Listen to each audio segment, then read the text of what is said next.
Good evening, ladies and gentlemen. We are glad you are watching. Thank you so much for making time to join us on Mtembei TV. This is your favorite open forum political discussion show. We're coming to you live from Nairobi, Kenya. We're glad that you found time to join us, and it is that opportune time again for you to air what you feel and think on our latest political development. Well, this is one global forum that allows you to interact with different people on the same issue, Kenya and her politics. Which way forward? Well, Kibwana comes out clean and says we were forced to go to the we were pushed or forced to stay in the backbench on matters Azimio. And what do you feel about the same? Is everything okay in Azimio arrangement? Of course, Kalonzo is still doing his usual gimmicks and troublemaking, but things are building up. Of course, Murkomen caught him. He says he has room at Kenya Kwanzaa. What do you think? Where is Kalonzo Musyoka's political career safe? Is it with Azimio or with Kenya Kwanzaa? We would love to hear what you think and feel about the same.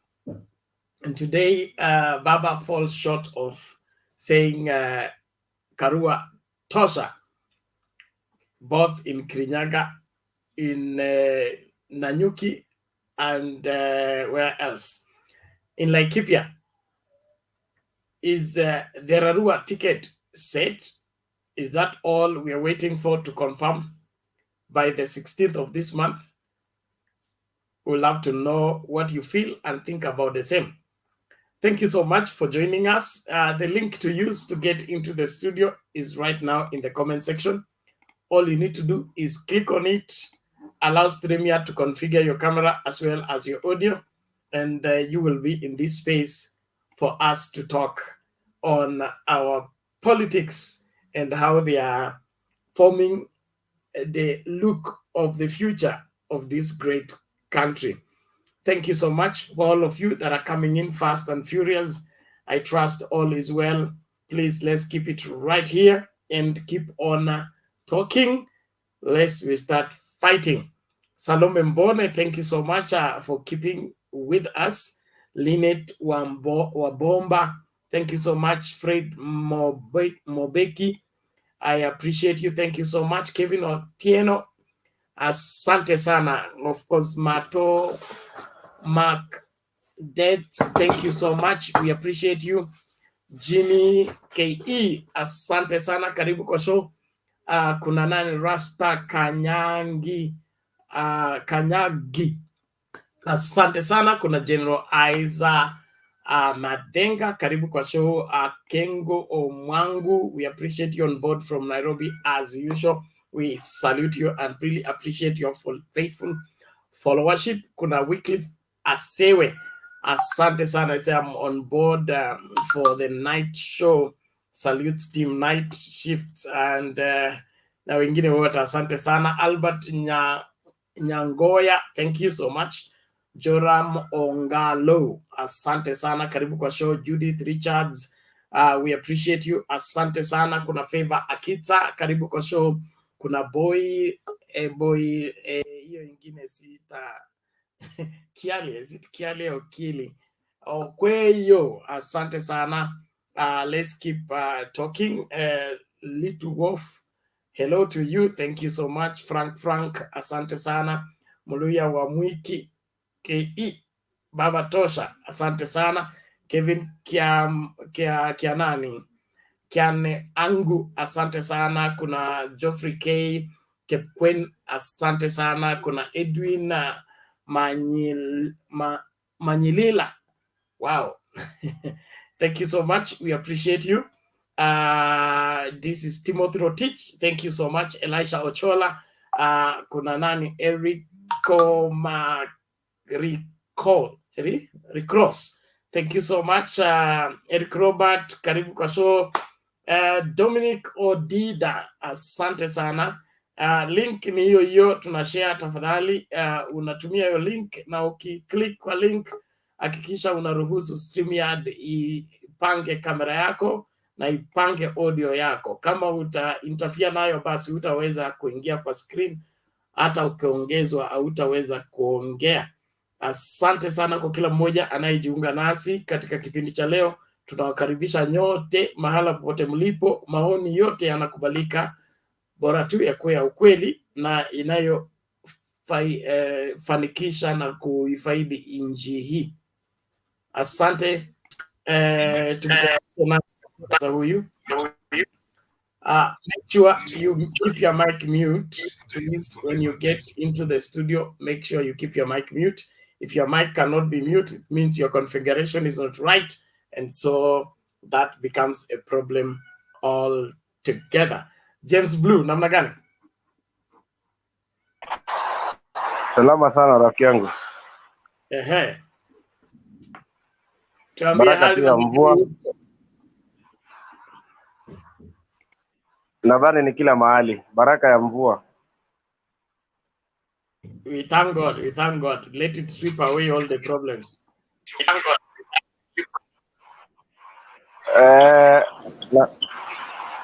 Nataka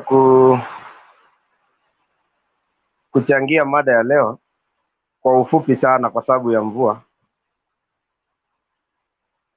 Na swali.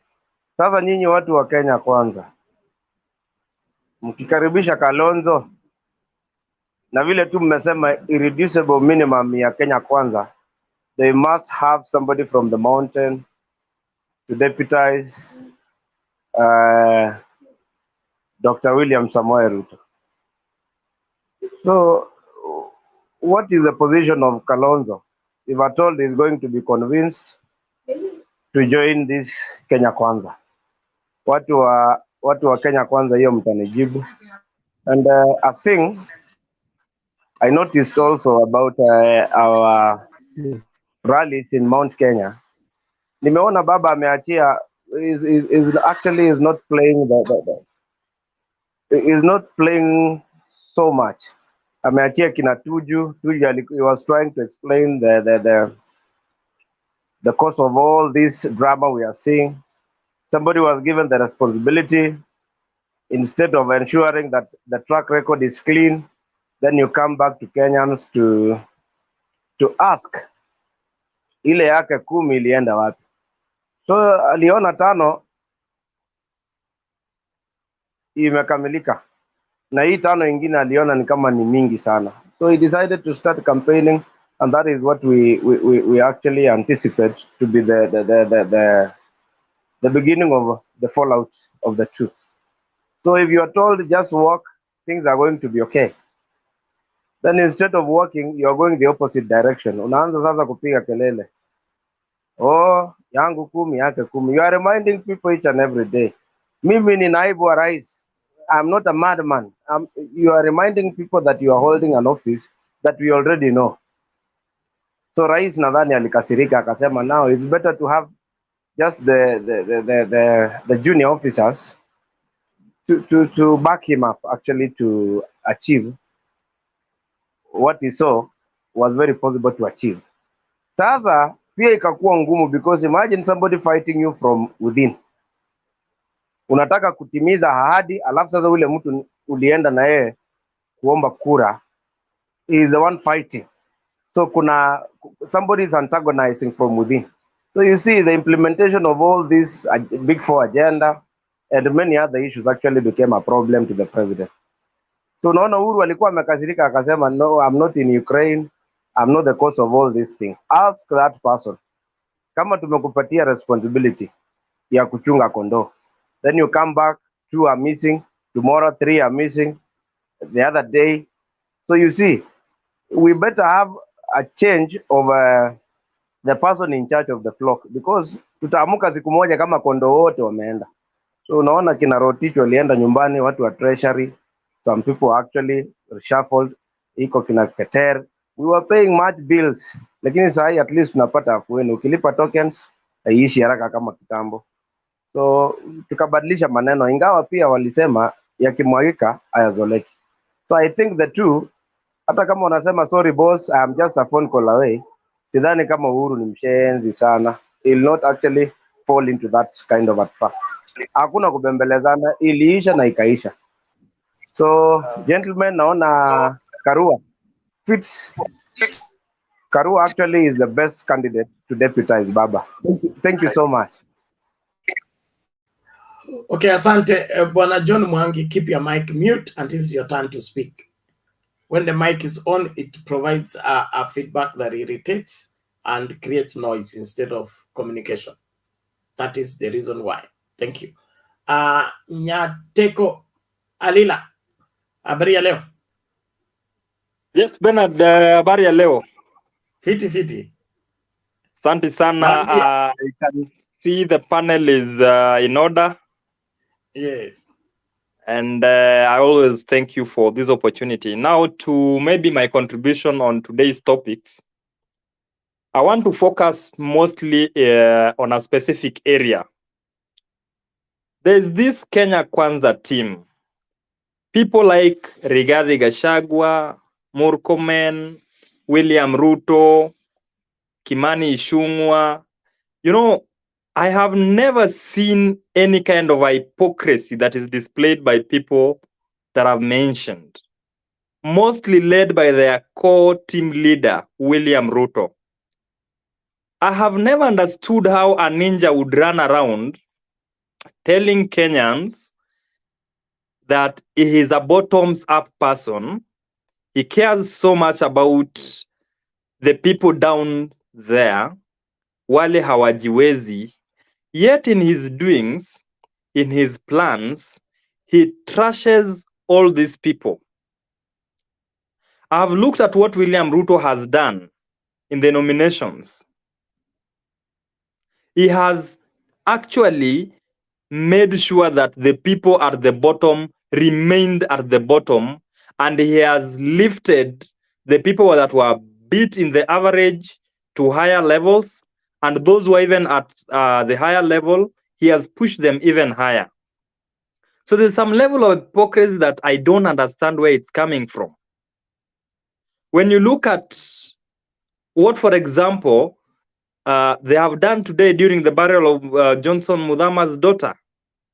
I mean, they were in a funeral, and they are trying to woo Kalonzo to join their team because, for some reason, they are saying Kalonzo is going to get a raw deal. So which other deal are they going to get? Which other deal are they going to get to give to Kalonzo rather than what he already has? Under the Azimio, One Kenya. I particularly like what the Azimio team are doing. Bringing Martha Karua on board was very strategic. The Iron Lady fits that position. She is a woman that has been in this country. Her track record is clear. Compared to the other people, some of them who are seeking precedence in this country, and there is nothing that they have done in this country that is close to something that is going to improve the lives of Kenyans. In fact, what they have done since they became leaders in this country, they have mostly made sure that they have interfered with the lives of Kenyans. They have stolen from Kenyans. They have made sure that no public institution is left unlooted when they have some level of control in it. So I would urge the Azimio One Kenya team to just push, let them give Martha Karua that position. And maybe finally is just to encourage Baba. Is doing a great job trying to be in Mount Kenya. I think that is, it's a plus for him. He may not, easily penetrate Mount Kenya as William Ruto has done, but I think he has gained over time. And one thing that William Ruto should know is that Uhuru is the president of the Republic of Kenya. he should be respected. It is sad that he's in the same government and trying to backstab Uhuru. How is he going to achieve his legacy? How is he going to make Kenyans, feel they have a government? So Uhuru is doing a good job.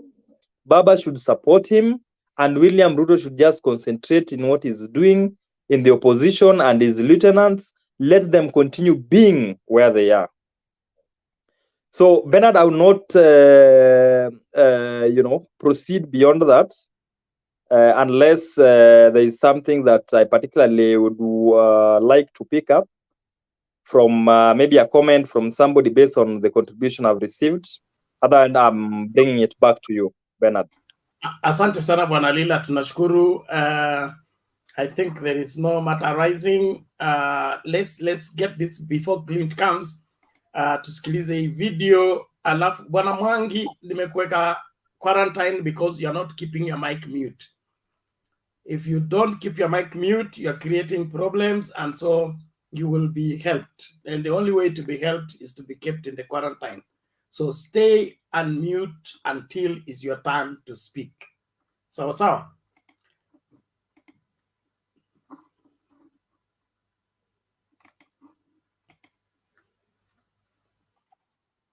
Interior Minister to chair the key committee supervising the government's big ambitions, as though you've been sidelined.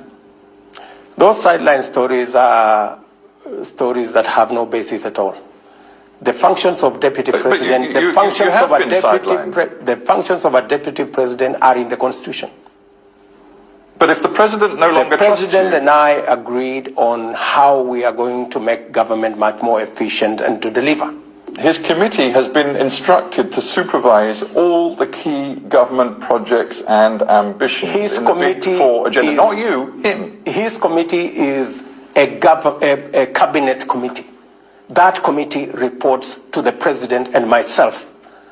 How on earth can you talk about sidelining if the same committee ultimately reports to the president and myself? We remember the...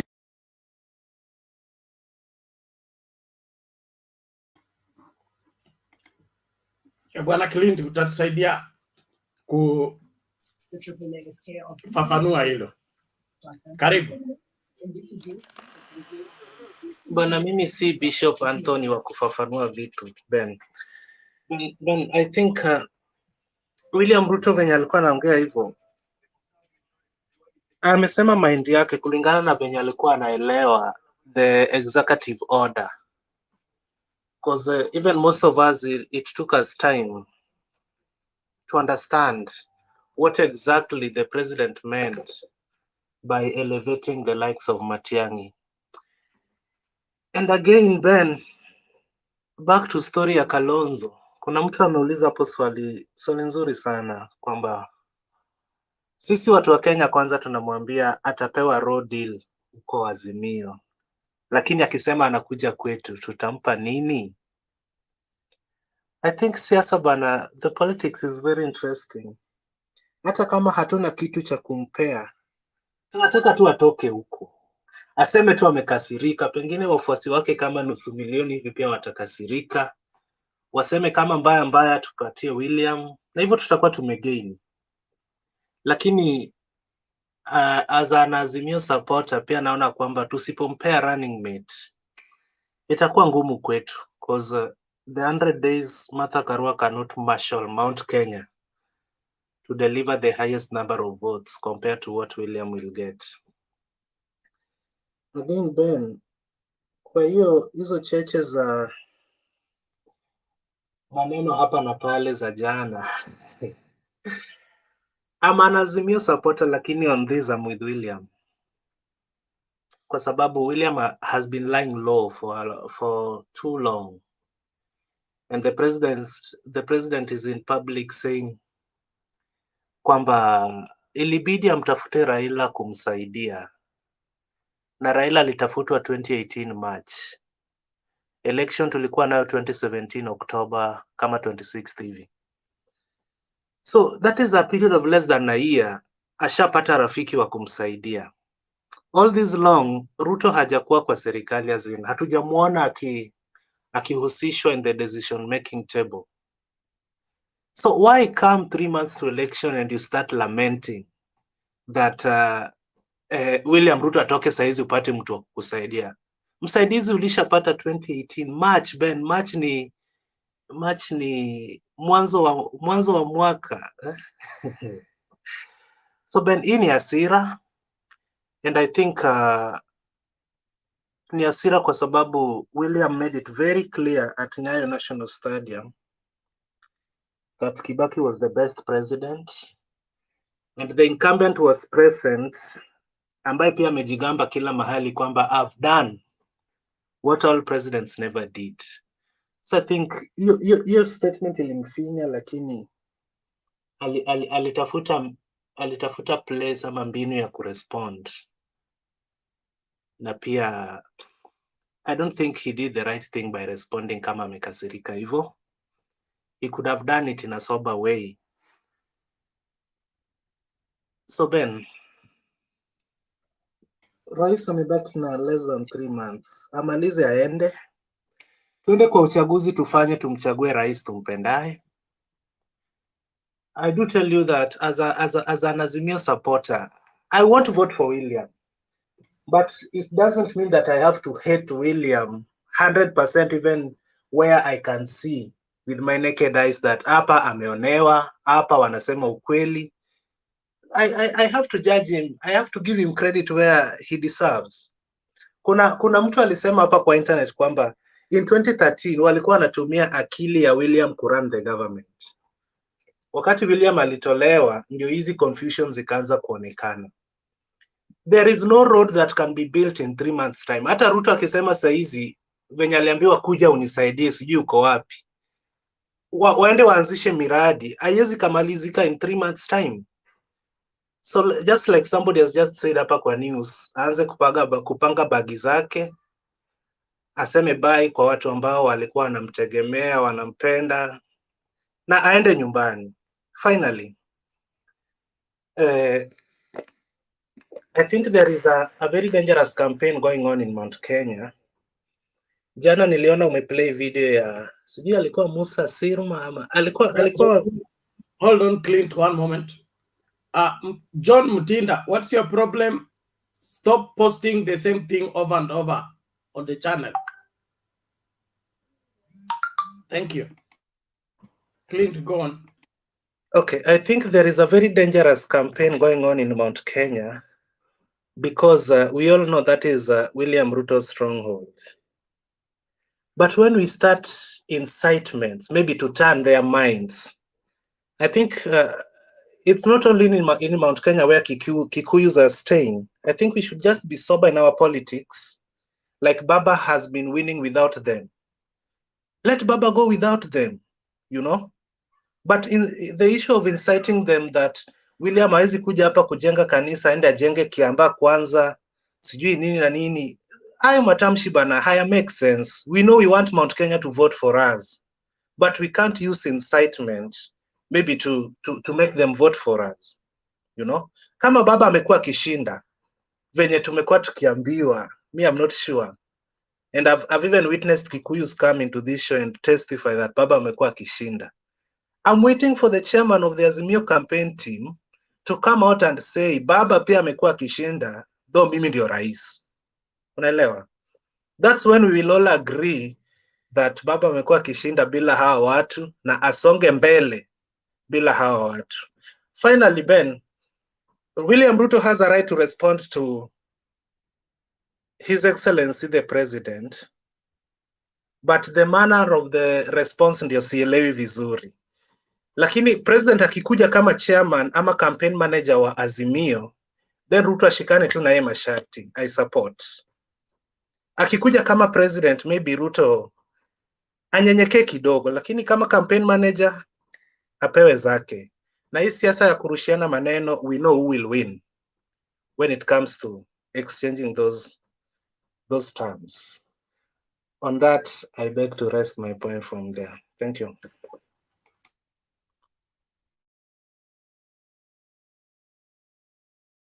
I waited for you to finish so that I ask you. Are you not aware the deputy president said there is nothing that has taken place in the government of Jubilee that was not decided on his table in Karen?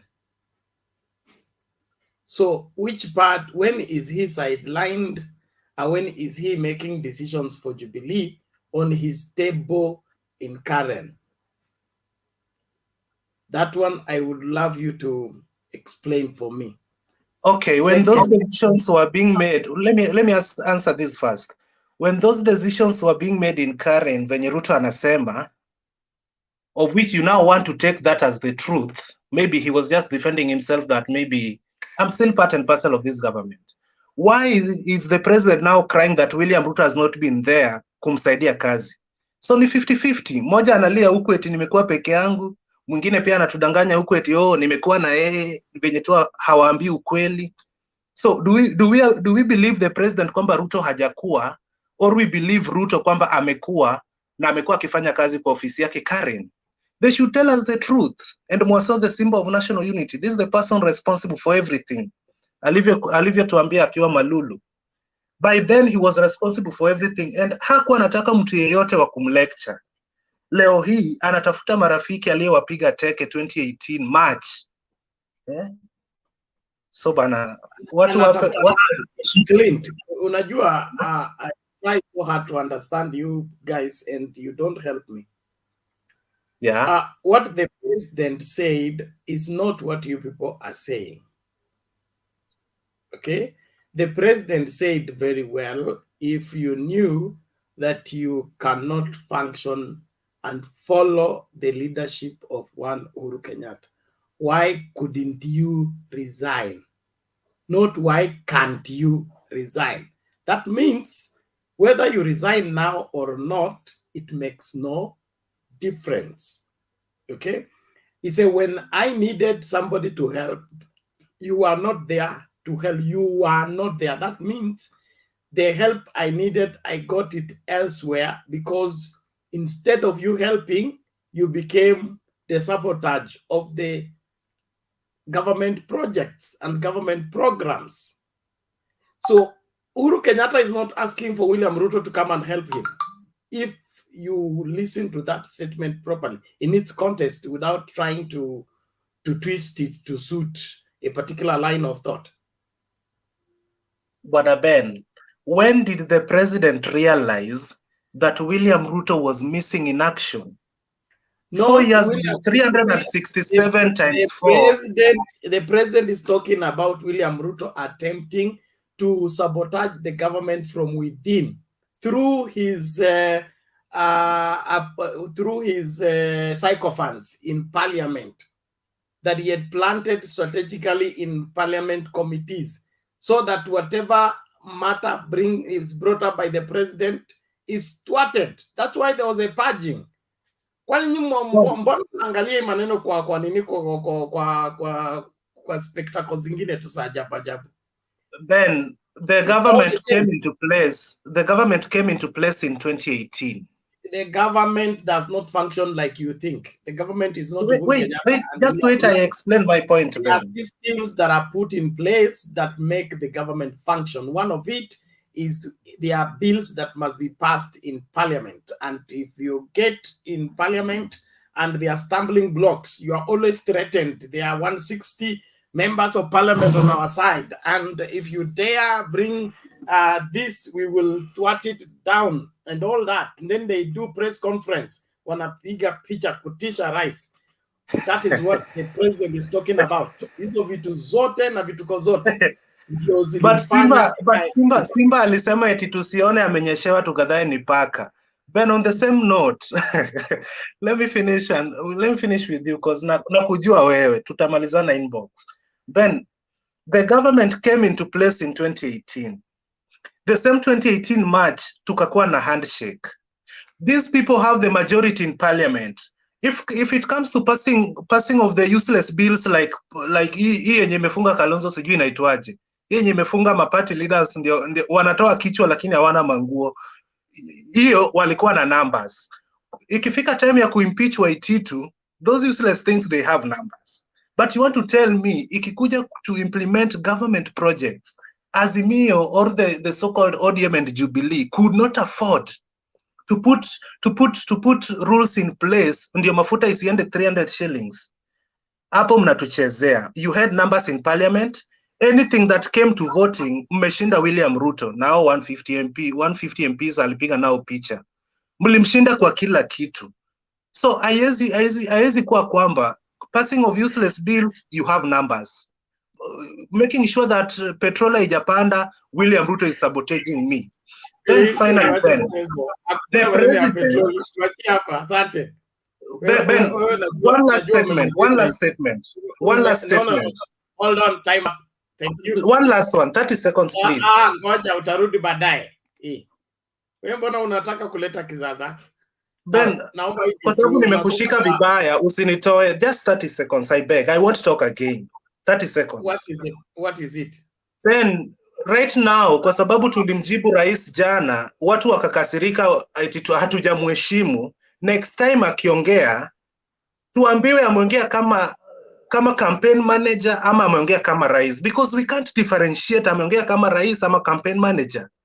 Because tukichukua hiyo statement kama imetoka kwa campaign manager, jibu mara hiyo. Tukichukua hiyo statement kama imetoka kwa rais, maybe tutatulia kidogo. So avae uniform ya campaign ama akue kama president, then everything will be fine. Thank you. Na tukienda kotini, mnasema alianzisha BBI kama rais, hakuna wakati anakosa kuwa rais. Kotini tu ndio tuliwashinda. Hiyo tu. So nyinyi watu mnakuanga mmesimama wapi? Why do you keep shifting goalposts? So ikifika BBI, rais hawezi kuanzisha, yeye ni rais, is always president, he can never act as a citizen without being president. Now when he speaks tell him to explain whether he's speaking as manager. Alafu asimuogope Ruto sana na bado ni president hapo na powers. Hata yeye anafanya tumuogope Ruto because unamtetea. Hakuna mtu anaogopa Ruto hapa. Asiogope Ruto sana, tuko nyuma yake. Akimuogopa hivyo sisi wananchi pia tunamuogopa Ruto. So let him lead by example, Ben. Asiogope sana. Ruto ni kitu kidogo. Usisahau hiyo. Emphasis, Ruto ni kitu kidogo. Baba alisema na baba hakosei. Wycliffe Timbwa, karibu. Good evening, Ben. How are you? I'm well. How are you? I'm fine, thank you. Nawasikia hapo na Clint, eh? Yes. Yeah, naona mnapelekana kidogo. So anyway, I just wanted to comment about maneno ya Karua. If we are just praying that mzee ampe your akwe running mate, and then hii maneno ya what do you call it, Kivutha Kibwana, I don't know his statement because I saw him making a statement, a funny statement today, and we don't know where he's standing. Ako Kenya Kwanzaa ama ako Azimio as you speak. So I think someone will have to sit down and correct me on that and give us a guideline. For Kalonzo, I've seen people saying, oh, why wasn't he given a chance to speak on Kibaki's burial ceremony? Well, even what's his name? Mudavadi was also deputy president some time back. He never spoke to Moise during Moise's funeral, so it will be also fair. Moja ni inakuanga vitu za familia, so you can't you can't do what you can't. When a family plans something, you just have to abide by it. So kama walikuwa wameamua these are the main three leaders who are going to speak, I think it will be fair enough for them to be allowed and given that space, because people went there to mourn, not to give speeches. I think that's what I wanted to comment on today. Okay, asante sana. I think okay. Kibwana was only explaining the current state of affairs within the operation and the leadership of Azimio. If I got his statement right, he's not sitting on the fence. he was just explaining that they took the back bench when this happened, in the sense that they were on the front line, if you remember, especially like when Baba went to, was it West Pokot, Turkana, they were on the front line in leading the campaign for Azimio. But now when the signing of the deal came in, and then Kalonzo comes in and all that, with the supremacy battle of the Ukambani, they decided to take a back bench. But not that they are withdrawing or pulling back, in my opinion. But wacha wengine nao angalie maneno. Mr. Guru, namna gani? Hey, watu wako nyuma ya curtain nafagia. The screen cannot be done.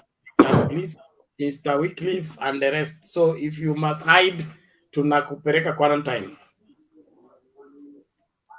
Mr. Guru. Yes, how are you? I'm well. How are you today?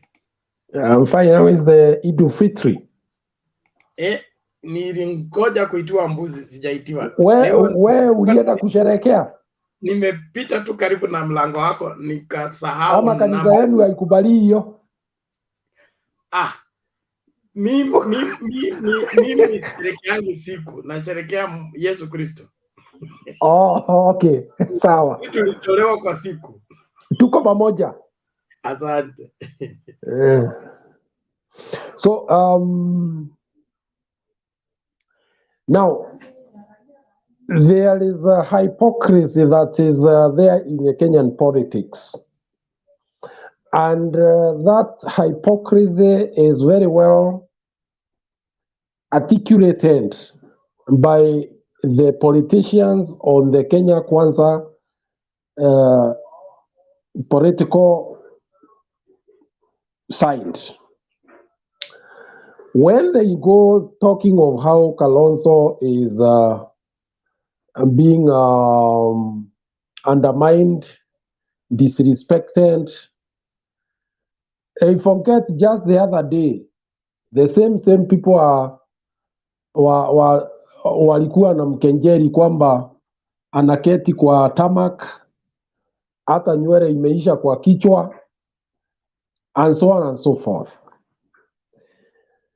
The truth of the matter is that Kalonzo has signed in for Azimio. There is no going back on that one. And those who may have read today's paper, they saw that there are people of who are members of Chap Chap and PA who tried to go and apply to get out of the Azimio. And they know the answer that they got from the registrar of political parties. So this is a marriage that must last until next year, some 6 months or so after the elections. And he knows it. So is well secured. Angoje apatiwe ile itapatikana. In any case, even if you are to go on the other side, what would he get? And beyond there, his people, those who have interacted with them and have interacted with a number of them, they all made up their mind. And I can assure you, majority are with Baba. So I think even Baba is aware of the political situation on the ground and is trying to give Stephen Kalonzo Musyoka as much respect as he can as a leader, and he may not be overly happy of the manner in which he has gone about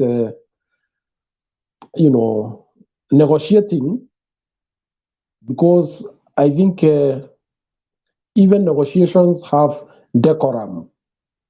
However, he's member of the wider family of Azimio, and I think he has been accorded the due respect that will be given any leadership, better than what he has gotten from the other side, which has been insulting him.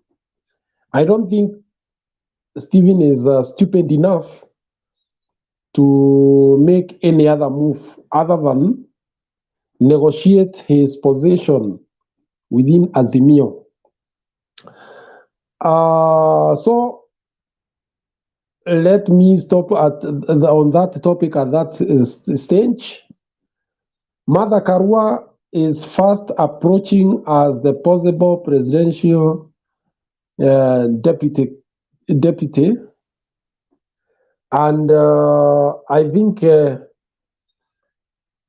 this is more informed by statistics. These things don't just work just like that. A lot of simulations are done to understand the dynamics of the society. Governments don't just engage in things blindly. And we shall soon be knowing who will be picked. And I have this feeling that Mother is among the top two. The possibility of her being picked is very high. And it is going to change the dynamics of politics, especially around Kirinyaga, Embu, Meru, and Bere. So at least it is possible that you boost the votes that Baba has in the mountain by quite some percentage. And those who do not understand the Mount Kenya politics would rather heed the advice of one of the analysts who said, the Kikuyu do not tell the price of their product before they go to the market. You will know where the votes of this mountain will go in the last 2 weeks to the elections. You can take that to the bank. The art of deception is very well, is very well practiced here, because naturally these are entrepreneurs and they don't lose an opportunity if they can make money. They wash your feet, they will treat you well as long as you come carrying bagfuls of money. But at the end of the day, there are those whose voice is listened to. Because right now, one of the questions that people are being asked is this: if by any chance the two formations, that of Ruto and that of Raila, they reach a point and make a handshake, where are you left? Do you have any say in that political marriage that could happen? And knowing the Kenyan politics the way it is, it is not very easy that the coups will throw themselves into a situation that they can't control or can't tell. And that's why I think those who I see here making very hasty and generalized statements, and they don't come from this region, nawachekelea tu, kwa sababu that's not how politics is framed in the Mount Kenya region. And it can be very frustrating for people who don't understand the psychology of these people.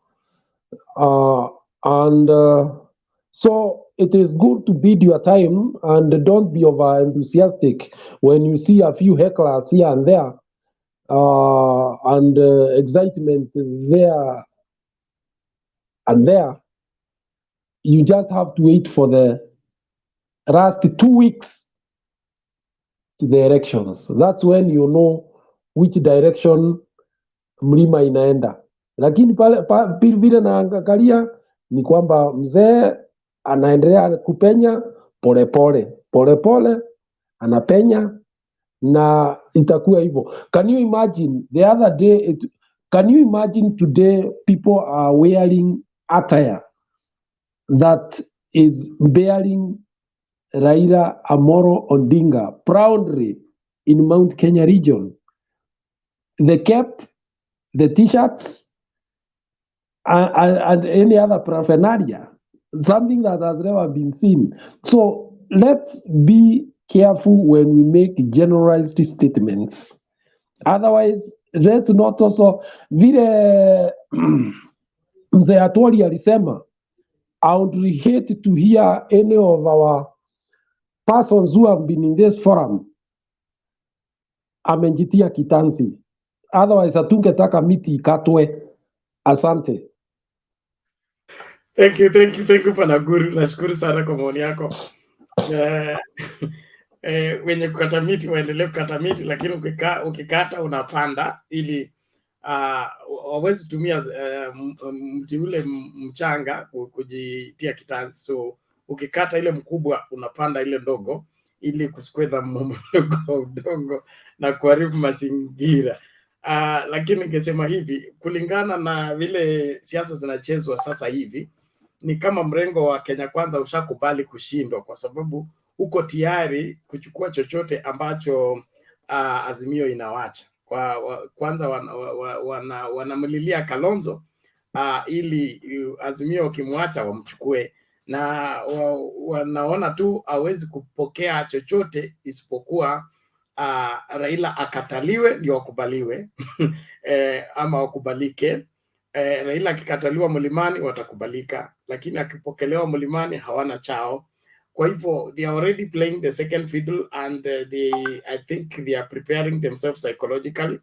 By the end of the day, they will be settled to accept the conceding speech. I think is already written, and the writing is on the wall. You will not be trailing and reacting and always, looking for who has been rejected so that you are accepted if you are the winner. If Kenya Kwanza was in the hearts of Kenyans, and Kenyans were ready to, lay down their life to secure the leadership of Kenya Kwanza themselves will know that. And from where I sit, they know that they have not won the hearts of Kenyans. They just want to hoodwink them and see if they can fall for their bait and swallow it so that they get hooked. But tungoje tayaona yote. Bwana Malaba, is it Malaba Maloba? Yes, habari za jioni ba. Salama, namna gani? Niko salama kabisa. Mimi niko Kirinyaga County ya Kerogoya. Aha, tuambie habari game. Asante sana. Sasa mimi nitaanza story kutokea Nyayo Stadium. So mimi mwenyewe ni wa mrengo wa Kenya Kwanza 40 Kenya damu. Mimi ni 40 Kenya damu. So kitu yenye nitasema kulingana na Nyayo Stadium vile mambo ilikuwa, unajua mimi hapo nitalaumu Kalonzo na nilaumu na hata mrengo wake pia kiazi, sio sana lakini kiazi kidogo. Unajua kulingana na constitution vile naenda, unajua Kalonzo akiingia kwa hiyo mrengo maybe kwa Azimio la kwanza alilazimisha kuweka kitu yake kuwe huko kama Azimio la Umoja Oka. Sasa vile walikubali wakaweka hiyo kitu, hawakuagiri kama watampea running mate, lakini hiyo kitu kama imefika hapo, hiyo ni kitu ya kwao. Ukikuja ufike sasa Odhaya vile walikuwa kwa matanga wakianza kulalamika Kalonzo hakuongea sijui nini, but that is true. Kalonzo anastahili kuongea kwa sababu alikuwa deputy president wa Kibaki. Na akiwa deputy president wa Kibaki, huyo jamaa anastahili kuongea. Kwa sababu kitu moja, constitution ya Kenya inasema, ukiangalia hao watu vile walifanya kazi kuanzia 2007 hadi 2013. Hao watu walikuwa pamoja mpaka vile walimaliza. Na Mudavadi alikuwa deputy president wa Moi, ni walimpea nafasi akaongea. Mtu asimtanganya hapa ati Mudavadi hakuongea kwa matanga ya Moi. Mudavadi aliongea vizuri sana kwa hiyo matanga ya Moi, na nilisikia story yake yote vile ilikuwa, lakini hapa kumunyima hata Raila kuamuka tu, hata aseme tuko na Kalonzo hapa hivi, hata amuke tu afanye hivi mkono, hakusema hata point kama hiyo. Yeye alikuwa tunaacha aongee historia yake, amalize na aenda akae. Kitu yenye ilileta sana president jana akakasirika, akaongea hivyo kwa Ruto, ilikuwa hiyo kelele yenye walipigia Ruto wakiwa huko Odhaya. Unakumbuka vizuri, Raila akiamuka, yes, kelele ilikuwa, lakini haikuwa ile na uzito kama ile ya nani ya Ruto. Ruto walipiga kelele sana kuliko vile walipigia Raila. Sa akaona huyu jamaa ananifika kwa nafsi. Na unajua Raila ni Uhuru ni mtu wa kukasirika sana. President wetu ni mtu wa kukasirika sana. Akona kasira karibu tu hapa hivi tu. Hii anaropokanga tu kitu yenye ameona mbele, bora aropoka amalize. Akimaliza hivyo kuenda polepole. Language. Unaongea kuhusu rais wa nchi hii, okay, ama rais wa nchi gani? Okay, tulia sasa nimalize.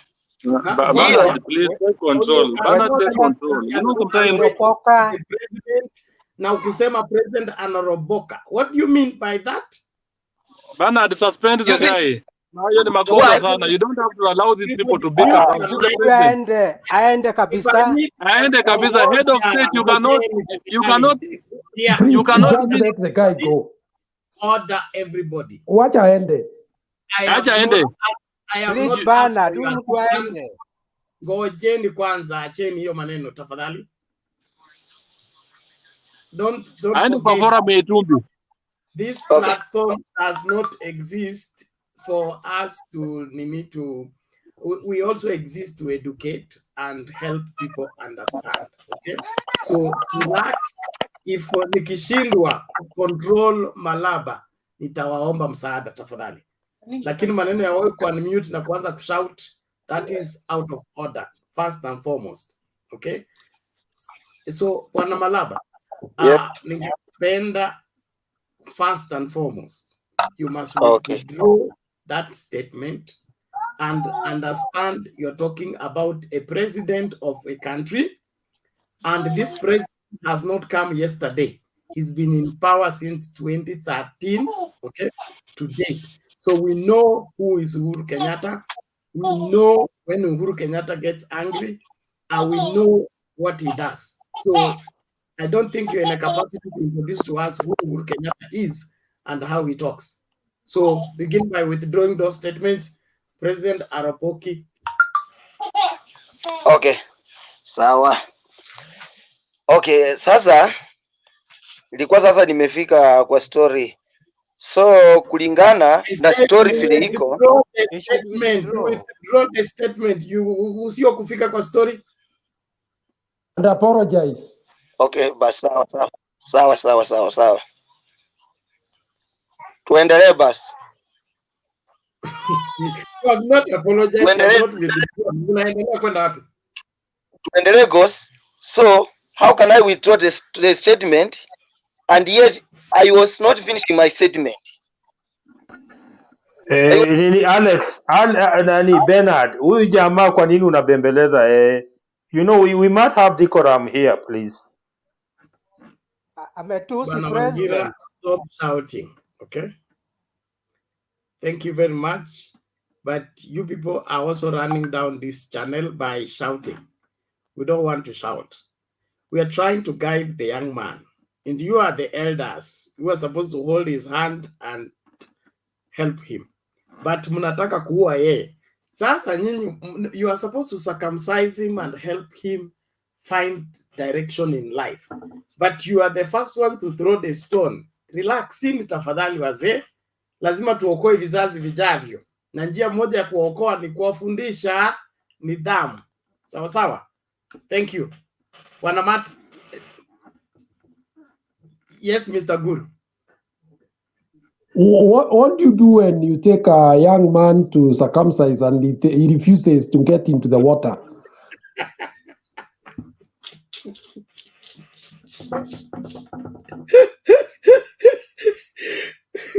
Mr. Kuru, you want to kill me? Let me just move on. Thank you. Martin Happat Omsambai. Hey, unaona mwana wewe. Karibu.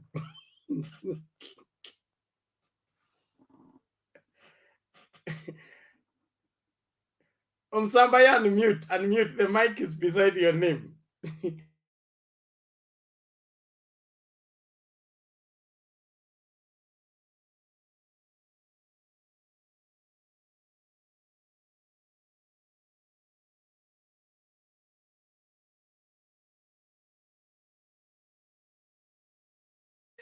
The mic is beside your name. That whatever.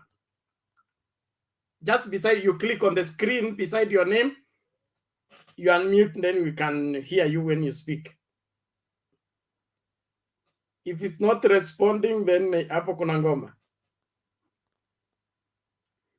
You click on that thing beside your name. You click on it once. Yes. All right. Thank you. Good. Thank you. Bernard, I want to say thank you very much. And even for the other panelists who are on this platform, I want to say thank you very much. I benefited a lot from the wisdom that has been coming from you, not only today. I've followed you quite a lot, just observing for the rest of this week. And thank you for giving me this chance today. I want to say something about what I saw during the burial of Mudhama's daughter. The general direction of the speeches that came from the Kenya Kwanzaa allies were all directed at, many of them were directed at Azimio. And specifically, I noted the speech by Gachagua, Rigathi Gachagua, which for me, I don't think that he played the politics which I would call the chafua kind of politics, where he knows they may not end up getting Kalonzo, yes, but they want to muddy the waters of Azimio as much as possible. They want to do a lot of distraction. For example, the way they were saying that Raila is the one who ensured that Kalonzo does not talk during Kibaki's burial. When they were talking about Raila taking all the development to Nyanza instead of kugawia kidogo Mudavadi, kugawia kidogo Kalonzo, because they were his co-principals in the former NASA.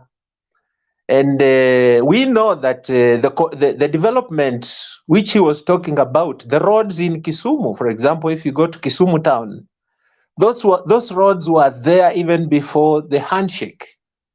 They had already been constructed in Kisumu. So when they were accusing Raila for taking all the development to Kisumu, I think that was not being very fair. They were doing what I would call kuchafua, cause as much destruction, destroy anything that you can in Azimio so that they get injured. Even if you can't benefit out of it, just injure them. And I think this is very unethical politics, because if they take the government, I was imagining with that kind of propaganda, they will deceive the nation. They will do weird things and spin a lot of propaganda that will not be very, very helpful. So I want to stick to the point that for me, I think Kenya Kwanzaa is not the right formation to take over the leadership of this country, and that voters will be wise enough to see through the lie, to see through the hypocrisy, to see through the kind of bile. It's like some kind of bitterness that they have. So they're not telling us much what they are going to do better than what Azimio has offered. That is enough for that. Then I would like to talk about Kivutha Kibwana, Professor Kivutha Kibwana. I also listened to his speech during the burial of Mudhama's daughter. And I think Kivutha Kibwana is one of the very level-headed politicians. If you are not very careful, you may not easily see what his real stand is, but he has a stand. For example, I was able to know that his family in Azimio. Why?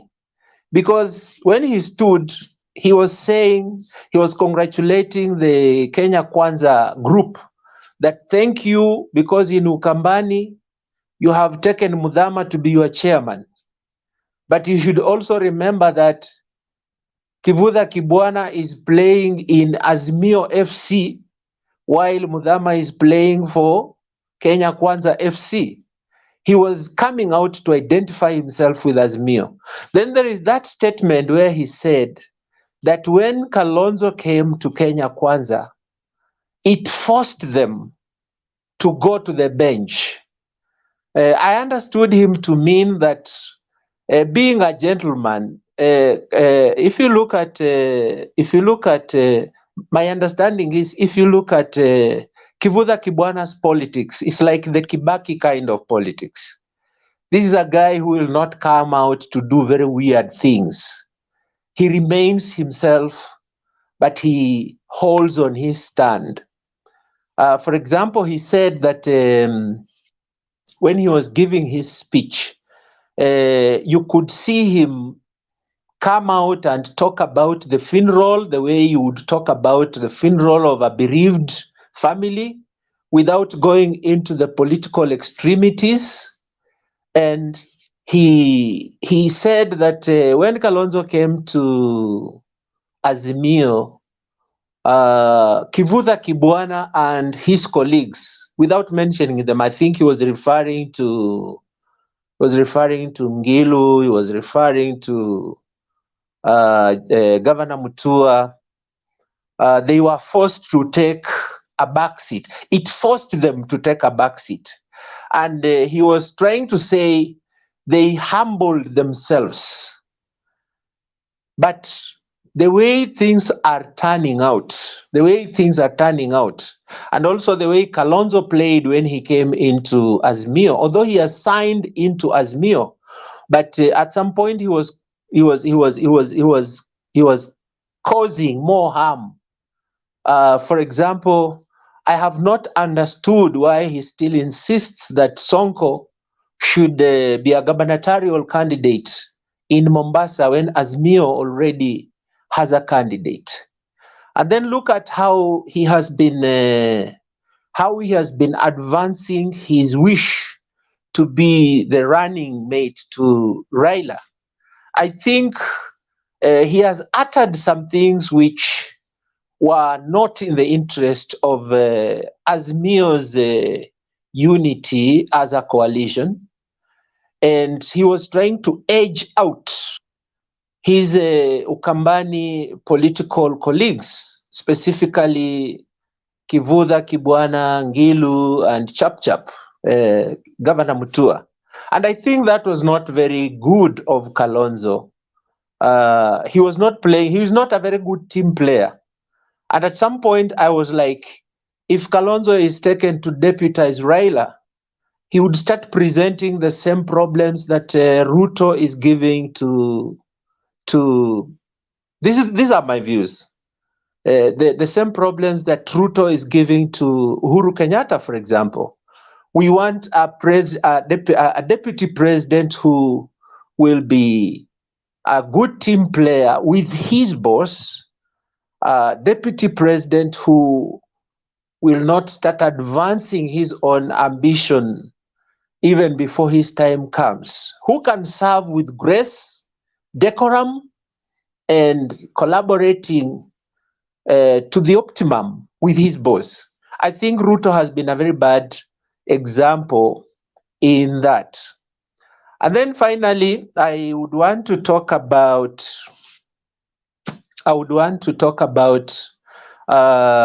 what I think it's concerning me, that Raila is okay. In the past, Raila has been he has been very aggressive in his campaigns, age notwithstanding. Raila used to be very proactive. He would go out to where the voters are. He would court them, and he would always be out there. But this time round in the Azimio formation, he's more laid back. Okay, the advantage of that is that he's looking more presidential, which is a good credential for him. But I think that he needs to, if he personally cannot go out, he should release his allies, like what used to be the Sky team, to go out and do more aggressive campaign. Because if you look at the kind of lies that are being churned out by Kenya Kwanzaa, at some point, whereas we know that Raila has the upper hand, at some point you start getting the apprehension that maybe Kenya Kwanzaa may sneak through using these lies they are coming out with. Look at, for example, during Kibaki's burial, you saw the fake cheering. I really don't know. I don't have any background information about how the cheering came about, but because I was observing, I noticed that the cheering was more orchestrated than more spontaneous. It wasn't spontaneous. And I think that Kenya Kwanzaa may have gone down to do some mobilizing, which for me was very mischievous. And I think that Azimio has the power, it has the political skill to counter this. I still don't understand why Raila is more laid back this time. He's very laid back. Although when he goes out, like I saw when he was in Nyeri, he was firing the right salvos. I listened to him. He was firing the right salvos, and he was hitting the targets quite well. But he must assign some people who should respond to the likes of Rigathi Gachagua, who should respond to the likes of Musalia Mudavadi. You see Musalia Mudavadi now singling out president to tell him that, oh, what you are saying, trying to poke holes into what the president said yesterday during the Labor Day celebrations, that because the deputy president had not been willing to help him in running the government, he was saying that he therefore thought it wise to reach out to somebody else. And look at how the Kenya Kwanzaa people have twisted it. They are saying, Uhuru. Martin, Okay. Conclude. Okay, thank you. Okay, 1 second. They are saying that the president is weeping, is wailing. The president is now crying that he has no help. And yet he didn't say that. He was only rebuking the president, the deputy president, to tell him that you better resign instead of going on.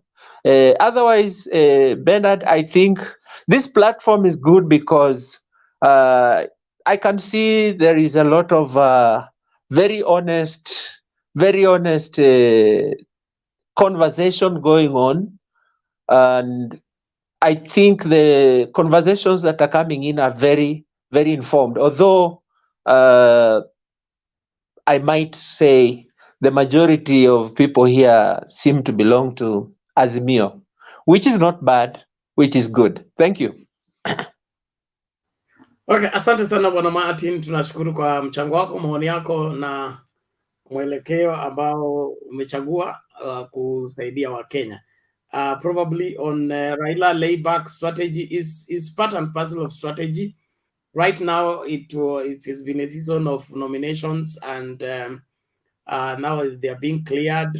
As soon as everything is cleared, and now we have clear-cut candidate, and the campaign period is now opened by IBCs when we will see the campaigns. Right now is just warming up and organizing the booths. But the real campaign is yet to open up, and we will see the real game players. On the issue, somebody brought up the issue of why Tuju was the one responding about the deputy president and his statement. Tuju is rightful to respond to the deputy president. One, Tuju was the Secretary General of Jubilee, and the Jubilee government has had their issues. So when it matters to do with Jubilee, Raila chooses to keep off and let Jubilee deal with their Jubilee issues as Jubilee. And to me, that is a good way to deal with it, because you get involved in everything, you lose target and focus on what is most important. So let rightful people respond to each other according to their dockets until everything is in order. Najua Kenya Kwanza wanacheza ile siasa ya chafua na ukiamua kuicheza pia unachafuka nao. So kama sisi tutafanya clean campaign na tukue voted in as Azimio and with a clean track record, lazima tuchunge hao watu wachafua wasituchafue na tusichafuke wakati tunajaribu kujisafisha ama kujitetea. So it is treading carefully, but I believe everything will fall in place. Aya, naomba bwana Wangira, naomba sasa tukiendelea kutoka kwa bwana Wangira tuchunge muda. Wangira atasema namuonea, lakini tuchunge muda tafadhali. Unaona mikono ishaanza kupanda. Bwana Bundi, iko nini? My point of concern is just one. If everybody can take 30 minutes, mtu wa mwisho ataongea saa 9 usiku. Kindly just go straight to the point, contribute 3-4 minutes, let us go around. If it's in order 30 minutes, somebody make a contribution. Hata utamu inaisha, inaanza kuwa sasa marudio. Thank you. Well guided. Bwana Wangira, dakika 2.5 kulingana na Honorable Bundi. Hata Budi naona hata yeye pia amecontribute dakika 2 alafu analalamika. Wacha nitumie dakika zangu 3. Bernard, so long as we still have Senator Wambua, Maanzo, and this guy called Mutula Kilonzo Jr. in the Kalonzo Musyoka camp, then we should not expect much from Kalonzo Musyoka. That's something that I want to say clearly here. Perhaps from today, Azimio la Umoja should be working on Plan B minus Kalonzo Musyoka. And these are my reasons.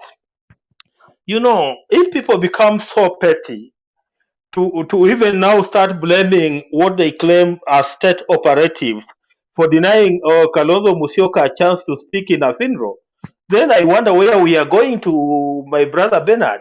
Do we claim a stake in speaking in funerals? I think in Western Kenya we have many funerals every weekend. Do people claim stakes that they must be allowed to speak in funerals? Surely. You know, if it was the desire of the Kibaki family that it's only Uhuru Kenyatta, William Ruto and Raila Odinga to speak in their father's funeral, you know, that particular decision by the family should be respected. But here we are seeing people now who are becoming petty, you know, and blaming the state, and now blaming even Raila Odinga in each and everything. And that has forced me now to go to the numbers, Bernard. And you know, this time I'll be talking numbers. You know, Kalonzo Musyoka has always been telling us that he controls 2.5 to 3 million voters. And I just wanted to know whether it is true whether Kalonzo Musyoka controls between 2.5 and 3 million votes. And today I went to the numbers. Bernard, let me tell you the numbers that Raila Odinga got in Ukambani in August 2017. In Ukambani in 2017, in the county of Makueni, Raila Odinga got 302,000 votes. In the county of Machakos, which is partly cosmopolitan, he got 380,000 votes. And in the county of Kitui, he got 288,000 votes. If you add that one, it gives you 970,000 votes. Where does Kalonzo Musyoka get 2.5 to 3 million votes that he keeps on dangling around whenever he's blackmailing Raila Odinga and manipulating him to appoint him as the running mate? Where does he get the 2.5 million votes? If in 2017 the only number of votes he gave Raila Odinga was 970,000. You know, we need to be realistic this time.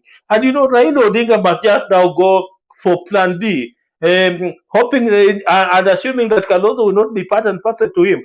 Because already Wiper is on either a boycott or a go slow. They are not campaigning for Raila Odinga anymore. I've never seen any campaign held by the Wiper party for the last 1 or 2 months. When Madam Martha Karua is going out forcefully, even where the ground is hostile and campaigning for Raila Odinga. So Raila Odinga must just come out and allow us to cross this bridge of having his DP nominee. Let him choose his DP nominee before the 10th of May. Before the 10th of May, let us have the DP nominee, and we embark on full campaigns for the 9th of August. Because where the Wiper people are taking us, you know, they want to slow us down. And the more we get slowed down, you know, the more Kenya Kwanzaa gains. So we should not be allowed to be slowed down by the Wiper group. You know, let us go for the plan P. Have either Martha Karua as the running mate for Raila Odinga. Then because Raila Odinga did not get much votes in Northeastern, let us try to consolidate votes in Garissa, Wajir and Mandera, and perhaps Isiolo and Marsabit. And we see where then we also know that in Kisii, Raila did not get much votes in 2017. Also consolidate some votes in Kisii. And if Uhuru Kenyatta can manage to give us around 1.5 million votes from his end, will have bridged the 970,000 votes that Kalonzo Musyoka gave us in 2017. You know, this issue of blackmail and manipulation from Kalonzo Musyoka, you know, it's making me mad. And I think this is the last time I'm speaking about Kalonzo Musyoka in this particular platform. We need to have a plan B and we need to move forward. Let us not get slowed down by Kalonzo Musyoka, please. Wacha mimi niwachie hapo, dakika yangu mbili imeisha. Asante. Asante sana Bwana Wangira, nashukuru kwa maoni yako na kuwa wazi katika mchango wako. Bwana Nyumba, karibu.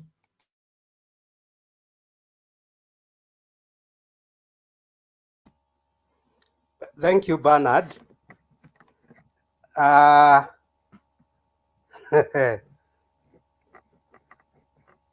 Gentlemen, I can see only gentlemen tonight. How are you? I salute you. Now, Bernard, apologies for that chap. We overreacted, but he had used a very odd word. Apologies for that. Now, we were forced to the bench. Kivutha, Kibwana, Professor. It's true. The three Ukambani governors, Kivutha, Kibwana, Professor, Dr. Alfred Mutua, Mangilo, they are very together and they are very strong. And this thing is not starting today. Like maybe the Kalonzo Ngilu war has been there all throughout. Every one of them tries to be the Ukamba kinsman or kingswoman. And that war is on.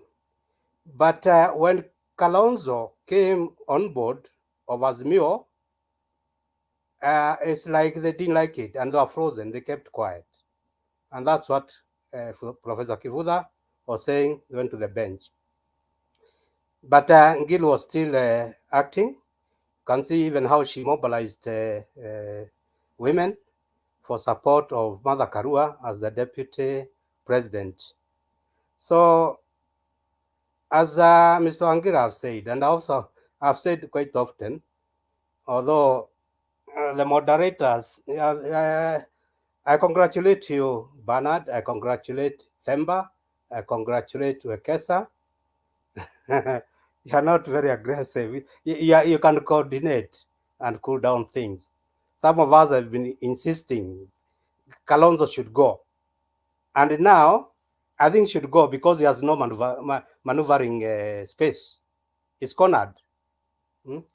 Time-wise, all the signed documents, there is nothing now he can do. I don't know, he can still go independent. And that will just be spoiling. He has been very difficult. And I said some time back, it's like, I don't know, maybe don't mistake me because you may be in such a situation, having a nagging wife in the morning, daytime, at night, nagging. It's a very difficult life. It starts to lose meaning. He has been asking too much.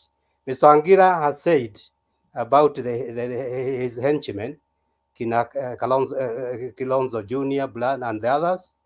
But a leader can also step down and be firm and not take instructions from the juniors because these instructions are not helpful. Let me divert a bit. Bantu warriors, your specs are going to fall down because you are the one wearing specs like me. They are falling. Back to the topic. So now the three governors are going to be very strong. And as Angira and everybody is saying, let's move forward. You can't just be marking time or it's like on a machine in the gymnasium. You are running very fast and going nowhere. So we ask our leaders. Although it's not far, today is 2nd. We have only another 80 days for the committee that was formed of 7 people to give their report. Maybe, okay, we can be patient. Bwana Angila, let's just hold on for the next 1 week. Things are going to work well. And the deputy presidential candidate is going to be Mother Karua. Definitely, it's going to be that. If it's not, then we still go on, depending on how our leaders say. Now, Murkomen quotes Kalonzo for what? All the plans of Kenya Kwanzaa is to spoil the Azimio programs. They are annoying. Every other point, they are trying to make things to annoy or to divert, distract the programs of Azimio. They are not even concentrating on their matters. That's why you saw at late Kibaki's funeral, they can stoop so low to say that the grandson he refused to greet Raila. I mean, they are too far. They're using a lot of energy just to spoil for Azimio. Instead of trying to do their own thing and their planning, they are concentrating on actually ratifying Azimio, and they are not going to succeed. Actually, they have given up. So that's why they are not working on their program, how to win the election. They are just working how to ratify Azimio, but they won't succeed. I mean, Azimio, we are working very hard. They won't succeed. Haya, Karua Tosha. Mother Karua hakutosha leo, amekuwa ametosha all the time. This is an iron lady. I remember we really feared one time. During Moi's reign, there's no joke. In fact, we could not be speaking like this. If I could speak, walls had ears. You have to check behind to see who is seeing you. And Mother Karua dared to walk out of Moi's meeting. Just like that. Of all people, Moi. Next. There's a lady during Kibaki's time. She quit. Just like that. She's a principled lady. So I won't be surprised. I can only be surprised if Mother Karua on 10th will not be declared the running mate to this to the to the President Raila Amolo Odinga. You know, I'm stating because I don't know if Raila will be the 5th or 6th. I raised that issue the other day about having had already 5 presidents. And in case somebody has got an answer today, please give it to me. Bernard, I really like sticking to the topics. I can add more thereafter after others have spoken. Thank you for giving me that chance. Thank you. Asante sana Bwana Nyumba. Tunashukuru kwa mchango wako na mikakati ichezwe ipasavyo. Let's keep going. Bwana Kip, namna gani? Mzuri sana. How is everybody doing? I saw Rose popping out. The net seems not to be favorable, but all is well. It's good to see you all. Bernard, as usual, you're looking sharp. Very, very nice. Trying to celebrate. Good. Bantu, Honorable Bundi, Roba, Mungari, Wanjira, Nyumba, and Kamau bado bibi amekataa kukubali uoneshe sura. Tutaendelea kupiga kelele mpaka uonekane. So Kalonzo is, I don't know what we do with this fellow. First of all, I'm seeing a lot is happening. He's falling out slowly with Uhuru. Everybody's seeing that. Sasa, several instances, he's acted like a baby, and Uhuru is getting more and more irritated because the angel, Uhuru is the one who brought Kalonzo to Azimio. So I think amekuwa akipiga kelele hii kitu ya running mate, he wants special treatment. And there's protocol now. And Uhuru is getting fed up.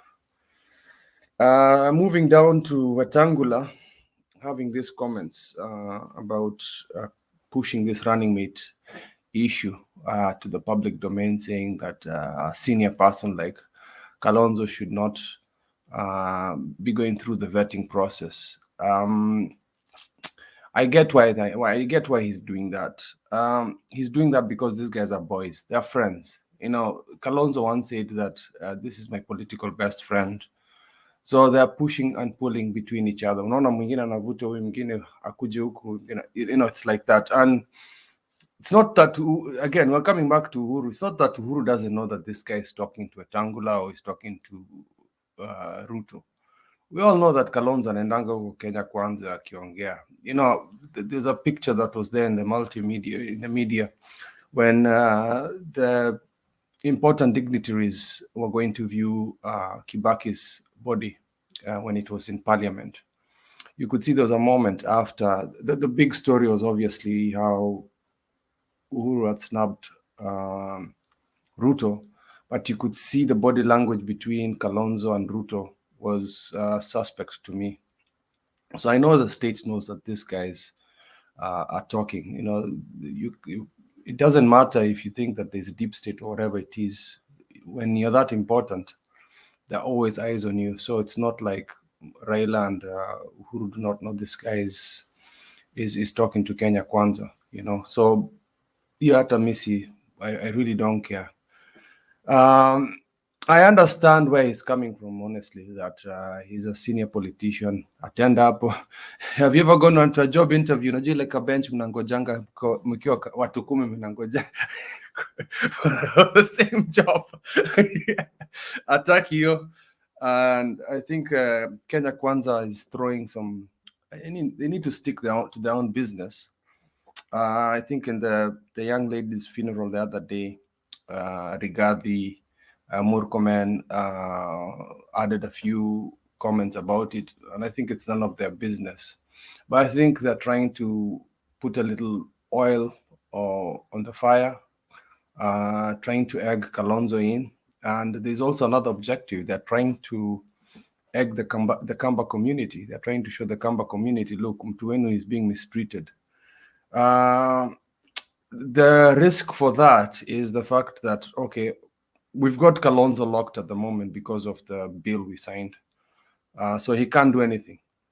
He can either sulk in the back and let the campaign continue, and then after a year anaweza kuja aseme yeah, I'm going either by myself with my Wiper people, or I'll join Kenya Kwanzaa and fight the government. So that is a year from now. Gotta let the government function.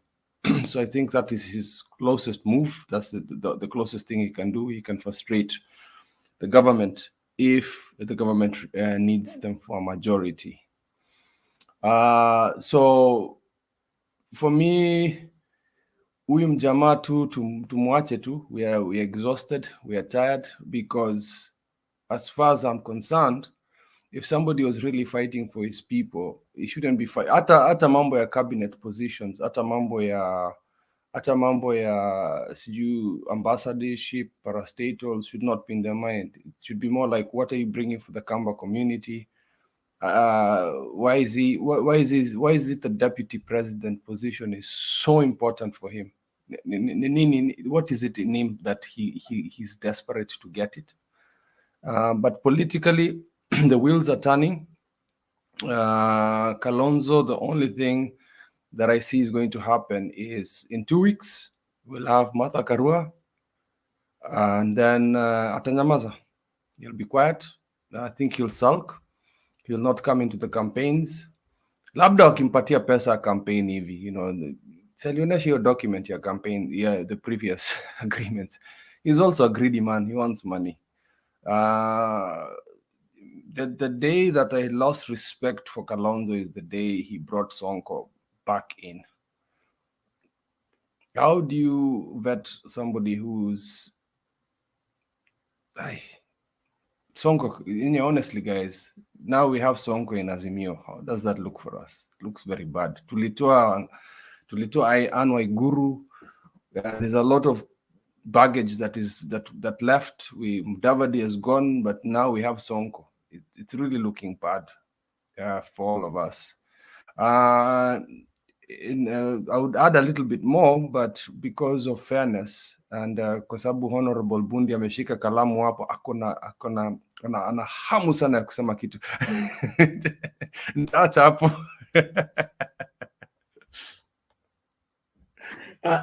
Asante bwana Kip. Huyo Bundi tutamkanyagia kwanza, asubiri. Ningependa kusema hivi. I think I'm beginning to understand Kalonzo. You see, that deputy president's residence was built by Kalonzo. And just before he moved in, his term was over. And now he's trying to go and at least enjoy the building he built. And you people are denying him. Because ile Moody Awori ilikuwa hapo Lavington. I remember now, the one for Moody Awori. Yeah. Bas. So, ni maneno na residence. Yeah. Honorable Bundi, karibu. No, let the next speaker continue. Keep ananikoroga bure. Bantu Warriors, karibu. Asante sana bwana Bernard, na wasalimu nyote panel wenzangu kama kawaida, ndugu Kip, Nyumba, Wangira kama kawaida, Guru, Mr. Kamau, Murunga, Rover na Bondi. Naona hii timu iliyoko hapa, hii ndio one of the best team with the exception of Alex. Asante sana. Yangu ni mafupi sana kuzungumzia kuhusu Honorable Kalonzo Musyoka, na kimaoni yangu minaona we don't need to worry about Kalonzo Musyoka. Ile ni ile mbegu ya zamani, inaanza kuingia huku na kule. Kwa hivyo tusiwe na wasiwasi naye sana, kwa sababu tukiputa attention ni kama mtoto mdogo, si mnajua nyote, anataka attention saa yote. Kwa hivyo ningeomba msiwe na wasiwasi sana na Kalonzo, wacha yeye aende. 1 minute, just a moment. Ningependa kuwakumbusha kampeni bado iko, endelea kukaribisha watu kuwatch wakati uko studio na wakati umetoka katika studio. Exchanges on the comment section between Malaba and the rest. You people are losing it.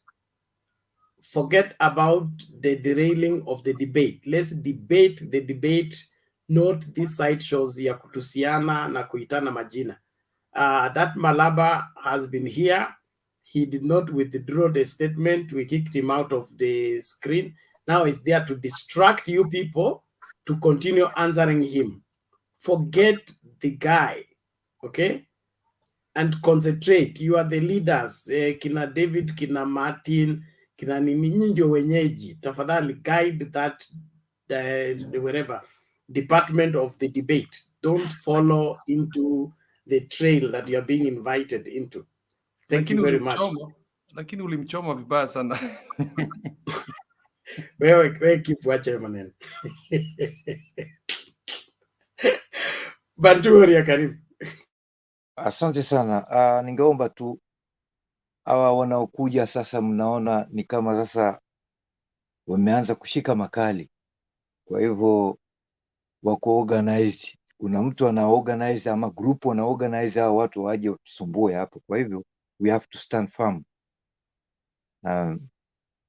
tusiwapatie sana wakati waribia, kwa sababu wanachukua muda mwingi sana hapa wakija hapa.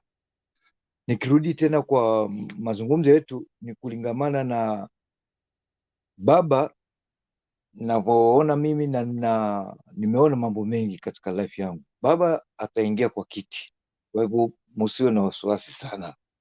Baba by 8 tarehe 9 mwezi wa 8 baba atakuwa rais, ataapishwa kuendelea hapo mbele, tusiwe na wasiwasi. Na hawa Kenya kwisha, hawa wako desperate, wako so desperate, na mi naona waanze kufanya bidii, kuanza mazoezi ya kuwa opposition, kwa sababu wao watakuwa opposition na they will make a good team, kwa sababu pia tunataka pia vile vile watu waanze kutusumbua hapo pia, ili tuzidi kufanya bidii, inasaidia at the same time, unaona. Kwa hivyo mi naomba sana watu tuwe calm na tuwe na utulivu, na baba haku lay back. Baba kila siku anaonyesha vitu ambavyo watu hawajaona. Yeye yuko na system nyingi sana, huyo mzee. Ni hamjui. Huyo mzee yuko na system nyingi sana. Hiyo lay back hiyo ni part of the system. Na kama vile Bernard ndugu yangu umesema, baada ya muda kidogo election na campaign zile officially zitaanza, tunafuatia sheria na tunakwenda kwa mipango na tumejipanga. Kwa hivyo hatuna wasiwasi, hatuwezi kuongea sana kuhusu Kenya kwisha, kwa sababu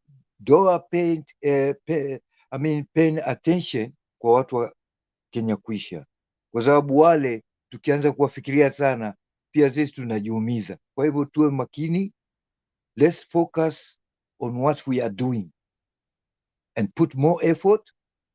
Na vile vile naona baba mlima anaupanda polepole na atafika juu. Ni hayo tu kwa sasa, hakuna wasiwasi wote. Asante sana bwana. Asante bwana Bantugoria, tunashukuru kwa maoni yako. Tuende hivyo katika ya masafa. Bwana Roba, karibu. Bernard, can I have the Murunga take over? Because at my background, I have somebody who's working for me right now, so I don't want to have some noise. Murunga can take over. I'll let you know when I'm ready.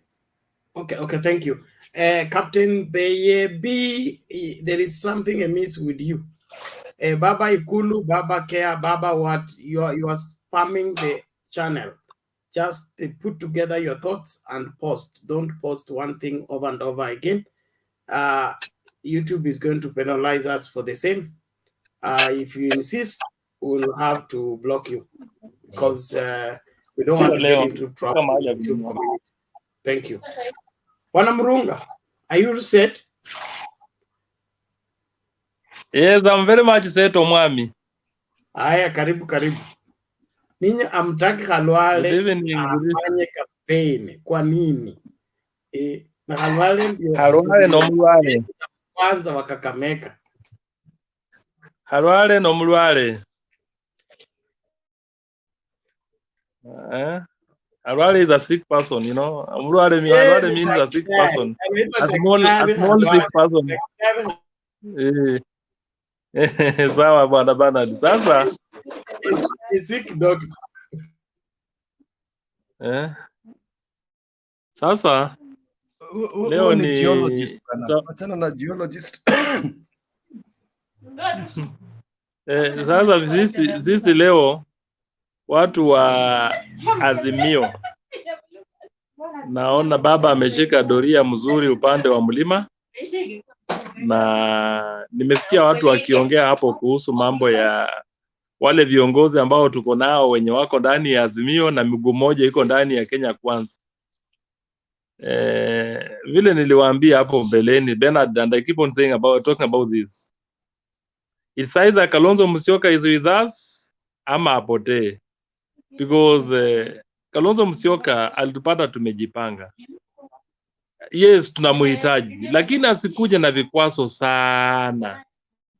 Manake unapoona Kalonzo Musyoka ni mwanasiasa ambaye ni mkomavu, lakini yale mambo anayoyatenda si mambo mazuri. Manake utakubaliana nami ya kwamba Kalonzo Musyoka amechukua candidate wake Kalonzo Musyoka Makueni, Kitui na Machakos. Bwana Murunga, your network is not flowing. Your network is not flowing. You need to reconnect afresh. My network is not. Yeah. So naomba urekebishe kwanza. Na katika na hapo niko. Hapo iko sawa? Hebu jaribu tuone sasa. Yes, hapo na kama mnanisikia nitaendelea. Endelea. Mnanisikia? Hapo sawa, endelea. Yes, so ile kitu nilikuwa nasema kwamba Kalonzo Musyoka anataka kubulldoze Azimio. Yeye alipokuja ndani ya Azimio aliomba apewe nafasi ili jina lake la Kenya, that is Kenya Kwanza. Neno gani? Okoa Kenya. Yes, Okoa Kenya. Ile One Kenya Alliance iwe ndani ya Azimio, na hiyo alipewa, na kweli kutokana na ile kuelewana, ilibidi Azimio, Rais Uhuru Kenyatta na wale members wa Azimio including baba wakamwekubali awe jina lake liuzishwe kwa ile muungano. Alipewa kila kitu ila alihitaji. Kalonzo Musyoka ameenda sasa kwa kiwango ambacho tunasema anataka sasa kusukuma kubuldoze watu. Amekuja na candidate wake wa kila county. Kalonzo Musyoka ana plant parliamentary candidates kwa kila constituency, na assuming Kalonzo Musyoka yeye angekuwa na waipa yake bila Azimio, hiyo chama yake haingekuwa hata na ungwaji mkono beyond Machako, beyond Kitui where he comes from. Lakini kwa sababu ya uzuri na maelewano ambayo na ile mikakati imewekwa, ameona ya kwamba sasa anataka kuride kwa wave ya Azimio, na ni bora kabisa aambiwe ya kwamba ni wakati yeye atahitaji aweze kufuata mwelekeo ambao ulioko, ili kila mtu apate ya kwamba amehusika. Maanake sasa utaona kina Kivutha Kibwana ambaye yuko Makueni County, anaona ya kwamba yeye anakuwa anasukuma nje. Leo ulisikia akisema ya kwamba yeye amewekwa kwa bench, yako kwa bench. it is not good for us. Kivutha Kibwana is one of the politicians that should be in the front line leading the Azimio campaign. We know what he's capable of doing. But now look at Kalonzo Musyoka ametoa hata a candidate ambaye alikuwa anasimama governor huko, amemleta Nairobi kuwa running mate ndani ya Azimio. Yeye huyo mmoja ameenda amechukua candidate, ameweka wapi? Makueni hiyo, ameweka Kitui, ameweka Taita Taveta, ameweka Mombasa Sonko. So hii mambo tunaongea kuhusu ni mambo ambayo Kalonzo Musyoka anafaa ambiwe tu peupe. Manake yeye alipotaka jina tulimpa. Alipotaka apewe nafasi ya running mate ya that is deputy governor Nairobi tulimpa. Yeye sasa atulie, aache mambo ya running mate. Sasa hii nyingine ajue ya kwamba nafasi inaenda kupeanwa mwanasiasa mwingine. Sababu wakati wake sasa wa kuunga wengine mkono umewadia. Sio lazima iwe ni yeye. Na yeye amesema ya kwamba Kenya is big. I mean, he has been saying this and he says he's a diplomat, he's a peacemaker. Let him make peace with the rest of the team so that if we settle on Mother Karua or Munya, there be it. Tutakuwa sawa na yeye mwenyewe ajue ya kwamba imeenda hivyo. Alafu upande mwingine, upande wa campaign za Mount Kenya, nimefurahia campaign vile inafanywa. Nimefurahia Nyandarua leo, Laikipia, nimefurahia sehemu za Kirinyaga, jana Nyeri, tuliona vile ilivyokuwa. Nyeri ilikuwa kuzuri, though kulikuwa na hecklers pale Kirinyaga, Kirinyaga town. That is normal. Na ndio nasema ya kwamba hizi mikutano za upande wa Mount Kenya, mimi ningehimiza wana Azimio waweze kuhakikisha ya kwamba Peter Munya leads these campaigns in those regions as well, and he should also be part of these meetings that we are holding in Mount Kenya, because the guy is a good mobilizer and he knows how to control the crowds. Wezi pata mikutano zake watu wana heckle. He knows what to do and he knows how to handle the crowd.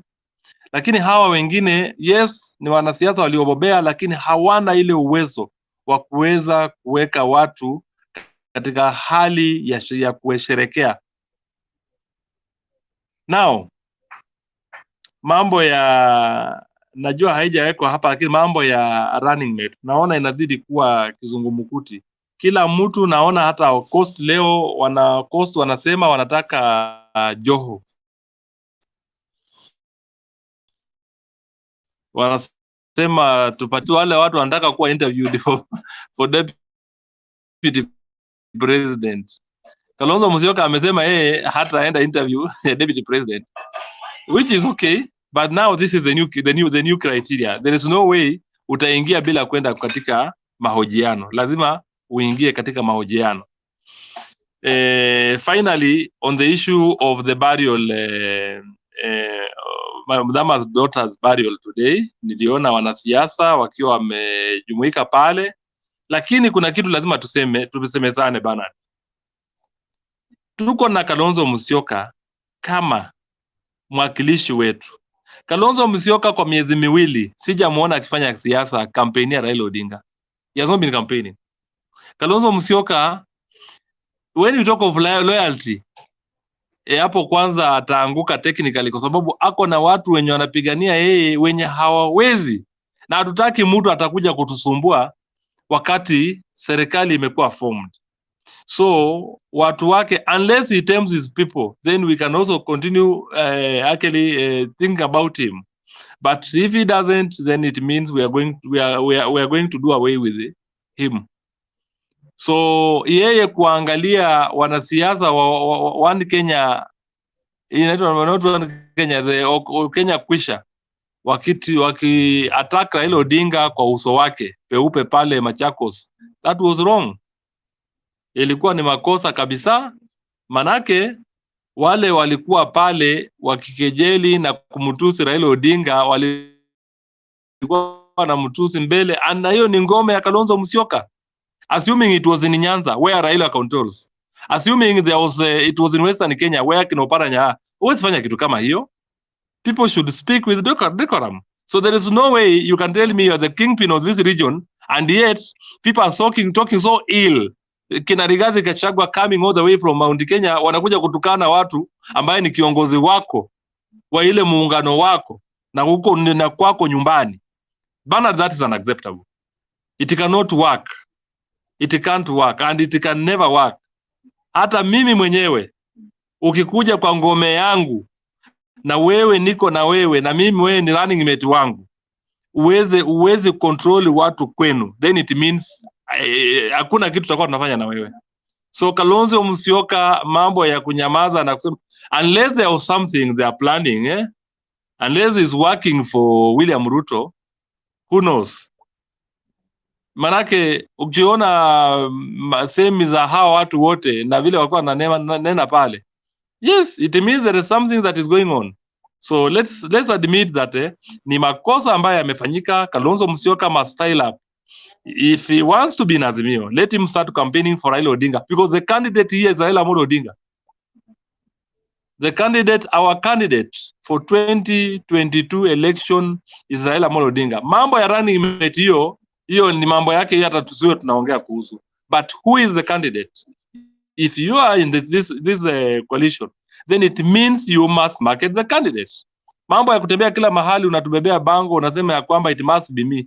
Ukisikia siasa leo anasema ati Kalonzo Musyoka the running mate must come from Mount Kenya, unaanza kusema hata mimi ni natoka Mount Kenya. Hata mimi unajua utasikia next time tukisema lazima running mate awe mama, atatuambia sasa hata mimi pia ni chunga muda. Yes. Na tusonge mbele. Sawa, ndio namalizia. Nafika tamati bana. So nasema namna hii. Ile tunasema ni kwamba Kalonzo Musyoka aweza appreciate ya kwamba ni mambo yako hivyo. Isiwe ya kwamba leo tunaongea kuhusu running mate kutoka Mount Kenya, juzi ametuambia hata yeye is more Kikuyu, is also a Kikuyu. So the next time we talk of Martha Karua, hata yeye atasema ni mwanamke ama atafanya namna gani? That's what is likely to tell us.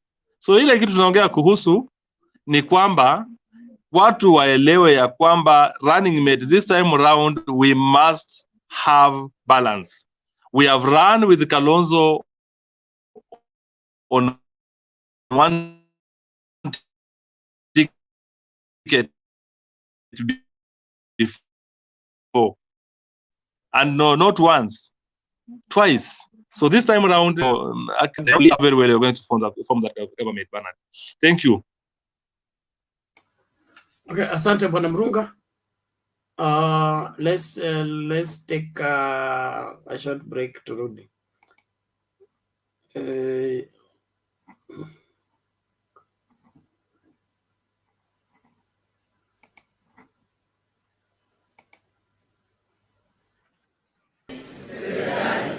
Ile mshahara unalipwa? Serikali. Wale askari wanakulinda? Serikali. Yale magari unatembea nayo? Serikali. Ile petroli inaingia kwa hiyo gari? Serikali. Zile simu ambazo unatumia? Serikali. Stima nani analipa? Serikali. Maji nani analipa? Serikali. You are the source of the problem, and then you say you are the one who is now going to solve it.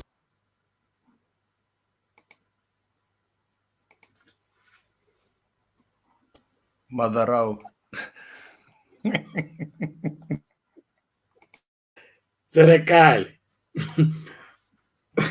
And suddenly everybody has gone behind the camera. What is it? Bwana Mike, sasa? No, ukiweka video tunaenda. Asante. Ni ruhusu nichangie kidogo basi.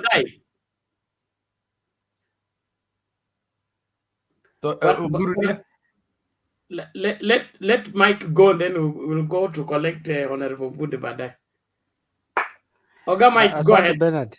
Yeah. Asante Bernard. Mimi nitachangia kwa ufupi sana. Nitapeana tu mawazo yangu kulingana na vile nimeona mambo yakiendelea.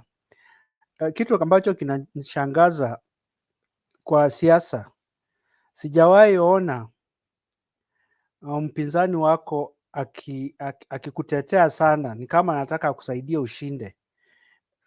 UDA kwa muda wa mwezi mmoja umepita imechangia sana kusaidia Azimio kuchagua deputy and ime narrow down kwa Kalonzo.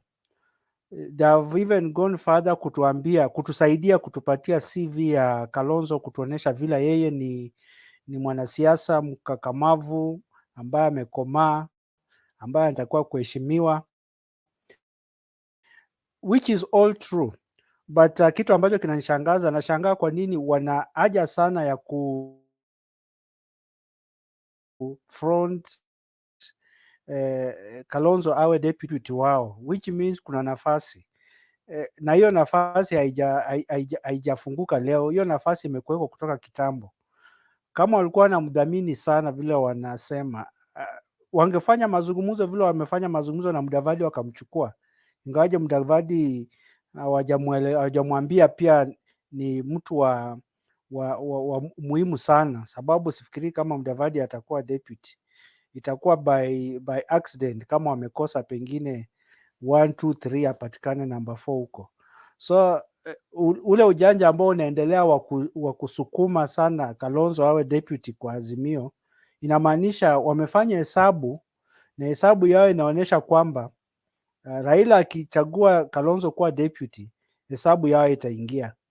Lakini Raila akichagua mtu mwingine, either awe Martha awe Peter Kenneth, hata anaweza chagua mtu kutoka Western, mimi sijafunga huo mlango. Anaweza tafuta mtu Western na amchague kama Dr. Muhisa. Hiyo hesabu yao itaharibika sana, sababu hesabu yao imefanywa on the assumption that Raila's deputy will be Kalonzo Musyoka. Anything other than that, hesabu yao inaharibika. Na ndio sababu unaona they are burning midnight oil to campaign for Kalonzo. Mtu angetoka nje ya Kenya angefikiria Kalonzo ako UDA, because ile sifa anasindikiziwa, ungefikiria yeye ndiye atakuwa hata president, hata wacha deputy. Sasa hiyo mimi, for any common sense or any average thinking person, tunatakiwa tujue kwamba kuna sababu ambayo sio mzuri, ama sio ambayo inaeleweka kwa macho ya kawaida. Ukiangalia ndani kuna sababu ficha ambazo zinatumika kusindikiza Azimio ichague Kalonzo. Na mimi sina shida ya Kalonzo kuchaguliwa deputy, but it should not be out of force, sababu tumeona how a deputy who feels entitled anaharibu nchi. When you go in a government with entitlement, kusema kwamba kama sio mimi hii serikali haingekuweko, it is like nchi ina rais wawili ambao wana equal powers, sababu Jubilee inasemekana kwamba kama sio Ruto Jubilee haingekuweko, na wamesema hivyo mara nyingi wote.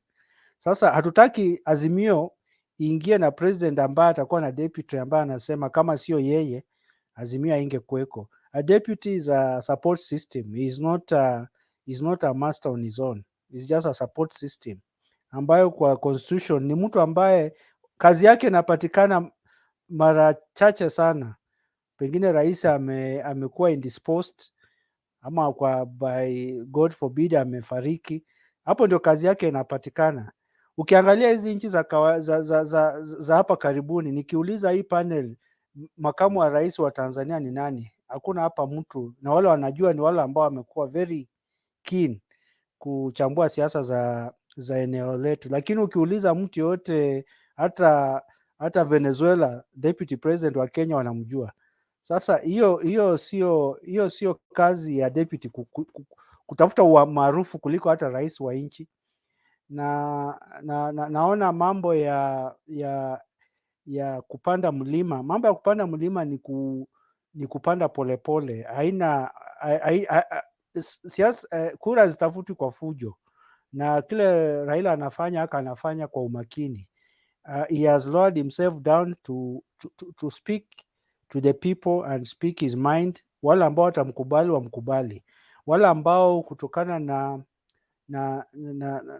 na kasumba ambazo wanazo, ama zile fikra ambazo walizaliwa nazo, waliamua hawatawahi pigia Raila, hawa huwezi badilisha mawazo yao. sababu mtu hata akikusaidia aje na wewe roho yako kwake ni mbaya, hautaona uzuri wake. Sasa hatuwezi lazimisha watu wengine wapigie mtu ambao hawampendi, sio kwa sababu amefanya makosa, but kwa sababu roho yao ilisema liwe liwalo, wewe siwezi kukupigia kura. Hiyo pia lazima tukubali kwamba kuna watu kama hao, na watu kama hao hatuwezi walazimisha, wana sababu yao na ni haki yao.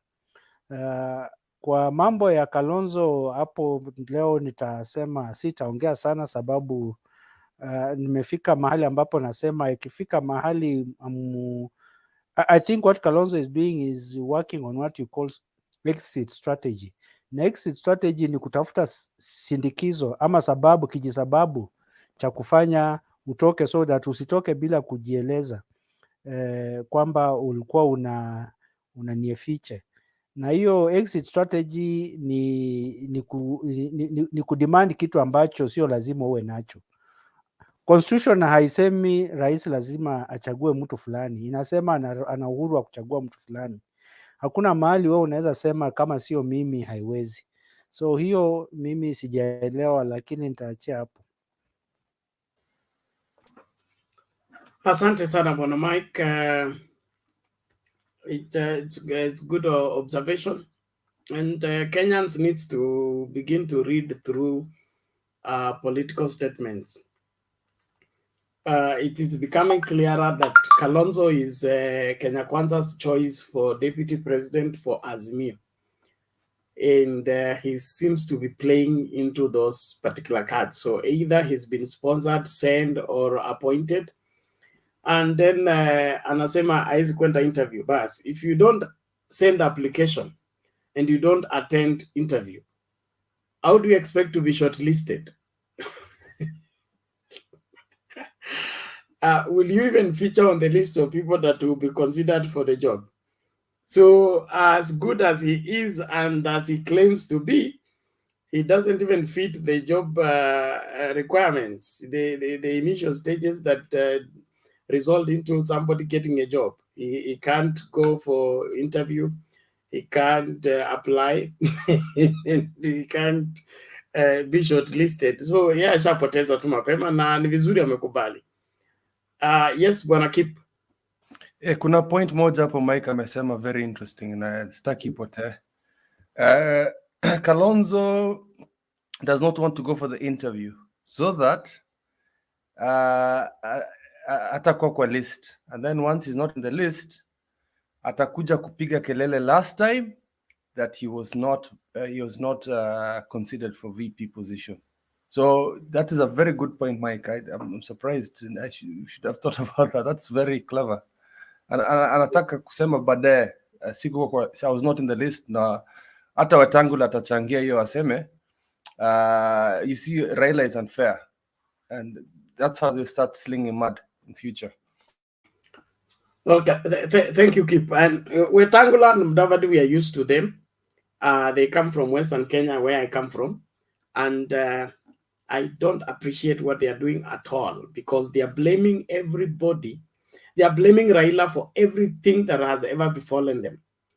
The latest that Wetangula has said, was it today or yesterday, that Raila has betrayed everybody, including Tim. In Nairobi, he has taken the governorship from Tim and given to other people.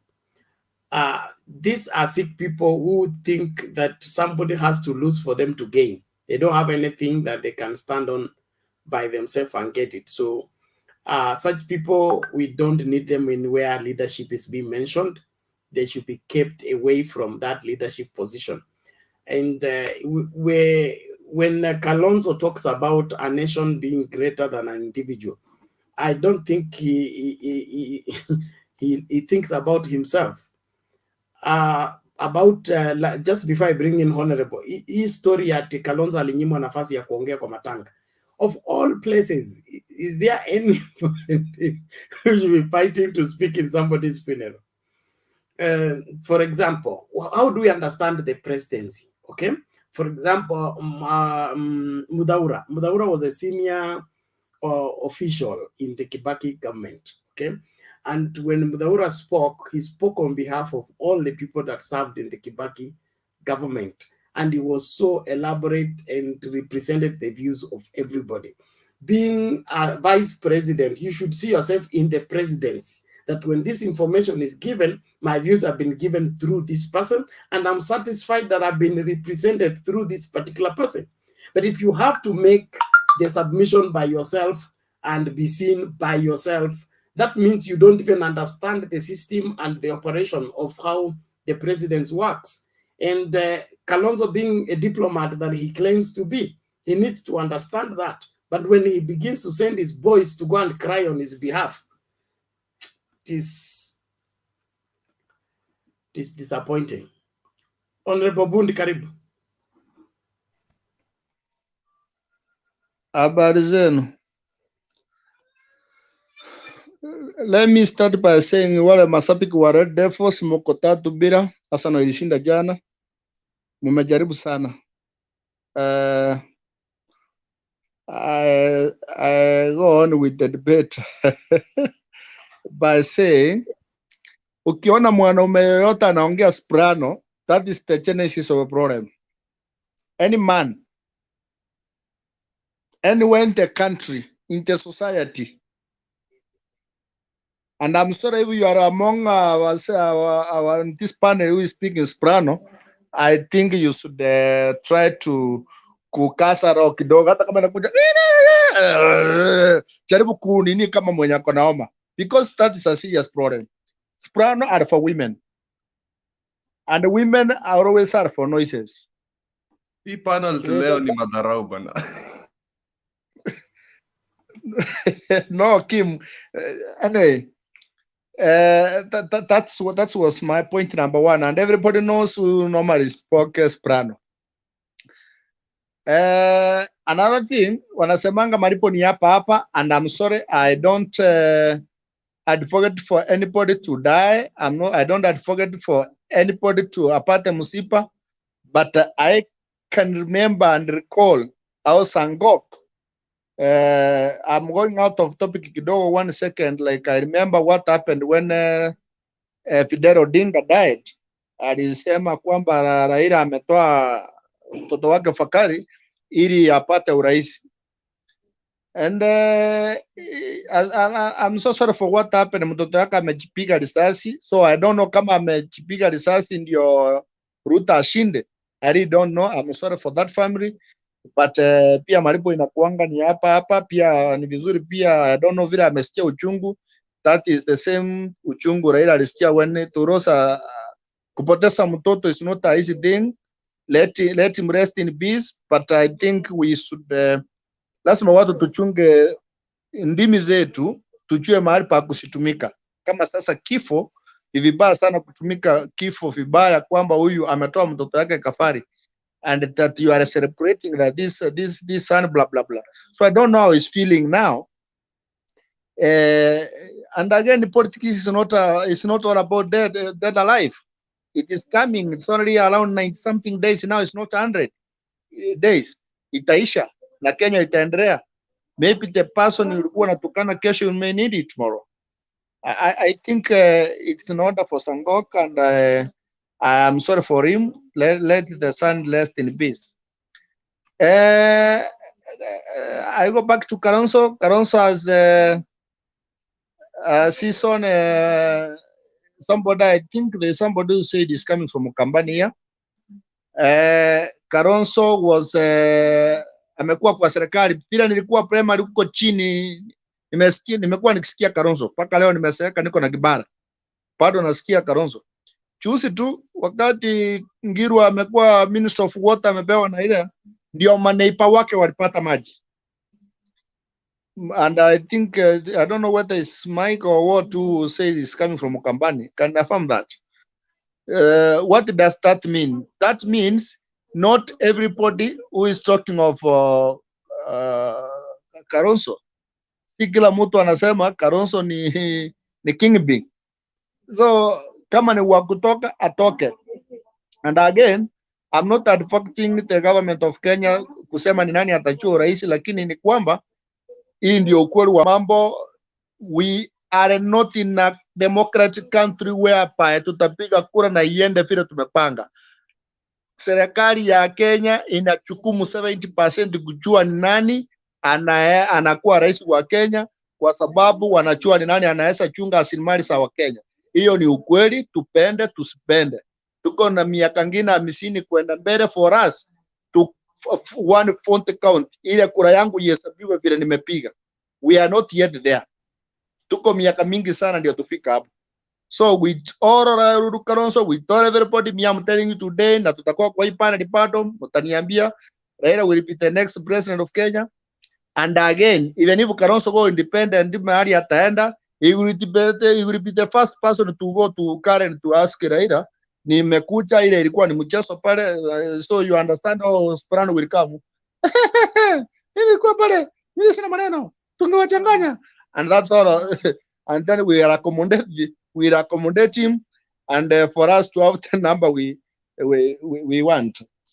When I go to talk sort about Kivutha Kibwana, amesema alisukumwa. Ile mtu peke yake anasukumwanga ni wakati unafarisa mtoto Pampers, ndio unamrasmisha, ngine anatoroka anaingia chini ya kiti, unamfuruta, unamfarisa Pampers.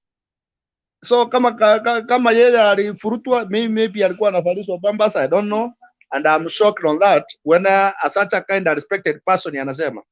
Lastly, because nilipiga kelele juu ya muda, I want to be the first person to affirm that for the 3 minutes I said. Anybody who is fearing Raila, he must have something is fearing in court. He or she must have a questionable something in terms of pesa wananchi. If you are fearing Raila, and I'm telling you today, either you have something in the court, either you are a governor, there is something you are fearing. Even if you see the way Motuate have now starting changing the ideas, they know the PR is using kupandika mata hapa kwa junction yapo na karamu kadogo watu tuana tukiingia Machakos na mambo ya White House. How can you build a White House where MCS are sitting and yet some serious campers don't have water? So those are the things they need to answer on the Raila demonstration. They are fearing. So anybody who is fearing Raila is fearing what he did even in 1990. We must resist. We must recover. We must recover taxes money. We must recover our money back. Whether they like it or not, with or them or without, we know what they are after. But I'm happy that God has already chosen this man is going to be the president of the Republic of Kenya. Let us pray for him for the good health. Above all, let us pray for our country, Kenya, because it is all not good. Somebody somewhere wants us to damn him for him or to be a president, or also to ask for handshake. Rust and Rastri. It is so sad. It is so sad when you tell your people, I think I don't want to repeat that because kuna mtu ameongea kwamba you will not go to Kisumu or to Kibuye today or to Siaya. Even in Kisi, you start abusing Raila. Where I'm coming from. Sahi vile Simbarati Simba kopare, uwezi tu Raila kule. Utatoka mbio, wacha ile kiatu Maraga aliacha huko na Ruto. Sahi hawezi, unajua sisi wa Kisii ameacha kiatu akaingia kwa ndege bila kiatu. Si kama alichukulia slippers hapo, hiyo tulifanya. Seriously alikimbia. Na kama hiyo ndege iko na haraka, I don't think kama lazima angeingia nyumbani Karen bila kiatu. So we are that serious people when it comes to serious business. I think that is all I can have for today. Thank you. It was Maraga or it was this other one, the UDA sycophant? Yes, it's not the UDA. He went to Jubilee. Umesahau Roba bana. No, Roba is next. Don't worry. Roba is next. We just want to get the names right. It was not Maraga. It was this other one. His name goes like Omingo Maraga. Omingo. Omingo Magara. Yes. Yes, Magara. Omingo. Yes. Thank you. Roba.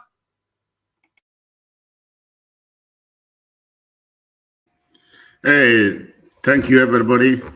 I see Who's Mr. the Vice Kid there. President of Tanzania? Who's that? We don't know because it's not on public. Who's the Vice President of Tanzania? I don't know. I know, but I don't want to tell you.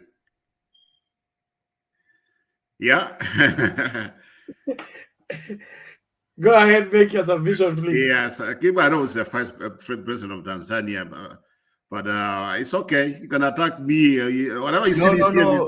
No, I wanted to prove that there are people who know the Vice President. There's somebody who said that not everybody knows the Vice President. Because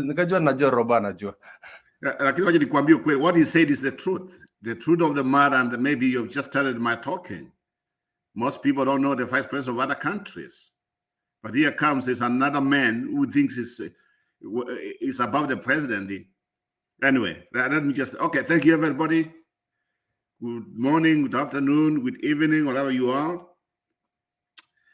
Today, you guys have been listening to you, most of you, the way you have been talking. Then something came to my mind. And that's where I'm going to start from. I've come here every day. I've always said democracy comes from the people. You cannot impose democracy on people. And that one brings me what I want to talk today.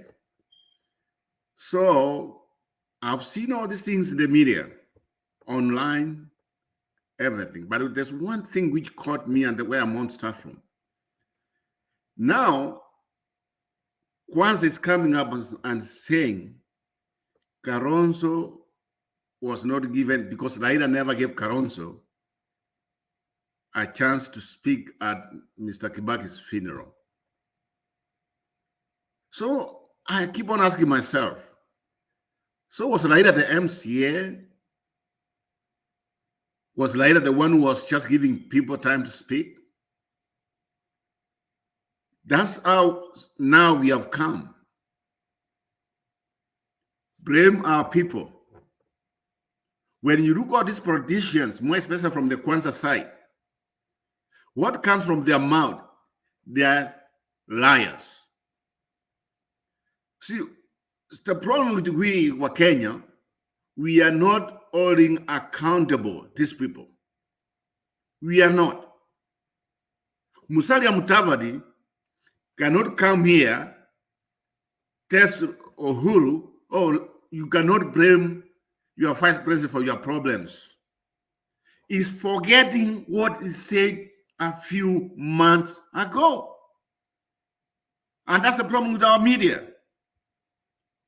Our media is supposed to listen, what do you mean then and what do you mean now? And that's where our politics is going wrong. I'm sick and tired. When we thought Kalonzo's story was dead as from last week, we said we are moving on. And here we are on a Monday night, Monday afternoon, maybe Tuesday night. Now we are talking about Kalonzo again. Not in good terms, but in a way that I think at the end of the day is going to mess up the election. So my question is, who the hell Kalonzo thinks he is? If he thought he's beyond a Kikuyu, if he thought he can represent the whole country, what the heck couldn't you run as a president? Now you are just coming here, you are just sitting at the park after we have spent all this time. Sometimes we talk about you. I mean, me included, I think we did it wrong. It's time for Kalonzo to move out and to move on. He is coming to destroy. I understand his democracy has a right. But what he has been doing is opposite what comes from his mouth. I'll tell you one thing. A few weeks ago, when Kalonzo was coming to Azimio, he said the other side is corrupt. And I agree with him 100%.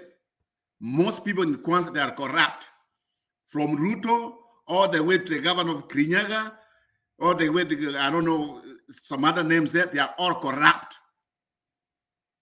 But now Kalonzo comes again, he gets somebody called Nzoko.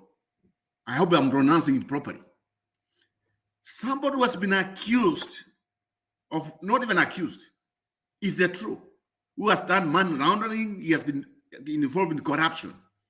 He wants him to be a governor of Mombasa. Give me a break. And that's where we get our politics wrong. It's kama wewe ni kabila yangu, hata ukiiba uko sawa. So, Kalonzo, you are telling me you don't like corruption. Then why are you promoting corruption? That's my question there, right there. Something he needs to answer. Now, I was watching Papa. I've been watching him in Central. I've said it before, and I want to say it now.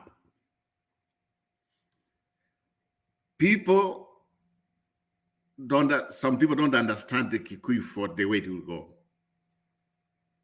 But if you are somebody who has been paying attention, there are some things here. If I was Ruto, I should be scared. Here's why. One example. So the so-called Kalonzo Musyoka, was he not a vice president of Mwai Kibaki? He was. But how comes he never Kibaki never endorsed him after he did what he did for him? Yeah, because Kibaki, he knew what he was doing. He knew even if he endorses him, he knows about his people. And that's why those who keep on asking, or those who keep on telling us, why was Kibaki? Kibaki is a gentleman. He was a gentleman. He left the stage without saying anything about who's going to be the next president. Either he endorsed Raila or Kenyatta, he kept quiet. But remember, Kibaki, behind the scenes, he knew who was going to be the president. And he was supporting Uhuru camp. That's the truth of the matter. He was. And where was Kalonzo? Kalonzo tried. He was not supported by Kibaki. But remember, before that, Kalonzo supported Kibaki. That's why I'm telling you, it's very tricky. As Central Province comes up, I really want to know in a few weeks what the president is going to do about it. I've always said, when Uhuru comes started campaigning, things are going to look different. It's going to make a difference. These people called Kwanzaa, they are scared. They are scared. That's why they keep on attacking the president. But here's the problem on them. The president has a big mouth. No, I don't mean mouth by speaking, and that's the media. Because whenever the president speaks, it's being covered. Whatever comes from him, it goes all over the country. And because of that, they will not win against him. They are just wasting their time. I said it last night. If I was one who was the vice president of Uhuru, and that's Ruto, I could have gone to the hall, hide there. This was the time I could have come out of that hall saying, oh, I remember I was the vice president, support me. Uhuru Kenyatta could have supported him. But because his ambitions, what he wanted to achieve in life, he wants to show everybody he has the power. He's the one who installed Uhuru. He's the one who installed Raila to be prime minister. But he's not forgetting he's the same person who supported Nyayo during that time of dictatorship with YK92 until Moi was in power for 24 years. And now, when Uhuru says it's time for another tribe to run the country, they don't want to tell us that. They want us to just forget about that issue. But it's time for us to celebrate on August when we make history. Since independence, we are going to have a president from a different tribe in Kenya. Maybe that's where we have been going wrong in our politics. Maybe that's when we start a new chapter in our country. I support Uhuru Kenyatta, and I support what he said. Let's see what happens. Thank you.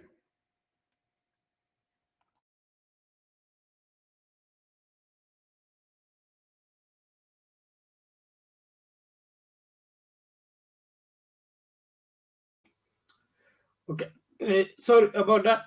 Thank you, Roba. I think we should have Mr. Abuya before Mr. Kamau. Yes, Robert Abuya. Sema maneno. Unmute. Your mic is beside your name. Oh, okay. Yeah. Yeah. Good evening, gentlemen. Good morning, wherever you are. Good morning from Nairobi. Pardon? It's good morning from Nairobi. Right now it's midnight. Yeah, I'm in Mombasa. Yeah, I just wanted to make a few remarks on Kalonzo. There's something I've noticed about Kalonzo that maybe, I don't know, maybe it's my own opinion, but Kalonzo does not seem to have recovered from that agreement that he brought about for NASA. This gentleman had calculated so well. He knew he was going to be given the presidency candidature on a silver platter. And unfortunately, that did not happen. So he pretended that he has now forgotten and he is ready to join in Azimio and participate like the other partners. But that thing has not left him. So he's not even interested. I don't think he's even interested in being a DP. He's interested in rocking Raila's bid. There is no doubt in my mind, because anybody who wants a win for the team would not be behaving like him. There are certain side shows that he's bringing in that, I mean, they're out of this world for somebody of Kalonzo's stature, a politician who is experienced. I mean, nobody can convince me that he's after the DP position. That's because even if he's given that DP position, he will rock the boat. So ideally, I think it is time that we should do away with him or ignore him for that matter. Not to insult him or anything, just let him be. And pick Martha Karua is my choice. The reason I'm taking Martha Karua is because there is one very important agenda. If Baba is to succeed in governing the country, one important agenda, and the person who can deliver that agenda properly or conduct that agenda properly is Martha Karua. It is corruption. She has no baggage. Nobody will hold ransom or anything. And that is one of the reasons that Kenya Kwanzaa is very worried about the running mate position going to Mount Kenya. They really want it to go to Kalonzo by all means, knowing that the relationship between Kalonzo and Raila is not solid. So it will be to their advantage if Azimio goes for Kalonzo, in as much as he has numbers, yes. But if you look at it from what I hear from the ground, I have different fellows who are Kambas. They are already tired of Kalonzo themselves. They feel like he has let them down because of indecisiveness. So ultimately, this deputy president's position should go to Mount Kenya without a doubt, and Martha Karua is the best choice. Yes, there are people like Munya who have good mobilizers and what have you, but Martha Karua will change the way we are doing our politics. At least with number two as a lady, it will be some fresh air coming in. People will look at it differently and are likely to embrace it. even the other women from other communities who might not have voted for Baba will feel empowered that a woman can actually get to the top. So for Kalonzo, in a nutshell, I don't think it will work. Let's forget about it totally. Like Mr. Bundit said. I think I'll stop it at that because I don't want to make it a Kalonzo issue. He's really getting to adapt too much. Okay, thank you, Robert. That's a good one, and it's important that we appreciate that ile story Raila huwa anapeana ngamia ilisema niingize kichwa kwa tent, kichwa peke yake, sema ai hata hii nondo pia naomba niingize then ikaingiza mguu ya mbele ya nyuma, then before long it took over everything. You can't always keep on giving and giving and giving and taking all through. David Allo, you're my friend, but that is a very sensitive comment. Utoe tafadhali. Hiyo kuchoma churches, it's very sensitive. I know you're my friend, but please. The comment section, so Peter and David, please tone down. And this Asif Ali, please behave yourselves. There is a reason why we have a title to the debate that we have. There is a reason why that title keeps scrolling there. It's to guide the debate so that when you're debating around there. Not these things you people go fetch from wherever and you bring them here. Please, let's respect the debate and do what is necessary. Work on your point, work on your reason. Don't get into insulting and calling names. The politics of running others down so that you remain at the top is the wrong politics that we should not be buying into. We must, first of all, be the best before we are first. You can't be first until you are the best. And so you can't be the best by running every other person down. You just become the best by going ahead of everyone else. How do you go ahead of everyone else? You refine yourself. You polish yourself. You become better. But if you concentrate in running every other person down so that you be the only one that looks good, although you know you are bad, that doesn't make much difference. So let's please work hard on that and do what is necessary. And let's also look at this as a platform whereby we come to sharpen our brains against other people's thoughts so that we are developing on the discourse and building on the same, so that your debate skills are polished. The way you reasoned yesterday shouldn't be the same way you are reasoning today because of the interaction of different people that you've interacted with here. So don't work hard to maintain your level of insults and exchanges over trivialities. Let us keep the focus and debate soberly and help people push their minds and their understanding ahead.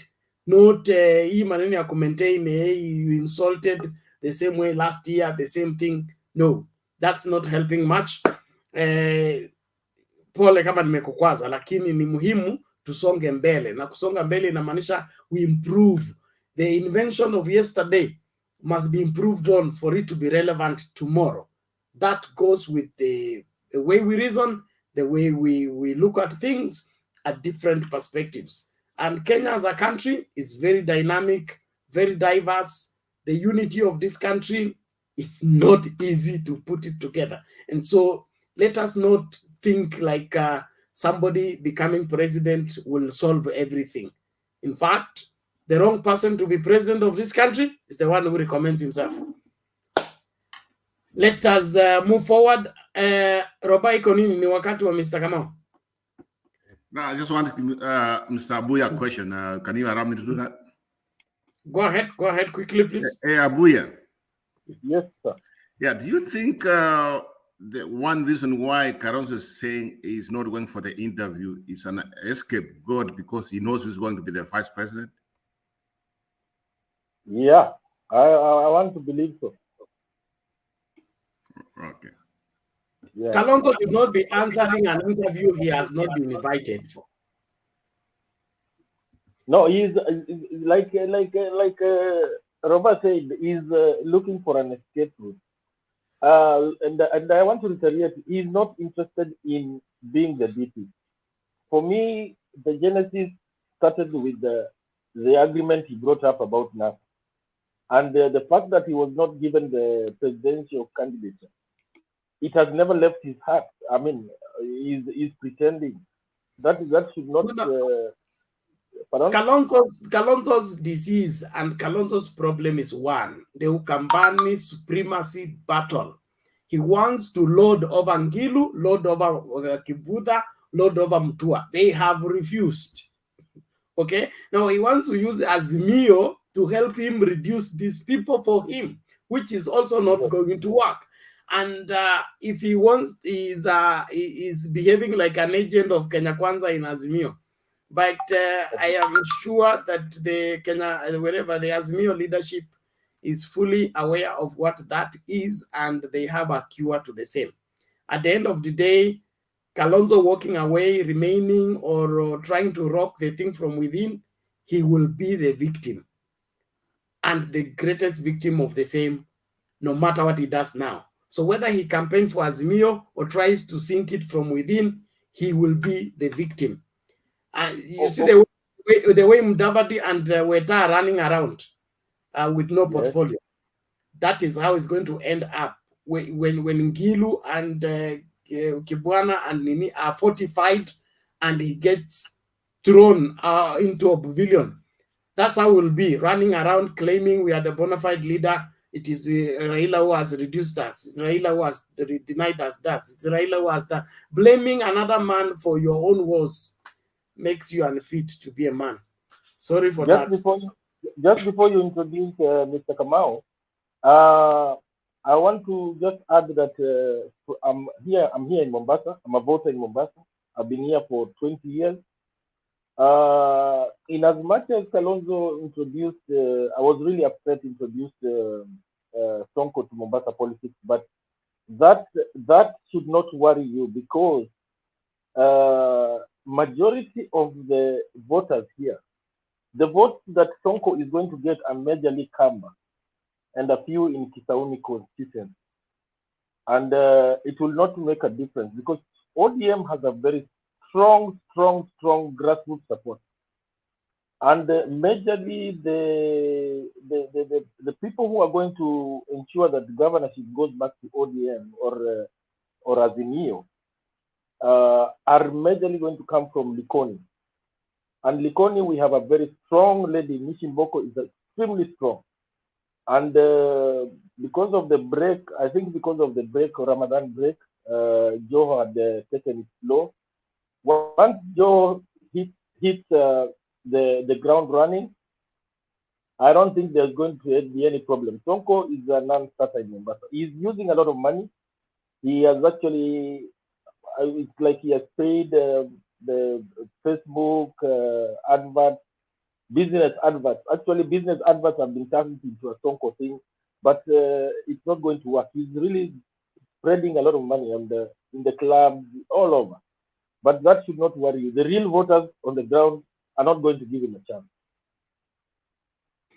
Okay, thank you. You can't fail in Nairobi and go and succeed in Mombasa. Thank you.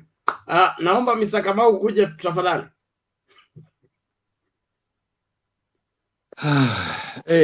Habari ya ndugu zangu.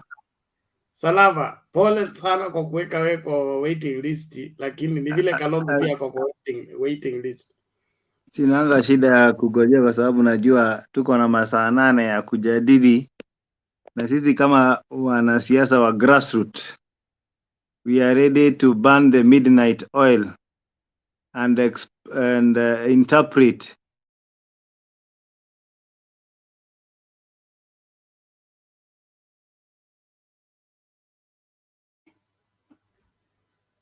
Samahani bwana Kamau. UDA umetuma kwa bora. Neti katika pap. Pole lakini labda utarudi baadaye. Thank you for that. Let's move forward. Please, on the comment section, let's keep it clean. Let's keep sober. Let us respect one another. Link ndio hiyo na share tena wale ambao wana demand link. Jakindu Bay. Vipi lakini? Salama kabisa Bernard. Keep habari yako keep. Amjambo wote. Amjambo. Habari ya mzee. Na tunakuitanga hapa tunasemanga wewe ndio the father of the house. Asante. Tangu mnifukuze kwa kikao cha wazee, sasa siku hizi siwaoni. Hata pia mimi nitakuwa mzee nikuje. Hata wewe utakuja tu. Asanteni sana kwa mjadala wa leo. Mimi kwanza nataka kumshukuru sana baba Bwana Raila vile alienda kwa mazishi, alifuata kabisa kanuni ya mazishi. Amefanya kanuni ya mazishi. Rafiki yako ukimzika hautoki the same day, unalala huko, unakaa huko, unaongea na watoto na kina mama wale wamebaki pale. Kwa hiyo nimefurahi sana vile alienda kusindikiza rafiki yake. Amepata nafasi ya kuongea hata na wakaaji wa pale. Ameenda hata kanisani kuomba na watu wa pale. Hiyo ni jambo la muhimu sana. Alienda kama rafiki, alienda kama president wake, alienda kama mtu ambao walifanya naye kazi, alienda kama rafiki ya baba yake, na ni mambo mengi. Na mimi hii ndio kitu nataka hasa vijana wengi musikilize vile Wakenya tuko connected. Msione tu hivi mtu unasema unaanza tu siasa bila kujua hiyo mizizi ya siasa imeanzia wapi na kina nani waliziunganisha. Kwa mfano kama saa hii mtu akisema ati watu wa Nyeri hawampendi Raila, mbona waangalie huyo Raila ametoka wapi na ako connected na wao namna gani? Mtu wa namna hiyo lazima saa zingine, hii ndio maana ni vizuri, saa zingine ni vizuri kujua mambo. Lakini naona Wakenya saa zingine hata tukijua mambo fulani tunapuuzia, lakini hizo ni vitu za muhimu kwa maendeleo ya nchi yetu. Inatufanya tuone sisi ni ndugu moja, kwa sababu kama ukijua kule mmetoka wote, mmetoka sehemu moja, unaanza kubadilisha mawazo yako na kusema huyu ni ndugu yangu na ni vizuri tukae tuzungumze tufanye maendeleo ya nchi yetu. Na mimi nahimiza sana kitu moja, lazima tujue President Kenyatta na Raila, wakati tulipata uhuru Kenya tulikuwa wamoja wote, lakini baada ya uhuru kukaja na mvurugano wenyewe ilikuwa ni juu ya mashamba. Watu wengine walikuwa wanataka mashamba hayo tuyanunue, wengine walikuwa wanataka mashamba hayo hatununui. Tunanunua namna gani na ni yetu? Kwa sababu hata Mwalimu aliambiwa anunue mashamba, Mwalimu alikataa. Nyerere alikataa, aliwaambia kama mnaona ni vizuri hayo mashamba sisi hatununui kwa sababu mlipata hapa, lakini kama mnaona ni lazima mzichukue, chukueni muweke kwa meli muende nazo, lakini zikiwa hapa ni zetu, mkiziacha hapa ni zetu. So kuna mambo mengine ambayo si za ukabila, lakini watu wamezigeuza, imekuwa tunabaguana kikabila, na hiyo ubaguzi tumefanya kwa miaka 59, sasa inaenda 60. Je, tumepata faida gani? Hii ndio kitu mtu natakiwa tujiulize. Tumekuwa tukifanya mambo ya kujibagua kwa kabila, tumepata faida gani? Hakuna faida yoyote. Kitu tunachopata ni vurugu, na tunagombania kila kabila inataka kuwa president. Unaona, wakati wote kama nasema uongo, mtu aniambie, kila kabila inasimama inataka kuwa president. Nasema sisi ndio lazima tuwe president, sisi ndio lazima tuwe president. Hiyo hatuwezi kuendelea.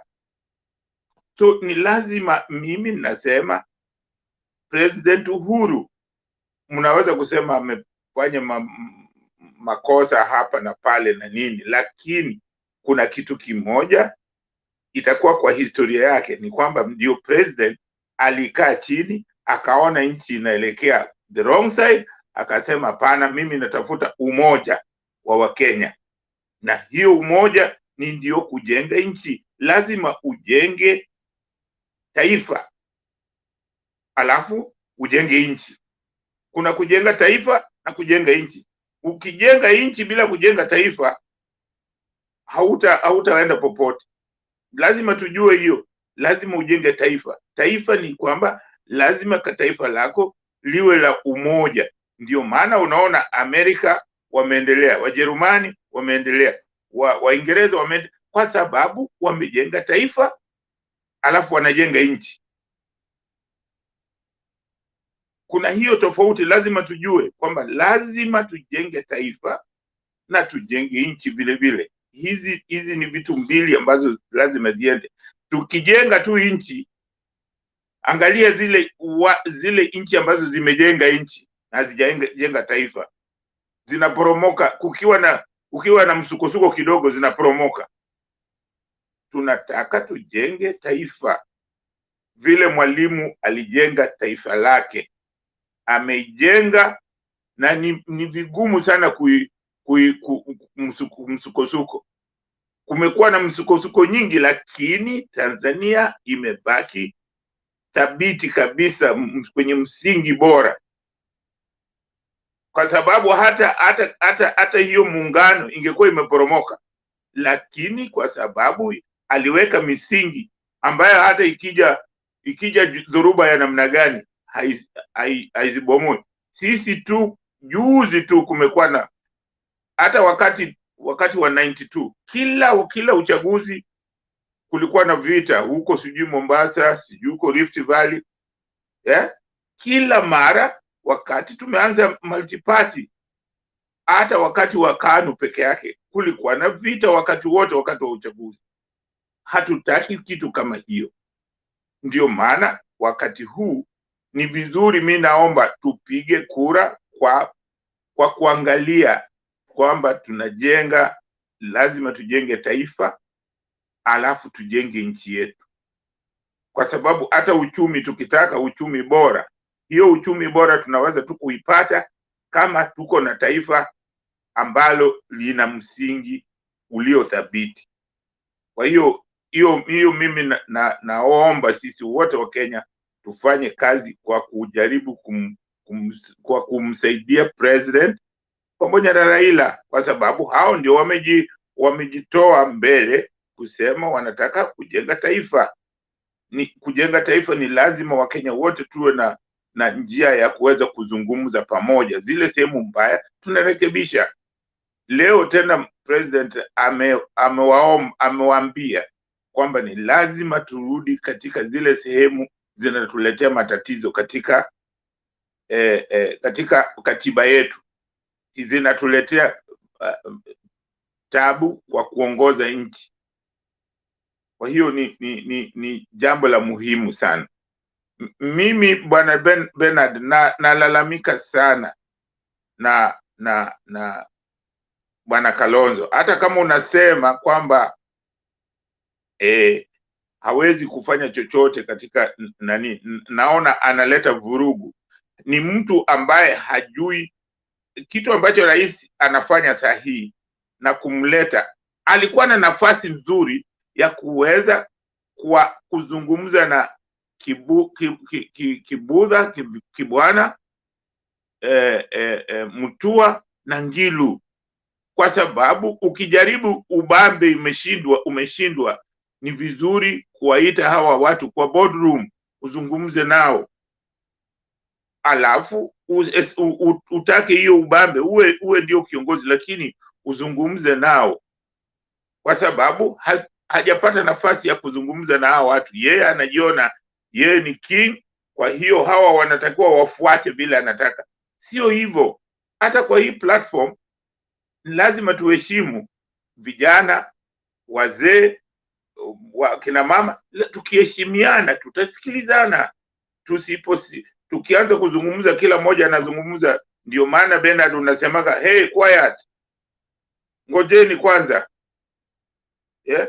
So lazima yeye kama alikuwa anataka uwiano, ilikuwa ni nafasi nzuri ya yeye kukaa chini na hawa watu watatu, anawaita kwa boardroom yake na kuambia jamani, sisi ni watu sehemu moja, tuvute pamoja, tuache tuweke masikilizano. Lakini yeye anataka vurugu, na hiyo vurugu inavuruga, inafanya hata ndani pale kuna msukosuko.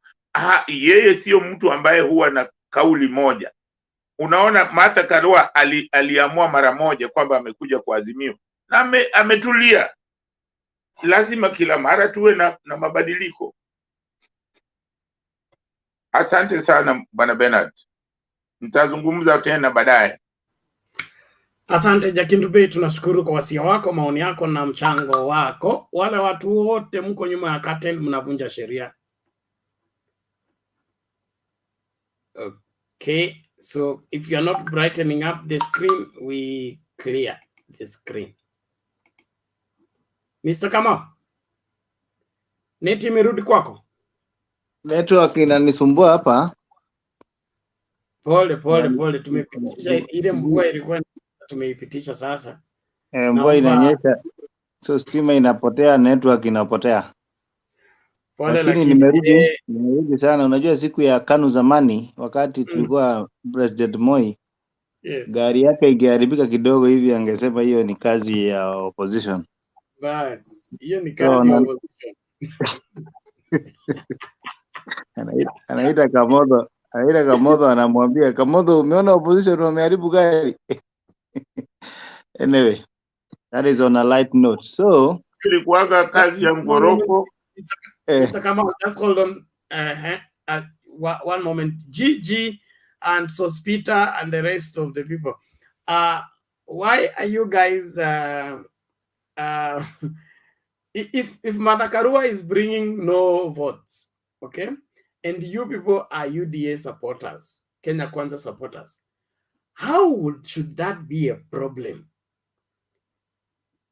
I thought that is to your advantage. You should be pushing Martha Karua candidature, because if she's running mate, she has no votes, she can't win a governor seat, she can't bring over 100,000 votes, then that is working to your advantage.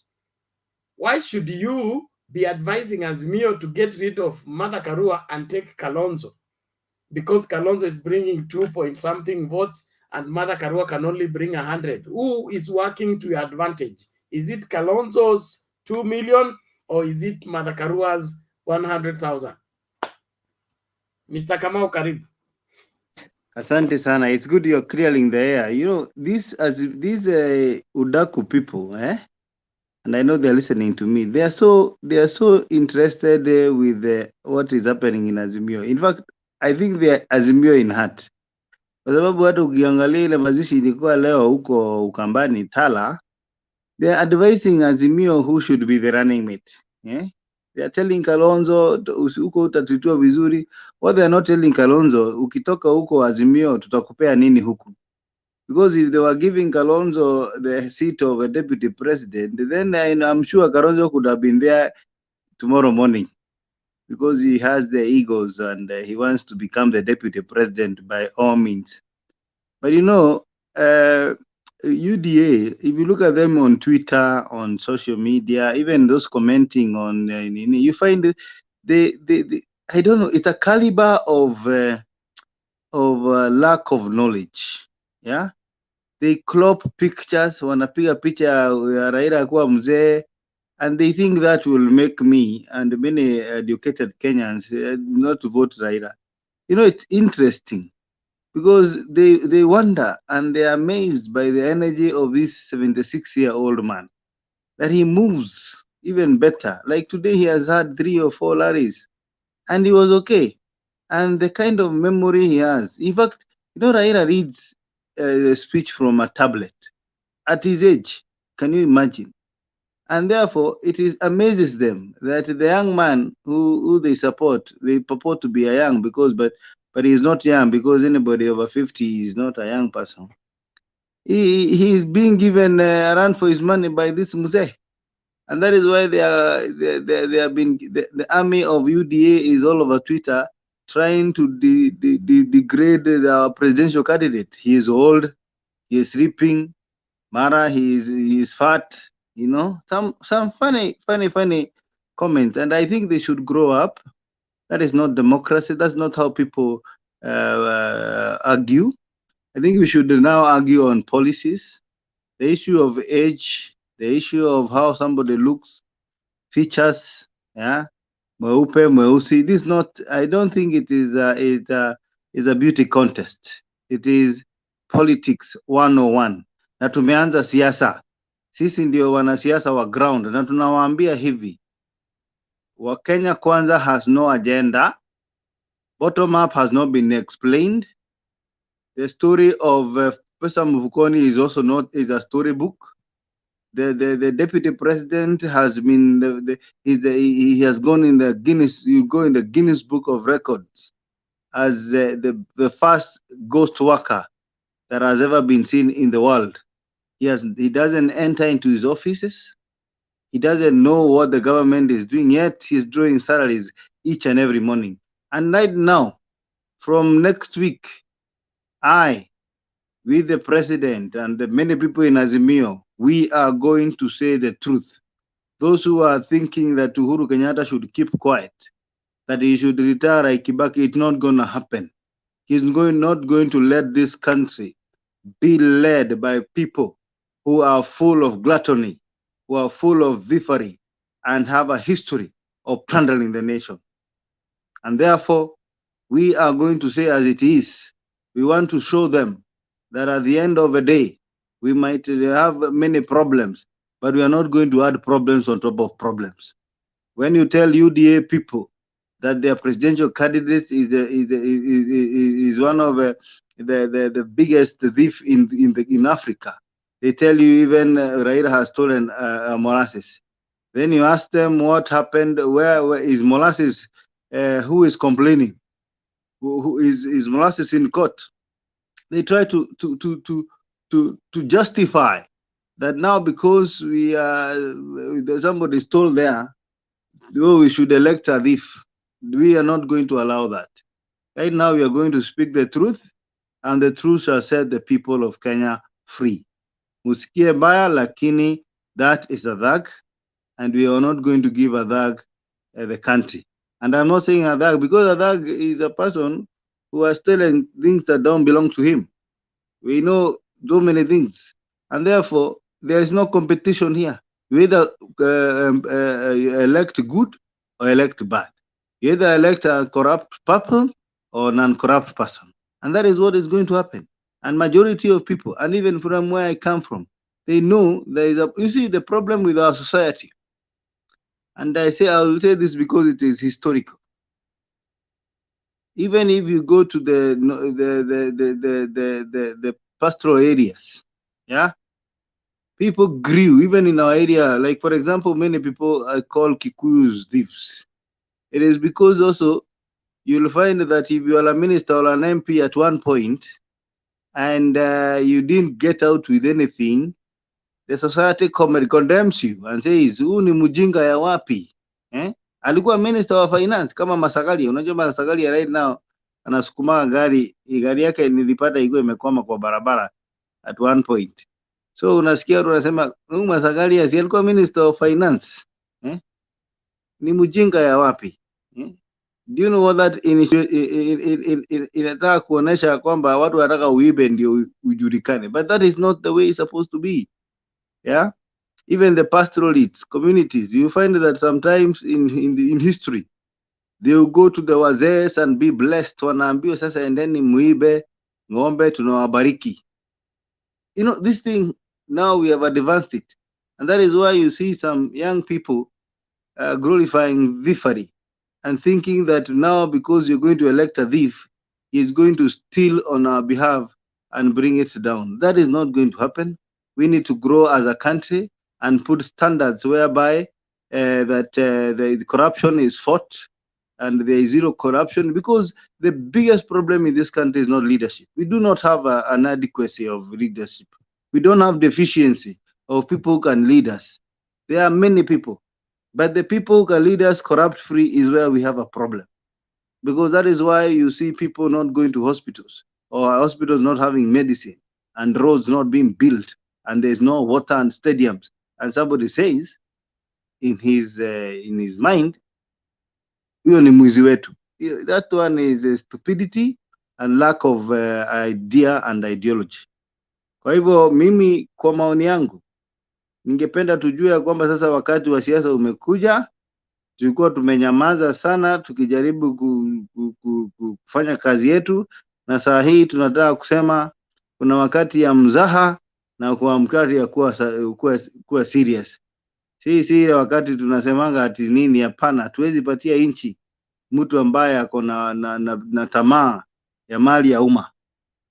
Hiyo haiwezekani. Lazima tuweke watu kwa mizani, tupime, tuangalie ni nani ambaye katikati wale ambao wako juu ni nani ambayo hana haja na hiyo. Na ndio tunajua baba hana haja, kwa sababu kama baba angekuwa na haja kubwa sana na mashamba, sasa angekuwa na mashamba coast. Tunajua tungekuwa tunajua amechukua shamba kubwa kama ile ya Criticals. Anatoka hapo Nairobi pia tunamuona kuna eka 200. Tunatoka hapo Kisumu anakuwa nayo.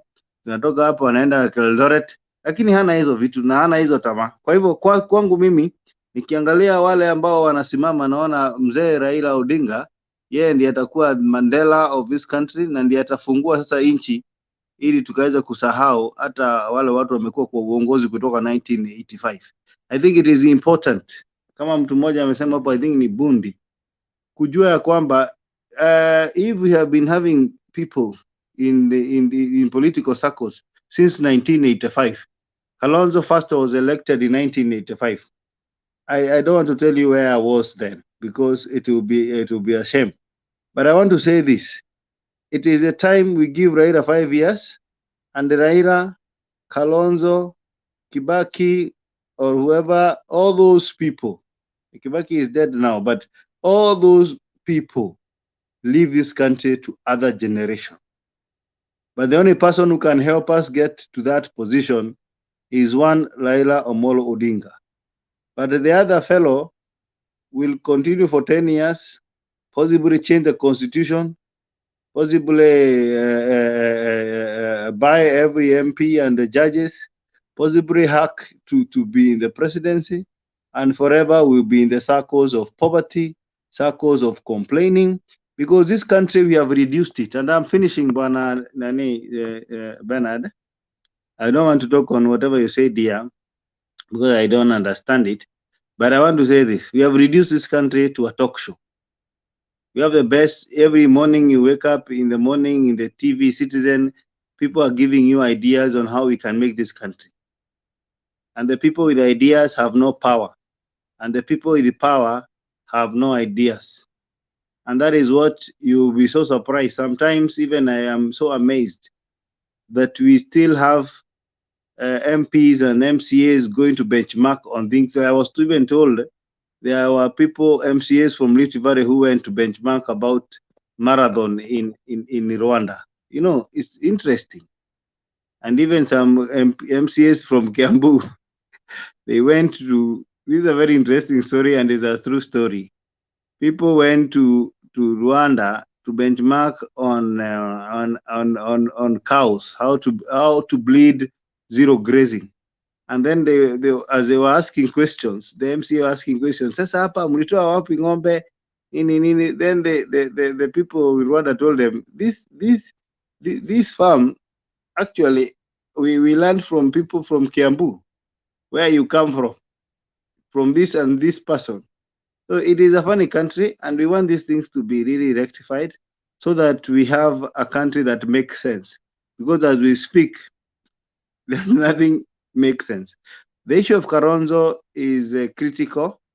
I think Kalonzo is behaving, you know, when I want to use this scenario. In your house, you have your wife and you have your house girl. And the problem is that when you have a wife and a house girl, and as a man, you start approaching the house girl in any way, then the house girl sometimes feel like she is now equal to your wife.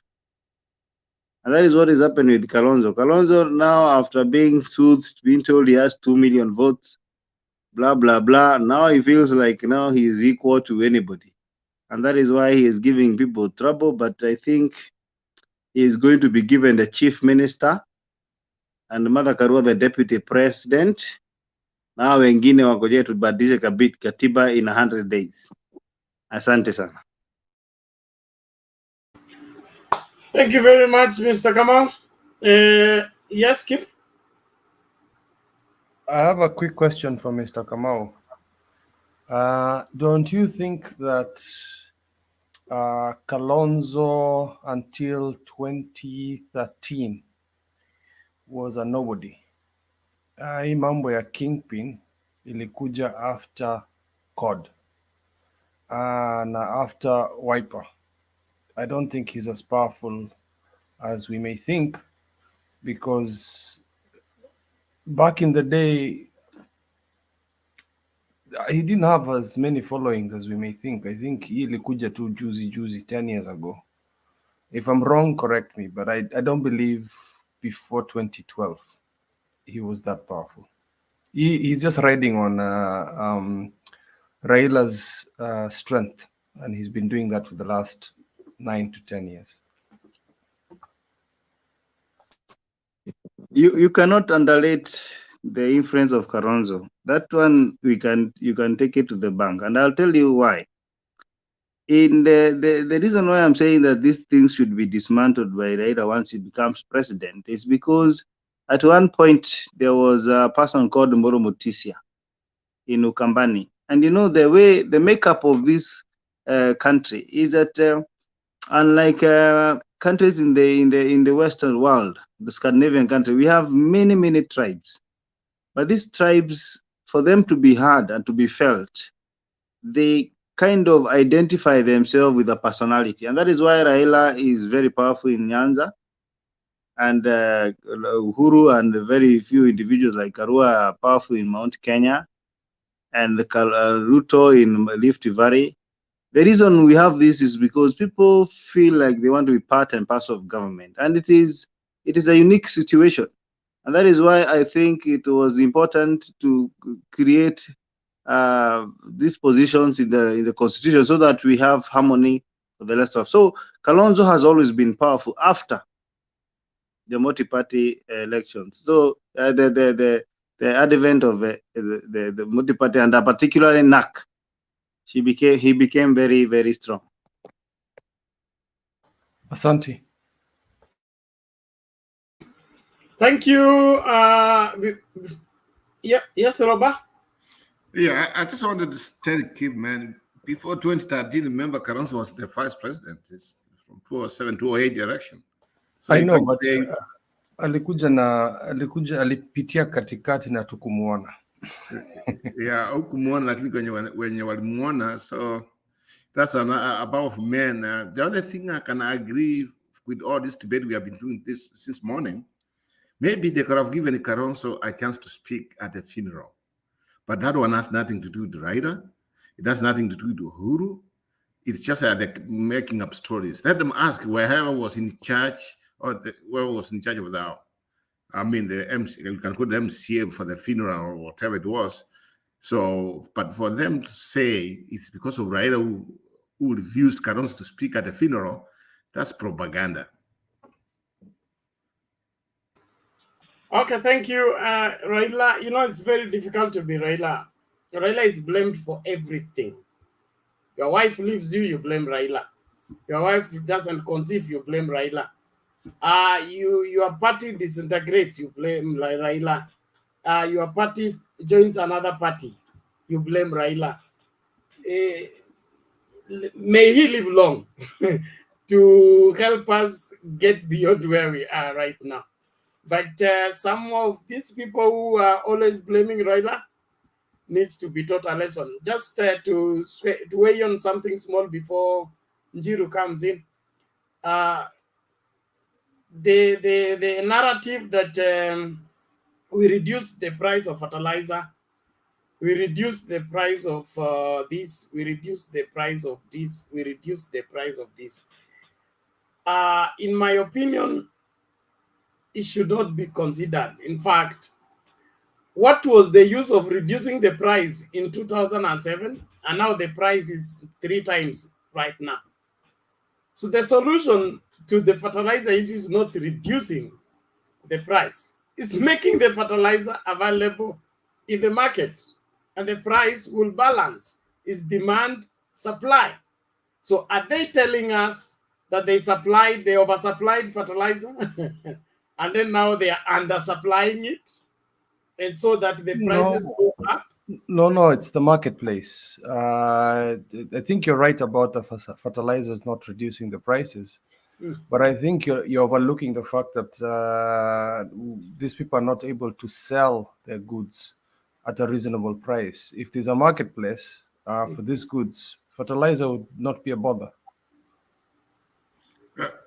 On that, Bernard, what I'm saying is there must be somebody who is causing either artificial, timing. You know the way the government works. You remember when we are translating from the old Matatu system to the new Matatu system with Michuki? We had this Matatu, was it Circle company called Double M. By the time Michuki was talking about seatbelt, they already had seatbelts. They already had and they remain in business while these other people are looking for the seatbelt. That means they had inside information that these changes are coming, and so they got prepared for the same. These people inside government know what is happening, and they use that information. The planting season is this particular time. The cost of fertilizer will be required at this time. Let us bring in at this time so that we make a kill on this. Now, those are the cartels that needs to be dealt with. Now, the person who seems to be in charge of them is the one claiming Kibaki reduced the price. If I come in, I will reduce the price. They want to keep us where we have been.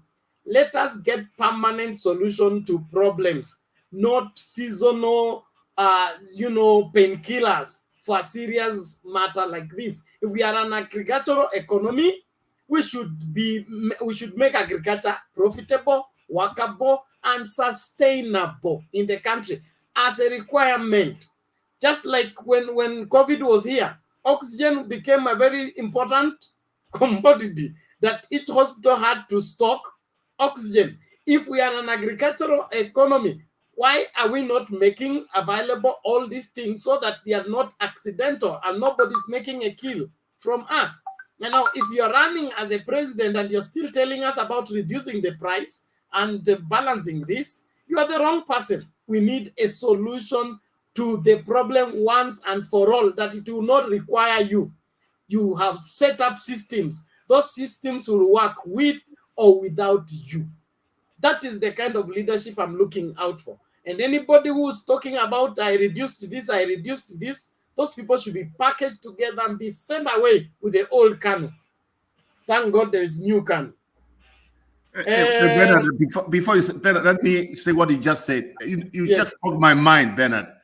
In fact, we should have candidates telling us we are an agriculture country.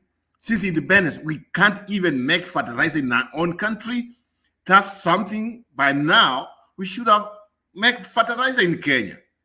Instead, we have to know these guys, crooks, they don't want us to import fertilizer depend from outside so that they can make money. Like you say, we want solutions, not who want to reduce the price. Why should we? In fact, you know what? I have enough of these guys, these politicians. They have the money they have stolen from us. Now they have the power, they want to shower, can everybody. They have this money they stole from us. Now they want to tell us what the future looks like. You don't have anything you want to tell them. Bye, kabisa.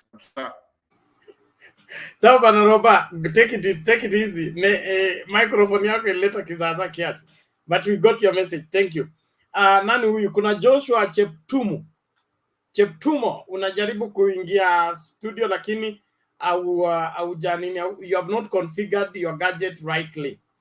If you're using phone, I advise you restart your phone, and when you click on the link, allow StreamYard to control your camera and your audio. That's the only time you'll be able to contribute on the channel. Right now, your device is not connected, so we cannot add you to the studio. That's why we are kicking you out.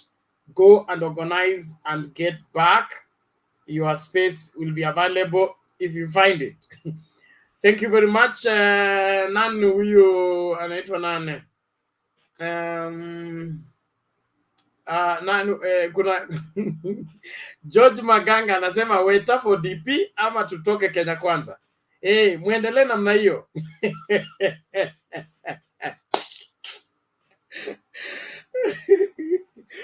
Bwana Njiru, karibu. Okay, habari yako Bwana Bernard? Niko salama, karibu. Okay, nashukuru kwa mjadala wa leo. I appreciate for everyone who is here, na wasalimu wote, Kip, Jakedube, Penny Nyagaka, Roba, I appreciate. First of all, wacha nianzie na historia ya Kalonzo. My dear brothers and sisters na wale watu wote ambao wananisikiliza. The moment you hear your opponent proposing a candidate for you, distance yourself from that person. Your opponent will always give you the weakest thing. Naturally in life, hata hapa Marekani inakuanga hivyo. Ile wakati Democrats na Republicans wanafanya primary zao ama wanatafuta candidate, kuna kuanga na intrusion. Unasikia saa zingine watu wa Democrats kuna yule mtu ambaye wanapigia debe pande ya Republican, na watu ya Republican kuna yule mtu anapigia debe ile pande ingine. Na naturally ile kitu wanafanyanga wale watu ambao wanakaa weak ndio wanajaribingi kuweka juu sana. So in default ile kitu najaribu kusema ni ya kwamba kutoka kwa ile siasa nimesikia Kenya Kwanza wakisema hivi, I can say it with certainty that Kalonzo will not be our DP. It cannot happen. It is only a fool who can only take somebody who your opponent is giving you.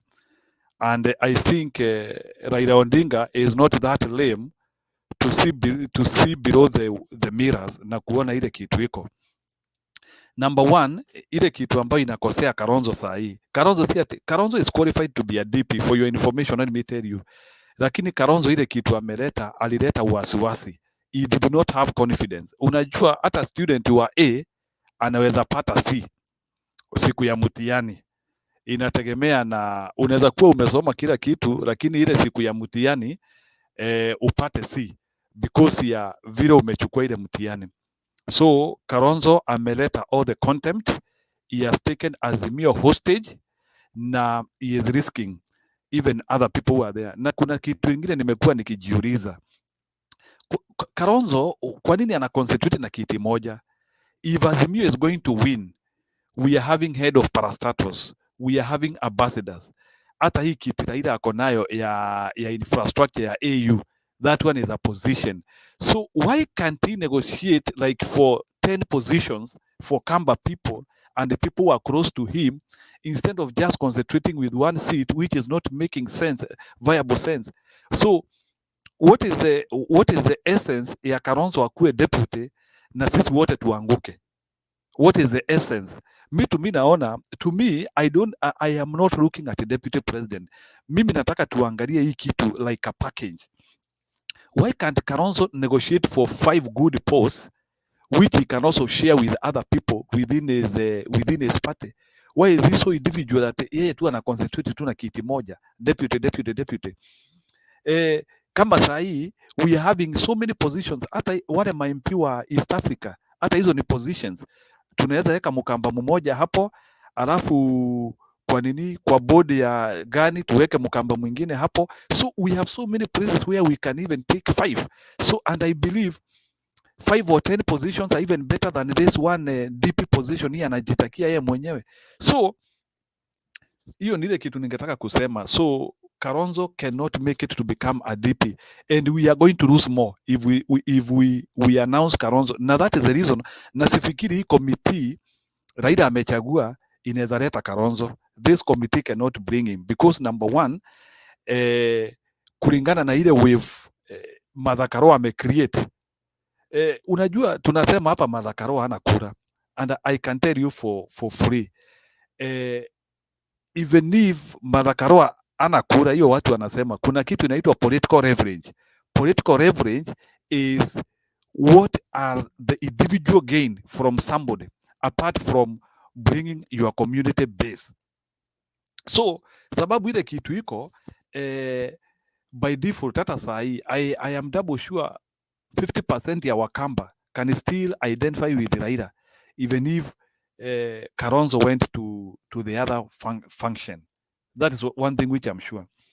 Then pia kuna story ingine iko hapa mkiangalia, and it is now something happening in Kenya. Sahi Kenya, the head of judiciary ni mama sahi. So by default sasa it is making all political essence for Kenya to have a deputy who is a woman. It is making all the political sense because already sasa wamama washapiga hiyo hatua, they are already now heading one wing, so already wamefika judiciary. So na hakuna vile atu wamama wanarudi nyuma, so wako judiciary sasa, wanaenda kupata deputy president hapo. Ni hatua watu tu wanapiga tu pole pole, one after the other one.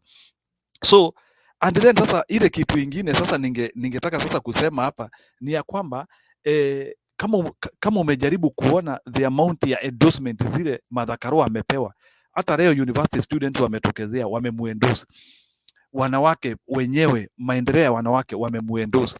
Nataka mtu hapa aniambie how many people are Wananjiru, yes? hold your mic a little bit away from your mouth. It's creating some okay echoes ambazo zinaleta kelele kwa wasikilizaji.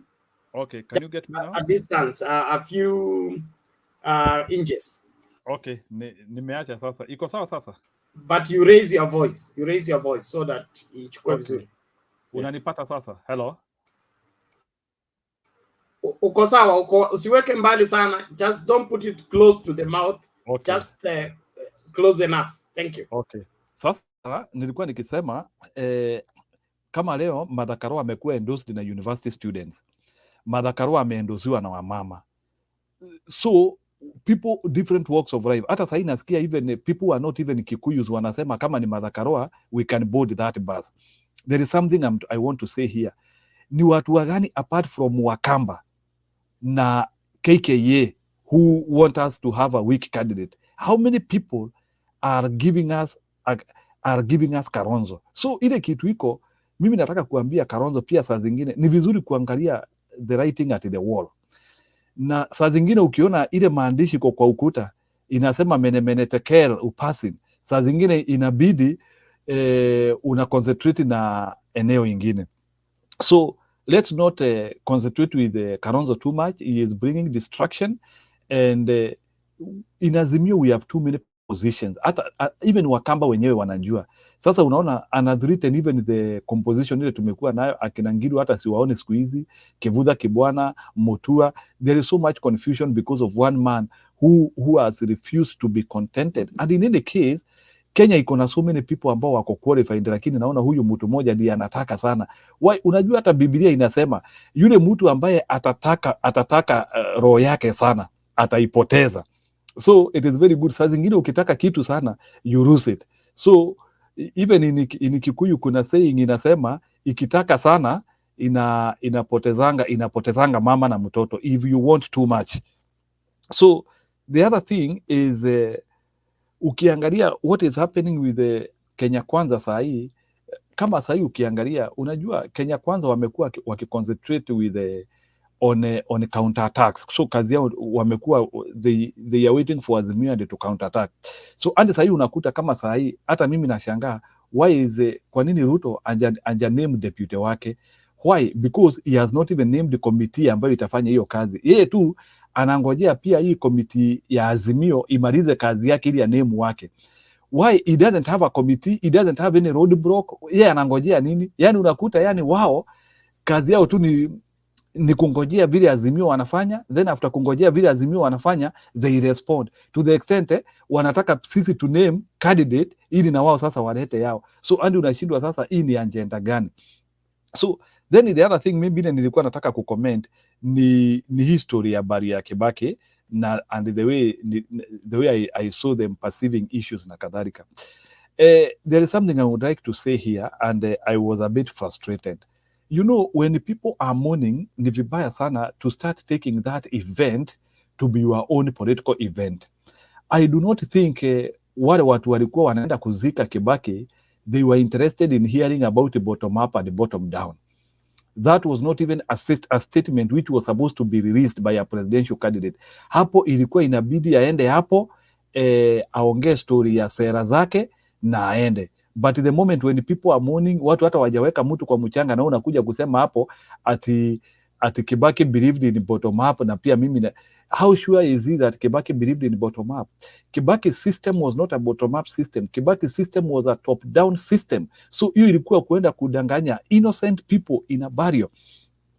Then the other thing ni story nimeona leo, Raila at least nimemuona leo amekuwa in Kirinyaga and LAIKIPIA, and also today nilisikia pia ni kama kulikuwa na ile teasing, ni kama watu wa Kirinyaga ni kama wanangojea Martha Karua. Kama mliweza kusikika, there was a teasing pale, walitease kidogo, ni kama akasema nitawaambia baadaye.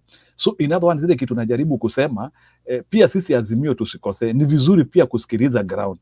Na tuachane ati na history ati ya kusema ati tunachagua Martha Karua ati ana ground Martha. Let me tell you, Mount Kenya decision has not been made. And whoever who thinks that William Ruto ako na kura ya Mount Kenya, you are daydreaming.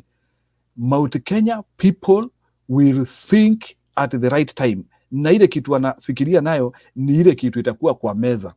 Already kuna fununu Ruto anapea speaker hiyo kiti ya deputy president. Kuna fununu, kuna semekana 80% ni kama anapea Justin Muturi hiyo kitu ya speaker.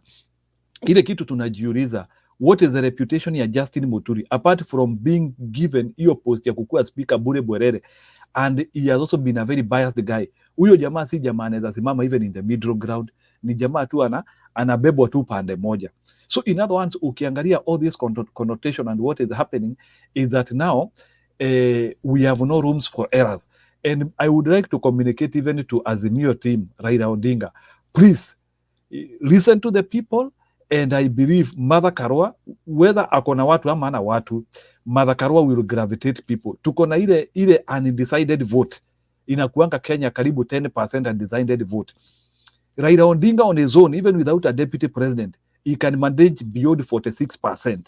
Even without a deputy, hata tukienda sahi, he can get 46%.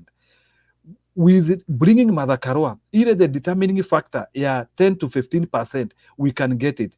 Watu ambao hawana confidence na serikali, people who think that at least kuna kitu Martha Karua ataleta pale. Kalonzo itakuwa status quo. Raila na Kalonzo documented values, ile value waliweza kupata, nikimalizia, they got 44. Can we still manage to move the peg beyond 44% with Kalonzo as a deputy? Hiyo ndio ile swali tunafaa kujiuliza. So, and what are the benefits and the gains of bringing Kalonzo? Ile kitu tunasemanga SWOT analysis. Lazima tufanye SWOT analysis. Huyu Kalonzo, what are we gaining, what are we losing? And personally, mimi nimefanya my own SWOT analysis, and I can tell you, with Kalonzo there, we are losing more, including even credibility. Actually, with Kalonzo as a deputy, Kenya Kwanzaa even looks good. Yani it looks a competitor, for your information. Kalonzo akiwa deputy, Kenya Kwanzaa looks a competitor. It is that dangerous having Kalonzo as a deputy, and we have to make sure that Azimio has to bring credibility, and we have to give that committee time and opportunity to advise Baba. Now, hao watu wasifuate kelele za watu, wafuate CV. Hii story nasikia ati hata Kalonzo amesema yeye hata apply kwa hiyo kazi. I can tell Kalonzo, you are free to support Azimio, and it is not a must you support Azimio sababu kuna kitu unapewa. Tuko na watu hata wako na pesa mingi sana, even people who have a lot of credibility, they are supporting Azimio na hata hakuna kitu anapewa. So We have so many people who are even supporting Azimio free of charge. So this idea of saying that you are only going to support Azimio because of what you are getting, it's backward. Let's talk of the country first. If Kalonzo is ready to see Kenya changing, he has to bring a surety that he is ready to support Raila, even if he is not getting anything, because what he wants is an improved Kenya. Thank you. Okay, asante bwana Njiru. Penny.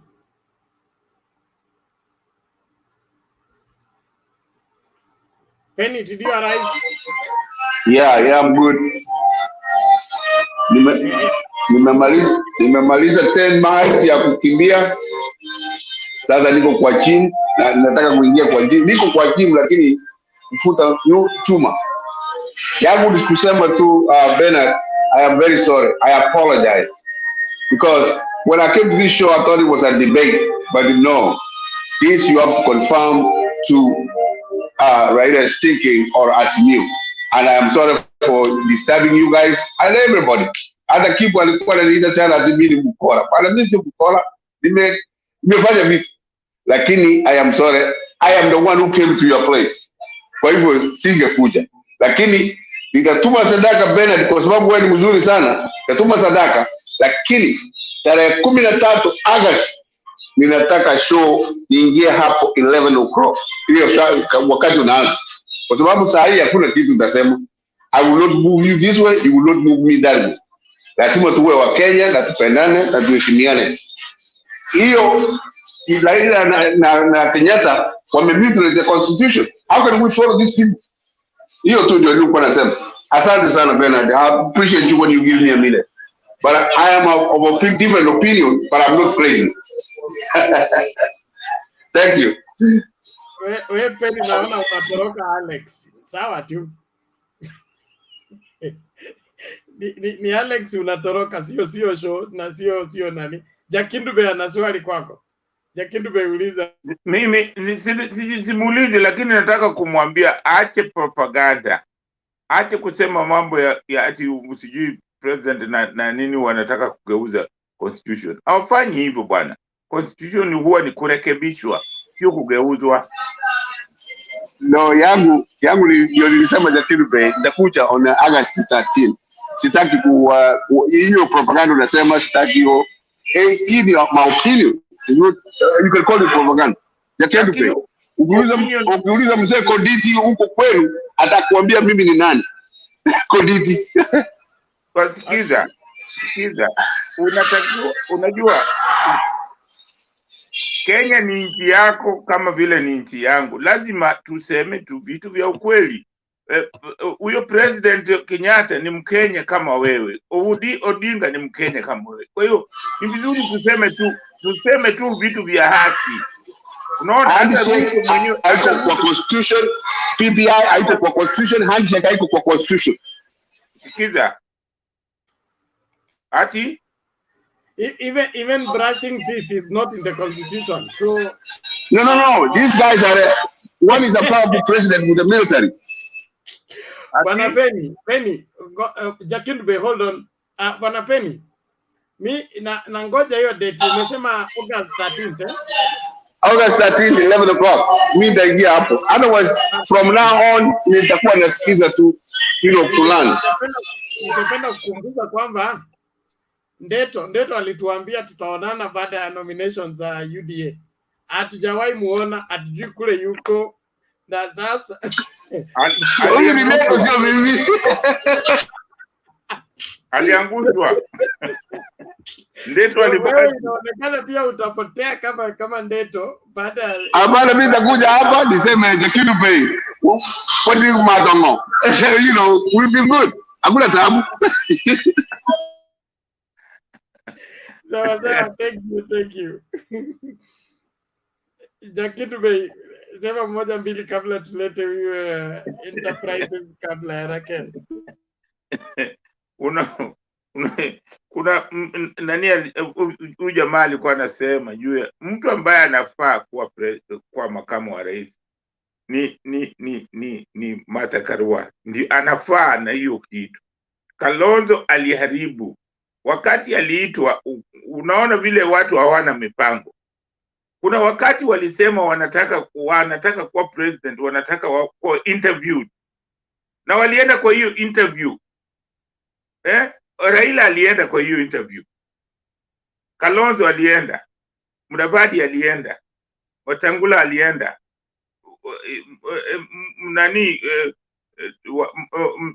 nani alienda, Gideon Moi alienda.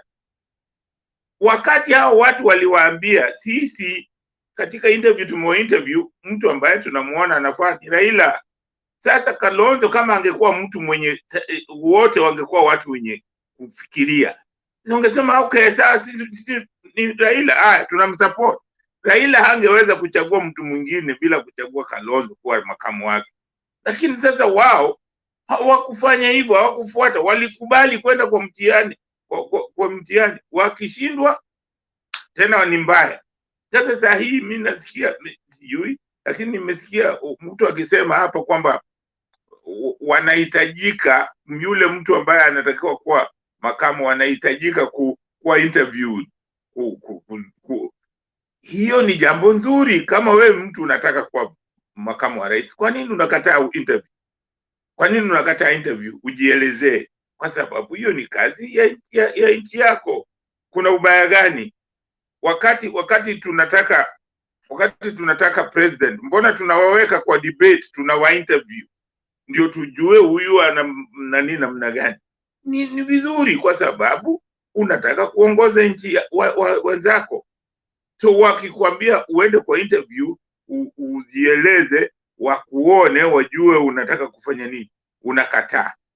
Hiyo ni kusema ni mtu ambaye anataka fujo. Na mimi nawaambia quality hana, kwa sababu kama unaweza kuchagua mtu kama Sonko kwenda sio eti Sonko ni Mkenya, lakini kuna kazi zingine ambazo hazifai.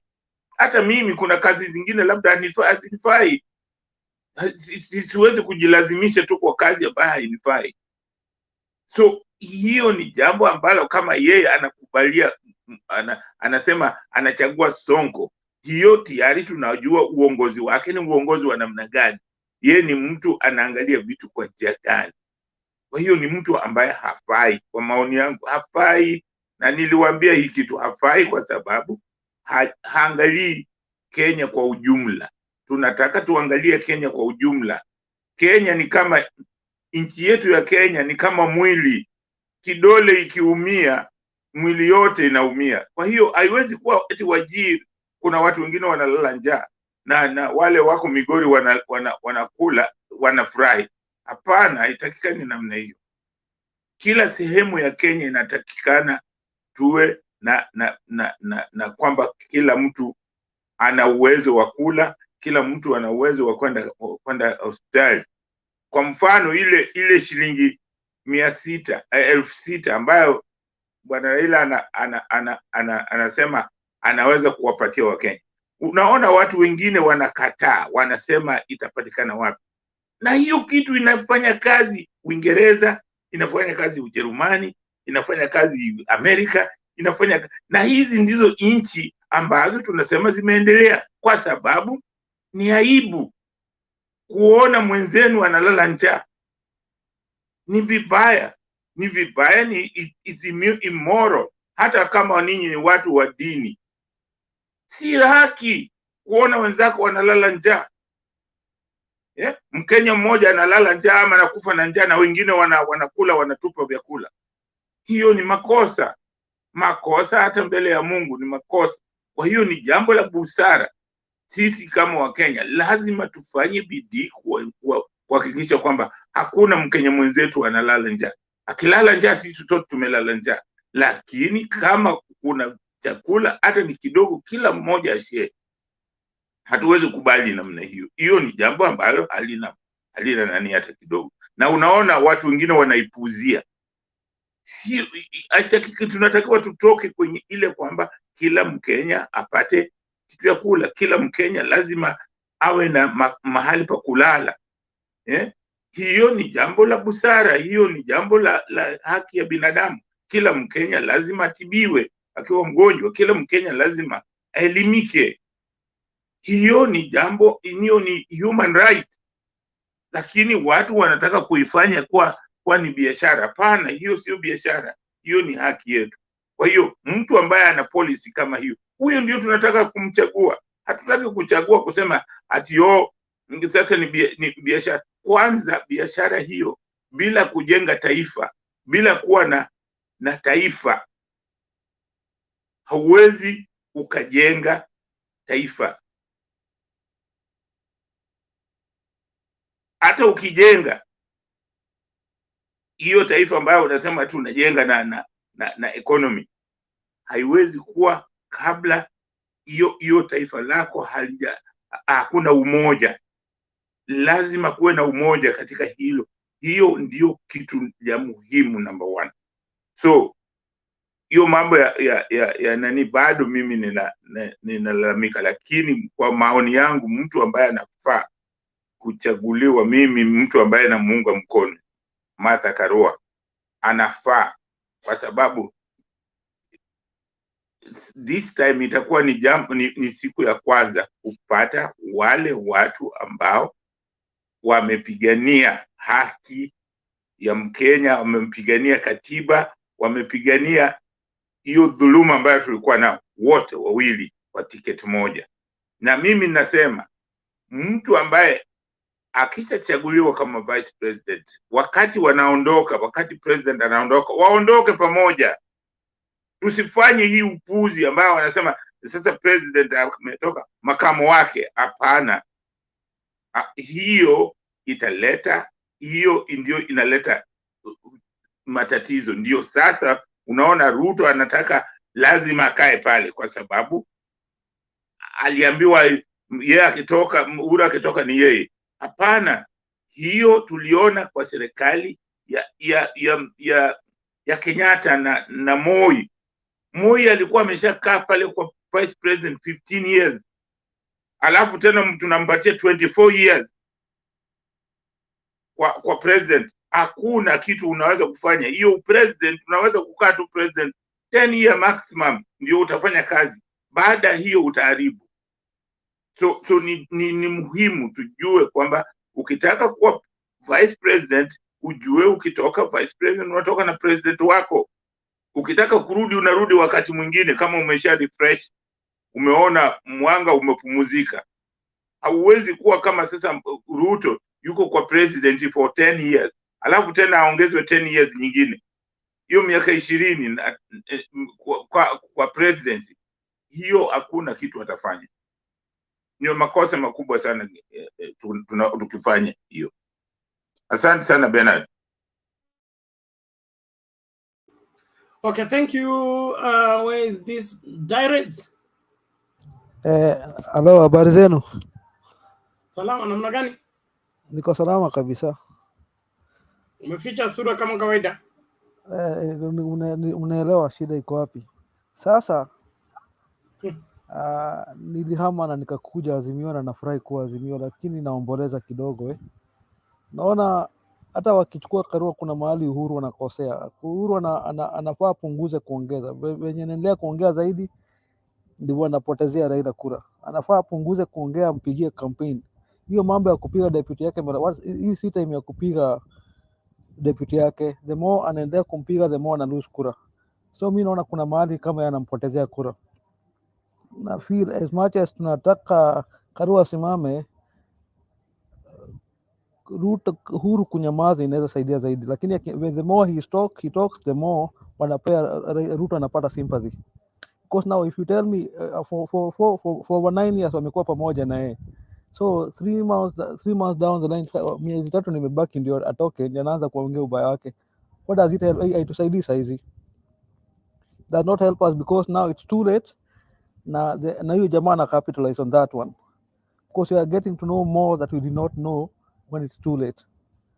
Because now ni kama mwanaume akienda kushtaki mtoto mama kwa watoto, the children will run away, will go with the mother.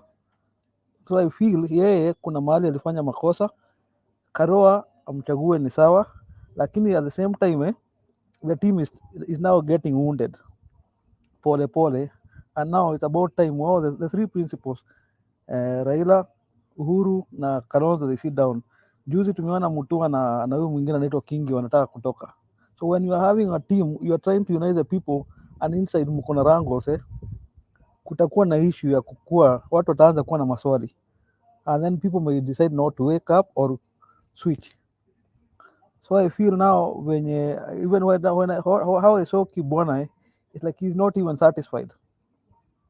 No, as much nimeingia, but I think now it's about time now the team, we focus on bringing up together our team. Kwanza our house tuilete pamoja. Wacha kukua that issue of, how can I say, one, that issue, this guy called Mutua and Kingi wanting to kutoka, itaanza kuonekana, itapia Ruto mileage. You remember those people in parliament, they were against that bill. Now that bill ndio inawakula sahi. Now they are in the coalition, they cannot get out. So they might start using that one to campaign. Those are small things zenye watu wanaona. As much as tunaangalia Karua, kuna vitu nyingi ziko nje that are very risky. Particularly, you may ignore Kalonzo, but one day anaweza amka na change a lot of things. Assuming he goes the direction of Kingi, kukue na Kingi, kukue na Mutua, kukue na Kivutha, who will trust that team? Nobody will trust that team. I think it's about time now these guys sit down, they bring their house together, then they come together as a team. Kalonzo akubali he did a mistake, kuingia mahali aliingia, Mutua, Kingi, then we need to get Ruto out of this system. If they continue the way they are doing, he might get through this na hakuna mtu atakuwa na swali, because they had made a very good team, but in the middle of the way they failed. The team they were accusing, he succeed, because that's why last time I said I don't want to talk about Kenya Kwanzaa anything, because the more I talk about it, the more I give it a mileage. I'm supposed to focus on bringing up the team that I've joined together. So whoever has access of those people, kama kunaye hapa, inafaa waambie tu pole pole, waambie jamaa, you need to bring your house together. Uhuru, keep quiet, wacha kuongea sana, because the more you talk, the more you lose the vote. Na zile votes anapoteza nyingi ni za hiyo central anapoteza. The more anaongea ndio watu wengi wanaanza kutoroka, because now it seems like he does not know what he's saying. It's very late. You can't tell me about your failures when you failed 9 years ago. So just tell us now what you can give us and show us the way. Alikuwa ametupeleka vizuri sana, lakini for the past few days hiyo mambo ya kukosa kusalimia Ruto, people are saying those are petty things zenye watu wanaona na zinaweza tupotezea kura. So Bernard, if there is anybody who can talk to them, wale wanakuwa kwa this forum, who can be able to talk to them, somebody should try and talk to Uhuru, try and calm down, akuwe tu gentle, aache vitu ziflow. Let's either go to the ground, ajitafutie kura yeye mwenyewe, yeye back up behind the scenes, and we'll support him to the end. But the more he goes, the more he talks. Nimesikia mwingine akisema ati next week ataenda kufungua vitu zingine. He told us about the 7 billion, but he never told us about the balance. We don't need to know those things. We just need to know that Ruto is out of the system and we have a new president. That's all we want. So he should focus on giving us Raila, not telling us how they failed with their team. Mewa walianguka pamoja. That is not our business. We just need a new team and we need a new country. That's all I could say. But before I close, I would also need to condole with this guy Sankok for the loss of his child, which is okay hata kama kwa upande mwingine kifo si hakuna mtu huwa anachagua. Asanteni. Thank you. Jakindube.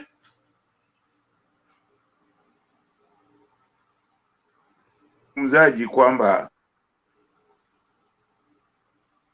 lazima ukisema president asiseme akisema anapoteza kura. Hii ni Kenya huru bwana. Lazima hata yeye ajitetee, aseme ni kitu gani, kwa sababu kitu ambacho president alisema leo ni kwa sababu anatusiwa. Hao watu kina Ruto wanamtusi na wanasema hajafanya kazi. Kwa nini president azijitetee? Anasema yeye kwanza kitu alisema kwamba wakati alikuwa anataka mtu wa kumsaidia Ruto, anatakiwa asaidie president. Hiyo ndio kazi alipewa. kazi alipewa ya kusaidia president. Sasa kwa nini hasaidii president? Badala ya kukaa na president amwambie tufanye hivi tufanye hivi tufanye, yeye anaenda huko nje ku criticize. Unajua hiyo kitu anafanya ni makosa. That is not good. Hata kumtusi president, wanamtusi hata mama yake. Hiyo ni out of order. Kama huyo ndio mtu unasema ati watu watampatia kura na anatukana president, hata kama umtaki president, huwezi kumtusi. Huwezi kutusi mama yake. Why do you tusi mama yake? Mama yake unamtusi kwa nini? Na huyo mama ambaye anatusiwa, the first lady of this country, Kenya, unamtusi kwa nini? Na mama huyo ni mama mzee. Why do you do these things like that? Alafu unasema huyo mtu ambaye anaongoza watu wanamtusi president, mnataka kumchagua. What are you talking about, my friend? Hiyo ni adabu gani hiyo? Huyo mtu amekosa adabu. President ni binadamu kama wewe. Acha nikuongee Sikiliza. President ni mwanadamu kama wewe, ni Mkenya kama wewe. Na kwa hiyo hakuna mahali imeandikwa kwamba vice president lazima amtusi president, amwambie maneno machafu na president anyamaze. Kwamba president akisema kitu sasa mnampatia kura, huyu mwingine anapatiwa kura kwa sababu president amejibu. Hiyo it doesn't work like that, my friend. Kidogo ni clarify. Wacha nikuelezee shida mahali iko. The more anaongea sasa, watu wameanza kuchukua ile executive order number 1, wakasema they sacked him. Wana open up that opening ya watu to get into the law na kujustify Ruto. We don't need to justify Ruto the mistakes. The more he talks, the more watu wanapata mahali pa kujustify. Like yesterday I had this guy called Rigathi talking about executive order number 1 of 2019. Hiyo automatically ilipea kazi zote za Ruto zikampea Matiang'i. These are things that people are not supposed to know now. Wanafaa kae that in the darkness. We get the president, acha kumtusi saizi. Sasa saizi naona the more ngoja nimekusikiza. Bwana Tyrants. Hold on Bwana Tyrants. Mimi shida yangu ni moja tu. Are you suggesting that we capitalize on the ignorance of people? Tuendelee kuwadanganya vile pia wamedanganywa ili watupatie kura? Sisemi hivyo. You know, wakati mwingine in life ni vizuri kuwa mjanja in life. Sijui ujanja wangu mahali iko, lakini at times it's very important.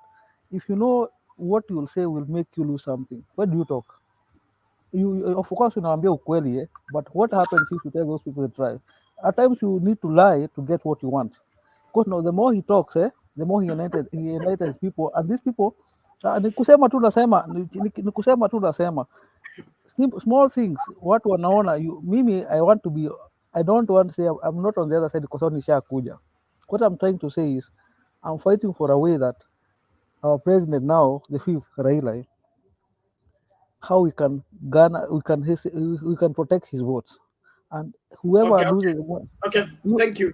You have made your point. Let's hear what Olo has. Olo, unasemaje? Thank you so much, Bernard. Mimi nimeingia. Okay, I don't know. Do you hear echo? Okay, can I speak? Yes. You have. You are responding to Tyrants, Ama? Yes. Yeah, I just want to tell Tyrants that he always seems to be very, very emotional. Hata vile anaongea like someone who has been through something, like he has something inside him that it doesn't sound happy. And I just want to tell him that, you know, he just changed to Azimio recently, and probably we don't know his past. So I just want to tell him that let him just forget the past.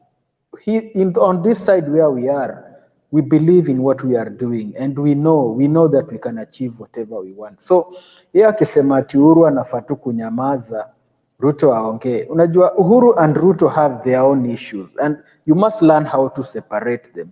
Hata kama uliona headline leo, Raila hakuwa kwa headline. Sasa Raila mwenyewe alikuwa na campaign tu leo kivyake, hata hajaongea hiyo story ya kina Ruto. So How does that mwananchi hiyo inamuhusu aje? Mwananchi si anataka mwenye mtenda kazi mwenye hata mpea promises after promise. Sasa wewe ukikuja hapo tuambie ati hiyo itafanya Raila lose votes. Are you even really making sense? You know, one thing that I know with this guy is that this guy is not Azimio. Huyu ni mtu wako katikati and he keeps looking back kama yule bibi ya Lut. Kila kitu ikifanyika anaangalia nyuma. Tuliongea kuhusu Can I speak please? Can I speak? Wacha kuniambia. Can I speak? Unanikosea. When you were speaking I was quiet, right? I say order, both of you. Pirates, hold on, let him finish, then you respond, and then let's not dig in. Let's debate. Okay. Let us not be emotional. I haven't dug anything. Nobody's accusing the other for being in which camp. Let us debate. Debate meaning point zako una support na vile unavyoona na huyo naye anapinga na vile anavyoona. Sawa. Thank you. So okay, unajua Bernard, whenever we are speaking, you know, speaking is also a talent. How I use my words and how I choose my words. My main aim is to reach into your feelings. So whenever I reach your feelings, you should not be flagging off Bernard to tell him that, oh, nimetumia words vibaya sijui nini. Even you should learn how to communicate. So what I'm saying is that this guy, he seems he's in the middle and he should make up his mind. Hakuna vile Uhuru akiongea ita affect Raila. Alafu kila siku unajua vitu mnasema tio sijui Raila kuje peke yake, sija sikuje na Uhuru. My friend, if you have issues with Uhuru, that is your problem. Make up your mind because Raila ni mtu mwenye ako na CV yake. You know him. So if you want Raila, choose Raila. Leave, wacha Ruto na mwenzake wapigane huko because you know Uhuru also has a right because of the things that Ruto have done to him. Because you can't tell me that Uhuru is happy. He's just happy na Ruto tayari amedamage legacy yake. Uhuru amefanya vitu mingi mzuri. In fact, if you want to talk about Kibaki's legacy, it is tied to Uhuru's legacy. Because Kibaki akiwachia Uhuru kazi ati Uhuru aendelee na hizi projects, alikuwa na expect Uhuru atoe pesa wapi? The only way Uhuru could get this money is through loans. So people should stop blaming Uhuru without thinking. Watu waache kukua watoto bana. Let us be thinking citizens. Thank you so much, Bernard. Bernard kidogo tu wacha niongee. Unaona, one thing when I came back, when I came to this group, I was very categorical. We talked last week tukaongea. When Raila was in America, he told me, you try to bring people back. You don't go back insulting people, telling watu ni watoto. We know these things. Mimi najaribu kukuambia hivi, when you keep quiet, we'll know what you are saying. Ukinyamazia adui yako atajua chenye atajuaje chenye unapanga. I'm here to fight for him. I cannot. When I decide in direction, I don't change. But I cannot go to. Siwezi fika hapa nianze kudanganya watu na wafurahishe. I talk what I see. Me, I believe in when you want to achieve something. If there are things you say and things you don't say. Even Kibaki hata mngesikia story zake, he knew he was doing something, but he could keep quiet until the right time. You use the right words at the right time. Let's tuache kutusiana. That is one thing. It's okay. Tyrants, let's do this. Let's do this. Please listen to me. When the president speaks, he speaks based on intelligence and a lot of information that he has access to, which we don't. And if you have studied the kind of president that Uhuru Kenyatta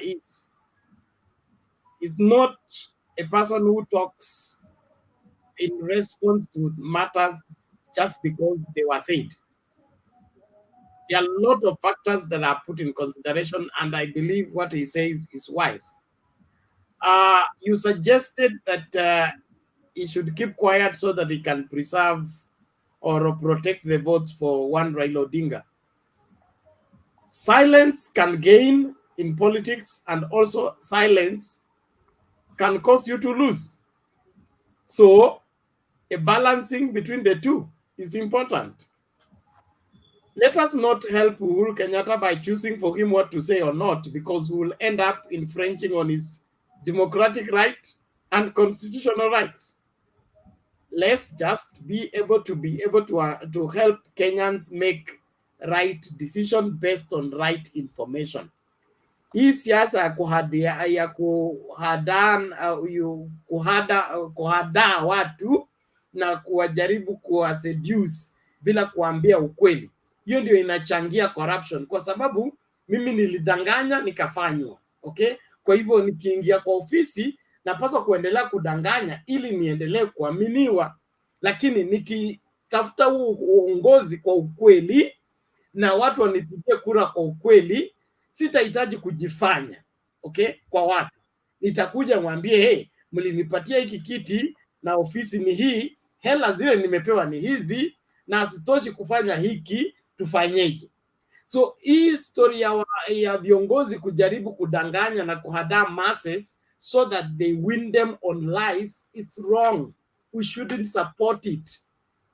If Okay, Raila says this election because he told Kenyans the truth, I'll be very happy, okay? Because Kenyans have rejected the truth and they have followed a lie, and they will get the consequence of following a lie.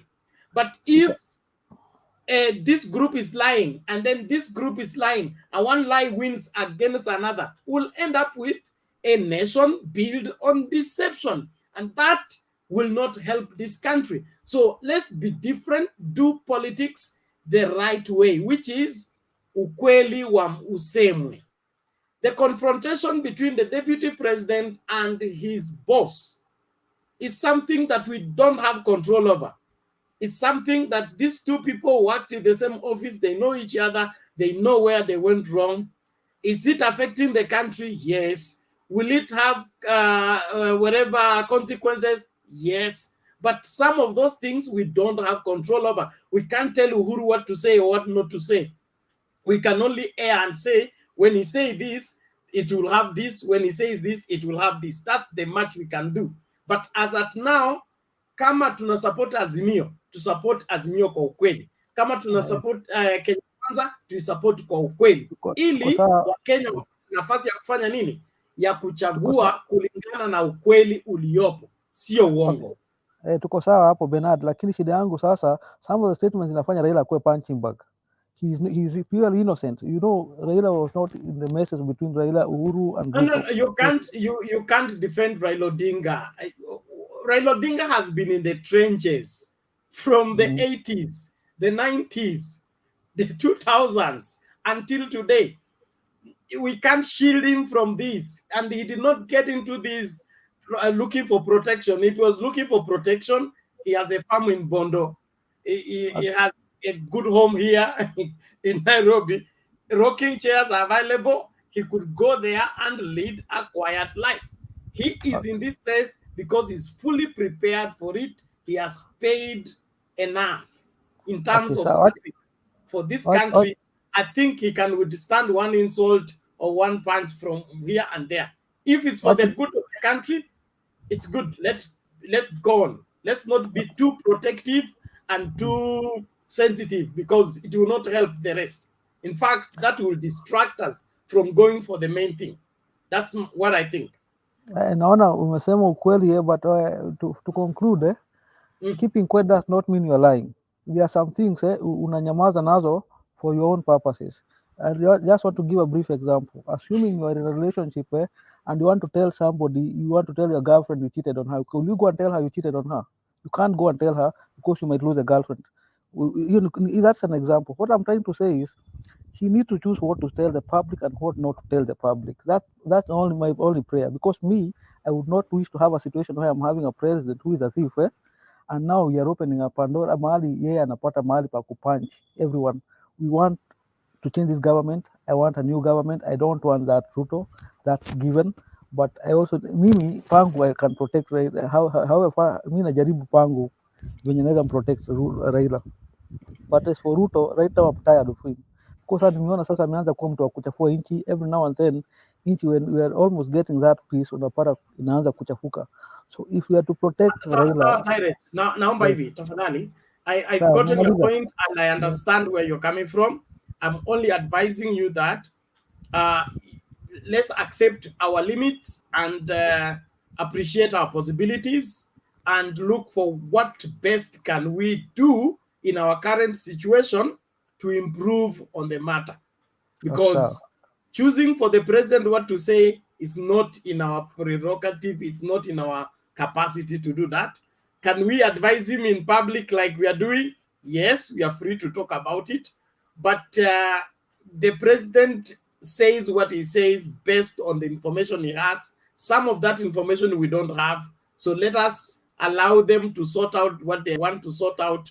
Whatever outcome comes out of it, let's manage it. Sisi tuko kwa ground, lazima tueleze mambo vile alivyo, lakini tusikue too protective because controlling information ndio Moi alitumia kutawala for 24 years. Now you cannot control information anymore. You use that tactic, utashindwa mapema tena. So lazima tukubali kwamba information ipo and we present it in the right light, not for us to keep information from people so that we control them.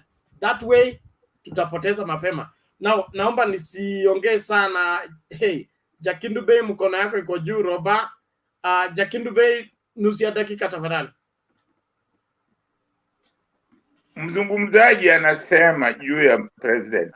President alisema, alimwambia wa makamu wake, wacha mambo ya siasa, tufanye kazi. Makamu alikataa. President alifanya hii kitu hadharani, alichukua zile vitu token ambazo alimpatia Matiang'i kama ulimwengu yote inaona. So hakuna mahali president alificha, alimpatia Matiang'i zile kazi zile alikuwa anataka zifanye, kwa sababu alisema anampatia mdogo wake na mdogo wake afanye hiyo kazi. So aliwacha, na amesema juzi kwamba wakati wa kufanya kazi alishafanya kazi. Sasa ni wakati wa siasa. So huwezi kusema eti sasa unamfault president akizungumza. Hapana, president ni binadamu, president ni president wetu na ana haki ya kuzungumza. Hiyo kitu ambayo unasema sasa, president alisema hadharani na ikawa gazetted. Huyu mtu ambaye unasema huyu mtu ambaye unasema huyu ambaye alikuwa anasema ni muongo. Anataka saa hii ndiye anataka kusema he always lie, anasema uongo. Sasa kachoka, sijui anaitwa nani yule MP wa Madira, anaitwa nani? Gachagua kila saa yote ni muongo.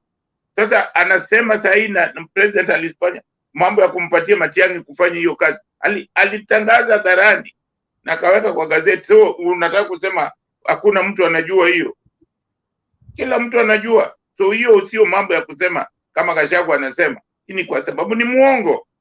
Vita yao waeke huko nje, watu sisi tunataka nchi nzuri. All we want a good government, hatutaki hizo vita zao. Whatever they did because nilikuwa najaribu kusema it was clear that wao wako na history yao, and we could have had Kuria venye alisema there was a betrayal up to kutoka after election the second round. Kuna mahali Uhuru never wanted Ruto for the first stage. He already knew Uhuru hamtaki. So we don't need to know those details. We just need Raila for the presidency and a new team altogether. Hizi stories zingine zao waache kutuletea, we don't need them. It's okay, Tyrants. We can only drive from one place to another. We cannot pretend. Hatujatoka 2017. We had 2017 elections. They were bungled. We had a bad experience. We cannot deny that. If we deny that, then we begin to lie, and our life will become a lie. But all the same, and let's get Robert. Robert, uko na swali tafadhali. Naomba sasa turudi kwa Mkururo. Robert? Yeah, I just want to add on the president and his utterances. You know, something that you need to understand is that Ruto has got this acumen of creating a special purpose vehicle for creating hate. If you study Ruto from when he was supporting Raila in 2007, when he came to 2013, Ruto was the genesis of, though people are accusing Raila at one time of saying of the 40 versus 1, it was Ruto who came up with that. It is them versus us. Then in 2013, he used the Mao and ran away with it. And by the time Raila was trying to explain to the people the importance of the Mao, he had lost considerable ground. Now he is again now creating another special vehicle of creating, indoctrinating, and radicalizing, especially the Mount Kenya region, to make sure that he isolates the president, so that Raila does not gain from that. The president's support.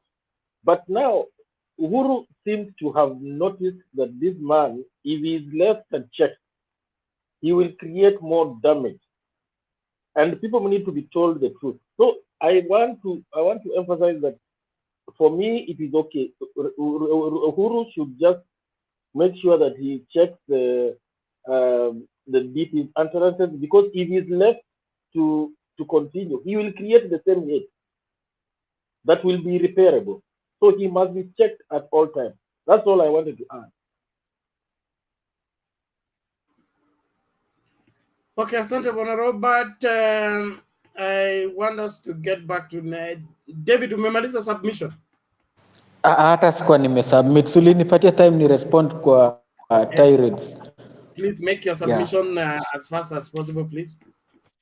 Okay, thank you very much. Okay, first of all, I just want to nataka tu kuambia watu that the politics in this world right now is very dirty. So if you think that the same will not happen in Kenya, then wewe unaishi kwa world ingine.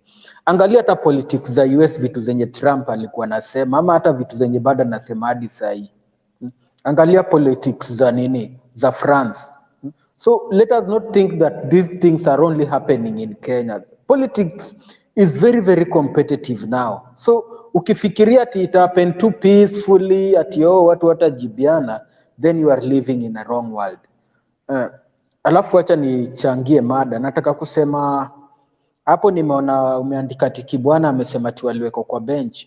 I just want to say that I think these leaders of Ukambani, kwanza wanaume wako so cold yani, cause kama vile Kibwana alikuwa pale na niliona watu wa Tangatanga walikuwa na attack sana Azimio wakiwa pale, na Kibwana he said nothing, he was very very low key yani, hata alikuwa amenyenyekea nini. Unajua pia in politics you don't have to be ukuwe tu mpole sana. Right now it is the violent who take it. I don't mean that you go about killing people, but when I mean the violent, you as a pastor, you understand what I mean. So I think they should just wake up. Use the word aggressive. Yeah, use the word aggressive, not violent. My friend, I'm not going to use that word. You know what I mean. I just want to say that angesimama kidete. Hold on, Banolo. It's important. The Bible says that the violent. Okay. Take it by force. I am the preacher, but I am saying the word violence is part of what is read words on YouTube as a community. We're not supposed to advocate for violence, war, things like that. So when you are preaching, you the word aggressive, it's not that we want to control what you're saying. We just want you to be on the safe side as far as our channel is concerned. Bernard. Okay, but I don't agree with you on that. Okay, there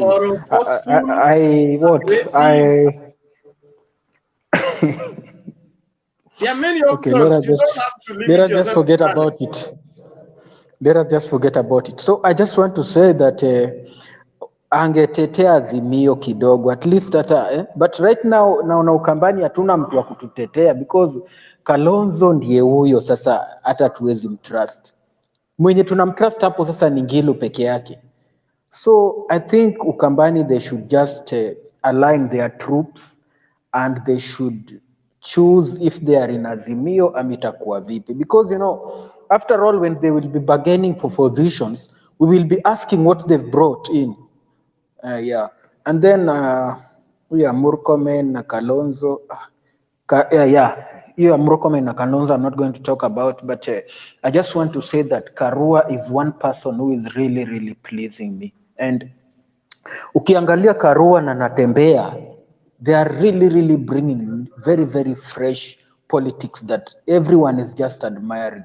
Every time I see Karua speaking, I just admire her. And the way she's speaking, her words, the way she's choosing the words is just so, so brilliant. So I'm very, very happy with her. And the way I saw the ground today, I think things will be okay by the time we'll be going for election. And I don't have much to say, Bernard. Thank you so much. If I may have used any word that you don't like, I'm saying sorry. Thank you. Thank you, David.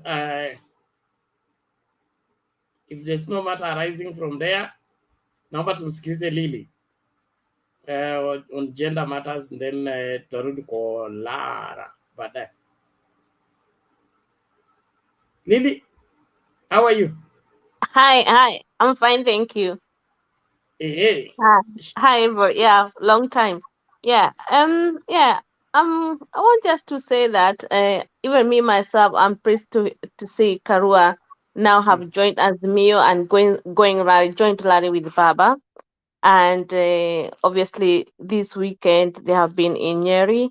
So it's more positive about positivity on through those rallies, because at least now we can kind of raise our point to the other people and telling them the truth about what has been said to them for many, many years. So they have been brainwashed by UDA, and I can't wait for Uhuru to go as well, to join them, to do kind of a joint rallies, or even if he goes by himself, that would be good, a good plus, because a lot of people have been brainwashed. Because even I listen people from Laikipia, especially NANYUKI, people, they are just saying there's UDA, but if you tell them what kind of details about what Azimio stands for, then they kind of like sit back and listen to you. So it would be nice just to continue and trying to communicate with the others and try to convince and tell them the truth about this bottom up, because they're saying, oh, it's about we are going to be given loans and we'll be paying it, all this and that. But they say, where is the money coming from? So you just try to kind of make logic, or for people to think where this bottom up is coming from. Okay, they say, okay, it will be like Kibaki, as somebody has said. I said, no, but the money has to come from somewhere, and then for you to give it to people, and then so that they can kind of like build themselves and then pay back. So yeah, that's all I wanted to say. So I'm happy if Baba would maybe pick Karua as a running mate. And the other thing is about Kalonzo. It's just, if he is supporting Lile, why is he in Azimio? He might as well make up his mind if he wants like just to quit. But I don't think the policies agree. It agrees for him to just quit for now. I think it has to stay like 3 months or something. I don't know when. Yeah, that's all it is, because I think it's creating bad vibe in Azimio. So he should not have come at the first place, to be quite honest. Okay, thank you very much. That's all I have for now. Okay, asante Lily. We appreciate that. Unless there is a matter rising, twende kwa Olara.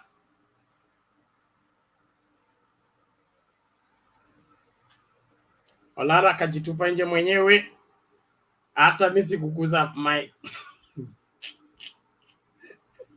Lazarus anaweza kunitetea hata sijaguza nini. Okay, Lazarus, how are you? He knows how he behaved yesterday, so I think he's still feeling the heat from yesterday. I will allow Bernard. I will allow Robert to go ahead of me. Then I'll contribute later.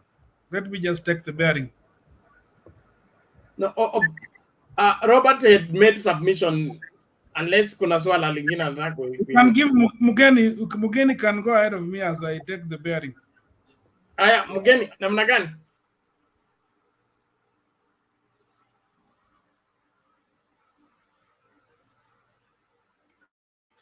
Bwana Mugeni also seems not to be ready. I'm ready. I unfortunately had muted, so sorry. Sawa, karibu sasa. Tuambie. Yeah, bali Bernard, siku mingi nilikuwa hapa kitambo, but nilikuwa hapa recently. Tukangangana hapa na Lazarus. Karibu tena. Yeah, thank you for allowing me. I was in backstage. I was just hearing the discussion. But sasa nimeamua niingie. Tukutana aggressively. So, looking at the agenda for today's discussion, I think we must tell each other the truth also that between today, before Kalonzo joined Azimio, and after joining, there is energy that has been lost in the Ukambani region. That is a fact. It's a statement of fact.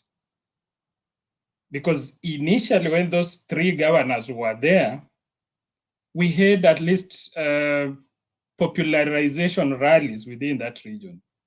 But immediately, our calculative gentleman joined. He confused that section of the world. So today, people like, because I heard David Olo talking about why Kivutha Kibwana would not speak for us, it's because of and you heard him, he told you that he's on the bench. So when you are on the bench, if you have ever played football, you know what it means. You play by eyes, not by the legs, yeah? So this gentleman confused that part, and we now don't know where he stands, actually, because we don't know whether because there's now this fire that is going on, that Martha Karua seems to be the lady of the moment. If Martha Karua is going to get this thing, how will Kalonzo react? And when he reacts the way he will react, that we don't know, what about these other guys who are genuinely supporting Baba, Kivutha, Mutua, and Gilu, and they have been supporting him for a while? So honestly, it would be a very bad mistake if we leave that section the way it is, because I would really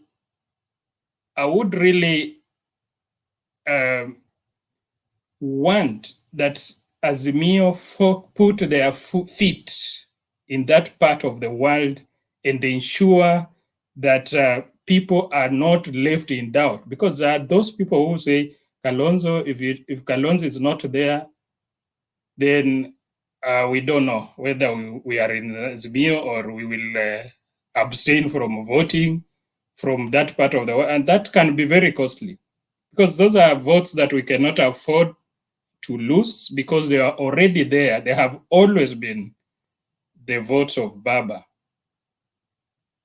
So I don't know what they should do, but what they should do is they should organize that part of the world. Before they even name that the running mate, they should ensure that Kalonzo is cancelled if he needs cancelling, so that also accepts that though he comes from that region, there are also those leaders who must not, who also have their freedom to want to lead. Yeah.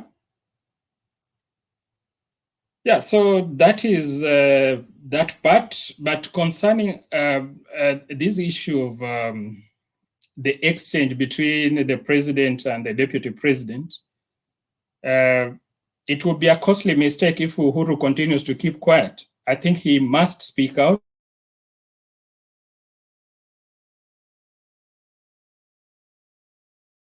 Tell us about this man, Ruto, because Ruto needs to be deconstructed.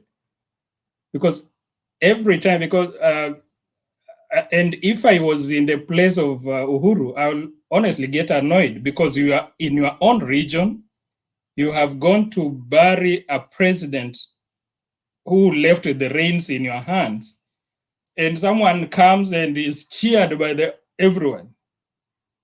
And Uhuru as the president, the son of the soil, stands and there's no even a single clap.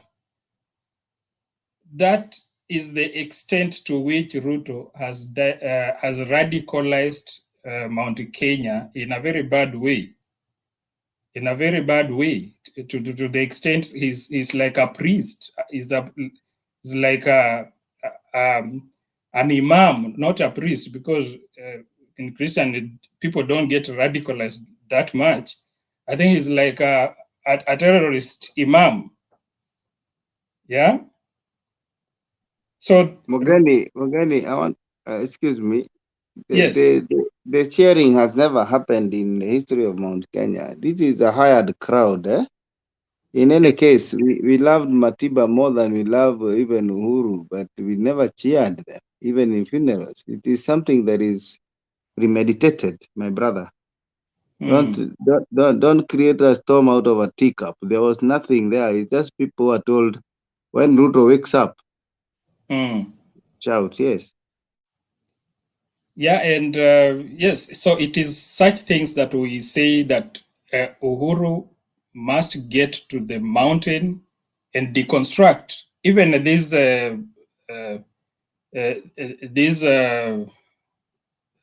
how do you call them?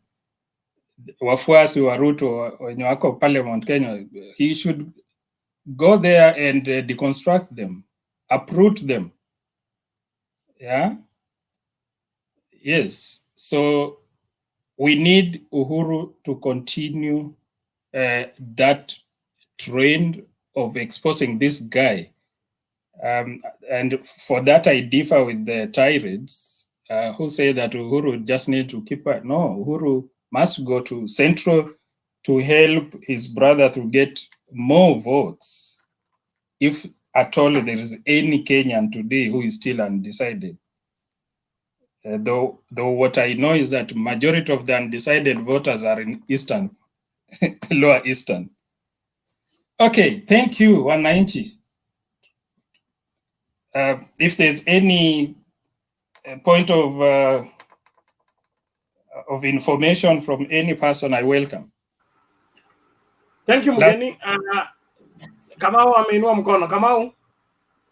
Yeah, nilikuwa nataka kuambia mgeni asiwe na wasiwasi kwamba sisi the radicalized group by Ruto is a very small minute of young people, and particularly I don't think they hold the decision in Mount Kenya. And then this tired guy who is saying that Uhuru should not speak. I wonder why he wants Uhuru to keep quiet. I support you on that. Uhuru has a right. I think Tyrant is just a UDA sympathizer. Uhuru has a right to speak the truth. He has been in this marriage for 9 years or 10 years now, because it's 3 months to election. He knows the kind of a person Ruto is. And we need to know, because the little we know about Ruto is not right, but we know that he has damaged this government more than helping it. Kwa hivyo Uhuru has every right. Every morning akiamuka atuambie mambo ya huyu mwenzake na aseme kile anafikiria kuhusu nchi. He is the president. Hatuwezi kubaki kuwa na president aongei. Kwa hivyo hapo na kusupport 100%. Great. And maybe to also join the tirade is quite okay, because the way we perceive politics might be very different. So that is his view. So we believe that he's where he is, where he says he is, and again, I think, Bernard, there is no gag order on any of these other guys coming to this debate, because they need to come so that they can hear, and probably they can hear the gospel and probably get converted. So we have to be soft on some. Yeah, thank you again. There is no censoring of anybody who comes on this platform, and the only matter that will be difficult for anybody sharing on this platform is that an attempt to deceive people, because it's very difficult to deceive people who are mature, who have been in this country. They know the history of this country. They know where this country has been. They know where it is. They have an idea where it's going. Then if you come deliberately to try and play with people's minds, you're going to have it rough. I don't have to unleash anybody on you, because Kenyans are not as green as they used to be. And so the UDA or Kenya Kwanza people are free to come on this platform. They are free to sell the Kenya Kwanza agenda. Let it be accurate. Let it be factual. Nobody will fight anybody.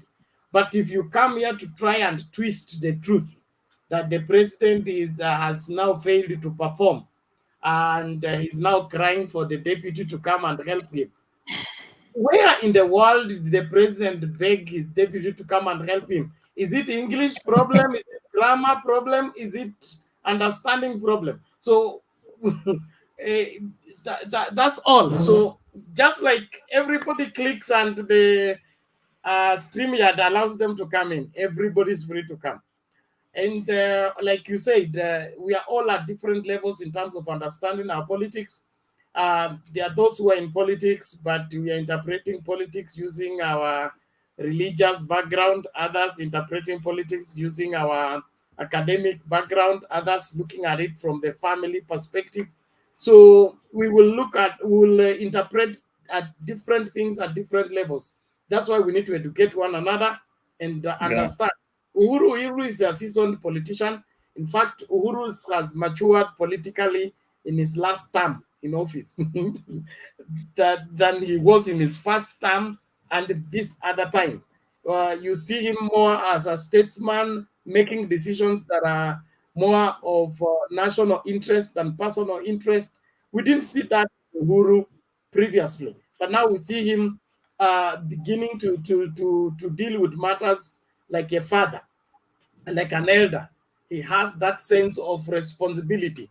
He's worried about what will become of the children, the grandchildren, and all that. So that approach to leadership is far from Ruto's approach to leadership, whereby it has to be him or the government collapses. He was the mind behind Jubilee. He was the architect of everything Jubilee did.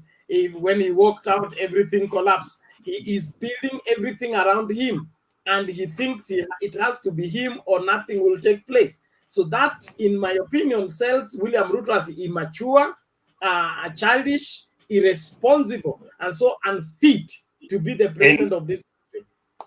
So, Bernard, to add on that, because to me, the approach the president had taken before was better than the yesterdays, where he had said, ever since they had a handshake, things started moving. You know, that was good politics.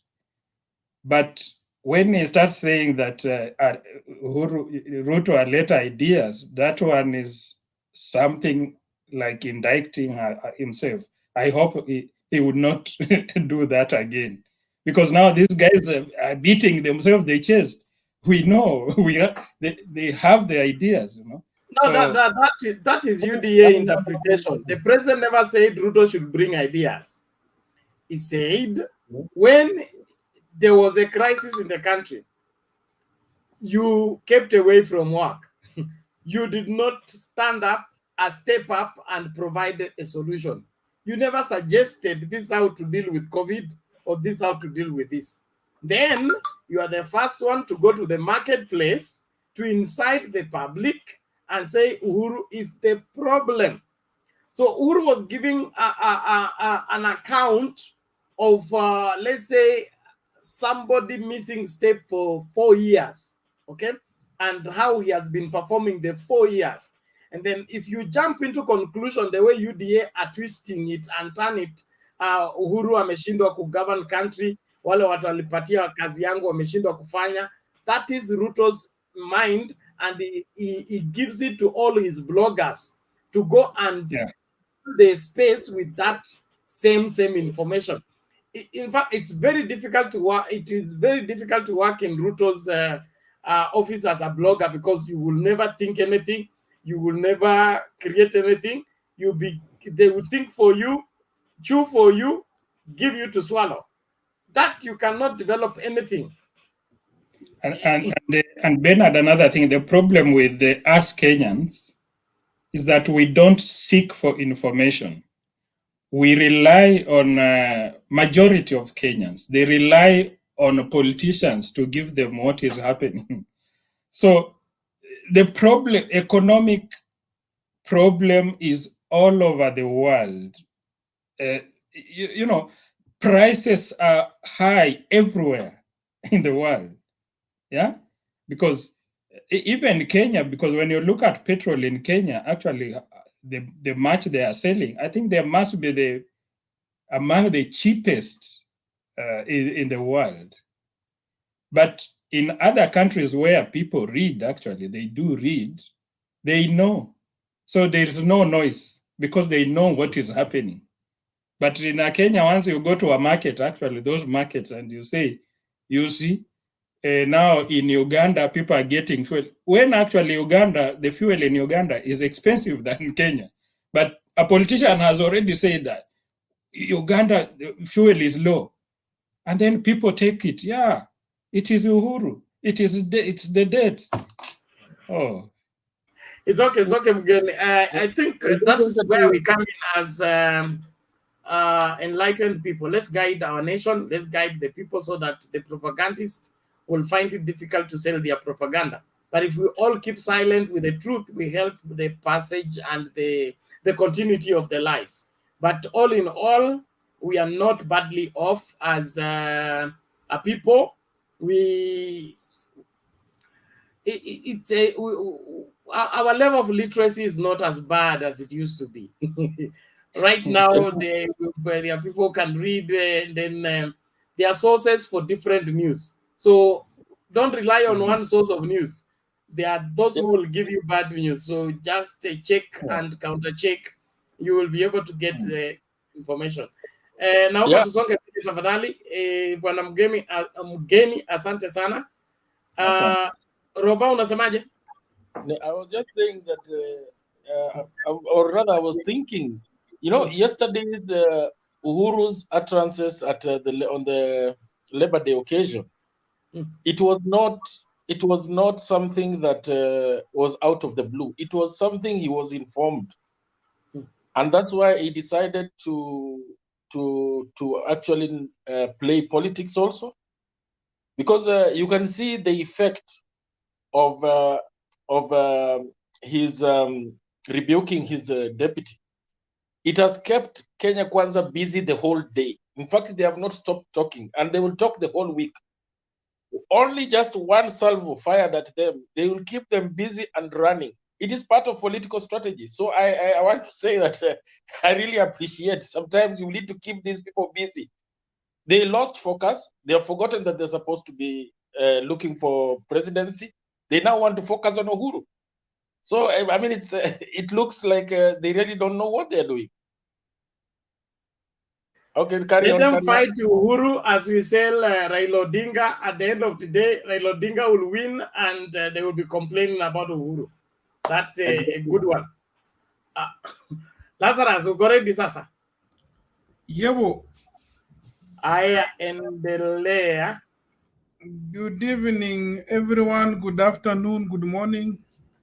I hope everyone is doing fine and great in the Lord. It's another good morning here to the subject matter. Kivutha Kibwana is on the bench. This is I saw it coming, and I think, as Mugenya said, we've really lost a lot of positive energy since Kalonzo came, because he came with a mentality that is the boss, he's the kingpin of Eastern. So I think he makes other people look very inferior, but at the same time, he's making them also to lose focus, because you see, someone like Mutua has lost focus. Kivutha Kibwana today is even perpetuating bottoms up in a burial forum. So this is called for. This is a mistake of Uhuru Kenyatta and Raila. They need to make a decision and thump the authority. Time is coming up. They have to. If we have to hang Kalonzo, he has to be hanged once and for all. There's nothing. You can't be hanged twice. Because if you have to hang it to get the 3, so be it. Because we can't compromise 3 people because of 1 person. I really feel them. It is not fair, because coming late, then you want to take the show. These guys came ahead of SKM, but you see, SKM now is the one running the entire show. Another thing I would like to know, or Bernard, you can clarify to me. When Oka came, Oka has Gideon Moi, Oka has Wiper, Oka has is it UDPM, whatever, for the one for Jirongo. But these people don't agitate. It's only Wiper. And you see, why I think even the one thing people should accept also, because human beings also are getting fed up, the way Wiper Wing is now agitating is making even people to lose trust and confidence in them.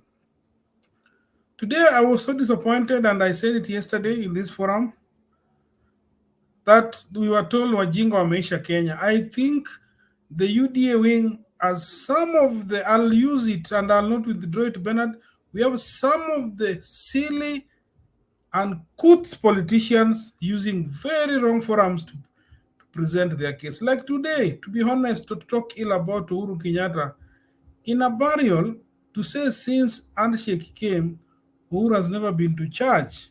People see these things. And you're addressing mourners and lying at the same time. Your wife is a pastor, and you lie openly. You see? So at times they really make this thing look bad. And Oru is also a human being. And I think, let us be honest, once IBC opens campaign period, I think these guys are going to be in trouble. UDA is going to, Oru will release, you see the rockets being done in Ukraine, Russia. It will be like that. It will be proper bomb. So I think they're also worried about it. And that is why you could hear the prayer yesterday in Nandi. They were praying Uhuru to reconcile with Ruto. This is their prayer, because they've all along said Raila and Achezwa. So the days are closing, Raila Achezwa. So now they're doing what you call, they're consoling themselves. Another thing is Karua Tosha. I think most of the guys in the panel here, you know what it's the input you put is what you get back. To be honest with you, we've been asking a question since Kalonzo came. Is there a rally Kalonzo has initiated to campaign for Azimio, One Kenya coalition? None. So, if at all you're given to choose between the two, let us be fair, without calling Karua as a lady. If you are given 2 options to choose the 2, you'll definitely go for Martha Karua. She's doing her bit. Even if you're a teacher and someone is getting, you have a student in maths who is getting 30, the other one is getting 80, the other one is getting 40. And the one getting 80 can only score 80 once, and the other day scores 0. You will go with the average student. So I think Martha Karua, without a iota of doubt, people should not rule her out, because she's doing her bit. Without any favoritism, she's even worthy DP. She has integrity, she has respect, And for me, I would rather go for someone like Martha Karua because she will make Raila, if the Raila is the president, to be alert, to work knowing you have a military person, serious person on your side. But for Kalonzo, already had given us indicator that he will start campaigning day one once they're in the office. Already those are indicators. And when you're checking the indicators, it gives you for the future bearing on who you should handle in your office. Murkomen caught Kalonzo. That has been the case all along. They've been using Mutula Jr. all along to dirtify the waters. You could even see today, you have the only one, the true and the only one, called Enoch Wambua, saying Kalonzo was humiliated at the burial of Kibaki. There's no day they don't complain. And to be honest, it's hard to be Raila in this country. Any mistake, it's Raila. Any mistake, even where Raila, yeah, at times, it's hard at times to be called some names. So for me, I find it a bit unfair, and I find it a bit cumbersome for some of the people to, and Kalonzo may regret, because these are scenarios here, Mugeni and the other panelists. We keep on saying Azimio may lose Ukambani. What if he walks out and we still get Ukambani votes without him? What will he say? Because those are probability in politics. Secondly, he may walk out and we get a half of his votes and we still get a half of Central Kenya votes. Who loses, who wins? Still Raila will be on the better position because he will have less baggage with him. So I think it is high time, and as someone said earlier when I came in, this decision has to be made prior to even naming the DP. So that if the water is dirty, let it be dirty and be cleaned once and for all. Secondly, Azimio should now call what we call ceasefire meeting for all the coalition parties. Because today I also saw PA, is it yesterday or today? PA said they are not joining Kenya Kwanzaa. But they've walked out from Azimio. So all those scenarios are there, but they are there because the leadership of Azimio did not stamp authority, and when Kalonzo came, he belittled the small parties. I think that is where the problem is. Lastly, I want to say, someone has said it very clearly, the Uhuru we see in the first term and the Uhuru we see in the second term are two different persons. Reason is simple. Having worked with the leaders who have been in power in the continent and the globe as whole, he's learned a lot. People should not forget about that. You see, when you learn from the best, you learn from mistakes, and only a fool may not change his way of operation. But to be honest, I think having learned with he's learned on the job, yes, but above all, he is accepted to be guided by the elder presidents in the country and the globe. So that is why he's handling Ruto differently. Yeah, because now he's a gentleman. He doesn't want to create commotion, but when he's forced to, he does. So let us be fair to him. And also, Mugeni, let us note you also took some space to translate things like UDA guys, and you are not supposed to go that direction. This is what we said yesterday. The UDA did not check the context at which the president was referring to the DP running away from the president. And I want to bring you back to the speed. Remember when COVID came, Mugeni, if you are in Kenya or wherever you are, there was a conference meeting at KICC. It was about COVID and how to manage COVID. Did you even see? The chair for DP was there. He declined to attend that meeting. Can you remember that? So if you didn't remember that, this guy started sabotaging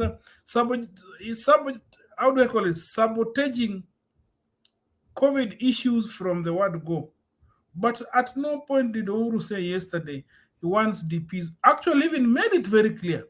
He would rather have resigned so that I get someone else to help me. But now people are now trying to. I see even Kimani Ngujiri today. The president is hungry.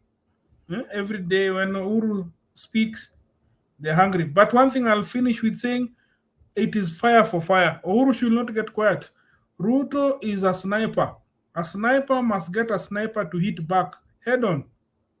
So Uhuru should not even take a break. If he answer him, and I know, take it to the bank, it won't take a week before Uhuru replies. Thank you.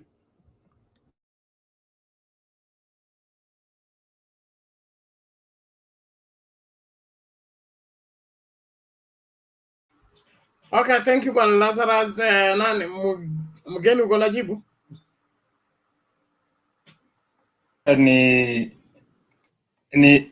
Ni comment kwa hii maneno ya Jakababa.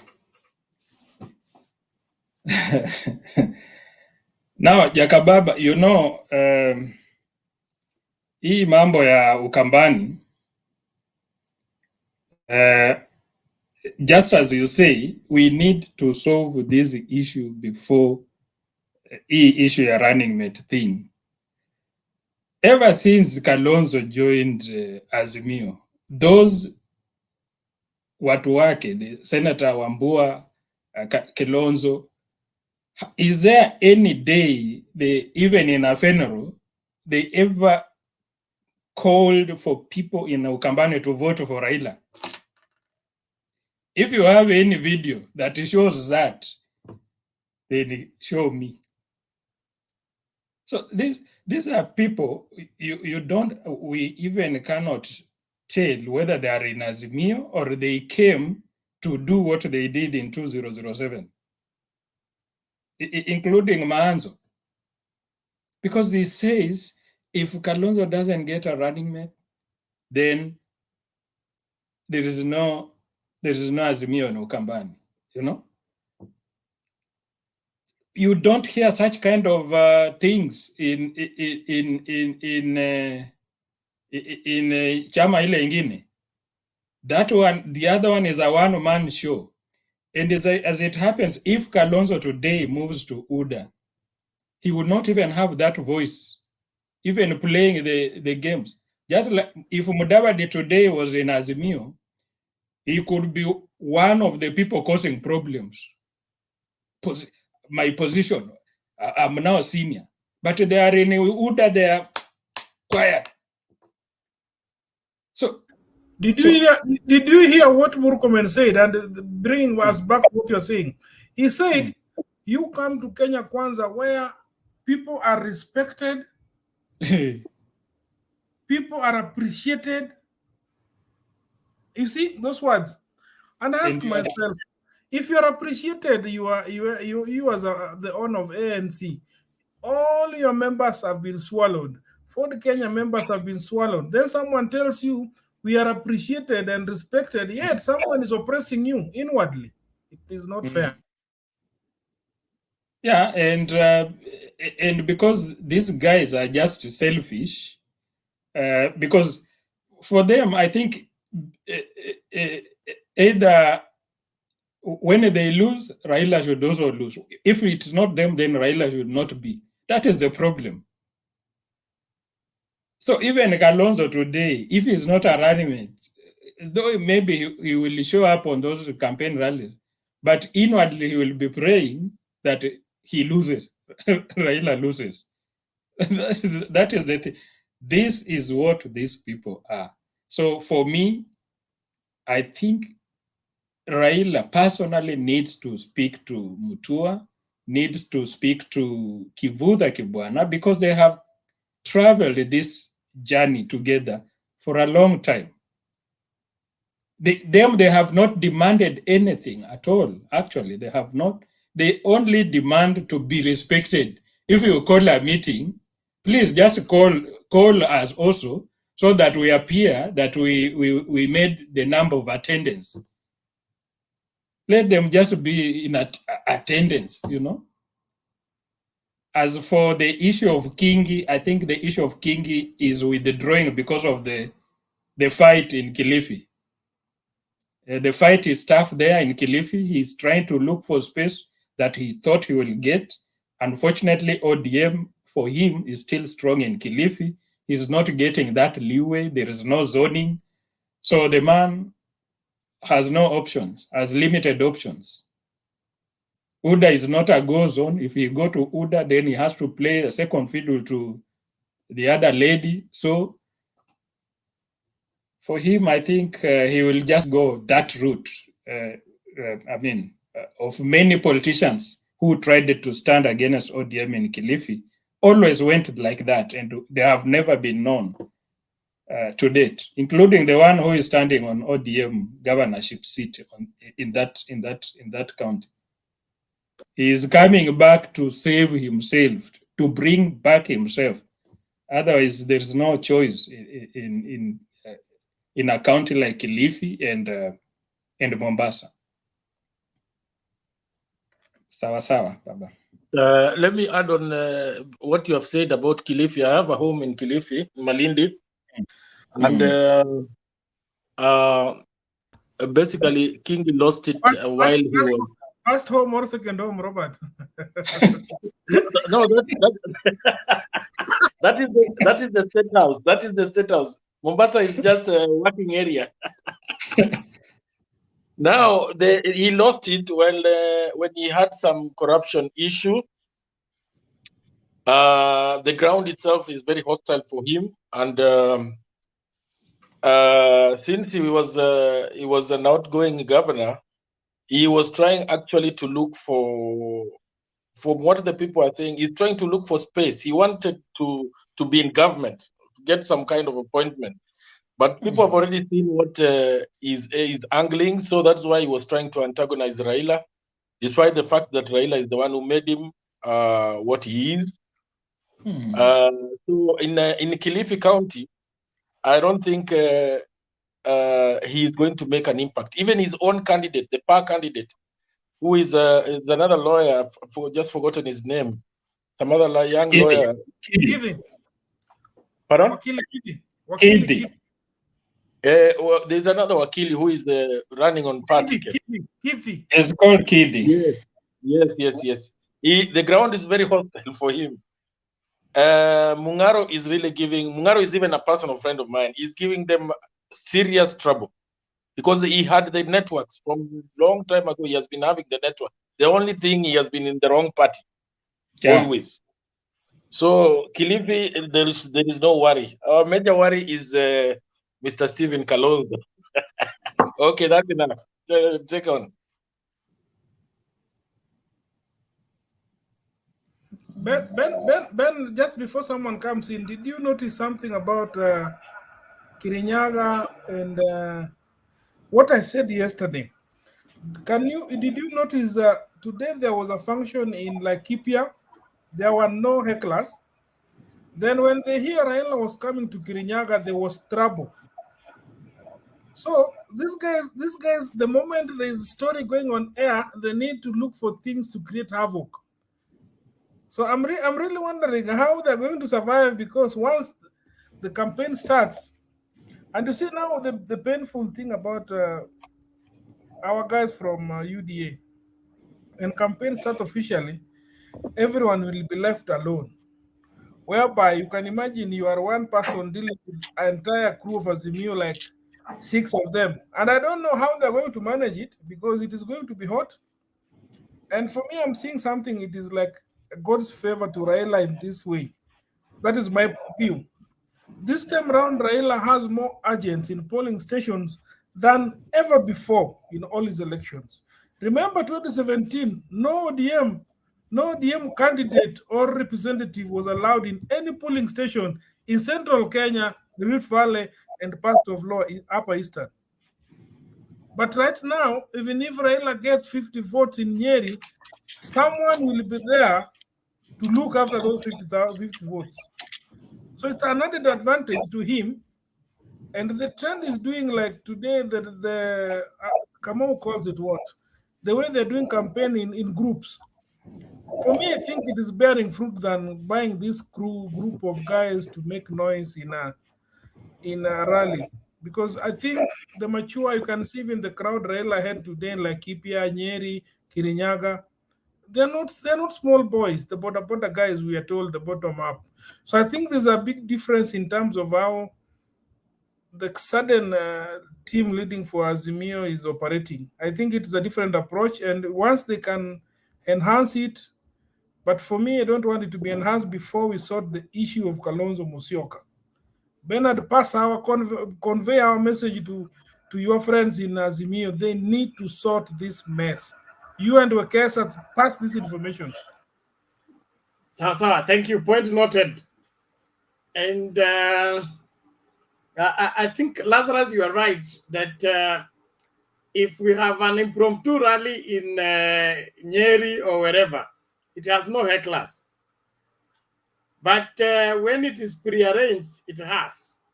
So somebody is trying to play with people's minds. Njia ya muongo ni fupi.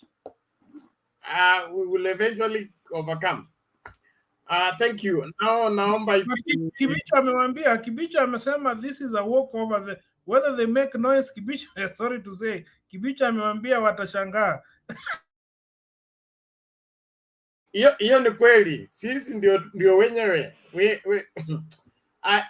Like we have said, the North Rift Shuttle is constituting. Muendelee kukata miti. Naomba tumlete Raquel. Raquel amekuwa hapa akatoka I think so ni zamu yake. Bwana Kamau, si uliongea alafu watu muonyeshe sura tafadhali, screen imekuwa dark. Tukianza na Mr. Kamau. Na Peni pia atoe uso. Peni anasema alilipa ushuru, asionyeshe sura yake. Alilipa ushuru ya colonial government, akalipa ya Kenyatta Jomo, amelipa ushuru ya Moi, amelipa ya Kibaki, amelipa ya nini, anasema zote hizo nimelipa bwana. Huyu Kenyatta nilifikiri atakaa kama mzee baba yake ambaye alikuwa anazungumza sheria.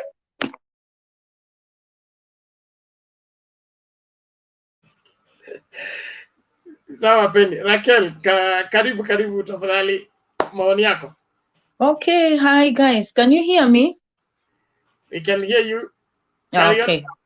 Yeah, sorry, my laptop lost charge, so I went off a bit. So I'm using my phone, which I'm not so used to. I just want to comment mainly on the issue of Martha Karua. One moment, Raquel. Sorry? Give me a minute. Robert Abuya, there is Kikwetu Ventures is interested in your contact. So if you could share your phone number in the private chat, nitatafuta vile nitamsukumia. Anasema he has some interest in where is that? You said you're in Malindi. I think he's a potential investor. So ni kutafuta international investor namna hii unaniona kando. Lakini niko Mombasa. Kwa private chat hapo nipatie namba yako nikutafutie international investor. Akiingia tu hivi unaniona kando. Haya, sawa nitatuma. Thank you. Raquel, go ahead. Okay. Yeah, so I was just saying this whole issue of Kalonzo, I know we had said we will not talk about him, but he doesn't go away. He's that problem which does not go away. We pretended, we tried to say we will ignore him, but let's go back to NASA. Do you remember how Kalonzo, Weta, and Mudavadi walked out of NASA? Do you remember that? Very embarrassing. Yani wali embarrass Baba, waka embarrass ODM, they walked out in a half. Na wakatuonesha wakasema, you guys, you're useless. Sisi tunaenda kuform one sijui Shikoya Andi. Hey, we have, they really made an issue. And they went and formed their own coalition, or was it a party or whatever? Where did it end? And that was such a good statement for Baba, because it means, it's like all these people, he's always their scapegoat. They keep referring to an agreement of I don't know when, he did this, he didn't do this. So there's just been this thing they have against Baba. But in my view, it's just jealousy. That's what I think. That's my opinion, according to me. Not, I'm not saying it is factual. This is now my personal feeling, because there's absolutely no justification. So when I look at the way they walked out of the NASA coalition in the first place, they discarded that organization of NASA. They even went and signed publicly, and they made an issue. They didn't walk out quietly. They were not nice. They were nasty.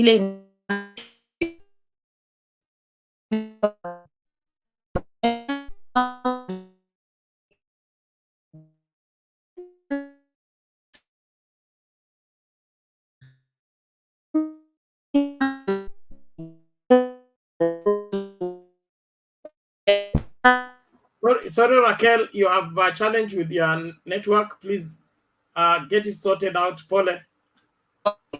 Itabidi utoke urudi. Bernard. Yes. There's something I smell coffee about Wiper. And I'll be very specific about Wiper.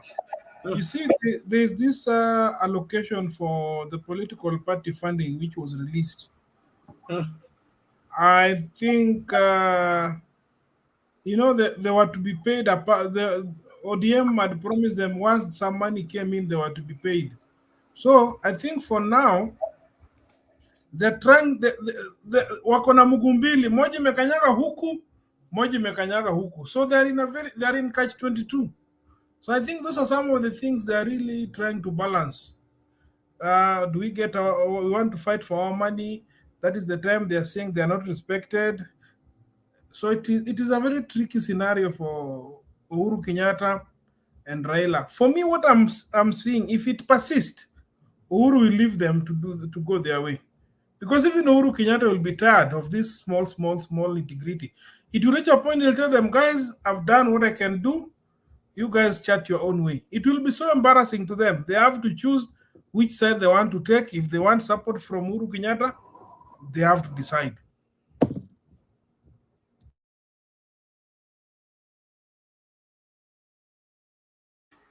That's true. They can't get nothing from ODM. They already dissolved NASA. After the dissolution of NASA, ODM enjoys the lion's share for the next 3 months, and the remaining forever.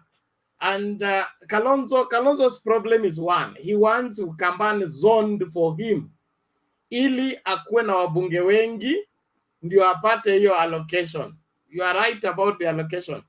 He wants no maendeleo chap member of parliament in Ukambani.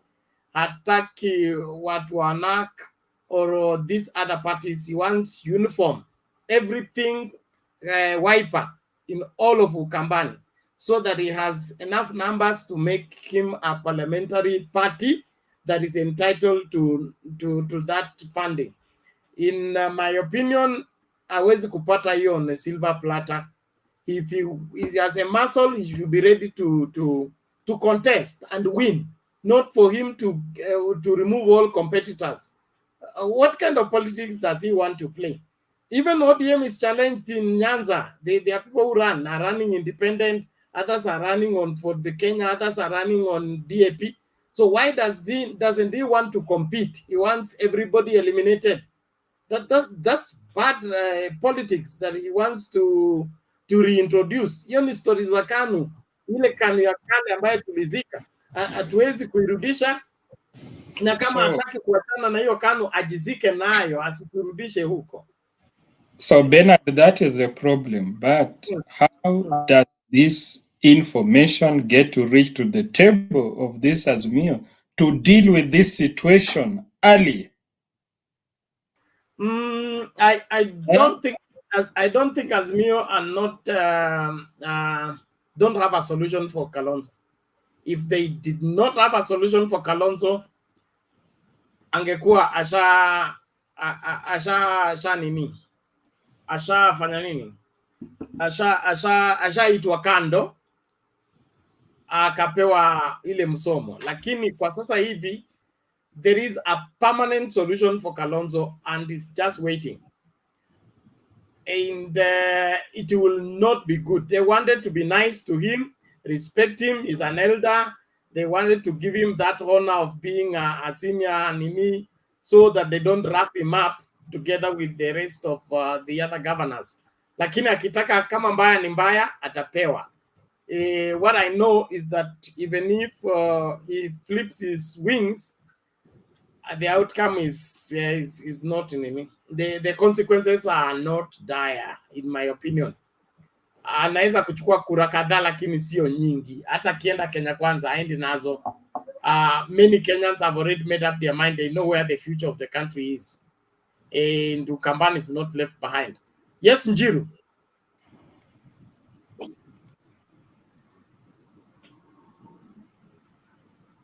Bwana Njiru, unmute. Wacha nichangia hapo kidogo. Unajua, I'm expecting a knee-jerk reaction when we are going to get the deputy president. Na kulingana na vile naona kama if Kalonzo atachaguliwa kama deputy, kutakuwa na turbulence. First of all, we will have a turbulence of close to 2 weeks as things try to settle down. Na hiyo turbulence it happen hapo, it will either define the future of Kalonzo himself, because ile challenge naona na Kalonzo is like he seems very unstable, and although najua kwa Azimio na hawezi toka sababu hata the political party imenini is he might remain in Azimio, but most of his battalion and support watu waamue kuenda kwa ile pande ingine, which I don't fear that.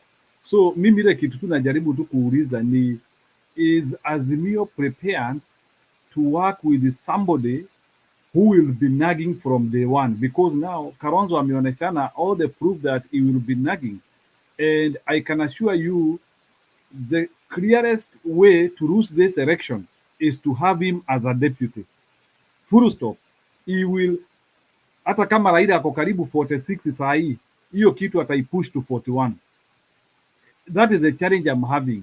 Are we ready to work with him even if he is not helping us? That's my question. Issues of Kalonzo being deputy to Raila Odinga, that one, forget it. It is not there. It's not even existent in anybody's imagination. So msahau kabisa, hiyo haipo. And if that is all that will be needed for Kalonzo to walk out of Azimio, apewe mkokoteni asubuhi na wheelbarrow, asukume apereke kule anapaswa kupereka. Sasa hivi vile mambo yanakaa na vile kampeni imeanza, umeona vile Mount Kenya imeanza kushika na vile Martha Karua anakuwa celebrated. I don't think that's something to scratch head over. And with the Azimio, wherever, the secretariat, forget that there is the campaign secretariat, those brain think tank that was put together. Nobody's going to make that kind of mistake of insisting that Kalonzo has to be given deputy or he walks away. Atasindikizwa kama ni yata ataperekwa akae huko mapema tu. So sioni mtu yeyote akisumbukana na story ya Kalonzo. That's why in fact he's fighting for himself. If he had people fighting for him, he would be silent now. The reason he's fighting for himself is because he has already known he's losing it, and he's losing it big time. And he is not only losing it, he's destroying his political career completely. I don't think Kalonzo will be viable to participate in any other elections except this one. From his behavior so far, right? Wacha niongezee pointi moja sasa ya watu very wa relevant in whatever 2027 he may be very relevant that hata feature anywhere. Oh, nilikuwa nataka kuongeza pointi moja to the Meru people. Pia nilikuwa nikitaka kuambia wa Meru, pia wa Meru they want to become the deputy, but I wanted to tell Meru people they also have the chief justice, which is a very senior post in the government. And I know Mother Kome is going to spend close to 10 years. So even as they push for being deputy, they also need to consider other communities because they also have the judiciary and na iko kwa Meru. So wasishikilia sana tuwaseme we need the deputy, we need the deputy. They need to concentrate with other seats, but I don't see it being tenable. Wameru wakipewa kiti ya number 2 na wako na chief justice, na tumewapea last year to the extent huyu mama Mother Kome, we are the extremely serious guys there to compare Drupas in that honor. The fact that Mother Kome alipewa Drupas, pia Wameru wanafaa watulie. That's what I wanted to say. And they agree to get other seats like cabinet secretaries and heads of parastatals in the constitutional bodies, watakuwa na vitu hapo. But for the deputy president, Meru people should accept that we have Mother Kome, yule tulimpea kiti last year. It's only the last year we gave them a very powerful seat. Na hiyo kiti hata injenda even in some other serious communities also as well. So Meru people have something. So they need also to be thankful of having Mother Kome as the end of judiciary na ni Mumeru. So let's not forget that. So watu wasifikiri hapa ati Wameru hajapata kitu. Wameru wako na judiciary. We need to be clear on that.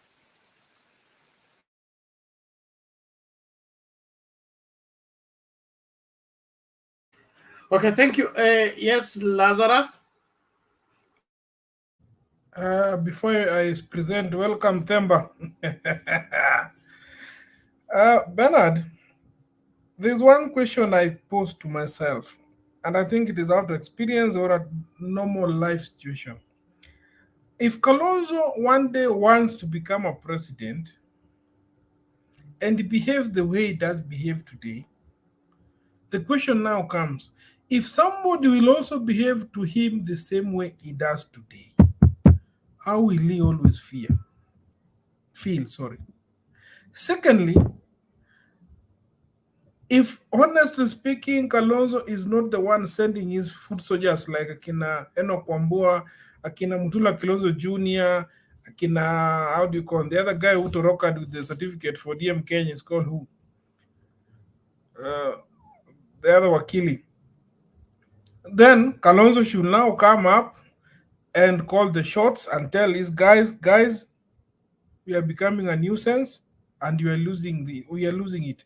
Because the way it is going, you can't wake up today, Wambua is complaining, we didn't acknowledge Kalonzo in the funeral. The other day, we are walking out, even coming to this Azimio, the same Wambua said, if Kalonzo join Azimio, they do what? Those words are there in the records. I don't want to quote them. But for me, I think Kalonzo, if he is honestly speaking that he wants to help his friend Raila to be the president, he needs to take charge and justify that is a worthy brother to support Raila.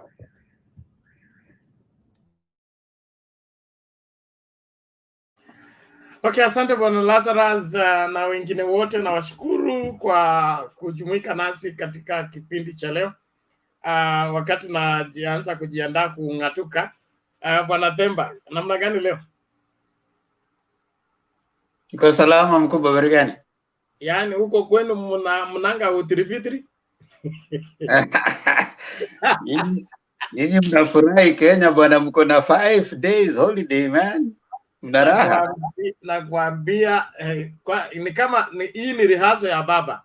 When baba will be sworn in to be 10 days. So 10 days eh? Sema.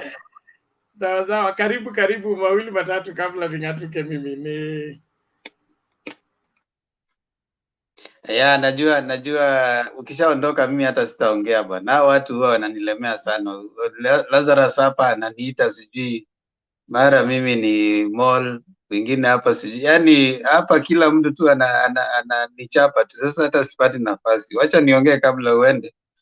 Ndio angalao uni protect. Nawasalimia nyote, amjambo, Robert Abuya, Njiru, Lazarus Mugeni, Mr. Kamau, Pen na Lily. Nimeshukuru sana kuwaona. Let me just go straight. I'll only speak on let me see which one I want to speak on so that I don't take much time. Yeah, the first two are about Kalonzo. I want to speak hiyo ya Kalonzo najua itakaa sana, acha niongelee hiyo ya mwisho hiyo ya Karua. One thing I'm noticing about Karua right now, and of course even as someone who analyzes, basically not just political rhetoric, but also political behavior, there are three things I've noticed. One, Martha Karua has become seriously she looks happier. For lack of better words, she looks very fine. She has packaged herself well. Thank you. Well cut out for the job. Now you're talking. Choreographed, well choreographed. And she's choreographed, cut out. Choreographed, no. And her image is really, really appealing to the masses. And I think even the people who are trying to kind of work on her image, they have tried a little more to remove the earlier perception of Martha Karua as a very strong person. So they are trying to reveal the other gentle side of her in the way she's able to interact with people. And they're also trying to bring out the femaleness in her. Feminine. Yeah, the feminine side of her that is very accepting, appealing, and beautiful, Martha Karua. Now, that in itself is supposed to contrast to the Martha Karua that people probably have known before. Abrasive, and at some time the media referred to her as the only man standing in during the negotiations in 2007. So that kind of abrasive person that probably the public had before is slowly coming out, and we are seeing a Martha Karua who is first of all firm, but also coming out as someone who is willing to follow orders, who is willing to support the person that she has chosen to be with. I've also picked her consistency in her communication. She is coming out and saying, in spite of all the reasons why I've chosen to be with Baba, she's personalizing her decision. She's not making it a sense of there's a particular negotiation that she's trying to have.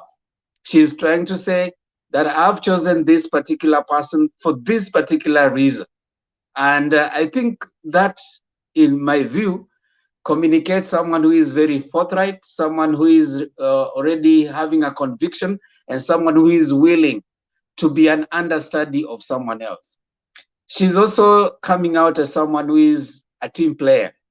Martha Karua, like yesterday when she had to rush to the church where Baba was, she went and said that I was doing something else, but when I realized that Baba was here, I decided to come and be with the team. That one for me was telling a lot, as opposed to, other people that all of us know that probably for one reason or another have gone AWOL. That is away without official leave. We don't see them, we don't hear them, and we don't know what's happening. Martha Karua has not at any point come out to say that I'm looking for this position. So for me, I find that she's letting the processes and appreciating that Azimio la Umoja is a system. And so whatever organs of the organization, the organs of the system that have been set up, she's allowing that process to move on, and she's doing what matters most, looking for the votes. So what matters most is you cannot start dividing a cow or an antelope that you haven't first killed. You must first of all kill that antelope, and then now you sit back and say, which part do we want to take? So you can be too obsessed trying to divide the whatever it is, the animal that you're going to kill before you catch it, and before long the animal will have disappeared. So Martha Karua knows what matters right now. What matters to her right now is getting the votes, which I think they are really doing so well. I saw her being, facing a very probably a crowd that was not very friendly to her, but she stood firm. She said that whichever way that you guys think, I've already decided that this is a person, and if you guys don't think you like this idea, then you don't have to come here. Just organize your own meeting and you can come and attend your meeting. I saw that kind of bravery in her. And I think for Raila to have almost said Karua Tosha, that was something that in my view, I want to agree with largely most of those who are talking, that I think the die is cast. It's only a matter of time. And we can see the beautiful lady being unveiled, and that for me will be the ultimate celebration. Will it bring us votes? I think yes, to a large extent. And as I keep on saying every time, is that it is not done until it's done in politics. So whichever way it goes, whether it is Karua or whoever Baba chooses, it still goes down to Azimio guys for us to try and get out the vote. Get out the vote. So there should not be any lethargy. We shouldn't imagine that it's already done. We should call people. We should talk to people. We should try and persuade people so that on the day of the voting, they get out in large number. I believe it is possible for this election to be done on round one. And that is if we get out people to vote. This thing we talk about 40%, 30%, 50%, will just be imaginary if we don't get people out to vote. So for me, on those, I know I'll be talking on the rest, but as people continue talking. Thank you so much. I give it back to you, Bernard.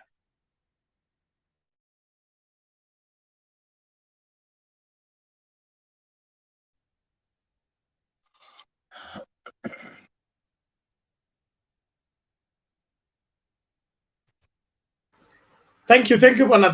That's a good one, a perspective that we have not looked at.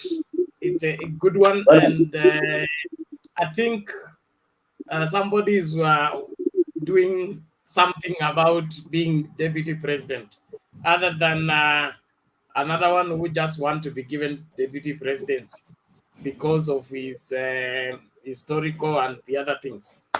I'm happy what Mother is becoming, and she's bringing something on the political front that we have not had for a long time. People are willing to take responsibility for the position they desire to have by becoming the best in that particular field, and being able to go out there and appeal to the crowds and tell Kenyans the truth.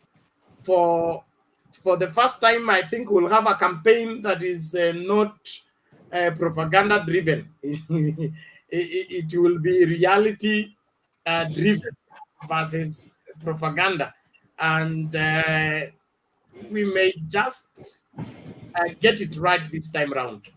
It's my prayer and hope that it goes that way. Yes. Can I react to Temba's submission?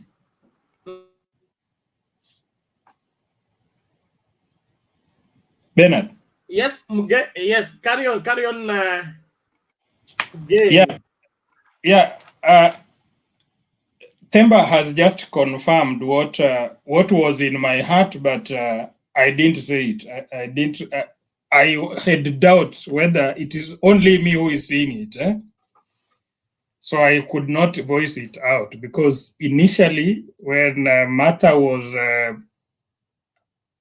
considered as a candidate, I had serious reservations, because knowing who she was before, I thought like Martha could only be on a presidential ticket, she could only be the president, not the running mate to anyone.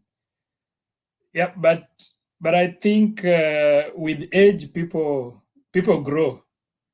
And I think she has grown, and she's packaging herself differently from the person that we all know.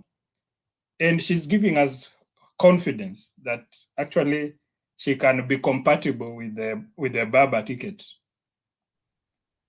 Yeah. Yeah, and I also want to add that in 2007 Kalonzo managed to pita katikati yao. And if you recall recently, Martha was in Oka, do you call it Oka or something, with Kalonzo? But she looks like she's the one who's going to pita katikati yao, because like we said, Kalonzo has there's no way Kalonzo is going to get that DP ticket. So congratulations to Martha and Themba. I mean, you just put it. I mean, you spoke the real thing. She's well packaged right now, ready to go. Thanks, guys. And the humility that is rare with her, she's showing it. When she was in US, she was approached by other ladies and said, Martha, you must be the running mate to Baba. Her answer was that, let's pray. But if it was the other guy, would say, yes, it is me, it is obvious. It is either me or... Yeah, so you see the difference. Bernard, on the same note, it brings us back to what Jibebe Honor said when they were meeting it was Mount Kenya, there was an association of parties which were meeting, which was Kabogo, Karua, and that group, I don't know how it's called, Mount Kenya, whatever. Kabogo said even him was tired of every day meeting in the hotels with Kalonzo. Every day he only pay bills. You see, you can keep on talking in hotels, and you see, like now, I think Kalonzo, he is not a happy man because they were with Karua. Karua closed the floor. She came, joined Baba. So Karua didn't come through Okwa. And the same Karua made it clear Oka is no longer in existence. So I think he wants to micromanage Oka. That is the boss, because someone like Gideon Moi never talks, but Kalonzo and the crew, my friend. And you see now the way you've said it, this time round Kalonzo will not. He's been playing smart boy, Peter Katikati, watermelon. This time round, he's going to see it like others. And I pray that Karua gets it.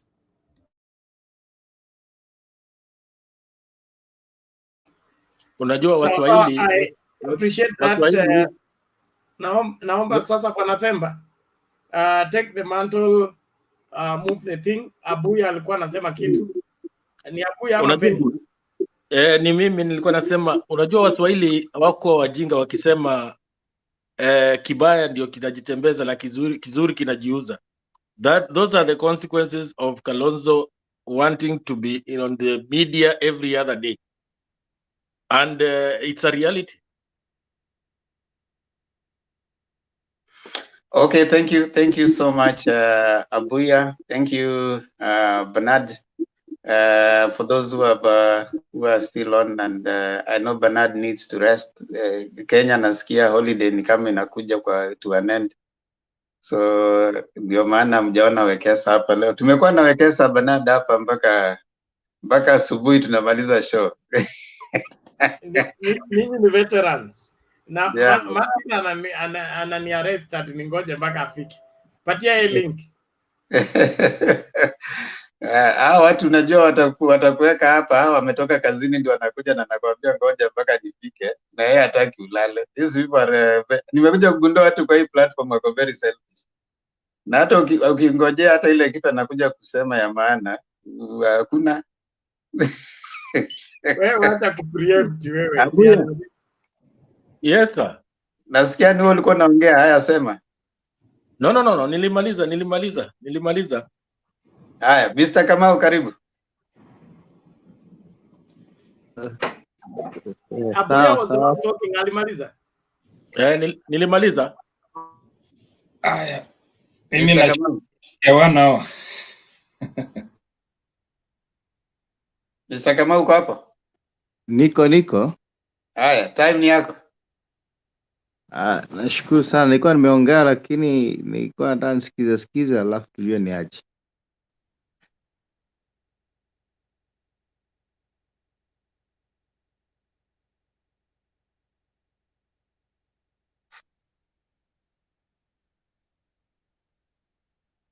Bwana Themba, you're mute.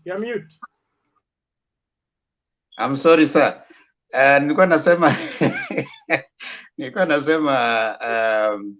ya kwamba at least wakati watu wameshaongea wote kidogo inakuwa manageable kwa sababu we can swing, we can stretch the debate and it becomes even sweeter. We Njiru. Nitakutuma kule kwa Mount Kenya, facing Mount Kenya. Hujatoka usingizi? Nitakutuma kwa facing Mount Kenya. Now, in the meantime, Bernard, this Sunday, we are having the launch of the book analysis ya the Motembe. Na tunaanza na kitabu cha Niccolo Machiavelli. So for those who are interested, they can start reading the book and they join us on Sunday. Hopefully tutakuwa tunakuja mkishamaliza hii yenyu. Saa ile mnafunga hiyo party ya jioni. Ndio sasa tunaingia hiyo the last 2 hours of the show. Tunaingia kwa hiyo on Sunday. Tunaingia kwa hiyo so that hiyo alafu we are thinking of having it at different time but we don't have which time kwa sababu mostly inaweza interfere, so we'll allow the open forum to go for about 6 hours, then the last 2 hours we can do our book analysis and all the others can join in.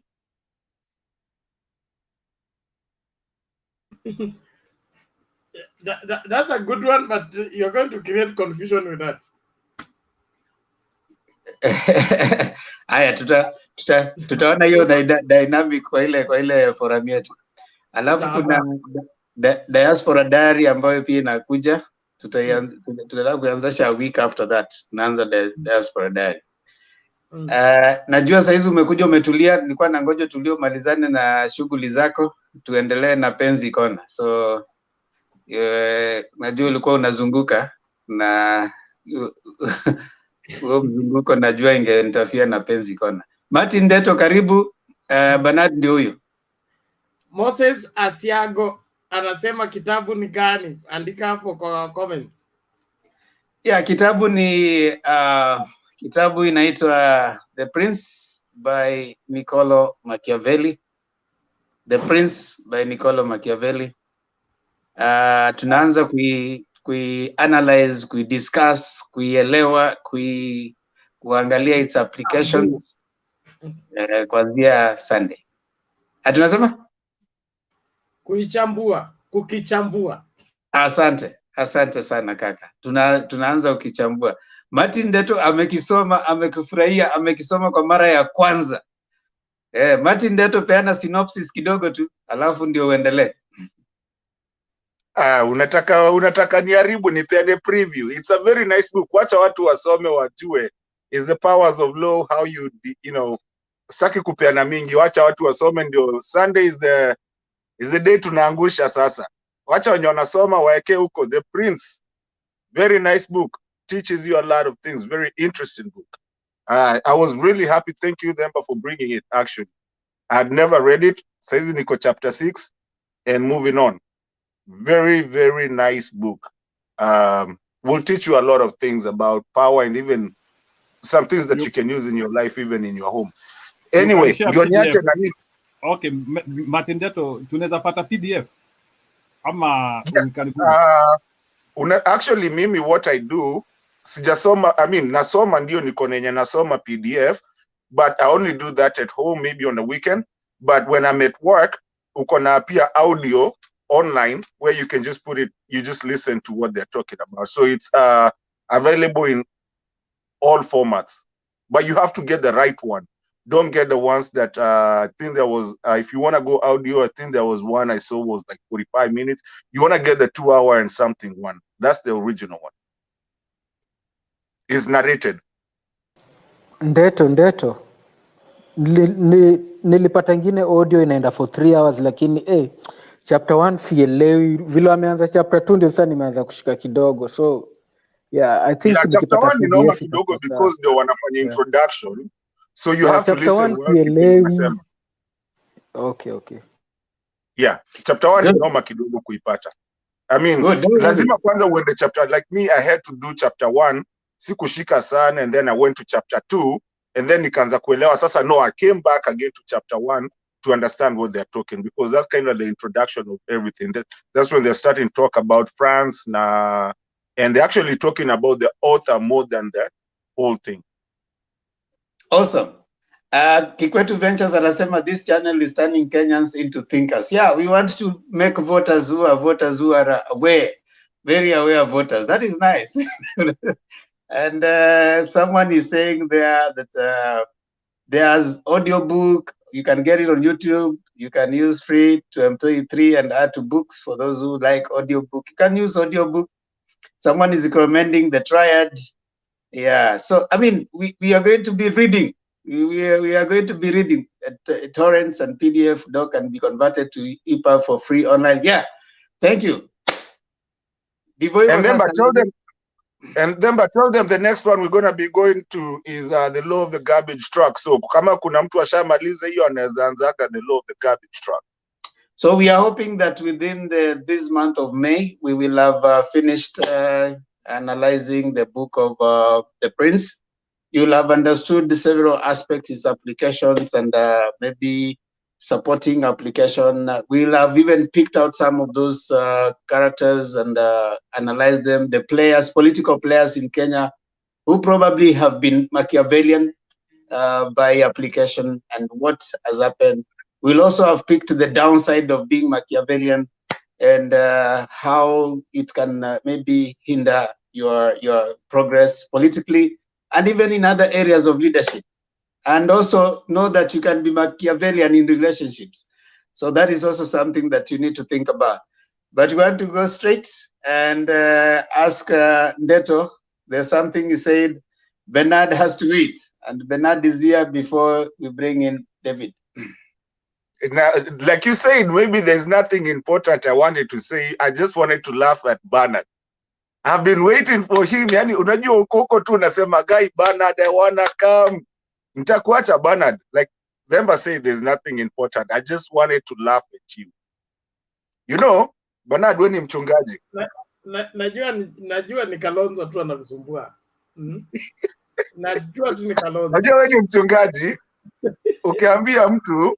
Ukiambia mtu na unajua vizuri pale kuna shimo naende, sisi kwetu Ukambani vile tunafanyanga, kama nishakwambia kuna shimo na ukaenda ukaingia, napitanga hapo ni kama nalisha ng'ombe, naenda kwanza na wiso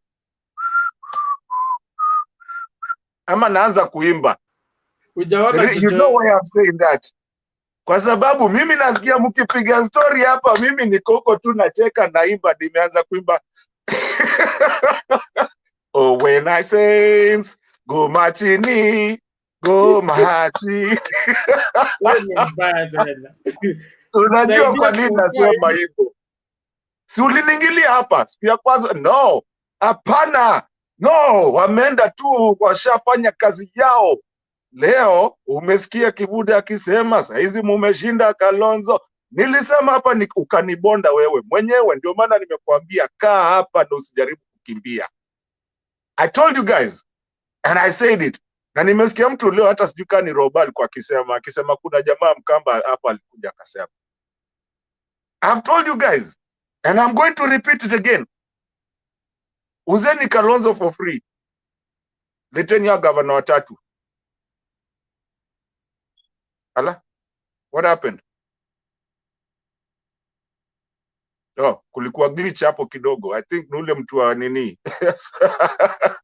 Anyway, uzeni Kalonzo, mwambieni aende kama akae, which haezi enda mahali. Ni kama Kingi alijaribu kuenda akaambiwa iwezekani, time is past. Leteni hao gavana watatu and you have Machakos. And a lot of people will take Machakos, Kitui, Ukambani, you have it. Kalonzo, somebody tried to say Mulu Mutisia was here and powerful. Ukambani is Nairobi nowadays. The proximity, I keep on saying it again. And we don't play those games of Mulu Mutisia kind of politics. That's gone and done. Saizi hata ukienda Machakos, kwanza hata hata si Ukambani venye watu walikuwa utapata. Watu huko hata waongea Kikamba sana hivyo. Waongea Kiswahili because kuna Mjaluo, kuna nini za metropolitan. And mind you, Machakos was the first capital city. Kuna mtu alinisumbuka nikimwambia was the first capital city suggested of Kenya. Ni venye tu ilikuwa tu hili. Right now, somebody told me alienda Kamulu leo. They know themselves. If you go to Kamulu, you will be so surprised. That's Nairobi. If you go to the other side, kama unataka kuzunguka hii side ingine, by the time you get to Stony Athi and all that, uko at the river past that, that's also Nairobi. That place is so, the politics of Ukambani is kind of like almost the politics of Nairobi. You don't come there saying you're the kingpin. There's no kingpin. Is the Mandeleo. That's what people are doing. Kuna mtu alisema White House. That's the kind of Mandeleo inaendelea. We're not, nowadays we don't even live in Nairobi. We rush Ushago jioni. Which is si Ushago, umekimbia tu pale dakika mbili umefika. Guys come over here and talk about politics of Machakos and they don't understand, or Machakos or Ukambani. They don't understand. Lose the 3 governors and get Kalonzo, see what happens. Bernard, I can let you go, but if I'm still talking, hiyo ndo nilikuwa nataka kukucheka. Otherwise, then bataniambia kama it's also my time to finish up what I had, ama nitangoja baadaye. But nilikuwa nataka kukucheka na niimbe. Nikuambie mimi, endeleeni tu, mali ulinichekea. Hapo ndio bado sasa huko sasa. Asante kwa kunicheka.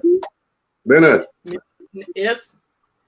Na msalimu Robert Abuya sana, na msalimu Robert, and nataka kujua kama mzee yuko mzuri. Huyu ni kazini yake.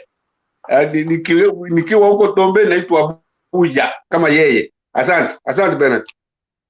Nimemsali yuko salama kabisa. Wewe Kenyaga si nimeacha unafanya gym mpaka 13th. Mwache kuingilia Penny amekuja kuleta salama. Niambia Bernard mimi nikuja kwa show yako, yeye nyingine mmenifukuza, mmenipiga. Sasa mimi sijali. Nilikuwa nataka kusalimu huyu ndugu yangu tu. Na bado tujafanya gym mpaka 13th, tutapatana 13th. Maliza gym. Nimesalimika na mzee yuko sawa. Okay, bokwane ni sawa. Noma ndio bokwane. No, hiyo look for me in Facebook to chat. Abana tatafuta namba yako nikupigie. Anayo unanichukua kutoka Nairobi. Wewe Pen Nyagaka. Pen. Yes, Bana. Hold on, Abuya. Hold on, Abuya. Huyu Kalonzo mbona anakusumbua akili bana? Mimi nataka uchukue advice ya Ndeto bana. Martin.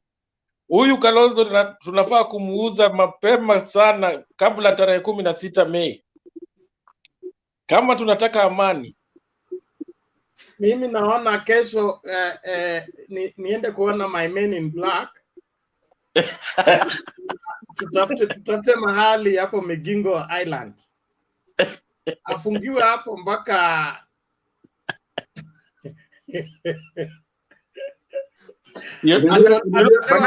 kusumbua. Unajua Bernard, pole kukukata. Mato ngoja. Unajua Bernard before nilete Olo alikuwa shaongea. Themba acha nicheke kidogo tu. Acha niseme una like a note. Ulikuwa shaongea? On a lighter note, kabla Bernard aende. Nilishaingia before nikabonga, lakini sasa sina mbio hata Okay. So sina ngoja mbio. niseme kitu kwanza Mato. A Kuna kitu lighter ambacho note, Demba, a lighter note on that, please. Mtanyamaza, unajua mimi ni mtoto mzuri. sitaki Bernard, unyamaze, sitaki unyamaze. nilisema Bernard, achana na Demba, anapenda kuniingilia sana kwa sababu anajua ni wa kwetu. We Bernard, nilisema we have a simple solution for Kalonzo. Kalonzo saizi Uhuru amchukue amweke ambassador ya kwenda kumake peace in Ukraine na Russia. By the time arudi tutakuwa tumemaliza election peacefully. Thank you. Unajua Bernard amesema hivi. Mimi Bernard, kuna kitu ambacho sijui kama mmejadili, but kama mmejadili ni sawa. One thing I find funny that the people more interested on the plight of Kalonzo are the UDA people. What is it about the plight of Kalonzo that is more being pushed? His interests are more being championed by the UDA people, to the extent that they're even questioning our processes of we have set out our processes of how we are going to get a running mate. They are actually trying to make him think that he's being mistreated. And then in the same vein, when Murkomen says that come to our house, then he finishes by saying, huku tunakwambia ukweli, ile unaweza pata na ile hauwezi pata. What is the difference? No, they're using reverse psychology. They actually want Azimio to pick Kalonzo because they know Kalonzo is capable of destroying Azimio from within. It's not that they really love him. They know the damage that Kalonzo can cause. So it is all about reverse psychology. That's exactly what I'm saying. That if you are a wise person and you are thinking that your interests are being, someone said that hawezi ukapatia fisi mbuzi wa kulindie, you know. The person cannot necessarily be having your best of interest when they are agitating. They're actually in one side saying that your side is bad, but in another they are pretending to be so much interested on your plight. And we need to question. Even Kalonzo should be worried. Why is it that the people who are pushing for his candidature are the other people? He has sat with Azimio, and Azimio have already come up with processes. If indeed Kalonzo was not so much interested, when they set up the panel, his representative to that panel, is it one Enoch Wambua, would have declined. I'm yet to read anywhere where Enoch Wambua declined to sit in that selection panel. I've not seen any statement. Another thing I wanted to ask the panelists. Is Kalonzo interested in becoming a president in future? Because the kind of games that he's playing and taking us in circles, you know, it was very easy for him in future to inherit the Raila vote block. But it looks like he's not interested in becoming president anymore. Or am I the one who is seeing it wrongly? No, Kalonzo said some time back, and if all of us listen keenly, you remember him saying that he was at his age. There's no any other position that he can be going for. So for him, leadership is so much about the age ila amefika, and since he has been that, the age is like Kenya owes him the position because of his age. That is some argument that I usually find very, very interesting. There's no point that Martha Karua has talked about her age. Raila has never mentioned his age anywhere. But Kalonzo constantly says that at my age, am I supposed to, you know, so does Kenya owe you a position because of your age? And I think we need at some point, I say, we are going to tell Kalonzo the truth. The truth is, Kalonzo, Azimio la Umoja was Raila Odinga's creation. Kalonzo divorced Baba with NASA. In fact, not divorced. They walked away from NASA. Now, Robert Abuya, this is what is happening. Yes. You have this lady, you build a house. The house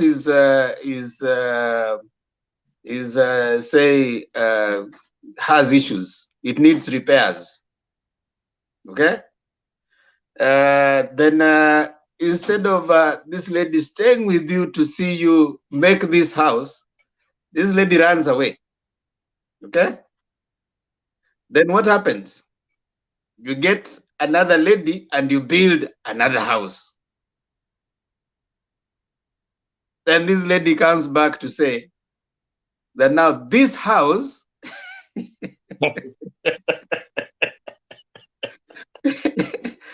I own shares to this house because the other house, we were in it together. So now that's and then they are demanding to actually sleep in the bedroom because they were in the other bedroom of the other house. You see, that's the dilemma with Kalonzo. It's a simple logic, but he can't see it. And so he's going back to his people, telling them that, no, that is the house. We were together in the other house. And so he has to accommodate me and I have to be in the bedroom, whatever measures that he's coming up with. I mean, it is very sad. It's very sad for a politician of his caliber. I mean, his caliber meaning senior, to relegate yourself into the likes of Wambua. You know, I mean, he has just lost it totally. And you know, when I listen to his tribesmen down here in Mombasa, what did you? I mean, they feel embarrassed. They feel embarrassed. You know, you ask somebody and somebody tells you, wachana na mambo ya Kalonzo. You know, it doesn't augur well. You know, you would never hear. Somebody talk the same of Raila or even Ruto. You know.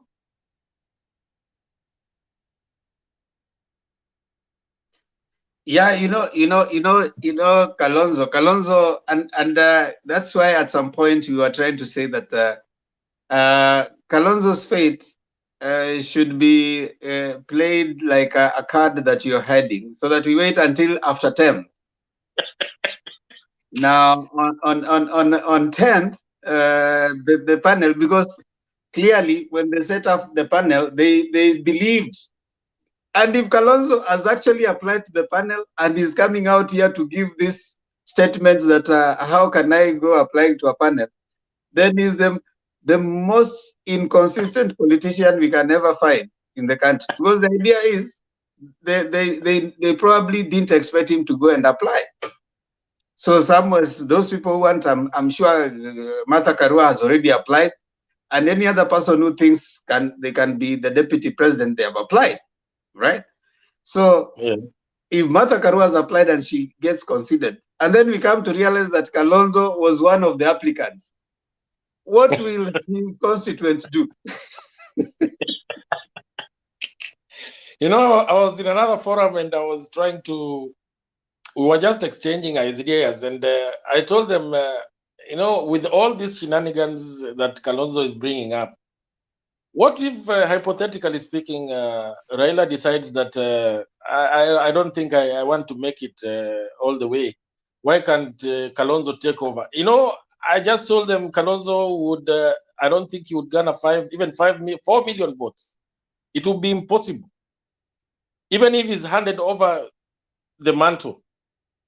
Because like another panelist said, he has never campaigned since he said he joined Azimio.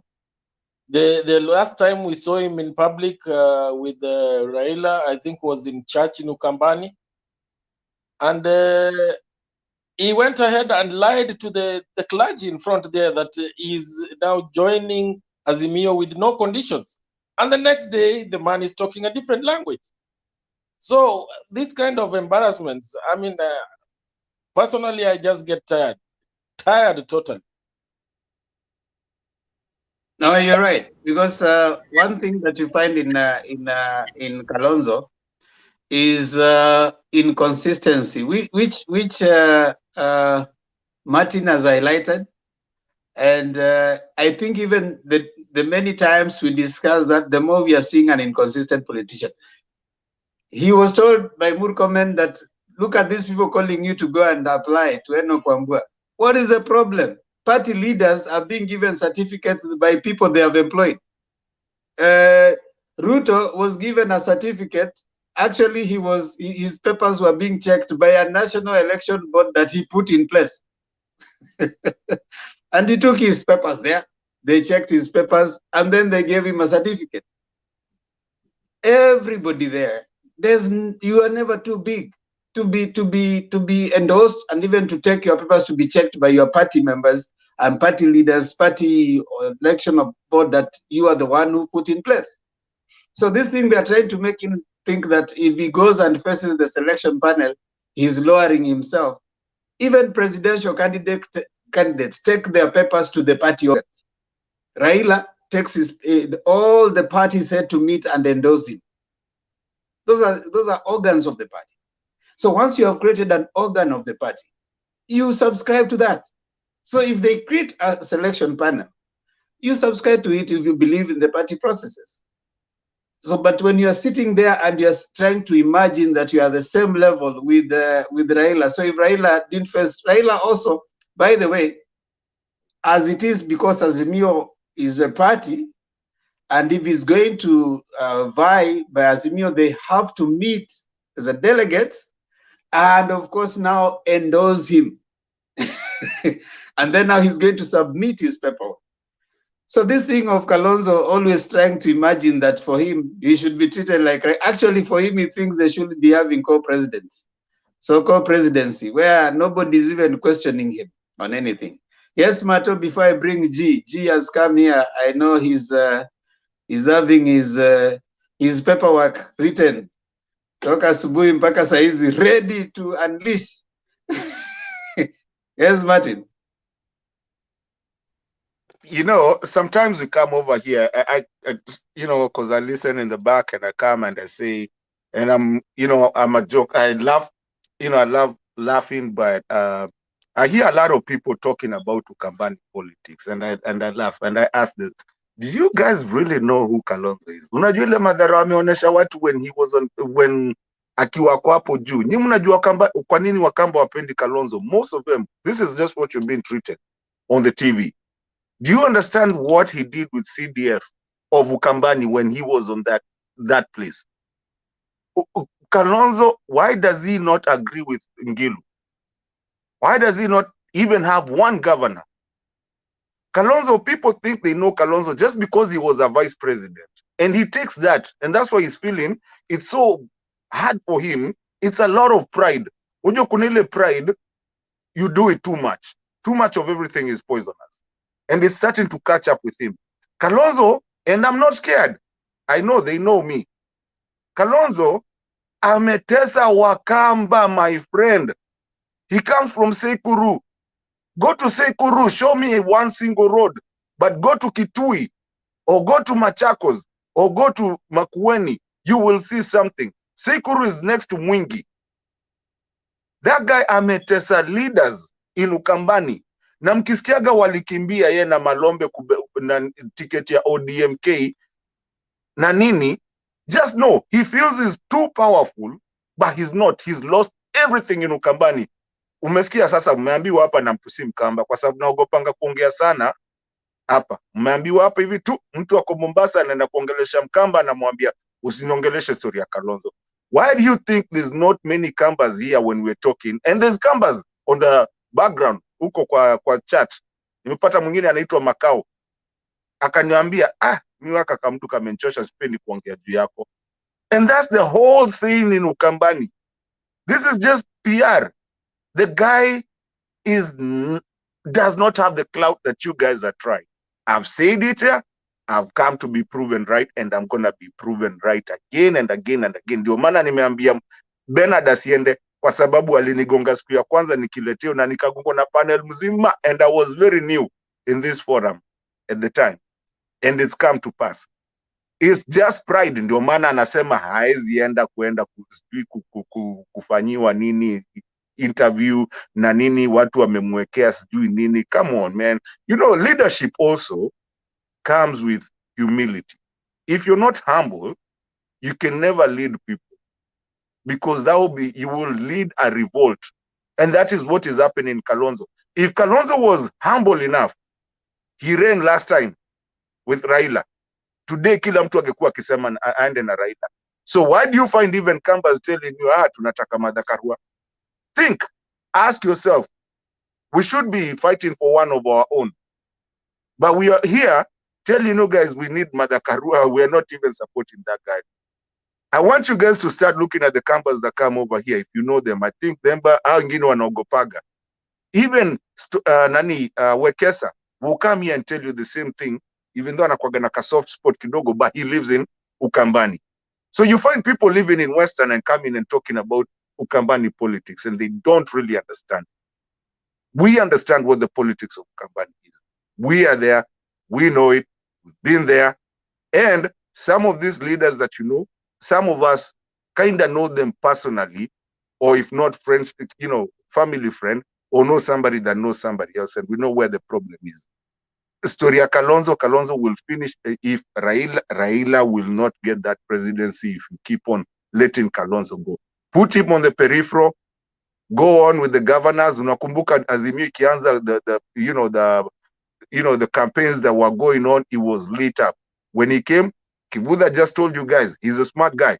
He just told you tuliambiwa tukae mbali. Hakusema ni Uhuru alisema tuliambiwa tuende half time. But see what has happened after that.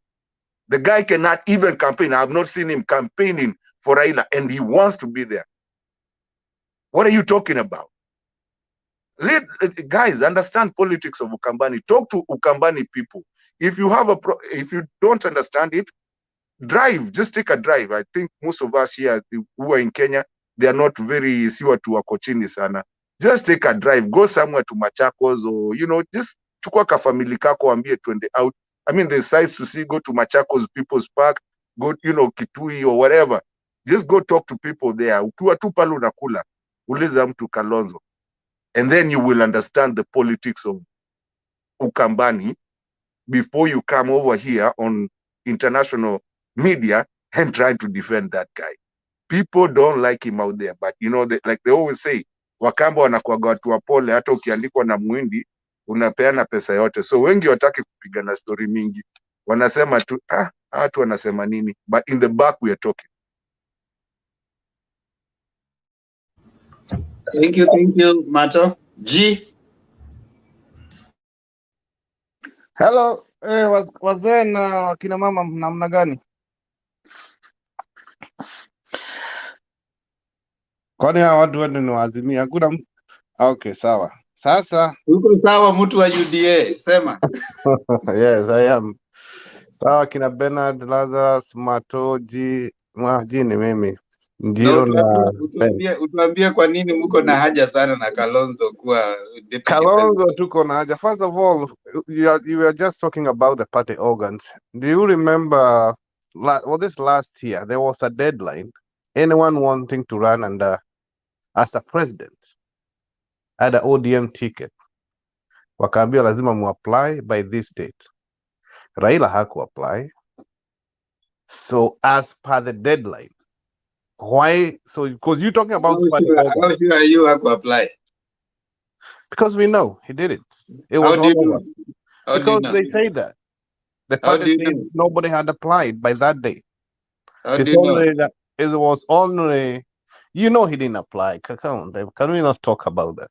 I'm trying to tell you the party organs, the way you are trying to. He applied. I want to confirm to you that he applied.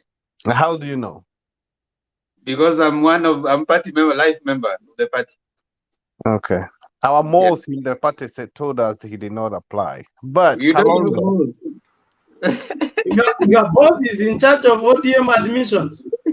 of course, we have you ever had some people called National Hansara Intelligence Bureau? Oh, They that's are why all your boss is. But ODM does not subscribe to that. Your National Bureau for they don't have. I'm just letting you know that within yeah. Yes. We are the ones who give HNIB information. Us. We are the ones who give them what to report because we know what you guys want to hear. Okay. Actually, let me tell you for free. Yeah. At some point we realized that you guys just like juicy stuff, all right? Mm-hmm. And you guys like to hear that there's something that is not working well on this side. Of So course. what we did what is called counterintelligence. We said now feed them what they think is gonna work for them. And we have realized that you guys are too inefficient. You are relying on some blogger. How can you rely on a blogger to give information? This is not just a blogger. Have you ever had something called system ya fact? Fact on the table, and inside information. Let me tell you, let me tell you for free. Tell me. Anything that you find yourself knowing about the state or anything about the other side, know that the state wants you to know it. I disagree. I know they don't want us to know. They want. Because I don't know when I'm trying to follow all Wahome Dhuku and Robert Allies of this world. They have no information, nothing. They just blog, they just make comment on Facebook and Twitter, just like the rest of us. They don't have any inside information. The thing is this: the moment you'll find that there is any person, anybody, who can have information ahead of a government, that person can bring down a government. The government cannot allow that. They don't have a choice because remember. So relax. Wewe ile kitu najua ni ile kitu tunataka mjue. Aya, endelea na your submission. So my submission about Kalonzo. Are we interested in Kalonzo said one time, I think it was 2 weeks ago, this is a winning duo. We won this 2013. We won in 2017. So why do you want to change the same team, the winning team that won exactly? And you all know. Now you're telling Kalonzo to go to be interviewed by kina sijui Junaid Mohammed, sijui akina Bishop Hood. Listen, hii ni nyumba tunajenga wazee. Inaitwa 50+1. Wewe unakuja na yako 30%, the other one 20%, the other one 10%, 2%, every percent counts. Everything. We are trying to fundraise tujenga nyumba ndio tuende State House as Azimio. Mimi nimekuja na mabati, right? Because without mabati, you don't have a house. Without as long as hiyo nyumba haina mabati, hiyo Kalonzo yake kura anakuja nayo ya ukabani, mnamwambia pana. Ukishaweka mabati, enda nje sasa tukwambie kama tunaweza kupatia ruhusa uingie. It don't work like that. And I was saying, I think it was Martin who was saying. Kwa nini Gia na advise Azimio siongee story ya UDA yake? Wacha ongee. I don't think it is fair for you to come and advise us. Let's talk about UDA, please. Just relax. Wacha Gia tupatie advice. Unajua sometimes even a clock that stopped at 3, it is right twice in a day. So let me give them the free advice because we are waiting. To us, someone say you don't know what you have until you lose it. Kalonzo akona kura. That guy valuable. You guys, you are treating him like nobody, like nothing, like he did nothing in 2013. He did nothing in 2017. You're saying And you're you waiting. remember. What are you waiting for? So the thing, Simumchukue kama tunamtreat vibaya, just take him. Just take the guy. Take just the guy, that's what please. we want. Wacheni amalize. Sisi tunaona msichana mzuri. Wacha He Jia is variable. tuambie unangojea nini, alafu ngoja kidogo Ji. Wacheni Jia amalize, alafu tutamuuliza maswali kwa Of sababu course. Ji endelea. Thank you, Demba. So here's the thing. Si tunaona kasichana kazuri. Wife material in Kalonzo. Now we can see how she is being mistreated by the Azimio husband. So tunamwambia kuja hapa. In case ukiona tu anakupotezea wakati huko hapa, we'll treat you like a queen. We'll buy you flowers, we'll give you everything. We'll make sure we give you the respect that you deserve.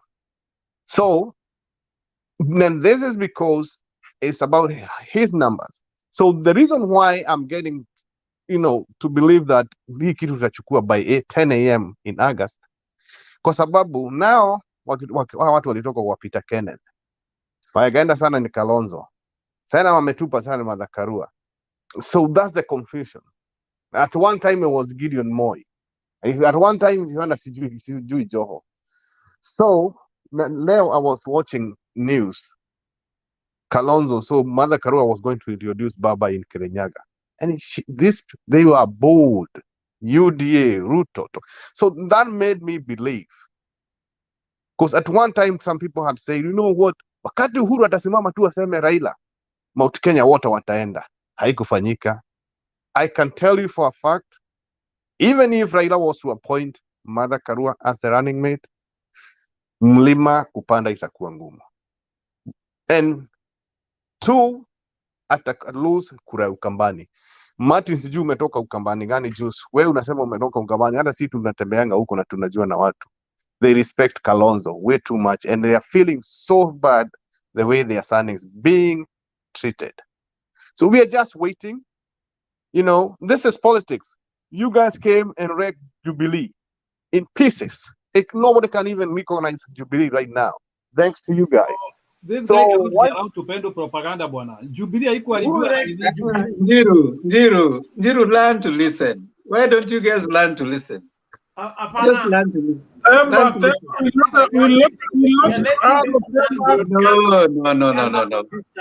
No, we cannot allow people to except the deputy president. Seriously. They have to speak the truth. They should explain the genesis of how that party was destroyed. Hold on. It has never been in Jubilee. Hold on, Bernard. Hold on. You see, it doesn't hurt. It doesn't hurt to listen to G. Whatever G is saying, he is not forcing you to accept what he's saying. But we are communicating to people. Why should you penalize?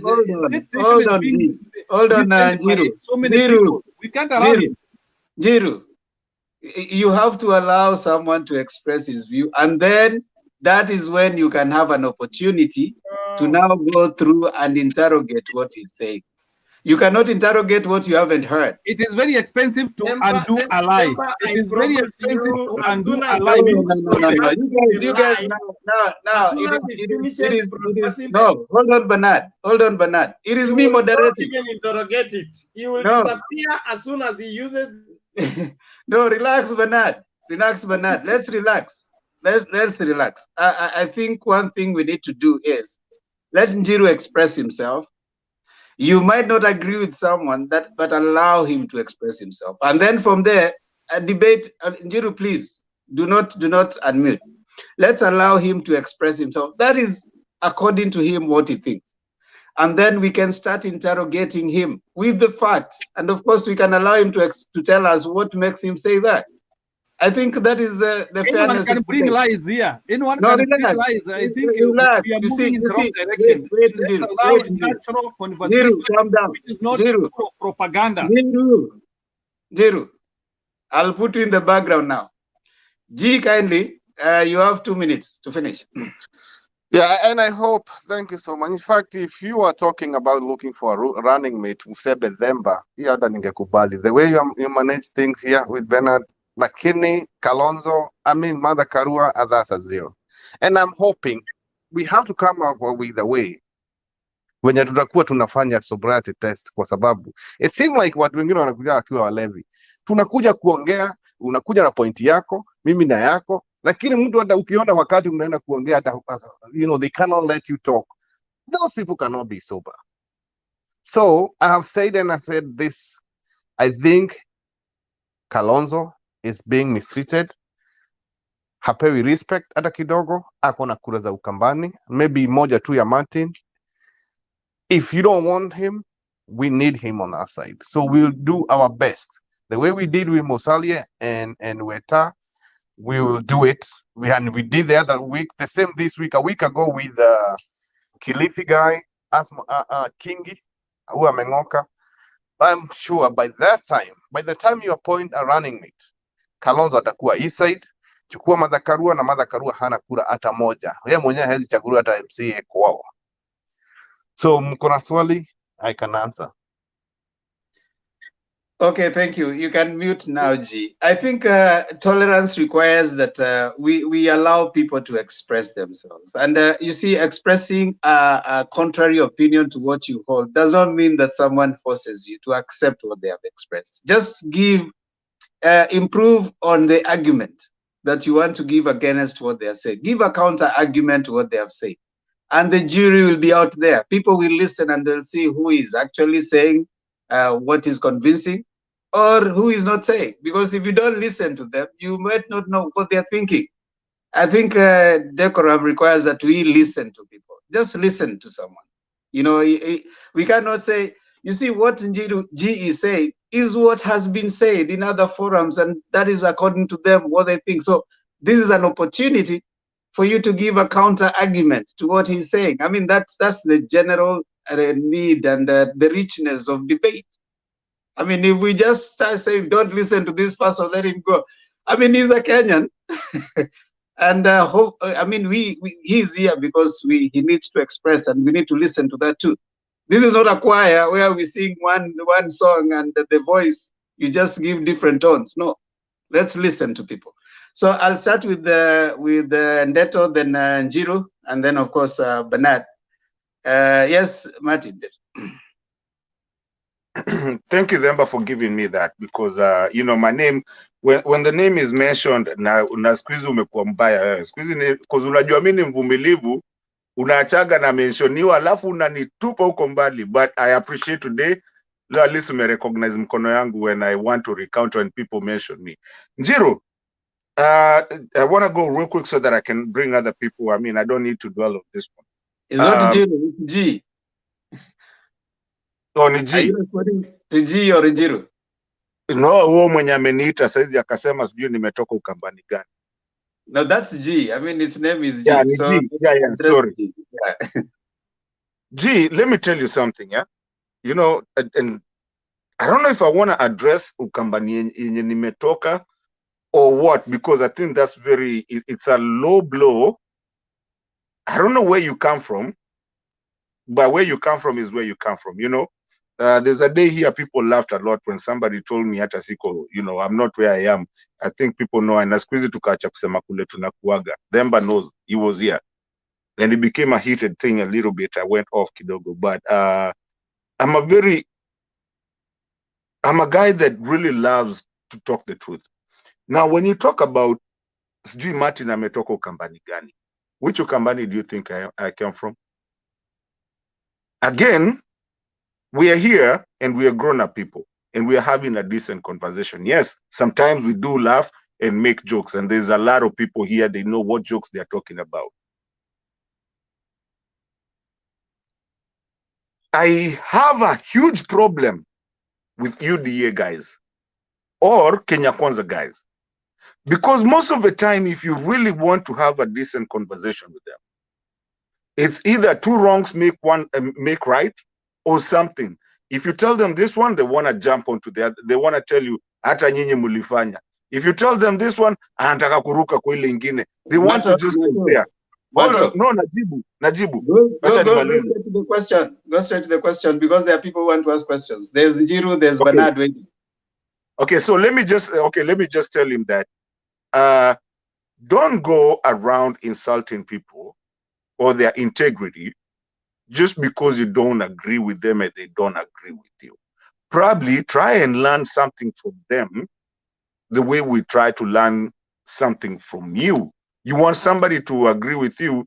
If you keep on telling me this and then nikurushie maneno, then it's not, I mean, we become kids. At this point, we're trying to be people who can actually talk. So please, Ukambani yenye nimetoka, if you want to see it, I'll be in Kenya here in about 2 months. Kama unataka tutaenda tukae mahali nikuoneshe ile Ukambani nimetoka. And then we close this chapter. Hiyo yenye unasema Ukambani mahali mtu ametoka. So don't insult my integrity while we're having a good conversation ati ametoka Ukambani gani. Sijaingilia kwenyu, usiingilie kwetu. Martin, hold on, G, hold on. Njiru, you had a question, and then Bernard. Yeah. Okay, Nisawa. First of all, let me just try to throw a simple advice to Mr. G. Then I ask him a question. Mr. G, I want to tell you that political parties in Kenya are amorphous. They change from time to time, whereby you cannot say it is only one person who has affected any political party. Kibaki started with NAC, he went to Jubilee. No, not to Jubilee, he went to PNU and the rest. Uhuru alianzia na PNA, akakuwa na Jubilee.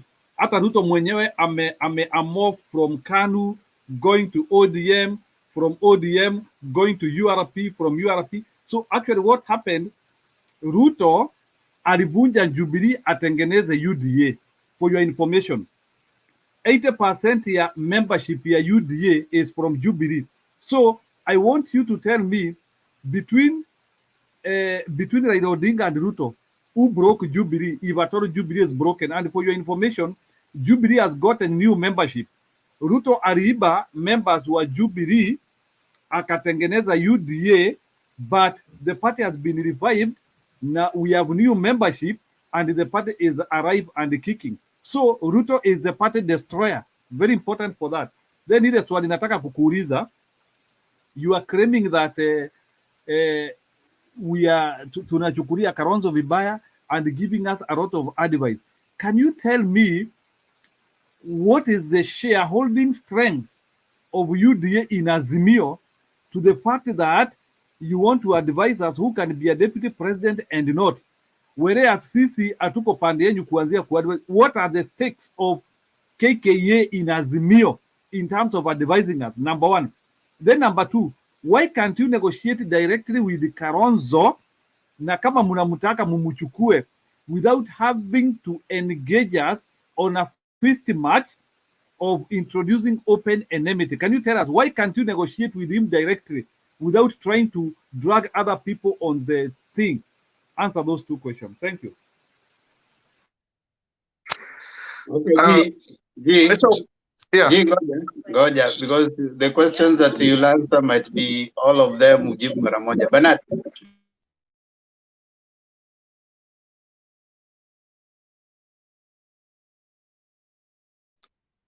Bernard akisikia ni time yake anatoroka. Oh, ako sawa. Pole. Bwana Gi, you claimed that they came and wrecked Jubilee. Who are these that came to wreck Jubilee? And how did that work out? Secondly, Kalonzo is desired by UDA. He's the best running mate for Kenya Kwanzaa. What makes it difficult for you to reach out to him and make him your running mate, other than recommending him to be somebody else's running mate? I thought you are serious about winning these elections.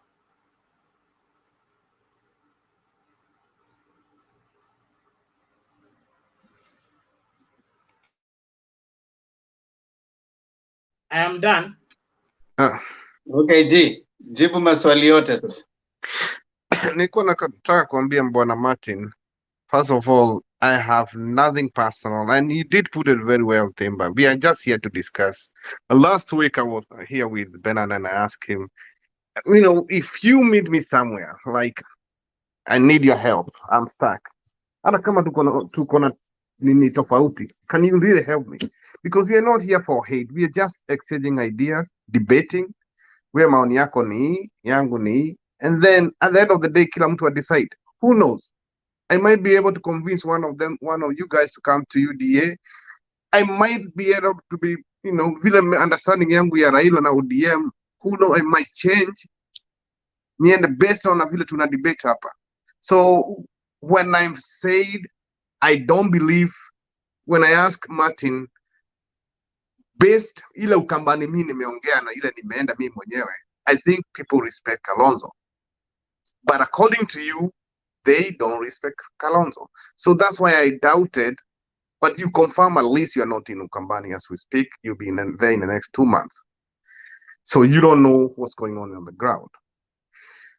Uhuru, someone saying Kalonzo changing, someone was blaming Kalonzo, and someone who you said political parties are what? I didn't understand that. That was who was that? I think it was it? I think it was you, Temba. It was Zero who was saying the project they keep changing, right? He used another vocabulary that I forgot.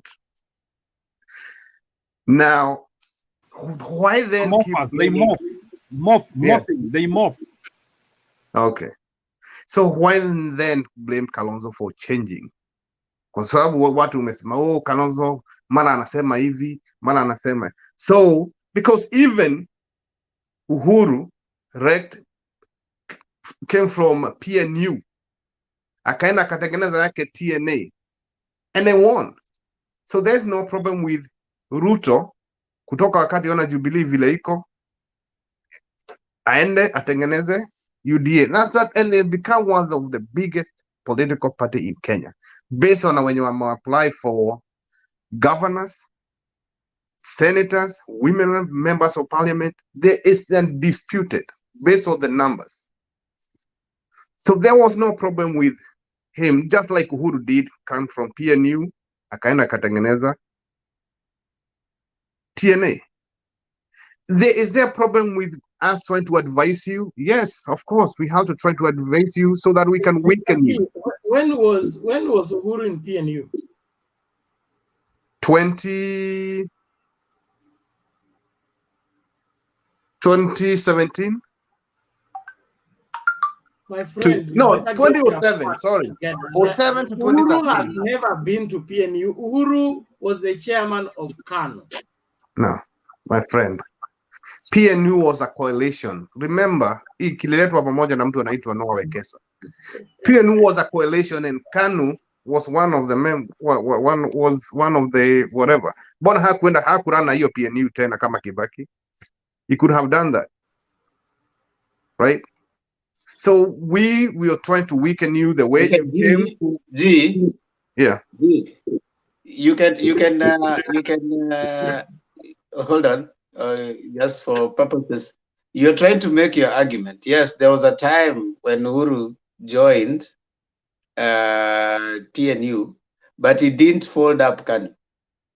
It was at some point towards the end, when towards the end of 2013, towards the end of 2012, I think, when I think 2011, thereabout, when even they had problems in KANU. And at some point he moved. People said that he was the first opposition leader to join government. So he didn't fold KANU, okay?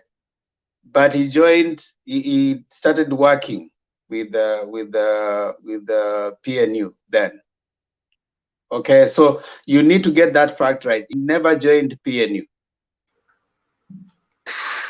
No, my point was, remember there was a team that was when because PNU was a coalition, not a political party per se, right?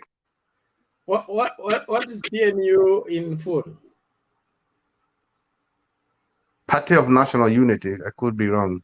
And it's a coalition. There was, of course. There was so many Party of political National parties. Unity. Party of National Unity is a That coalition. doesn't stop it. That doesn't mean that's just a name. No, So but you don't have the facts, so let me help you, okay? yeah. Uhuru was chairman of KANU. He never left KANU until the owners of KANU made demands about KANU. And Uhuru wanted to run on KANU. 2012 elections. Remember, the elections were to be done in 2012, not 2013. But KANU became a problem for him because 2012 was closer to 2002, and the 2002 ghost was making Uhuru Kenyatta not a viable candidate for president because of the Moi factor and all that. So KANU became an issue for him. That is why he went to form TNA.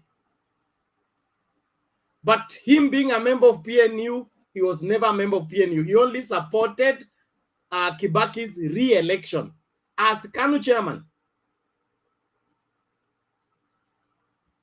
in 2007. Yeah, again, that's according to you. My understanding, and we'll do a fast check on that one. As far as I can remember, and the reason why he moved from KANU, because KANU members of KANU, especially from Rift Valley, wanted him to appoint Ruto as his running mate. No. Okay, hold on. G. Yeah.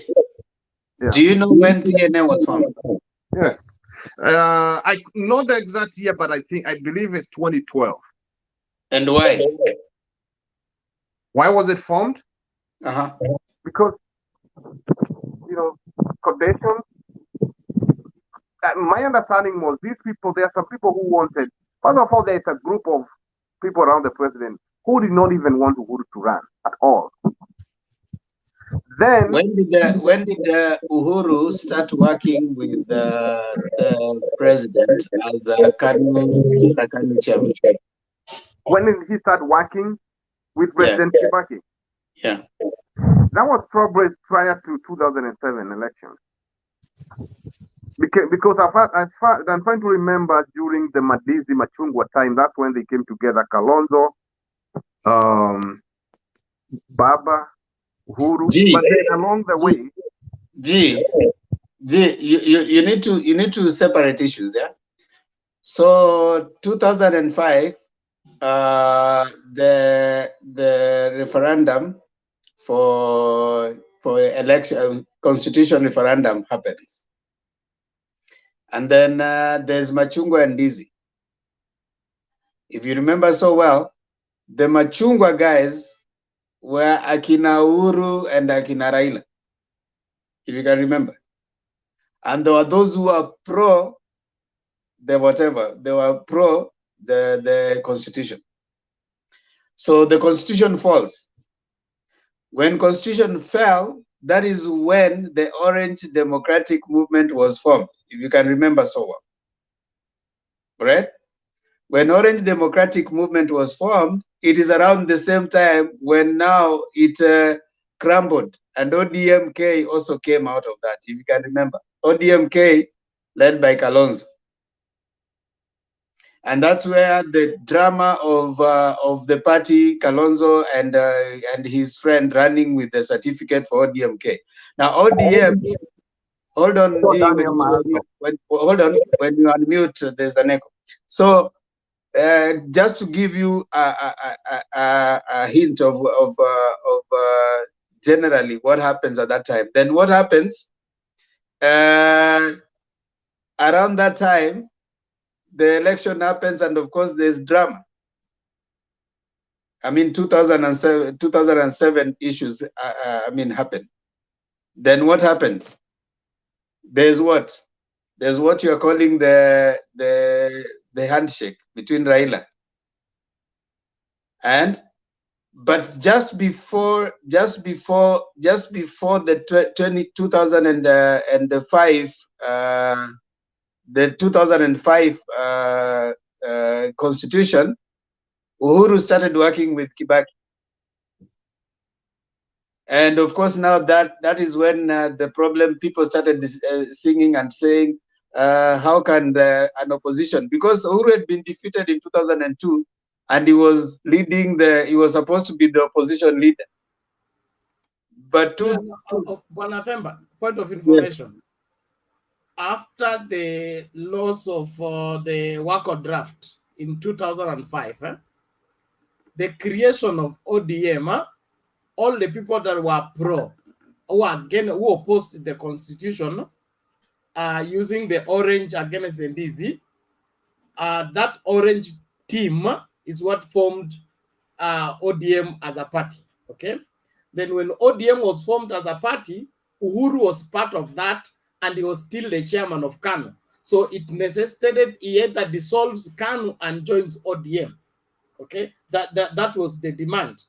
Moi was still alive, and Uhuru and his loyalty to Moi could not be, be whatever interfered with at that point in time. That's when Uhuru came up with a statement: KANU has options. Don't treat KANU as if it doesn't have options. And that's when he pulled out the surprise of him now, instead of sticking with Raila in ODM, he went to support Kibaki on this other side.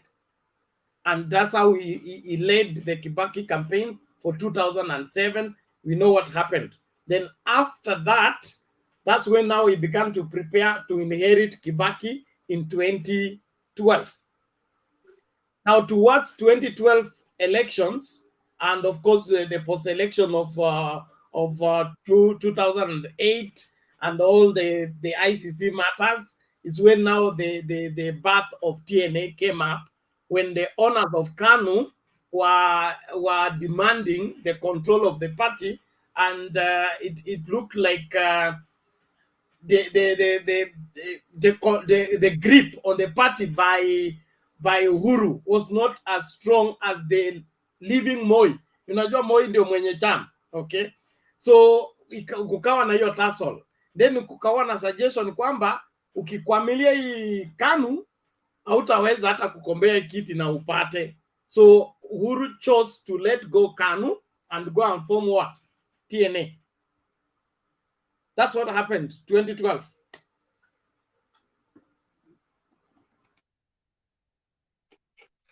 Back to you, G, now that at least you have a glimpse of what happened. So do you still think, you still hold your view?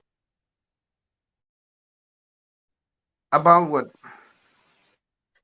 About Uhuru's journey in politics. No, the only part I disagree with you is the fact that the reason why he left KANU was because, in my own opinion, they were forcing him to, they are trying to persuade him to appoint Gideon as a running mate, and he realized that Gideon does not have enough number. He don't have the numbers. And like I say, the coalition is about what kind of number are you bringing on the table? But like, then that's why I've said, and I'll say it because I found you guys talking about Kalonzo factor, and I said we need Kalonzo. If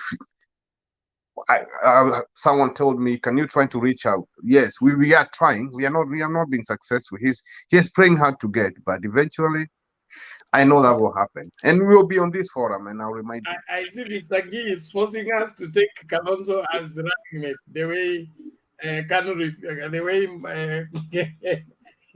Bernard, this guy won with Kalonzo and Raila. You won 2013 and 2017.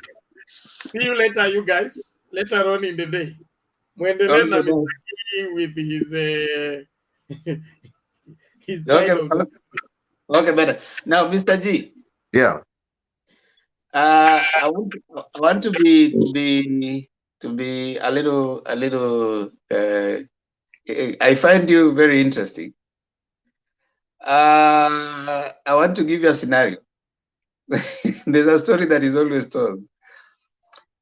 If is it a lion or a hyena escapes from the bush and it tells you it is safe, will you go there?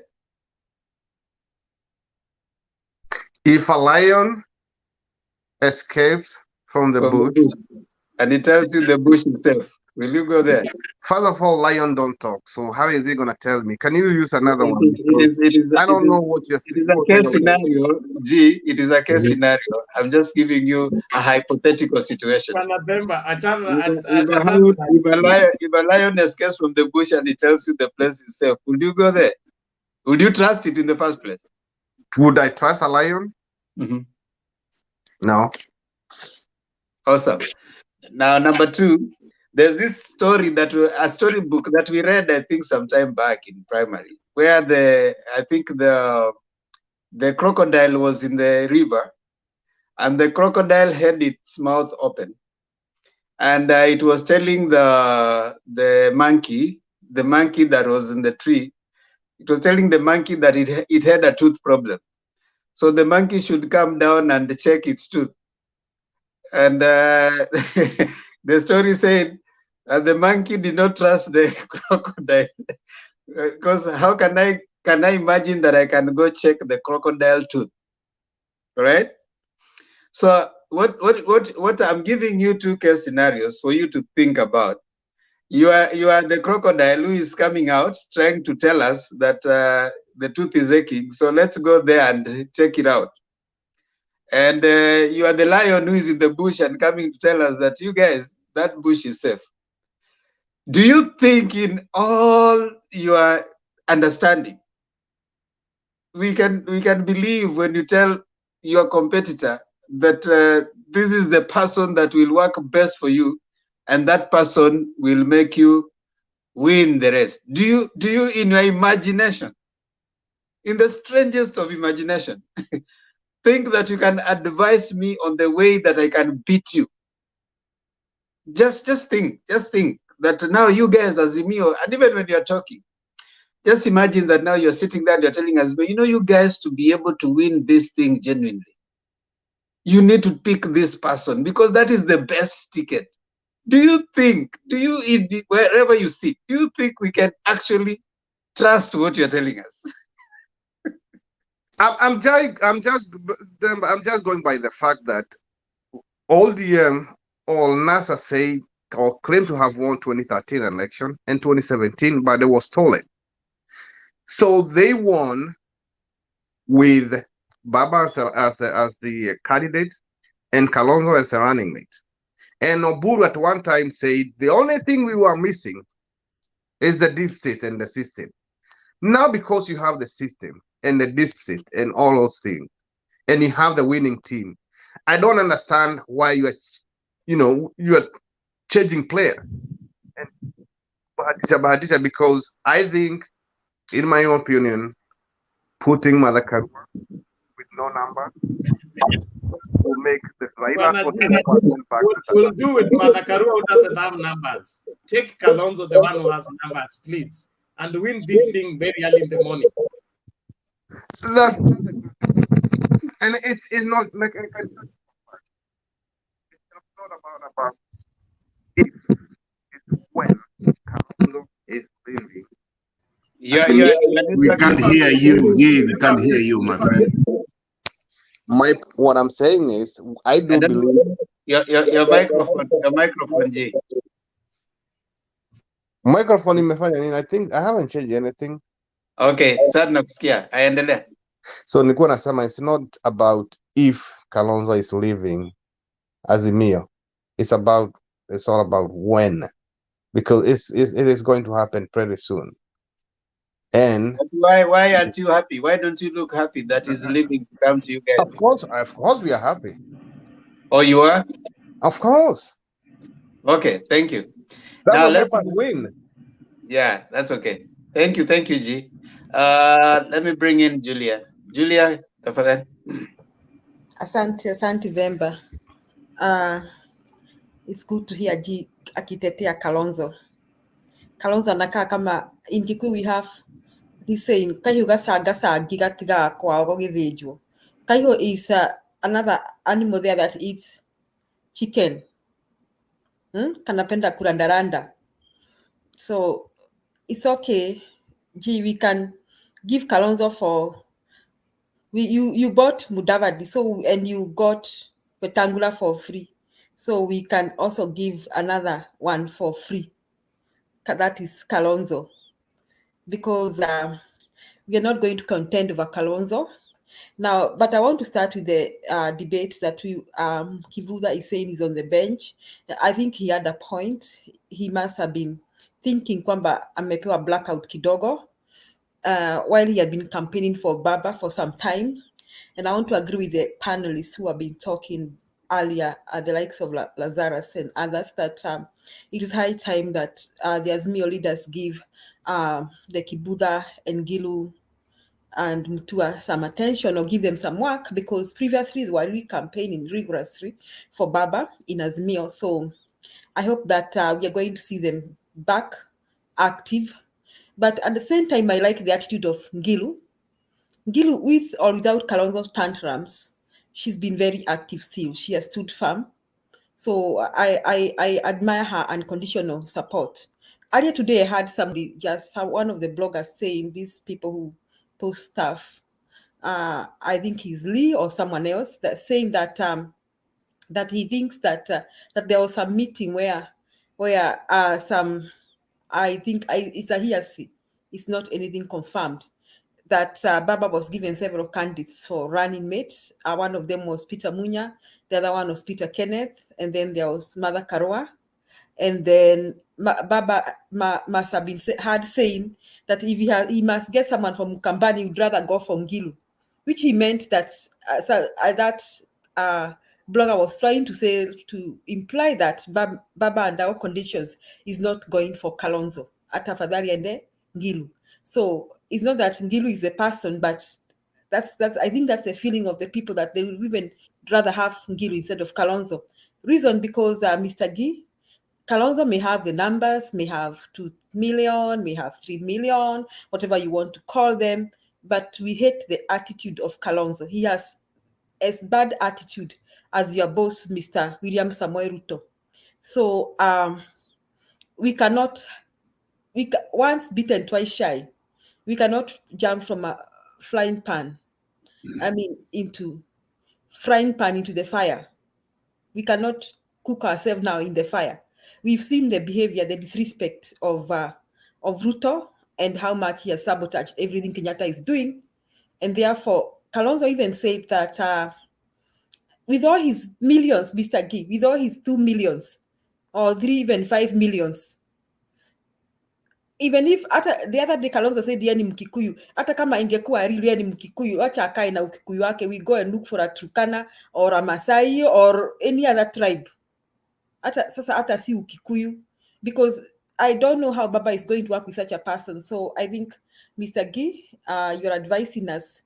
So to have Kalonzo, you can have him. So when Kivutha was feeling sidelined because of Kalonzo, I hope Kivutha is going to understand that it's very hard to please everybody, but see, not that I don't think he has been thrown out. It's just that there has been so much on the table to deal with.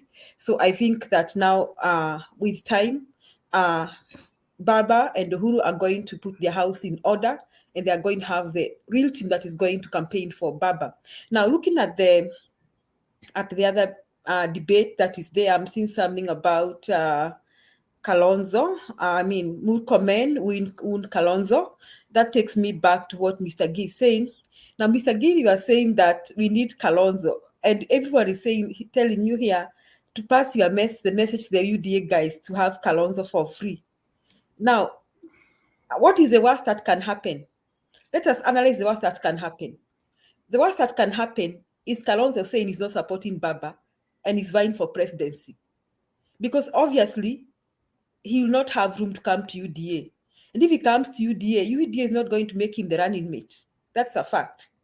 And because Kalonzo knows he's not going to be running mate of UDA, he'll not come to UDA. The worst that Kalonzo can do is to vie for presidency. So if he vies for president, let's see how we lose. Now, if he vies for presidency, first there's going to be voter apathy in Ukambani, because first he has created some confusion. however much you try to dismiss the three governors, they have some following. Okay, they have some following, so there'll be that following that will remain the three governors. Now, the other thing, there'll be people, if you're in Ukambani and you have Azimio on one side and UDA on the other side, and then Kalonzo, you are Kingpin decides to vie for presidency, you may not even vote. You may decide that this is a waste of my vote. So it is not that if Kalonzo doesn't support Azimio, UDA is going to gain. Because he's not going to throw his weight behind UDA. That's a fact. He's not going to do that. So what is going to happen is that Azimio is going to lose some votes from Mukambani, but it is not that by Azimio losing, UDA is going to gain. So we are not afraid of that game plan, Mr. Gee. And I think if Baba and Uhuru are seeing that, that's why they are not afraid of that. Now, the other thing, why I want to tell Mr. Demba and the other panelists here, it is my view that these UDA people keep singing about Kalonzo because they are terrified of the thought of Mother Karua being the running mate. In fact, Mother Karua has become their biggest nightmare. So they keep on telling us that Mother Hana Kura, because they know, every Kenyan now understands that Mother Karua's constituency is not Kirinyaga constituency. I think, Guy, you are intelligent enough to understand that Mother Karua comes with a different constituency. He brings a new picture. You know, I was listening to Mr. Demba and other panels describing Mother, and for the first time, I also saw that kind of a person. Now, some years back, I was in Kirinyaga County, and I met this member of parliament from Dia. He happened to be a member of the board of a school I was teaching. So he was with Mother. Mother was inside some vehicle there, and he called me, Mwalimu kuja usalimie Mother. And when I went to greet Mother, I was not so impressed. You know, I was expecting her to be joyful, to say hi to Mwalimu, but she was kind of withdrawn because those were the days the politics were like either anti-women in Kirinyaga or something. So something was making her withdraw from the crowds. But now when I look at her now, and even when I listen to the panelists describing her here, I saw a woman, a strong woman figure. Now she's now well calculated, and she has come out so feminine with such a strong personality, at the same time with the gentleness of that especially Africa expects from women. She has brought out that feminine gentleness that Africa expects from women, at the same time with some strong leadership qualities. So when she was talking in the crowd in Kirinyaga, she didn't yell, she didn't shout at anyone. She wasn't calling out names. She was talking to the people. She was persuading them. And she was not retaliating. You know, you look at her, she stood out. She stood out, and she's now been seen as a principled woman who is above board. So Mother Karua, Mr. Gay, is no longer being looked at as a person from Kirinyaga County. She's being seen as a candidate who is cutting across the whole country. A candidate that is not only attracting the women in Kenya, but even the men. And I think the men watching this show, and even those who are in this panel, will agree with that men do not look for a woman who behaves like a man. They look for a woman who is principled, who can be a leader, but who brings out the feminism, the mother kind of a figure. And that is what Mother is bringing out now. That is why she's coming out. She's impressing all sides. One side, she's impressing the women because we are seeing a person who can represent us. The other side, she's impressing the men because they are seeing respect and principle at the same time in her. They are seeing courtesy. You know, they are seeing somebody who is courteous, who is respectful, at the same time, who is principled. So Mother Karua is now cutting across the whole country. Is not being seen as a female candidate. You know, the women are seeing her as their heroine, as their female, you know, as the one they have been looking for. While the men are seeing the person they have been looking for all these years, a woman who can stand her ground, at the same time maintain respect. So Mother Karua is not a Kirin. It is out of it is short. I find it rather short-sightedness when you look at Mother as attracting only Kirinyaga County votes. I think now, and that is why Mother Karua has become a nightmare to the UDA camp, because UDA has not attracted any such kind of a figure, not just in Central. They can't. If we are to count them here, hata tuangalie Muturi. Ebu simamisha, hata let us talk candidly here. If we are to vote for Muturi and Mother, who would win presidency in this country?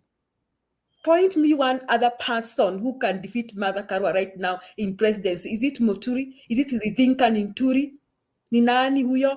Ako kwa UDA? So Mother has stood out to be a nightmare to the UDA camp. And that is where UDA now, they are trying all means to maybe they could be the one asking Kalonzo to agitate. Maybe we having a dream in dream world that Baba, in his normal senses, is going to nominate Kalonzo so that he lets Mother Karua free. No, Mr. Gee, it's a done deal. The game is done. The game is done. And watch this space. When Mother is finally unveiled, it will be a Super Arua ticket. It will be a point of no return. Because you'll see even how Mount Kenya will flip. You see, somebody has been talking about Mount Kenya and has been saying that, okay, people have been worried about Mount Kenya, like it appears like Mount Kenya is in a UDA cult. But I tell you the truth. Now, it is high time William Ruto should no longer trust Mount Kenya. If you see people of my age talking all over and saying they cannot support Ruto, it is because these people understand where we are coming from. We understand the Moi era. I realize that you did not know anything about PNU and TNA, and you did not know so much. So probably, Mr. Gee, you belong to that generation that does not understand where we are coming from. That is the most likely thing. But we know where we are coming from.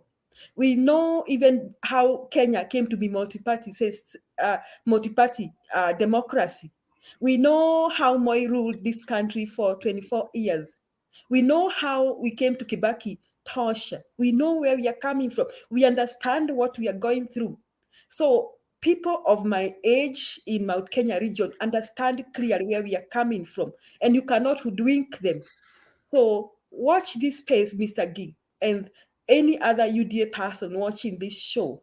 When the Karua ticket is unveiled, it will be a done game. It will be a done game.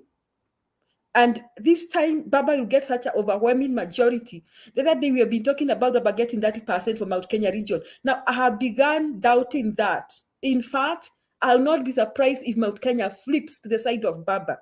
I'll not be surprised. I look forward to seeing that, because as soon as Mount Kenya confirms that it's a Rarua ticket, they have nothing against Rarua ticket. They have nothing. And Mother is winning respect, not just in Mount Kenya region, but across the country. So me, Themba, and the other panelists, why Mr. Gee and the other UDA people are talking about Kalonzo here is because Ararua ticket has turned out to be a nightmare. Now look at what happened today. Now when Baba was in Laikipia, NANYUKI, we didn't hear any like somebody shouted them down. But as soon as the UDA people learned that Baba was going to Kirinyaga, of course, as usual, they organized some hecklers. But see the behavior of Mother. See how firm she was. She was firm, but she was still polite. This woman is winning respect across the country. So I think the UDA people are so terrified. This Rarua ticket has become a nightmare, and really, once it's unveiled, it will be a total nightmare. And I look forward to August 9, kwa sababu August 9 saa tatu kama hii ya Kenya. Here it will be around 2. Saa tatu, the figures will begin flowing. Na maji itaanza kujaa tumboni mwa watu wa UDA. And I want to tell, I don't know that Mr. Gee comes from Mount Kenya region, but one thing I know about Mount Kenya, they will have changed their mind. They will not be surprised It is only the few who will still be in this UDA thing who will be so frustrated. But I tell you, by around 6 a.m. in the morning, 10, the game will be done, Mr. Gee. Because, of course, Chebukati will be giving us the picture, the real picture. So it is a super Rarua ticket loading, Mr. Gee. Asante Demba. Have a question. Okay, G, you have a question. Go ahead. And when you say you're from Mount Kenya, maybe you were born and raised. Can you confirm you're still from there, or maybe you got married to another place? Just general question. Now, you want me to reply that? Do you want me to reply that, Mr. Gee? Let me ask you 2-3 questions, then you can answer them together. You said Mudavadi was bought. No evidence. You said Gilo is strong in Ukabani, even though we knew in 2013. Hey, G, what's your obsession with doubting where people come from? She says she's from Kenya. You just told me I'm not from Ukambani. What's your obsession with people doubting where people come from and their nationality and where they come from? Can we really discuss without you doubting people just because you beat? Martin, Julia asked me if I really come from Mount Kenya. I was not mad at him. I'm mad at her. So I don't know what your problem is. So just let me finish the question. You no, I just have a problem with you doubting where people come from. We have not doubted where you come from. Mato, what's the big deal, man? What's happening with you? Huh? He's trying to distract me. So, like I said, Gilo lost in 2013. And you have said how powerful she is, how influential she is in Ukambani. And the moment she supported Kalonzo, she won. Right? You also said Karua is not only popular in Kirinyaga, she has a consistency all over. When she ran for presidency in 2013, where was the so-called consistency and constituents? Where was it? And finally, you said Rarua, you called it Rarua. Yes, I agree. That's a word because it will be Rarua because you're saying it will change Mount Kenya, right? So you are telling us Karua is going to do something that Uhuru is not able to do. And you are saying people are paid to Kirinyaga. Were they also paid in Nyayo Stadium and Odhaya and all that place? I think if you're talking about a woman, a real woman, smart woman, principled woman, a down-to-earth woman, it's only an Mombi Waiguru. Just stop your lies. Okay, it's so hilarious to think about how Guy is reasoning. It's actually funny and interesting, and I may not answer most of your questions because your statements are absurd. It's like comparing light and darkness, comparing Waiguru and Mother is like comparing light and darkness. Waiguru is surrounded by scandals, corruption scandals. We cannot name them. I mean, there are too many corruption scandals around Waiguru. Mother doesn't have any corruption scandal. Another thing, Mother is known for fighting for this country, for the democracy of this country. That is why Mother and Baba have chemistry, and that's why when I say that Mother cuts considers cuts across the country is because she's not just known for coming from Kirinyaga. She has stood with this country as we fought for democracy. That's why I began by saying I will understand you if you don't understand where we are coming from. If you don't know how we came into multi-party, how we got from one single party system into multi-party democracy and all that. Mother can appear in the books of history for having fought for democracy. We can trust her with her justice system. We can trust her for fighting corruption. We cannot trust Waiguru for fighting corruption. In fact, when we talk about corruption, Waiguru will be a culprit, is one of the suspects, major suspects of corruption in this country. So it is even bad manners to compare Mother Karua and Waiguru. And I think it's very absurd that you can compare the two women. Now, about planning people, I was trying to say, when Baba went to NANYUKI, nobody jeered her. I'm just trying to defend the people of Mount Kenya region, that they are not hecklers. That's what I'm trying to say. Mount Kenya region people are not hecklers. They will not heckle anyone on the streets. The worst they can do to you is not to come to your meeting or to your public rally. If they don't want to listen to you, they will not come, but they will not come to heckle you. So if you see people heckling, that is political hooliganism, and mostly it's coming from UDA. It is a characteristic of UDA. Now, I talked about Mudavadi. It's my feeling, it's my view. It's let me put a disclaimer. It's my view that you bought Mudavadi and you got Wetangula free. So that's my view. Let me put that disclaimer. Now, finally, you ask me whether I come from Mount Kenya region. I'm born and brought up in Murang'a County, Keharo constituency, near Matiba's house. I'm one of those town supporters of Kenneth Stanley Matiba Jidu. So if you want to see a Matibalet, I'm a Matibalet. If you want to know how Matiba, the principles of Matiba, and what Matiba used to believe in, I'm that kind of a person. So now you understand where I come from and where I'm brought up.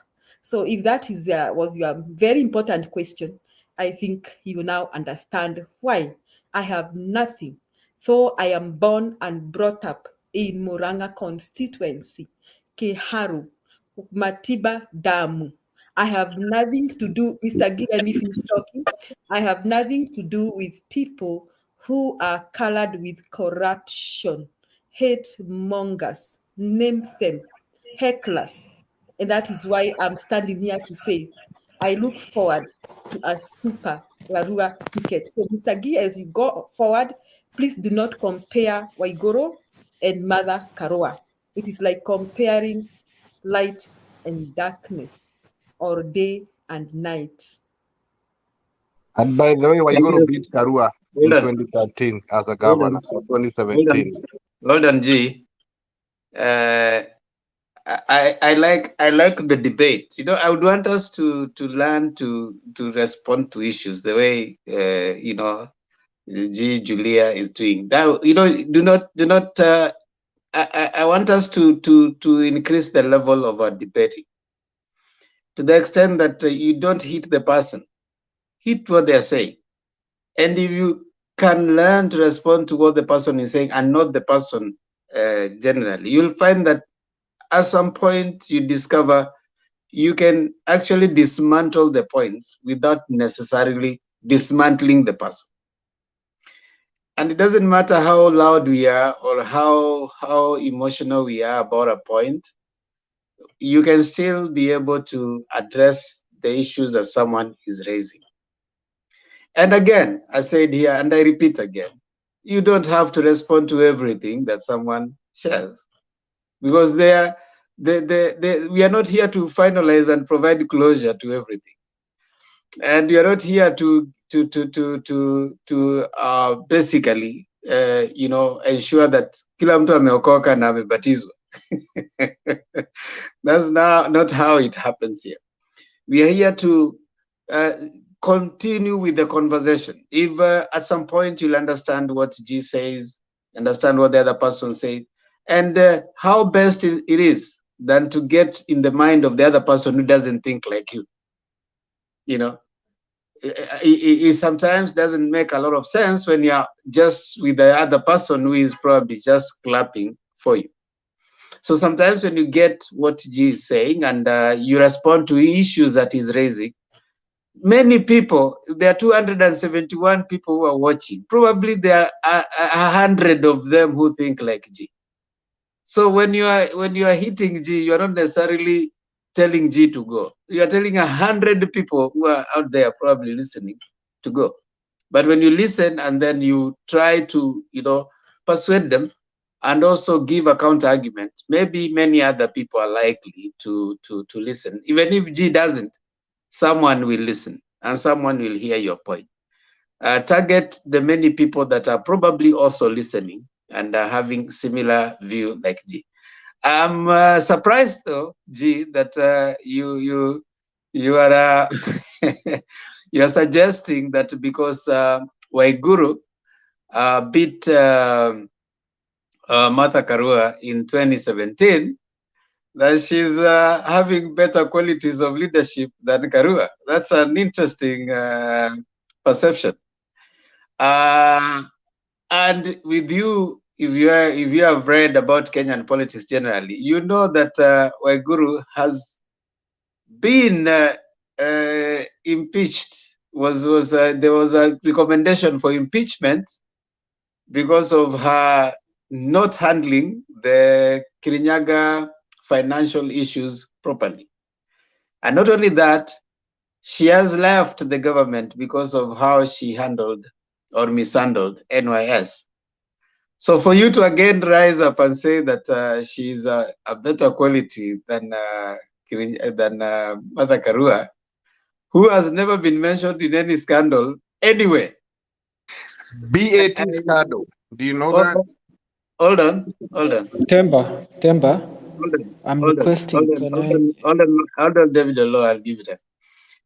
I find that interesting argument.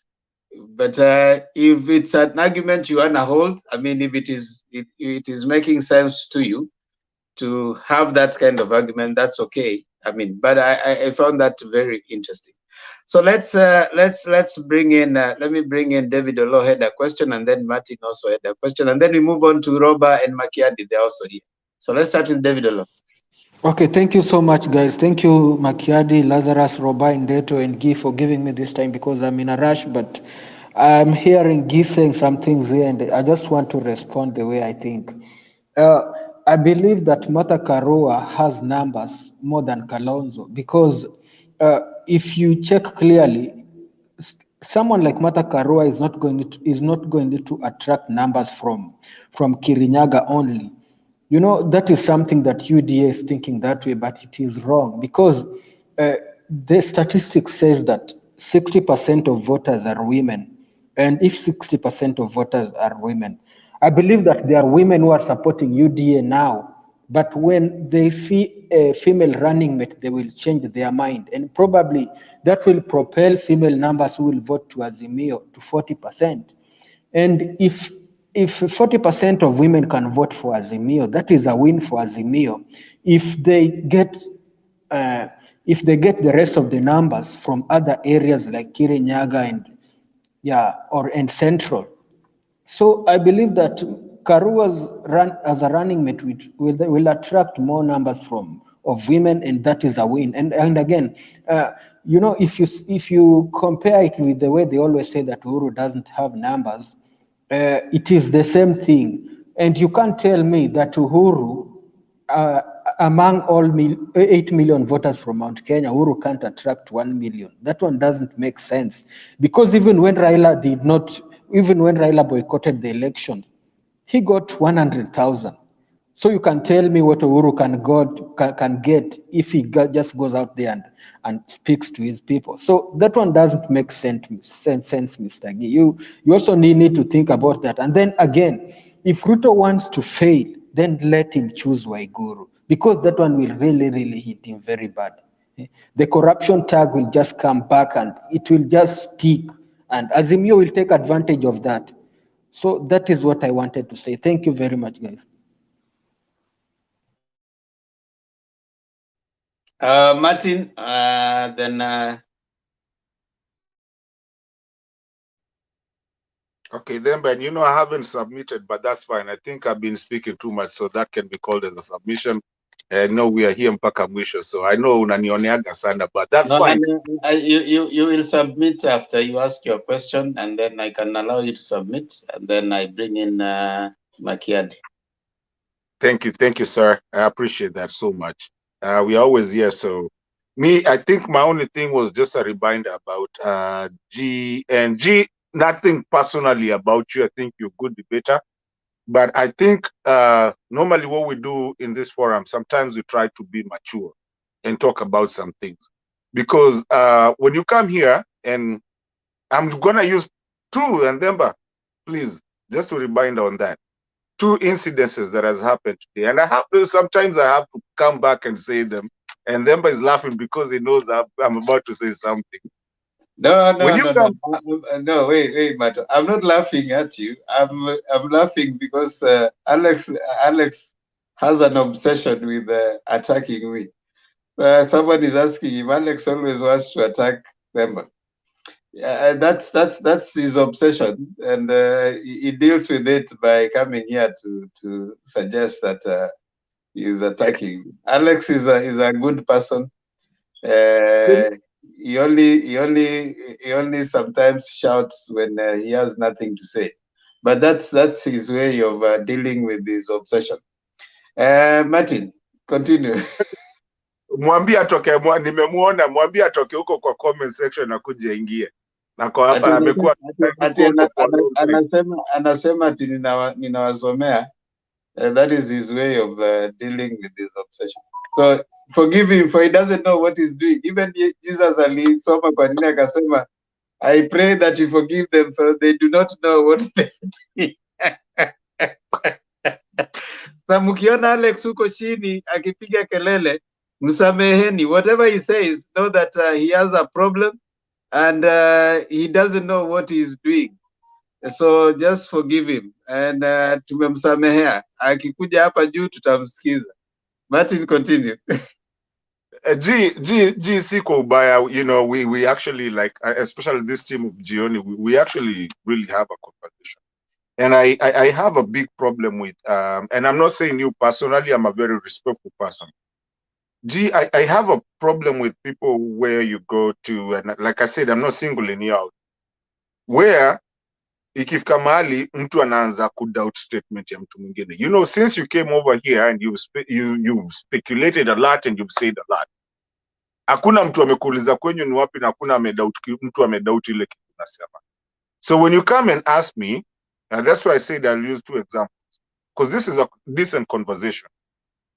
Ukikuja, you ask me, you say, sijui Martin ametoka Machakos gani. Wewe kwanza kwenyu ni Machakos, unajua nini?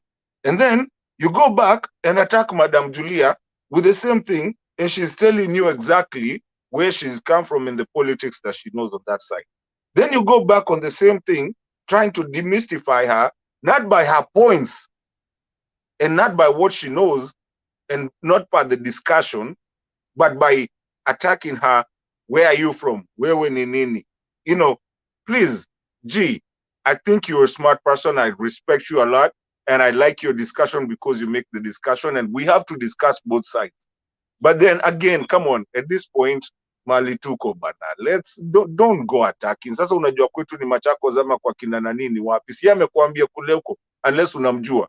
We sasa tukaanza kukuambia kule huko, sasa huko hata si kwenye huko. Now, what kind of discussion is that? That's kids discussion. Let's be mature.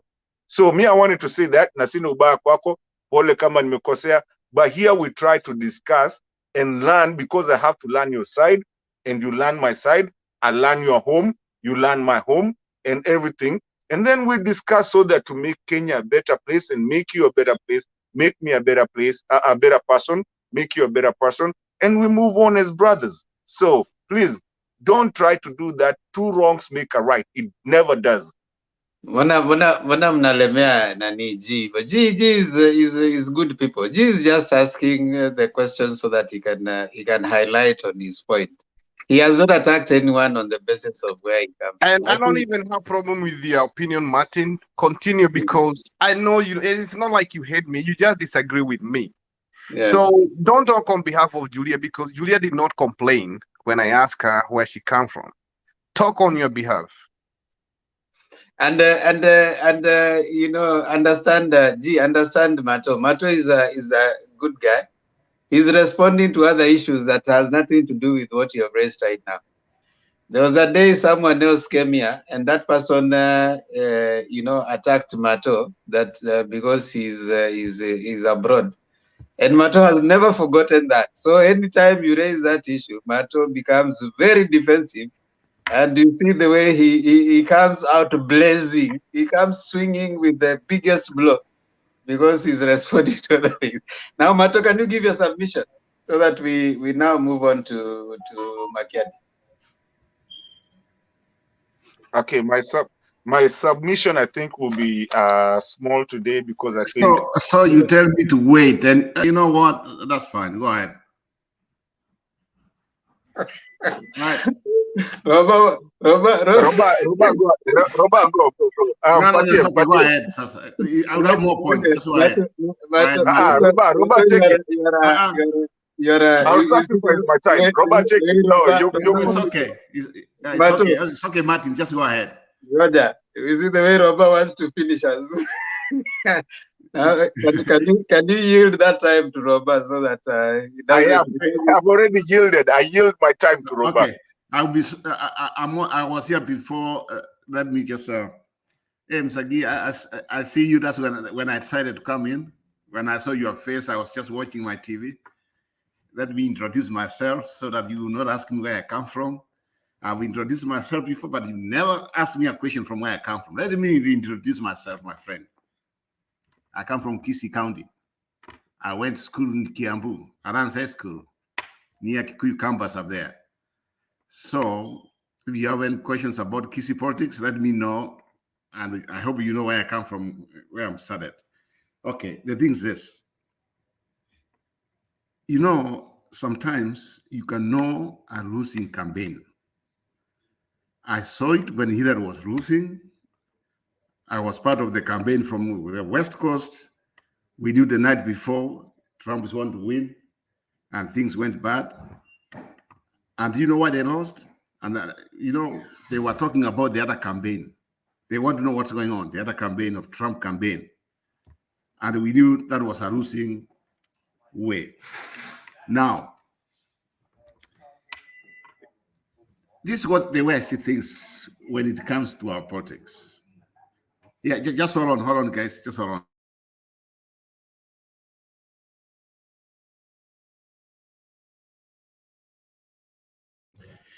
Okay, sorry about that. I was just from my background. Let me say this. At this point, UDA or Kenya Kwanzaa, you can call them, they think they know what they are doing. I can advise them for free. They are a losing campaign at this point. Do you know why? Who the heck are you to start advising the other campaign who should be the running mate? First of all, where's your running mate yourself? Where is she at? Or he? Or she? That's a losing campaign. They keep on talking about Kalonzo. Let me give you, I know the latest. I know those who are in Kenya. Some of us, we have some sources here. I'll tell you my sources. I'll tell you what's going to happen. You are 100% wrong. Kalonzo is going to stay where he is because the reason why you see this happening, he knows already the running mate is determined. It is determined. I came here it's almost the second week here. I said who's going to be the running mate. But it looks like the Kwanzaa people, they are not satisfied. It's as if they are the people who want to run Azimio. Man, my advice to them, why can't you just clean up your house before you go to clean somebody's house? Let me predict you, Mr. Gee. Immediately, few days after Mr. Ruto names his running mate, you are going to see the meltdown of Ruto. Let me repeat it. Few days after Ruto names his running mate, you will see the meltdown of Ruto. By the time we get to August 9th, let me also tell you one thing. The election will be won by 5:55 a.m. on the 10th. 5 minutes before 6 a.m., everything will be done. Watch.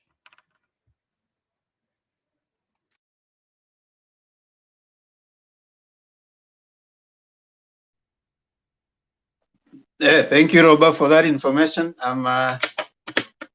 I think, G, you can see the predictions, but also you are giving yours. You have given us more of what you think Azimio should do. Martin Deto. Asante sana. Ongea alafu nilete Makiadi. Aye, sasa. Asante sana. Like I always say on my submission, hii unajua nilikuwa nilianza kuchokoza Bernard kidogo because I wanted to say something. On my submission, I always, kama kuna mtu ananijua hapa, I always thank everybody that is here, whether unagongwa ama ugongwi. Hakuna ubaya. Kila mtu mwenye ako hapa, na again, I was also like to recognize the people that keep the you know, the uko nyuma, the comment section going, you know, the kinapita, you know, Gitash, all those people that are there. I want to recognize all of you. We are good people over here. We are the late night.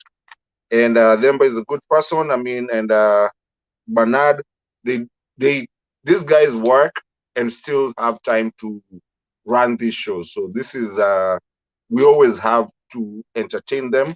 Kuna mtu alisema it's been addictive to be in this show. So lazima tupatiane. You gotta give credit where it is. Everybody on the panel.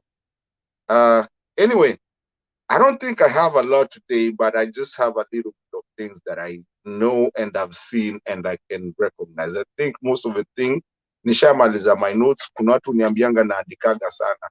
But through the reminders, I think nishamaliza mingi, so mine will not even take 2 minutes.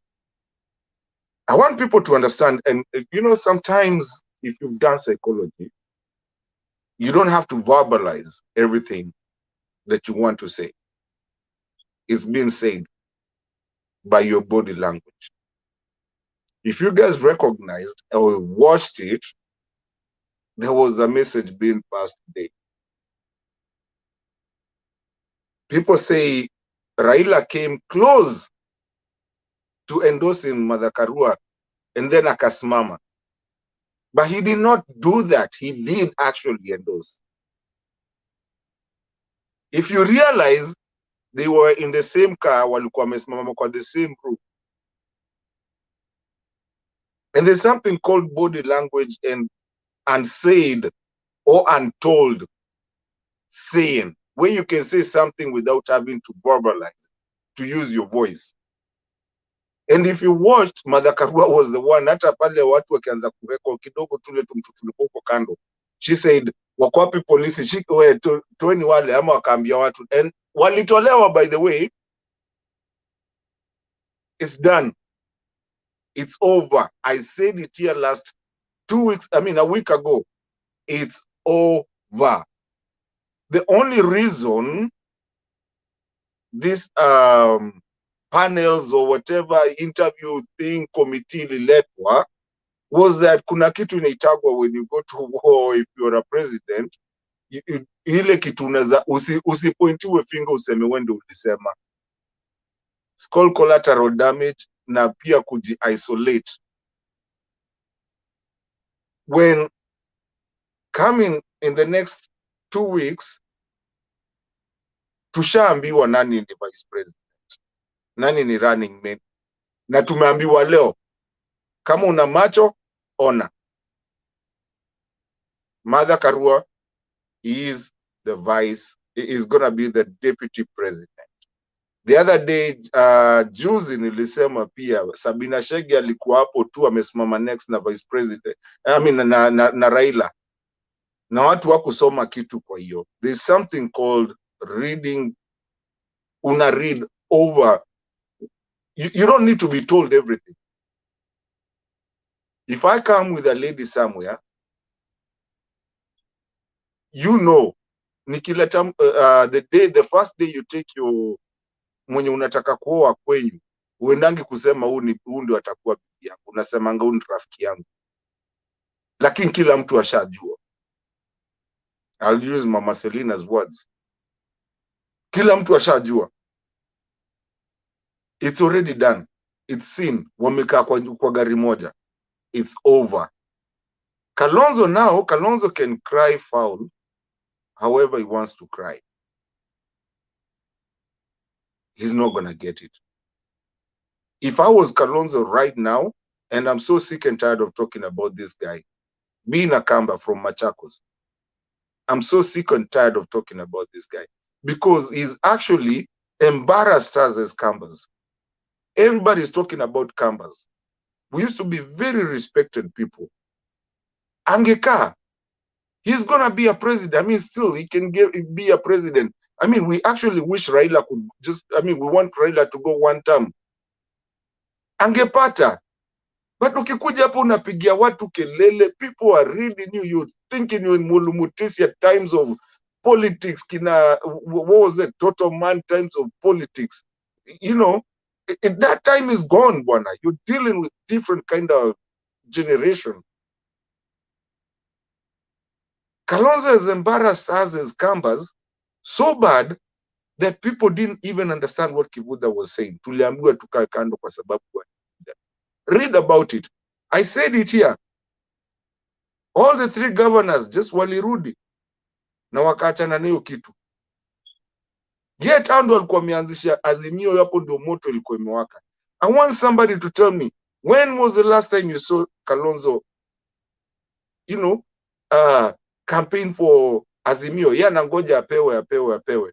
Mpaka saizi kina Mudhama wanaanza kusema ati wewe Kalonzo unateswa huko. Now he's become a UDA darling. I said it here 2 days ago. If I'm going to war, it's a Trojan horse. You know, the Trojans waliletewa horse hapo mbele yao, wakachukua kadhani ni present wanapewa, wakaingiza ndani, kumbe ilikuwa imejaa people who will finish that, and that's how it died. That city died. Kalonzo is starting to become a Trojan horse, and I hate that, and I hate talking about him again and again and again and again in this forum. Kama kuna watu wenye wanakuaga hapa wanakuaga wanajua what I say about Kalonzo. At a mess, but I'm so happy, and I was so happy to see Mother Karua on the same, zitagwa hizi ni moon screen mama ni sunscreen nini mali wanatokeaga huko juu wakiwa wamekaa pamoja na Raila. And if you realize, kulikuwa watu wengi sana walikuwa huko, but walikuwa wakisema na tuko na mgeni mwingine ako huko nyuma na nini, na Raila akienda kuongea Mother Karua ndo anashika anasema wewe kaeni huko, wacheni. I think this lady has proved herself to be Raila's running mate, and that's what is gonna be. Watu wa UDA na Kenya Kwanza, mkitaka Kalonzo tutawapatia for free, na mkitaka tuongezee kitu tuwapatie, tuongezee ka kitu tu, just for taking some problem which has been our problem since he came in. And I said it, we shouldn't have never taken that guy. We should have stuck with the three governors. Imekuwa shida ingine kubwa kabisa, hata tuelewe penye iko. Then niko karibu kumaliza. I saw somebody go look at that Gachagua. Gachagua was talking about something. Nanongea na matope. I won't say it, but anongea juu ya Azimio. And I wonder, why are you guys talking about Azimio? Can you please deal with your house? Munasemanga mpangwingwi. Na hiyo kupangwingwi woga inasema wewe cheza kaa wewe, mimi cheze, cheza chunga kwako, mimi chunge kwangu. Wachaneni na sisi kabisa. Let's meet kwa debe, because we are planning ourselves, and we're gonna, na mkishinda by the way, unajua tutaheshimu na tuseme sawa mmeshinda. Two last ones. There's a problem, I said it again, there's a problem that is iko with Musherus or something, the lawyer wa Ruto in ICC.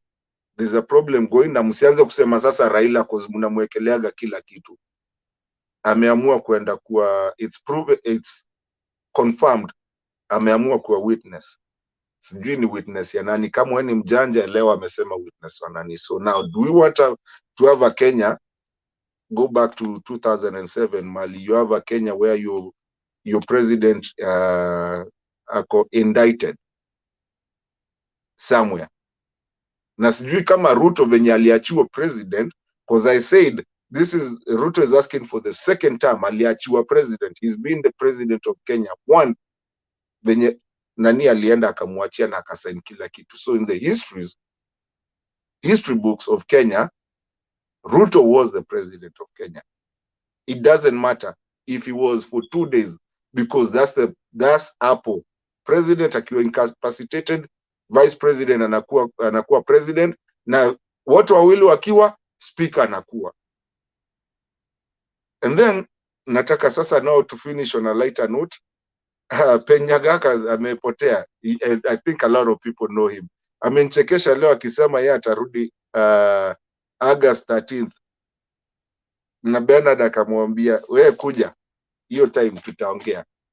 I'll go back to what Kenyatta said, even though kwa hiyo side nyingine. August 13th tutakuwa sisi wote hapa tunasherehe. Na I'm going to tell you, this is going to be one of the most peaceful elections you've ever had, because it's going to be the limit. I mean, the margin is going to be so big, and I can just imagine what either Kasarani ama Uhuru Park will be like, because kama ya the people's president venye ilikuwa, hii sasa ikiwa ni ya ukweli, na tuko na Central pia, hiyo siku itakuwa sherehe. Mimi siachwi Themba na kubebe hiyo siku. By the way, I'm paying your ticket. Wewe tunaenda huko kukula sherehe. Anyways, that was on a lighter note. I'm always here. Asanteni. We still time to go. I mean, we still got a little bit of time to go. Makiadi karibu bwana. Na Themba, thank you. Okay, asante. Ji, una swali? Okay. I'm just worried because my friend Martin is advising us, telling me don't talk about our house, and yet they are talking about Waigoro, about this and about that. Listen, Roba from West Coast akatu advise. Martin umekuja unatu advise. I don't know why you are advising and talking about our people, and you don't want to talk. You know, we are in a competition, right? We have to debate and trying to destroy the other party as much, to make them weak as much as possible. And that's what we are trying to do. As the closer we get to 2000 and to August the 9th, we have a deadline to make you as weak as possible. And that's what we are doing, Buona Martin. And also then, but I wanted to say one thing. There was one time a guy here asked for one of the then Themba in 2000, so he was called Denzel Musumba. If that was you, hebu niambie ni nani ndio nimwambie. So wanted to scare Richie. Who did what to ask for what? Say that again. We used to have a Themba, like a moderator in 2013. His name was called Denzel. We used to have another forum like similar to this. Of course, there was no video, and the moderator name was called Denzel. Someone came here last week, but one asked looking for him. Was asking for Denzel. Yeah, Denzel used to be a moderator here, but he went back to Teso South. He is running there as a member of. He was running as member of parliament twice in Teso South. He didn't succeed, so he is running as. I know the guy who was asking for him is Mr. Kirinyaga, the guy who never come out of the videos behind the curtain 100%. Okay. So then, do we have a WhatsApp group for this? Yes, there's a WhatsApp group, but you see, if you join there, you'll run away because it is largely Azimio. I would advise you not to join, because if you join, let me before Mr. Rich comes in. Let me ask you a question. We know even in country when you are running them, they go a process whereby they do your background checks and other things. What's wrong? Why is these people coming up here just trying to tell us, why should Kalonzo go through a process? Why should he be interviewed? I mean, instead of them setting an example, instead of them, we are trying to, they are taking us in the old ways, Buana. Yes, We want, I mean, for Kalonzo to go interview, that's like normal. We don't want to go through what Uhuru has gone through with Ruto. We want when these guys come on, they come as a ticket. Yeah. So even if it means going to the interview, which is now I see the people from Kwanzaa, they are questioning, they are wrong. So who interviewed Baba? In terms of what? So who interviewed? Because a lot of people wanted to be candidates, right? Yes. The first one was Jimmy Wajege. And Yes. he was disqualified because even though we know how he supported these people. Yeah. Papa is a candidate of Azimio. He's not a candidate of ODM. Who If interviewed anybody wanted him? to be ODM, you could have gone and just looked for anything there. Was he interviewed by anyone? No. Now, Yeah, let me but ask you. No, that's okay. That's a good question, G. Who interviewed Ruto to become the leader of UDA? The issue of interviews is on your side, not on our side. You have never heard us talking about interviews. No, who interviewed Ruto to be leader of UDA? UDA has no interview things. It is in Kenya, in Azimio. So, what process are they using to arrive at a running mate? That's our secret. You said you have your own National Intelligence Bureau.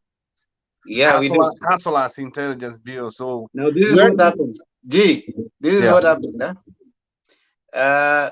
Just before the deadline was pushed forward, you guys had submitted Mudavadi's name.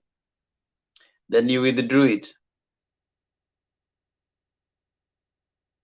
That's wrong information. You see, before Mudavadi, let me tell you what happened. Before Mudavadi came you see, you don't know. We give you what we want you guys to believe. Let me bring in Makiadi. Just hold on. Let me bring in Makiadi. Thank you, Ndemba. And I greet all the panelists today. Hope you have you've had a good day.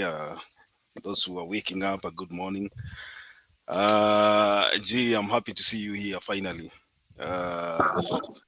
Propelling the rumors of and propaganda of Kenya Kwanzaa.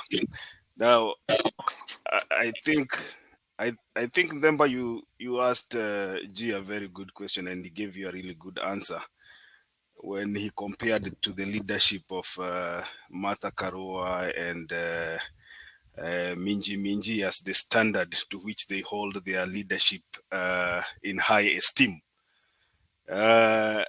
When you tell us that Minji is a good leader than Martha Karua because she was elected in Kirinyaga.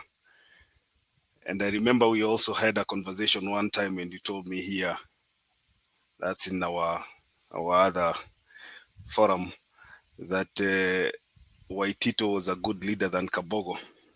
Finally, you ended up being ruled by a governor by the name of Nyoro. So you can see the kind of reactionary politics that you guys in UDA play and where they land you. Then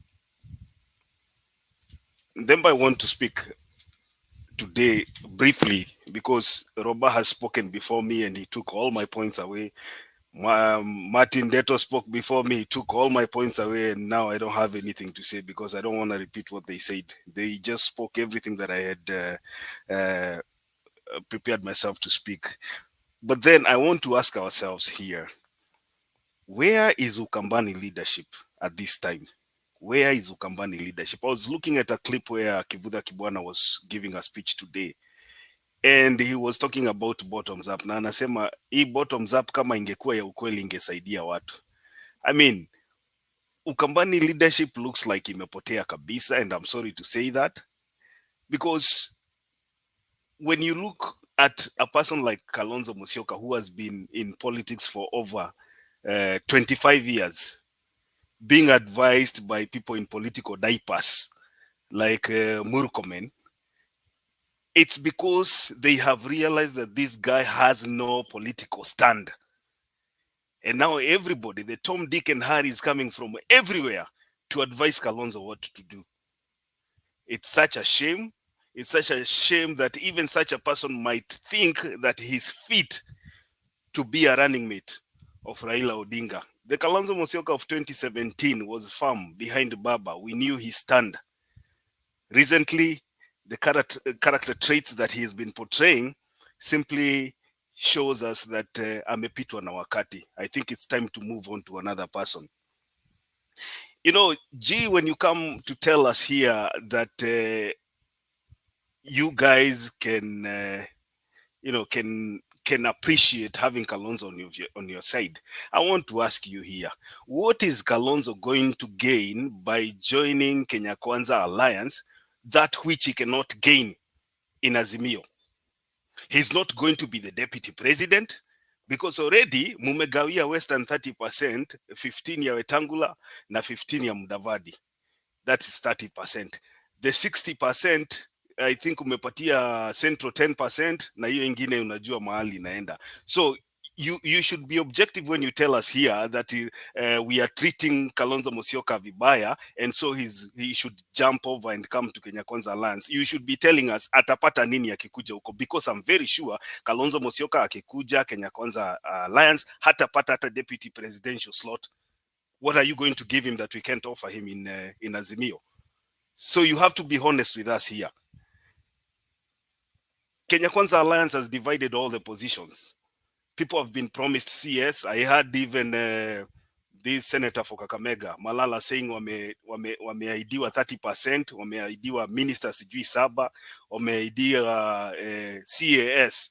I think you should tell Malala that CAS is not a position in the constitution. Wameaidiwa CAS. So if Kalonzo jumps ship today and comes to Kenya Kwanzaa Alliance, he's not guaranteed to get what he can sit down and discuss and bargain for when in Azimio. So stop misleading Kalonzo Musyoka. He's not going to move away from Azimio.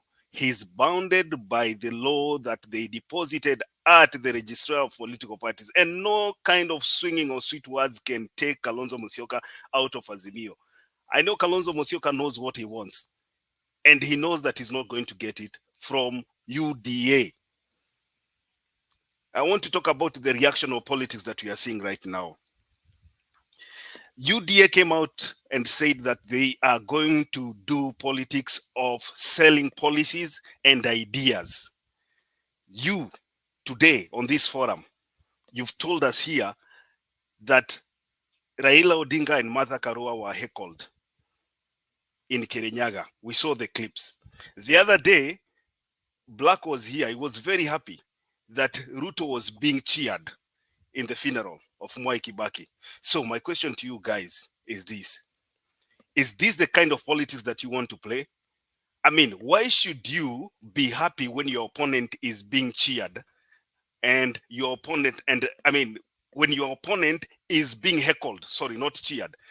What does it benefit your party when you have people in a gathering where a person has come to sell his ideas and you're heckling him? What does it benefit you? Because we have always said here that if you feel like you don't want to attend somebody, ama unasikia kama kuna mtu anakuudhi kabisa akiwa amekuja kucampaign pande yenu, then the best thing you can do is to stay at home. If you don't feel like you want to listen to that person, the best thing you can do is to stay at home. But Kenya Kwanza inaonekana saa hii, what you are enjoying is that when you see something bad happening to the opponent, uone watu a group of people wamemkuwa mobilized. Yesterday we said we are not going to use the word wamenunuliwa because we don't have evidence. So we say a group of people, a clique of people wamekuwa mobilized waende kuheckle Raila Odinga akiwa Kirinyaga. That is what hits the news. It's on top of every newspaper the next day, because people have gone to the extent of not selling the ideas. It looks like the ideas that you are selling to the people are not resonating with the people. So the best thing now you can do is to edit clips. Mtoto wa mjukuu wa Mwai Kibaki hakusalimia Raila. There was another guy came here anaitwa Mala. Alisema Uhuru siku hizi anaonekana ni kama amechanganyikiwa kwa sababu Raila ile mkia na bebanga ni kama iko na kikitu. I mean, I listen to some things that people talk here in the background, mpaka unashanga how do these people do their politics? the reactional politics. We are talking here about advisors. Azimio has a panel of advisors, very esteemed guys, very highly distinguished people, academicians, and all those people who have experience in politics and in academics.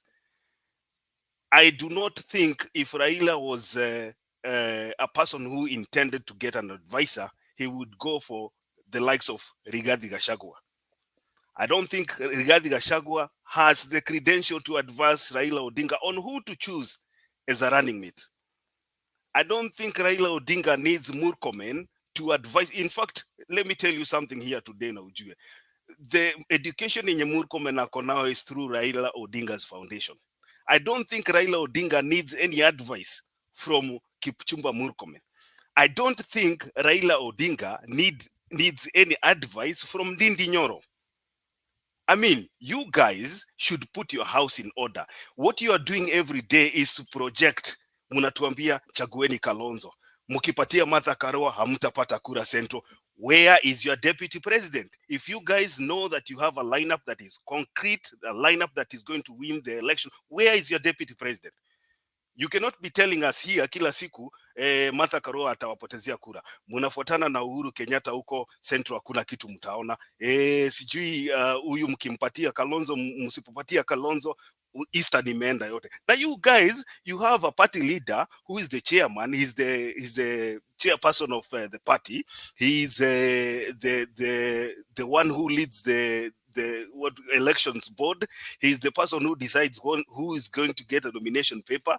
He has not even made a decision on who is going to be the deputy president, but you are busy here always shouting to us that we have no formula of choosing a running mate. You have a one party. One man, one party. UDA has swallowed Kenya, has swallowed Ford Kenya. UDA has swallowed this Mudavadi's party hata naisahau, ANC. Mumeuzia Sakaja, UDA. Mumeuzia Malala, UDA. Halwale was supposed to be an ANC, I don't know, for the Kenya huko, amekuja UDA. And then the busy man called Mudavadi is here lecturing us about Azimio not being in order. I think it is so embarrassing that finally, as we try to put our house in order, and I told you here, and I'll repeat again, the issue with Azimio is we have a big house, and everybody is qualified to be a president, not only a deputy president. Everybody is qualified. We can decide today to run Martha Karua as the president. She has the qualities. We can decide today to run Peter Kenneth as a president. He has the qualities. We can decide today to run Sabina Chege as a president. He has the qualities. We can decide to give Oparanya. He has the qualities. The problem that we have is not that we lack leaders with integrity and with qualities. Our problem is that every leader we have in our department, in our party, is a leader that is fit to run for office. So give us time, mind your own business, give us a break. Wakati tutapanga nyumba mtaona lineup. The IBC extended the nomination process of the deputy president to May. I don't know why you guys want to teach us what to do and when to do it, and you don't run the show. You are not IBC. I think you should concentrate on how you are going to make Muturi the deputy president, if at all he is a UDA registered member, because you guys do not know how these things work. There is no person who can deputize Deputy President William Ruto right now if he is not from UDA, unless you tell me he's an independent. Going by the Political Parties Act, you need a person from UDA to be a deputy of William Ruto, unless utulete kitu ingine tofauti. So you guys arrange your house. Hiyo ingine mutuachie, we will do our job. Thank you, Nemba. Professor Kindiki. Professor Kindiki, that's your opening. Richard, nice to see you. I didn't even realize it was you until you started talking. So I wanted to ask you a question on your last point, because you just said for you to be a running mate to William Ruto, you had to be a member of UDA. Is it the same with Mother Karua? Like, is Mother Karua a member of ODM?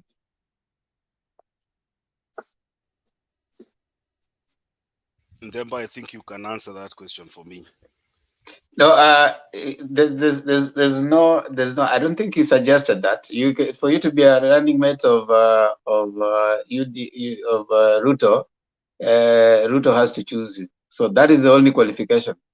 It doesn't matter what party. He can even choose his wife to be his running mate, and there will be no problem. So running mate, there's no requirement. And in fact, by the way, constitutionally, there's no requirement for you to be a member of any party. The things, the requirements are that you submit your qualification, you submit you meet the standards as prescribed in the constitution. And in the constitution, because we are reading it, there's nowhere that it says you have to be a member of a party. Even independents, there are independent people who are going there with their signs. And why, Martin, are you saying that? And I can read for you the constitution. Demba, there's a politicals act, a politicals act that has already been passed. At this point, we already passed people switching and jumping and all over. That's what Makiadi is trying to say, unless he tells me I'm wrong. Listen, wherever you are right now is where you were. There's not. Hata PA walijaribu kutoka, hawezi toka. What Makiadi is trying to say, what Makiadi is trying to say, the people who are in UDA, which is the biggest one, is on that side, the only person that can deputize, unless kitumesema na ni ukweli, unless achukue mtu independent, but anybody else that is on the party, party is only that can be. Hata kwetu saizi hatuwezi geuza Kalonzo, it's either Kalonzo huyo mwenye anatusumbua ama nini, because the law was just passed. You can't go anywhere at this point until 6 months after elections. And that's the law. Let me ask you. Hey, Martin. Martin. Temba. Hold on. There's a difference between a party and an individual. An individual can go. And no, hold on, Robert. The person vying for election is the presidential candidate. All right. So if you are running as a presidential candidate, you can nominate your running mate from anywhere. But you cannot run as a presidential candidate on a different party than the one that you already registered. People vying, like for example, if you're vying for an MCA and you are in a party, there was that window where you can be independent, but you can't join another party. Okay, so that is where it is. So if you're going to choose a running mate, it doesn't have to come from your. The person just has to meet the requirement that they can be president. That's all. Now, yes, Mato. Demba. You see, like there's this thing about like what was being spoken, and that's why I was I didn't want to go back so much into the law. So like what they were talking at Mazishi, like Kalonzo come and join us, nanini. First of all, that window is gone. If Kalonzo was to go to join the Kenya Kwanzaa, and maybe Ruto offered him to be a vice president, he'd have to forfeit Wiper and go as an independent. And that's why today, Demba, we were tuliekewa nini, how many independents there are? 7,000 tuliekewa, where it is. We watched it. We tuliekewa kila kitu. Because now as an independent, yes, I'm allowed to do anything by the constitution, but then I cannot move with the party because the party is already swallowed at the time. It's already, you made a deal. It's already done at that point. For even Kalonzo to be a running mate of Ruto, or even to go in there, he would have to shed himself, kama nyoka, shed his skin of Wiper. Leave it where man iko. Because that's the law. Martin, hapana, no, Mato hapana. Richie, you can go, it's over. Hata PA Kingi alijaribu imekataa. Let me ask you. Let me a chance. Let me a chance also. Martin. Give me a chance. Okay. Yes. The way I see it is this way.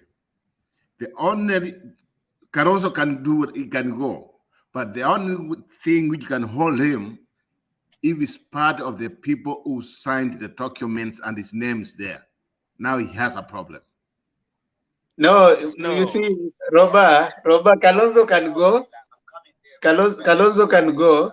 Kalonzo can even be chosen as a running mate, by the way. There's nothing that prevents him from being chosen as a running mate. The only thing that makes him he'll still be a member of Wiper and a running mate. The only thing that will make it difficult for him is if he's vying for any post. For example, if he goes the other side and he decides that he's going to jump ship and vie on maybe UDA or something, but he can't vie. But he can be a running mate of someone. So there's nothing that prevents him from that. But the most important question is what Makiadi asked a little while later. That if you guys want Kalonzo Musyoka, what position are you guys going to offer him? Because generally, you seem to be interested in. But when Makiadi asked that question, I remembered what you said, that your intention is to weaken Azimio. So even your suggestion that Kalonzo should be taken as a running mate, it is your intention to weaken Azimio, so that if Azimio can take Kalonzo, then it becomes weaker for you. That is what you guys are looking for, and it's a political competition. So I think you are playing your cards really well, and indeed, if that is the intention, you're really doing a very good job. But we want to submit to you, and people think like you, that in Azimio we have our processes. We might not be so secretive like you guys are pretending to be, while it is quite obvious that you guys are really struggling. What we in our view we see are very struggling, because right now, even wherever you go, look at your campaigns. Well, as we are busy talking about our solutions to people, to Mwananchi, you guys are busy telling us and feeling sad for the people who are on our side, and now we are mistreating Kalonzo. So it is clear that from your side, there is a clear indication from the way the behavior of your key leaders, from your rhetoric on political podium, from the way your messaging is so disjointed, from the way you are panicking. We are giving you scripts that now you're trying to read. I think there's a sense in which you guys are waiting for the deputy president to decide for you the person is going to pick. And let me tell you something else. We do not want to go back to Nyayo era.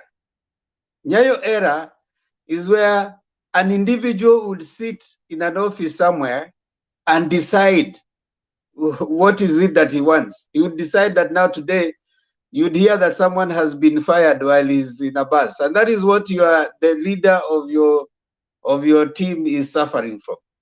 You cannot abrogate all power to one person. That now all you do is make noise according to how he makes noise. So when you are coming here and even look at how you guys are even asking. When you elect a panel, for you find that strange. What kind of thinking is that? That's dictatorial tendencies that you guys are coming and saying that that's secrecy. There's nothing secret about running a government. There's nothing secret about when you bring a team, you involve them in decision making. But what do you see right now? Your guy is already, hold on, G, hold on, calm down. You are here telling us about what do you call it? You're telling us about you guys are secret, or you guys are thinking. There's nothing you're thinking. You are waiting for the deputy president to decide.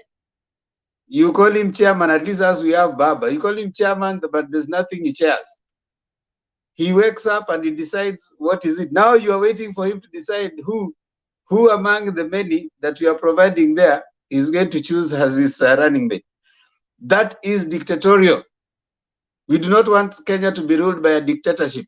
We do not want Kenya to go back to, in fact, someone is saying that you guys have not deposited your Kenya Kwanzaa thing. How do you even, in the event that the way he has tried to make UDA, in the event that everybody is elected under UDA, what will happen to these other guys? You'll go back to one-party rule. We cannot afford that. Kenya is a multi-party democracy. And that's why you have to rule as a coalition. And we are saying here, and I want to tell you, G, don't worry. Our way of arriving at our leadership is very representative. It's very consultative. That's why we are even setting a panel so that we can get a wide range of voices from people. If possible, even if we are pretending to do that. You guys are not even pretending to consult. At least pretend to consult. At least pretend to have a panel. And if you pretend to have a panel, at least we'll see that you guys are trying to even involve other people. Look at how you guys are behaving. Dictatorial, a dictator, a clear dictator. You decide that when, in fact, even you don't even know when the deputy president will unveil his running mate. You don't know. If I ask you right now, you don't know. Personally, I know. He has already arrived at the running mate. And who is the running mate? Now, why are you asking me? You should be telling me. Now, ladies and gentlemen, I think we've hit our 8-hour mark, and we've exhausted on the things that we were to discuss today. And of course, we can go on and on. But of course, there comes a time, like George Saitoti said, there comes a time when the country is bigger than the individual.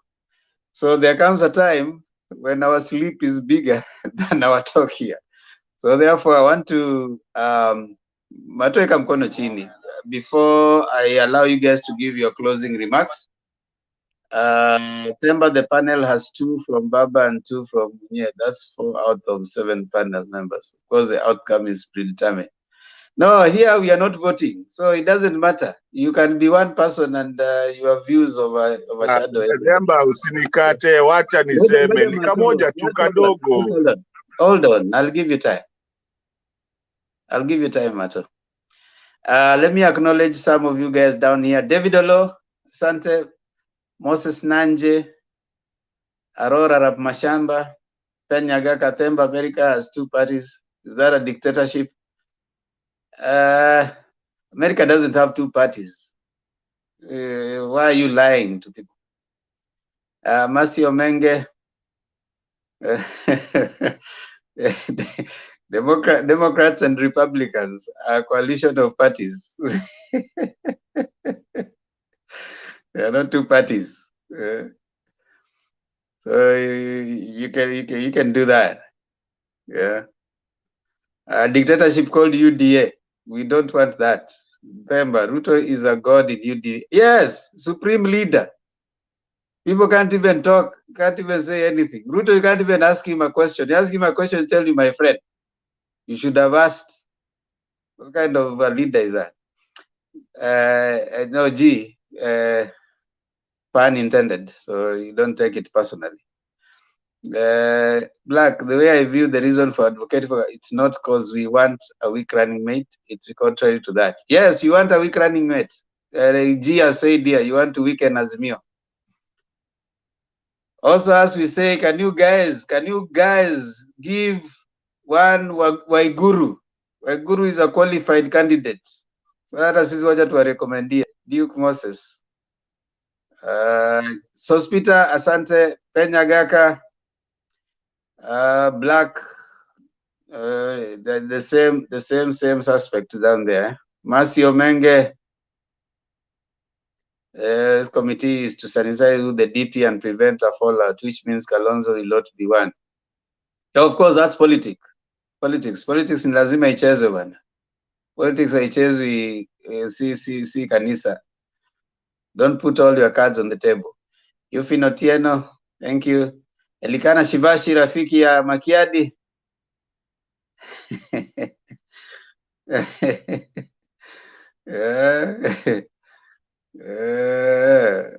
Where's Makiadi's girlfriend today?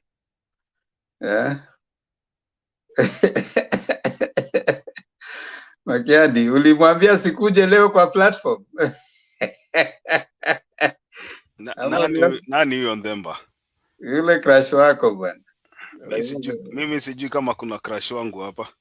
Kuna crush wako hapa anaitwa, I can't see her.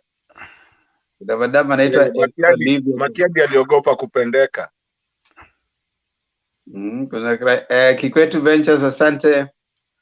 Peter Nash, asante. Olivia Kimunto, asante. Eric Otieno, Jara Agenda 4, asante. And all the Elkana Shivashi again. There's a lady anaitwa nani huyu crush wako? Ni acknowledge at least isiwe issue, asikulete juu baadaye. Yeah, ndio huyo Linet wa Bomba.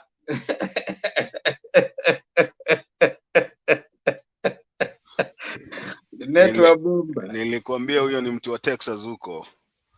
Mtu wa Texas. Ni jirani yako huko. Hata Bob Werunga amempata, anaitwa Linet. Wewe Pemba. Kidasho wa Makiadi ni Linet.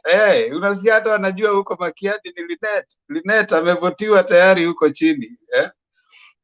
Atuachi kamwe. Linet, Makiadi clearing the cookies work. Okay. Thank you. Now, ladies and gentlemen, we really appreciate you all kwa kuchangia. All the rest in light notes. Kwa wale ambao wanakaa huko chini, tunawashukuru sana kwa sababu you keep us going. Your comments are really engaging, and we really like when we keep interacting. Thank you so much, G, for coming on. I salute you guys. Good night. Yeah, Linet, good night. Makiadi amekusalimia. Tafadhali Linet, salimia Makiadi, anaangalia. Wacha kulenga huko chini. DA, asante sana. Black, asante kwa kosa kuja leo hapa juu, lakini umewakilishwa na G vizuri sana hapa juu. So we'll take our closing remark, but for the purposes of everybody else, starting Sunday, we are starting a reading club here, and we'll be having a discourse on the book The Prince by Juan Machiavelli, Niccolo Machiavelli. So if you love reading, kama si wale tu wanasoma wakati wako na exam, kuna wale ambao tunasoma because for posterity. And since you guys are here, it means therefore you love politics, you love leadership, you love anything that has shaped the world leadership, the theoretical perspective. So kindly jaribu usome hicho kitabu, then you will meet here on Sunday. We'll give you the time so that you start preparing yourself. If you love reading, and if you can also have an additional 2 on it, kuja. Starting this Sunday, we'll be having that conversation here. Thank you so much. Can I start crossing because I have something to do really quick? Yeah, you will, Robert. Calm down, my senior. You know you're my senior, so I have to give a lot of respect to seniors. So I'll start with you, Robert. Yeah. Okay. Thank you very much. Thank you everybody what you brought on the table. Our discussion was very good. Guy, the only thing you never brought up, and I could have agreed with you, is when Kalonzo went for the funeral for Mike Kibaki. For me, I feel they could have given him a chance to speak. He was his vice president. That one, if you can argue with that one, I will support on that.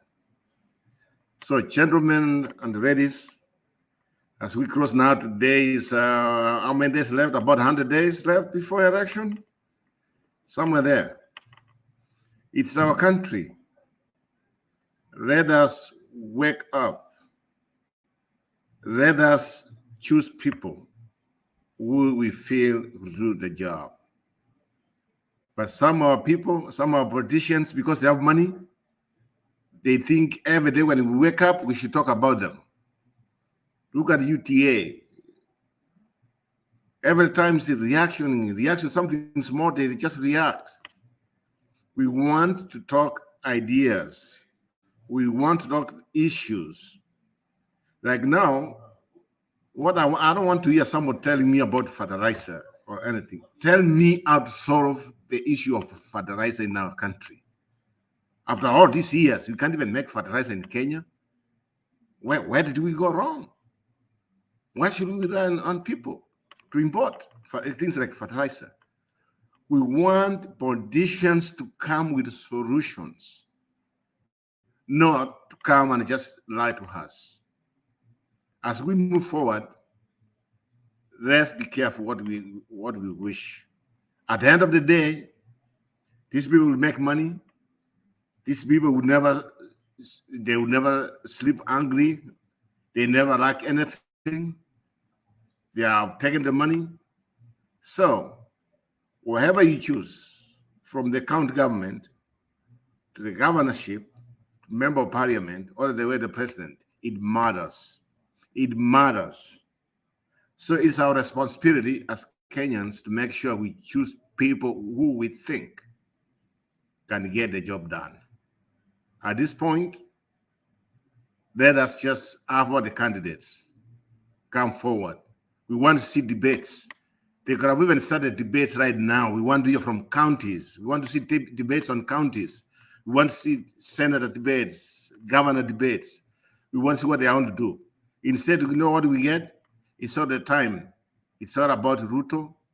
It's about Ruto. It's all about Ruto. I'm sick and tired of him.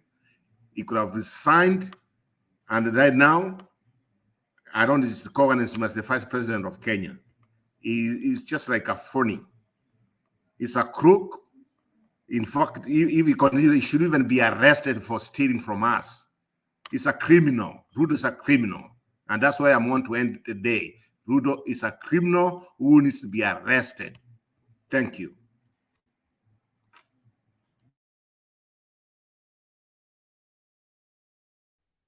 Okay, thank you so much, Robert. Hope to see you again tomorrow. Have yourself a good night. VPG. So I don't think Ruto is a criminal. I think he's the best place to be the next president of the Republic of Kenya, based on his main agenda to revive the economy, the bottom-up approach versus Azimio's trickle-down. Now, I want to ask one question that everyone is asking. What is Kalonzo gaining coming from, I know, Martin, coming from Azimio to Kenya Kwanzaa? Robert, you just said it. Respect. If they cannot respect this guy, having served as the vice president to Mr. Mwai Kibaki for 5 years, they go to elections, they agree on how they are going to share the funds, the political parties fund. As soon as they receive the money, the ODM guys, yote kwa mfuko, pap, everything. And you want Kalonzo to trust these people? I personally would not advise Kalonzo to listen to. They are going to do him that way, whatever they have been doing to him for the last 10 years. It will happen again. And that's why we are saying we might not have a vice presidential slot for you, but we are going to respect you and your people. And we don't have dictators. We only have one dictator. Because someone said, Baba akisema left, left. Rule number 2. Akisema right, right. Asijui rule number 3. If second one don't apply, go back to number 1. That's a dictatorship we are talking about. It's only one person to decide who and when and how. Remember, Baba did not even consult anyone to go to the handshake. Even his own deputy, even Musalia. This is a real dictator. Talking about corruption, if the Baba and Karua go, like Julia was saying, Karua. Remember, Karua have been accused of bungling 2007 election, and he is the main suspect kwa ile scandal ilikuwa inaitwa BAT scandal. Huyo ni mtu kwa I don't think kuna any woman corrupt in Kenya more than who can beat Karua. No one. He was fired by Kibaki for non-performance. He tried to run as a governor. She did not succeed. I know. Now, you think she can help Baba with anything? In my own opinion, I think by the moment Baba will announce Mother Karua as his running mate, game over. Like Roba was saying, hii game itakuwa imemalizika by 6 a.m. But then that's my own opinion. Because I think he is going to lose Kambani votes, and she is coming with nothing on the table. 0 vote, 0 following. I don't think, and that's why we are waiting for. If you're going to do that mistake, go ahead and do that. And if you want to believe, because Martin, my friend Rich was saying, okay, we can even have Sabina run as a president. If you believe so, Richie, talk to Sabina or whoever you are saying, tell them to declare us to be presidential candidate. Naende anze campaign Kodele. And then you're John tukutane hapa to analyze what happened.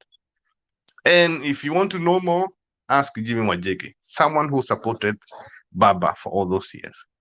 Baba is corrupt, from molasses to maize cattle to scaring away investors. Remember what he did to one investor, to gold scandal, to Mumia scandal.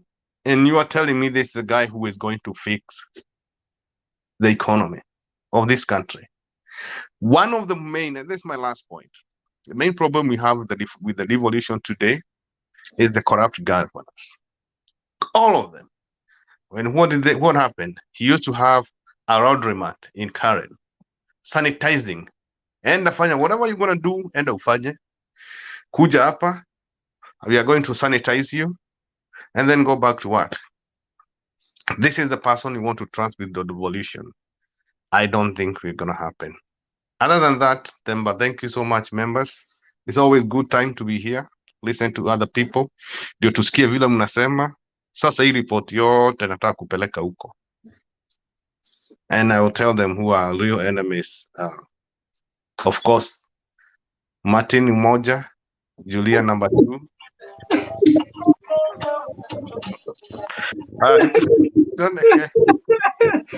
Mimi I don't mind ukisema mimi ni enemy. Mimi si enemy wenyu, mimi nawasaidia. They already know you. Yeah? They know kitambo. Yeah. Mimi hata yo chairman wenyu chairman tunapigiana simu. Tuliongea the other day nikamwambia you guys are losing big time. Julia. Yes, Themba. It is just that seated here listening to Mr. G line in I think Kenya ni mchana, so I can say in broad daylight, just like his bosses. I'm used to hearing Ruto lying shamelessly, and Mr. G is lying here lots of things about Baba and Mother Karua. And among the people that have even been arraigned in a court of law, and the court has passed that they are corrupt is Ruto. Yani Ruto mpaka alinyang'anya mtu shamba na akaambiwa arudishe. Na Mr. Gihia is lying about Baba. We've never had Baba been taken in a court of law. Neither has Mother Karua been taken in a court of law. That thing unadanganya hapa that Karua was sacked. Karua resigned. I stand to be corrected. She resigned. She was not sacked. So, Mr. Gee, even if you have to lie, please, it is a wrong thing to lie. And I think you should state facts that have even been discussed in a court of law. There's even a debate about your boss Ruto in parliament right now about his corruption scandals. So I think, Mr. Gay, please restrain for that. Even if you have to try and balance corruption, you can never balance corruption because UDA is a camp of corrupt people. I don't think anyone is free in that camp. So, Mr. Gay, please don't do that again. I think let's say things that are facts to the people of Kenya. Now, I didn't want to go that direction until Mr. Gay made me do that. Otherwise, really, hata kama nikifanya kampeni, hiyo kampeni ya uongo haitaingia. Wakenya, ukiuliza hata watoto wa nursery Kenya, who is the most corrupt person, you know what they will say. Hata watoto wachanga, they know. Even those who are being born now, they are being born knowing the name of the most corrupt person in Kenya. And unfortunately, there are a group of Kenyans claim that that's their presidential candidate. However, I do hope and look forward that we shall never have such a presidential candidate ever again in Kenya. This is the last time we are hearing such kind of people vying for presidency. As for me, fellow Kenyans, I wanted to encourage you to do the right thing. I think this is the first time that we are going through a revolution in Kenya where we are going to do the right thing. We are not going to vote on the basis of tribe. We are going to vote people for who they are and what they can do for this country. We know Baba very well, and we know the types of Mother Karua very well. We can depend on them because we have seen them promote democracy and justice in this country. We can trust them for our public coffers. They're not going to steal our farms, our shambas. Watatunyang'anya mashamba, watatunyang'anya shule zetu mashamba. They will not grab land from our schools or our hospitals. They will not take our poor small farms in the rulers like some one of these presidential candidates has done or has been taken to court for. So we can trust them. And when Mr. Gee was talking about that Azimio is trickle down, I wanted to present to him what Azimio is in brief. So Baba's top priority are Inua Jamii, that is pesa mfukoni. Baba Care, he wants to scale up universal health care. Kazi kwa wote, this is about securing the welfare of the people by generating avenues for productivity through job creation programs, invest in the critical jua kali sector and other macro and microeconomic stimulation schemes. Uchumi kwa kina mama, #inawezekana. We all know that our youth are closer to the future than we are. The program will equip our youth with the mindset, skills, funds, and technology to enable them innovate at par and even surpass their global counterparts. Waste not a single child, that is education for all. Fukuza njaa, the aim here is not merely feed, but generate the agricultural bounty that Kenya has a potential, because Kenya has a potential to produce. Maji kwa kila boma, one county, one product. Raila said that he firmly believes that the idea of devolution in Kenya has the transformative potential of rich mineral mines, abundant oil fields, and other traditional markets of national affluence. And finally, we have the principle of administrative continuity. By continuity, we mean that in building and improving on the gains that have been made by the administrations that came before, such as infrastructure. So in short, I would like to say that the Azimio has laid down structures, does not talk about ati kupatia pesa or bottoms up. I mean, these people who are talking about bottoms up, they have no structures. They don't know how they're going to generate this money. They don't know how they're going to give the money. They don't know whom they're going to give the money, and they don't know how that money is going to be paid back. In other words, fellow Kenyans, do not pay attention to these people. They are lying to you. UDA is a scam. The whole bottoms up is a scam. In fact, bottoms up is a bottomless pit. Kwa hivyo, Wakenya wenzangu, na waomba tuvuke sakafu. Please do not join these people. They will loot your public coffers. What they are talking about is a bottomless pit. Vuka sakafu. Tuchague Baba. That is the only way to rescue Kenya from this kind of people. Thank you, Themba. Vuka sakafu it is from Mwalimu Julia. I like that. Makiadi, ndio tumalize na Ndeto. Shukran Themba. Mine is just brief. Nasikia G anasema ati what Kalonzo has to gain in Kenya Kwanza is trust. Wacha kwanza nicheke kidogo. So G anasema Kalonzo asitrust Raila aende kutrust Ruto. I can advise him asubuhi saa 12 asubuhi aruke pande ya Ruto basi. Aende akatrust Ruto. mi nitasema hapa na nitarudia, kila wakati tunaimbiwa bottoms up, sijui dynasty versus sijui nini, sijui what. These guys should produce a manifesto. Unajua kelele wanapiganga kwa podium, hizo ni vitu zinaitwa reactionary politics, and that is why you see these people wa UDA hawana agenda, wanangojea mtu afanye kitu ama aongee kitu ndio wajibu. Hii wiki mzima kuna mtu hata ameongea hapa, hii kitu mzima wamekuwa akiongea mambo ya Uhuru vile aliwaambia, aliambia deputy president wake alitoroka wakati aliambiwa kuje kusaidia na mawaidha. Sasa saa hii hiyo ndio imekuwa topic of the day, because these people wamerealize ya kwamba hawana agenda. They have no agenda. These people should produce their manifesto, watembeze hiyo manifesto. Ukienda kuangalia zile program 10 za baba ameandika, you can read for yourself and understand what Azimio stands for. So it is a high time Kenya Kwanza Alliance and especially UDA and their godfather William Ruto waache hii kelele wanapiganga kila wakati kila mahali, reactional politics, wakijibu watu waambie ni nini wanataka kufanyia wa Kenya. This thing they call bottoms up has never been put down on pen and paper. So we just hear them, talking about bottoms up in rallies, and they come to this forum and they are not able to explain it. And then finally, Ndemba, I still do not agree with the fact that you said here that for a person to be a deputy president, they can come from any party. If Kalonzo Musyoka decides to leave Azimio today and go to William Ruto's party, I don't think the Political Parties Act does not, Kalonzo Musyoka is an individual, but he is a party member. The party that he is prescribing to is attached to Azimio by virtue of signing an agreement, a document of working coalition in Azimio. So you are telling me Kalonzo atatoka hapo awache party yake in Azimio as a party member of Wiper aende kuran under William Ruto? Never. Hiyo umetudanganya. Mimi nimemaliza.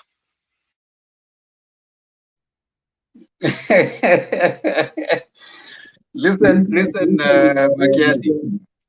Rich, there is a clause on how you can. Hold on, G. We are giving closing remarks. Makiadi, if Kalonzo goes and is given a running mate, Kalonzo is not vying. Kalonzo, when you go to an election, on the election box, you are not electing the running mate. You are electing the president. You are electing the president.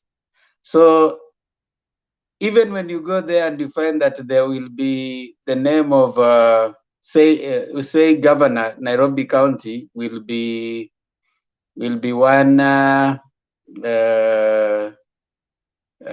Igathe, and Igathe is in Jubilee, and the running mate is in Wiper. You will not see the Wiper sign. You will only see the Jubilee sign of the governor.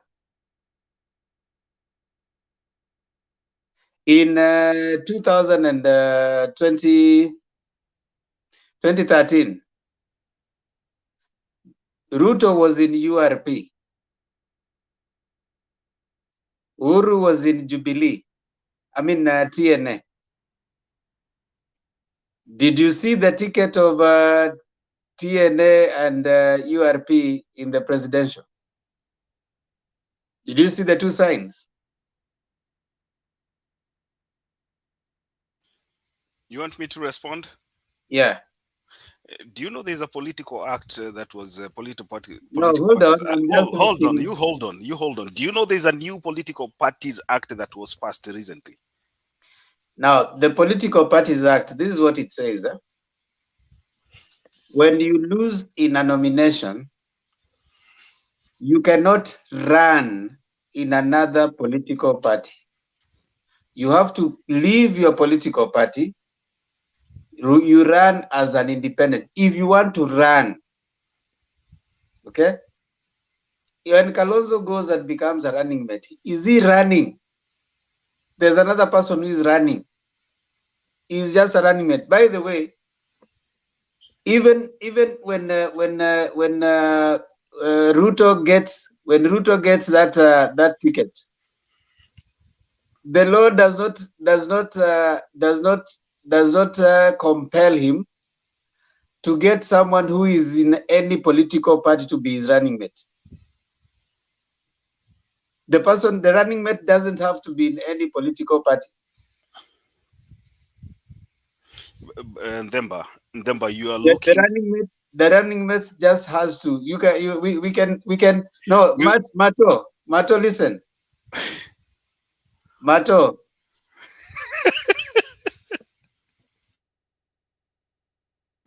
Then, but I also want to, as now that amtaki kulala, muniambie kwamba Peter Munya haja resign. Can Peter Munya be nominated as running mate? Yeah. No. He's a civil servant. There's a period which civil servants are supposed to. Ndemba sasa unatupoteza bana. Yeah. Unatupoteza my friend. Si kuna period ambayo constitution imesema ukiwa unafanyia serikali kazi, there's this period you are supposed to quit if you want to be on a political ballot paper. If you want to run. If you want to run. Hebu tuambie kitu unajua, nimeona ulikuwa umemute. No, let's do this. I mean, we can discuss that until the cock crows, but let's do this. We can let that rest for now. Consult at least, if you can, 3 lawyers or 3 people that you think are more versed in it, and then maybe tomorrow we can negotiate. We can talk about that. But this is where we are living at. You guys are not agreeing. According to Richie Makiadi and Mato, they don't agree with what I'm saying. Na mimi niko katikati. Alafu Themba Julia niko katikati yao. Mato na nani anasema kwamba you cannot be someone's running mate. You know, for me, my submission is you can be someone's running mate even when you don't belong to any party. I agree. You can be someone's running mate anytime. As a citizen of Kenya, you can be a running mate of anybody that you want, anytime you want. Including Kalonzo Musyoka. Now, yes, he can be. He can be. What he cannot take with him is take the party with him at this point. I mean, now what are you saying? You're starting to agree with me. Martin, give your closing remarks. Martin is telling you directly here. You can be anybody's running mate in Themba, including Kalonzo Musyoka. Our argument here is Kalonzo Musyoka is a member of Wiper. Wiper imefungiwa katika Azimio coalition. If he was supposed to move away from Wiper and go to run under UDA's presidential flag bearer, angekuwa aliresign na akuwe partyless. That's what I'm telling. Makiadi, when Kalonzo goes to UDA, he's not going to be running as under UDF. He's going to still be a Wiper member, but he's going to be considered as a running mate. He's not running. Anyway,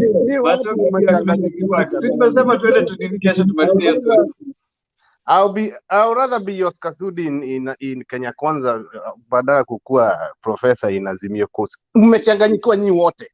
Everyone. Wewe sasa ndiye hata hakuna kitu unajua. Wewe hata ndio usituharibie masaa. Huyo kwanza ndio hatuwezi muokota hata tukijaribu kumsaidia. You're just like me, accept your fate. Mato, can you give your closing remark to kama unachukua advice kutoka kwa Rigathi, wewe hakuna kitu utatuambia hapa.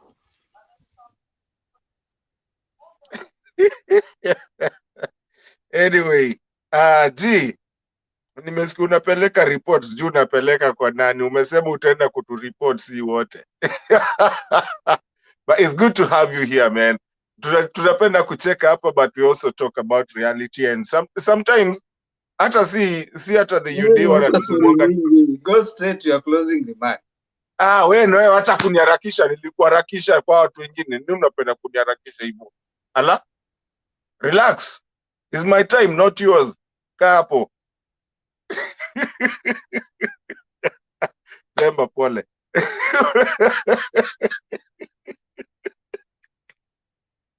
G, welcome. Nosikimbie uko hapa, wewe unatufungia kwanza na chapter leo. Mimi sasa Richie unajua leo siku ataka kukugonga kwa sababu hapo ulitudanganya. Hiyo point Richie ameleta is very valid of what he said. Tumesema tutaikujia kesho, so sitairudia because as we talk and we research and then come back and talk about it. So I guess that is something we're gonna do. But I'm on Richie on that one. And I think I'm on Julia, though Julia took offense. Now, I also disagreed with you on something else. Ulisema hiki do we go back to Moi about our vice presidents or deputy presidents? Personally, in my heart, in my knowing, I believe we need to go back to that. Because I don't want to be a president with a vice president tumesoma. And once ukisoma kitu, you have to change it. We've seen it. Once bitten, twice shy. Tumesoma. It was good when vice presidents or deputy presidents used to respect the presidents. Saizi tumeona a president, we've been treated to a drama of a president disrespecting the president of the commander-in-chief. Not all the presidents we have in our countries and in all the democracies and everything and all governance that we love.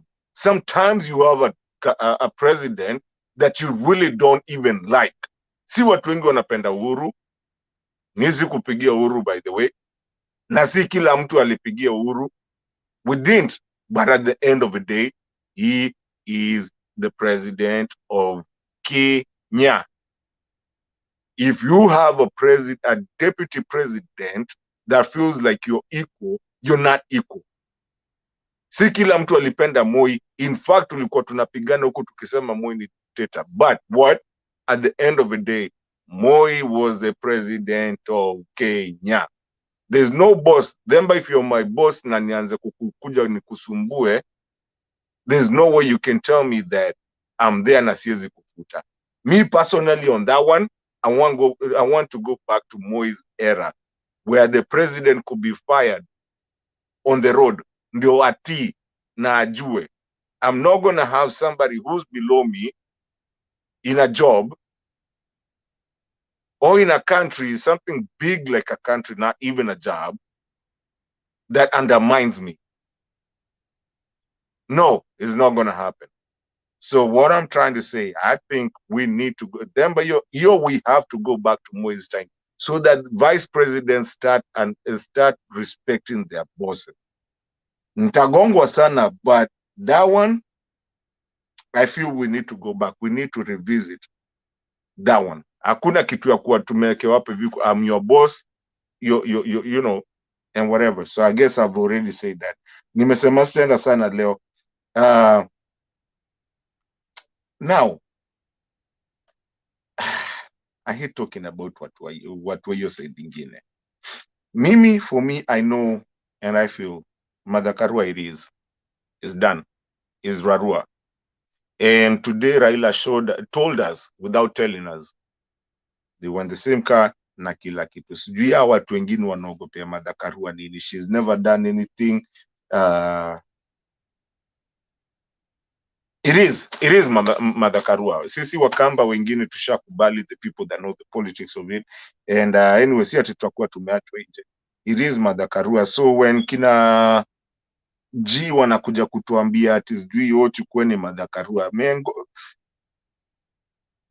go sort out your house before you come and sort out ours. Kwanza tuambieni wenye. Sisi tuko sawa tu, sisi tunajipanga, wacha kutusumbua. We'll do our thing, tutakuja tutaingia kwa kiwanja. Pia nyingieni kwa kiwanja, tuleteni tukigongana, unajua nini? At the end of the day, like Kenyatta alisema on the 13th ndio atarudi hapa, tutakuja tupatane hapa na unajua nini? Kama mtakuwa mmeshinda, it's all good. Na kama sisi tutakuwa tumeshinda, it's all good. At the end of the day, tupatane huko Machakos, nikuoneshe kule tunatoka, ama tupatane Nairobi, tukunywe kakahawa, na sisi wote tuwe wa Kenya, na tuendelee kuwa na Kenya. We are all Kenyans and everything. Na ji usiende mahali, there's something that happens here today, and I think most of the people that are here right now, know what I'm about to do. So you better be ready with your national anthem. Hey, basi itafungwa bwana. Acha niende. Maliza huyo mwingine. Tuogopa national anthem. See you. Tumemaliza. Wewe unaweza enda G. Tunashukuru sana umekaa hapa mpaka saa hizi. Tunaweza kuruhusu wewe uende. Kwani zinafungwa saa ngapi? Zinakwanga 3 am my friend. Huku niko karibu kufungwa. Saa 6. Si uanze ni community central. Si kwanza usikize tu ni constitution alafu tuibie national anthem alafu tuende. Okay. Maki yake. Okay, sasa leo tunasoma kuna mic. Okay, leo tunasoma article 44. I'm sure 44 and it's a very short one. I think jana tulisoma 43 in December. Tulikuwa tunaongea mambo ya social security, social rights, economic and social rights. So leo tunasoma mambo ya language and culture. 44.1, it says every person has the right to use language and to participate in cultural life of the person's choice. Number 2, a person belonging to a cultural or linguistic community has the right with other members of that community to A, enjoy the person's culture and use the person's language, or B, to form, join and maintain cultural and linguistic associations and other organs of civil society. And number 3, a person shall not compel another person to perform, observe or undergo any cultural practice or rite. Number 3, a person shall not compel another person to perform, observe or undergo any cultural practice or rite. I had to repeat that. Very important. Now, tuimbie wimbo wa taifa G. The first answer.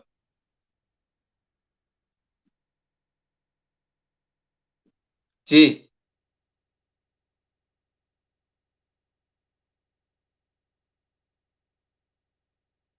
Wimbo wa taifa, the first answer. Si kuimba, kurecite. G. You recite, not sing.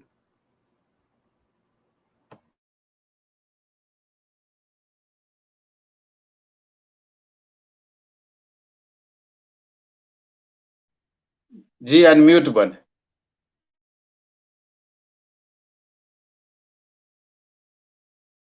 Now the first anthem, wimbo wa taifa.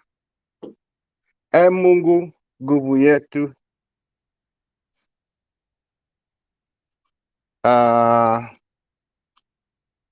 God of all creation. Anyway, mimi ati nisibangwingwi, so hii ingine sijui, tafadhali. So mtu anisaidie.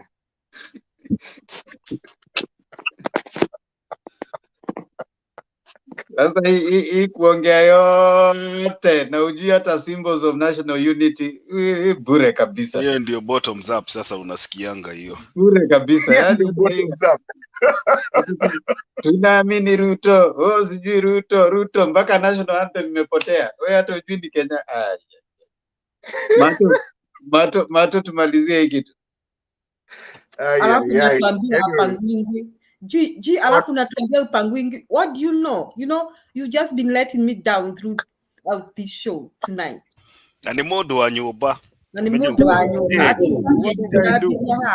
Ni modo wa nyumba usio. Ogware tu ni modo wa nyumba. Hata line ya kwanza imekataa. Mato, funga show. Hai, sasa wacha tuombe. Mungu nguvu yetu, ilete baraka kwetu, haki iwe ngao na mlinzi, na tukae na undugu, amani na uhuru, raha tupate na ustawi.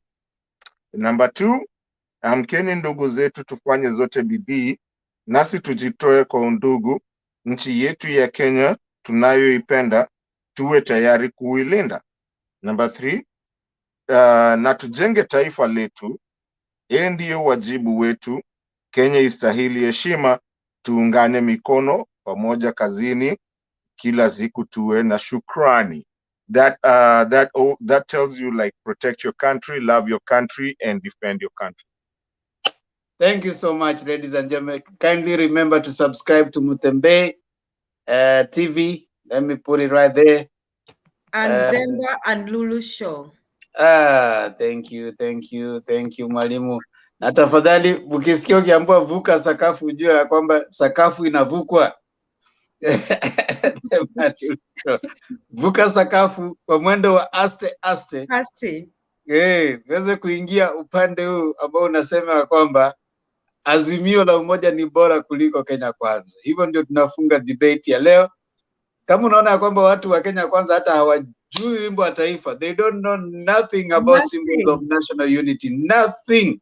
If they can't sing the national anthem, they don't know the constitution, they don't know even the pledge of allegiance, they don't know even nothing kabisa. Hata hawaelewi pia nini Hawa ndio watu wanataka kutrust na country. You can't risk, you can't gamble.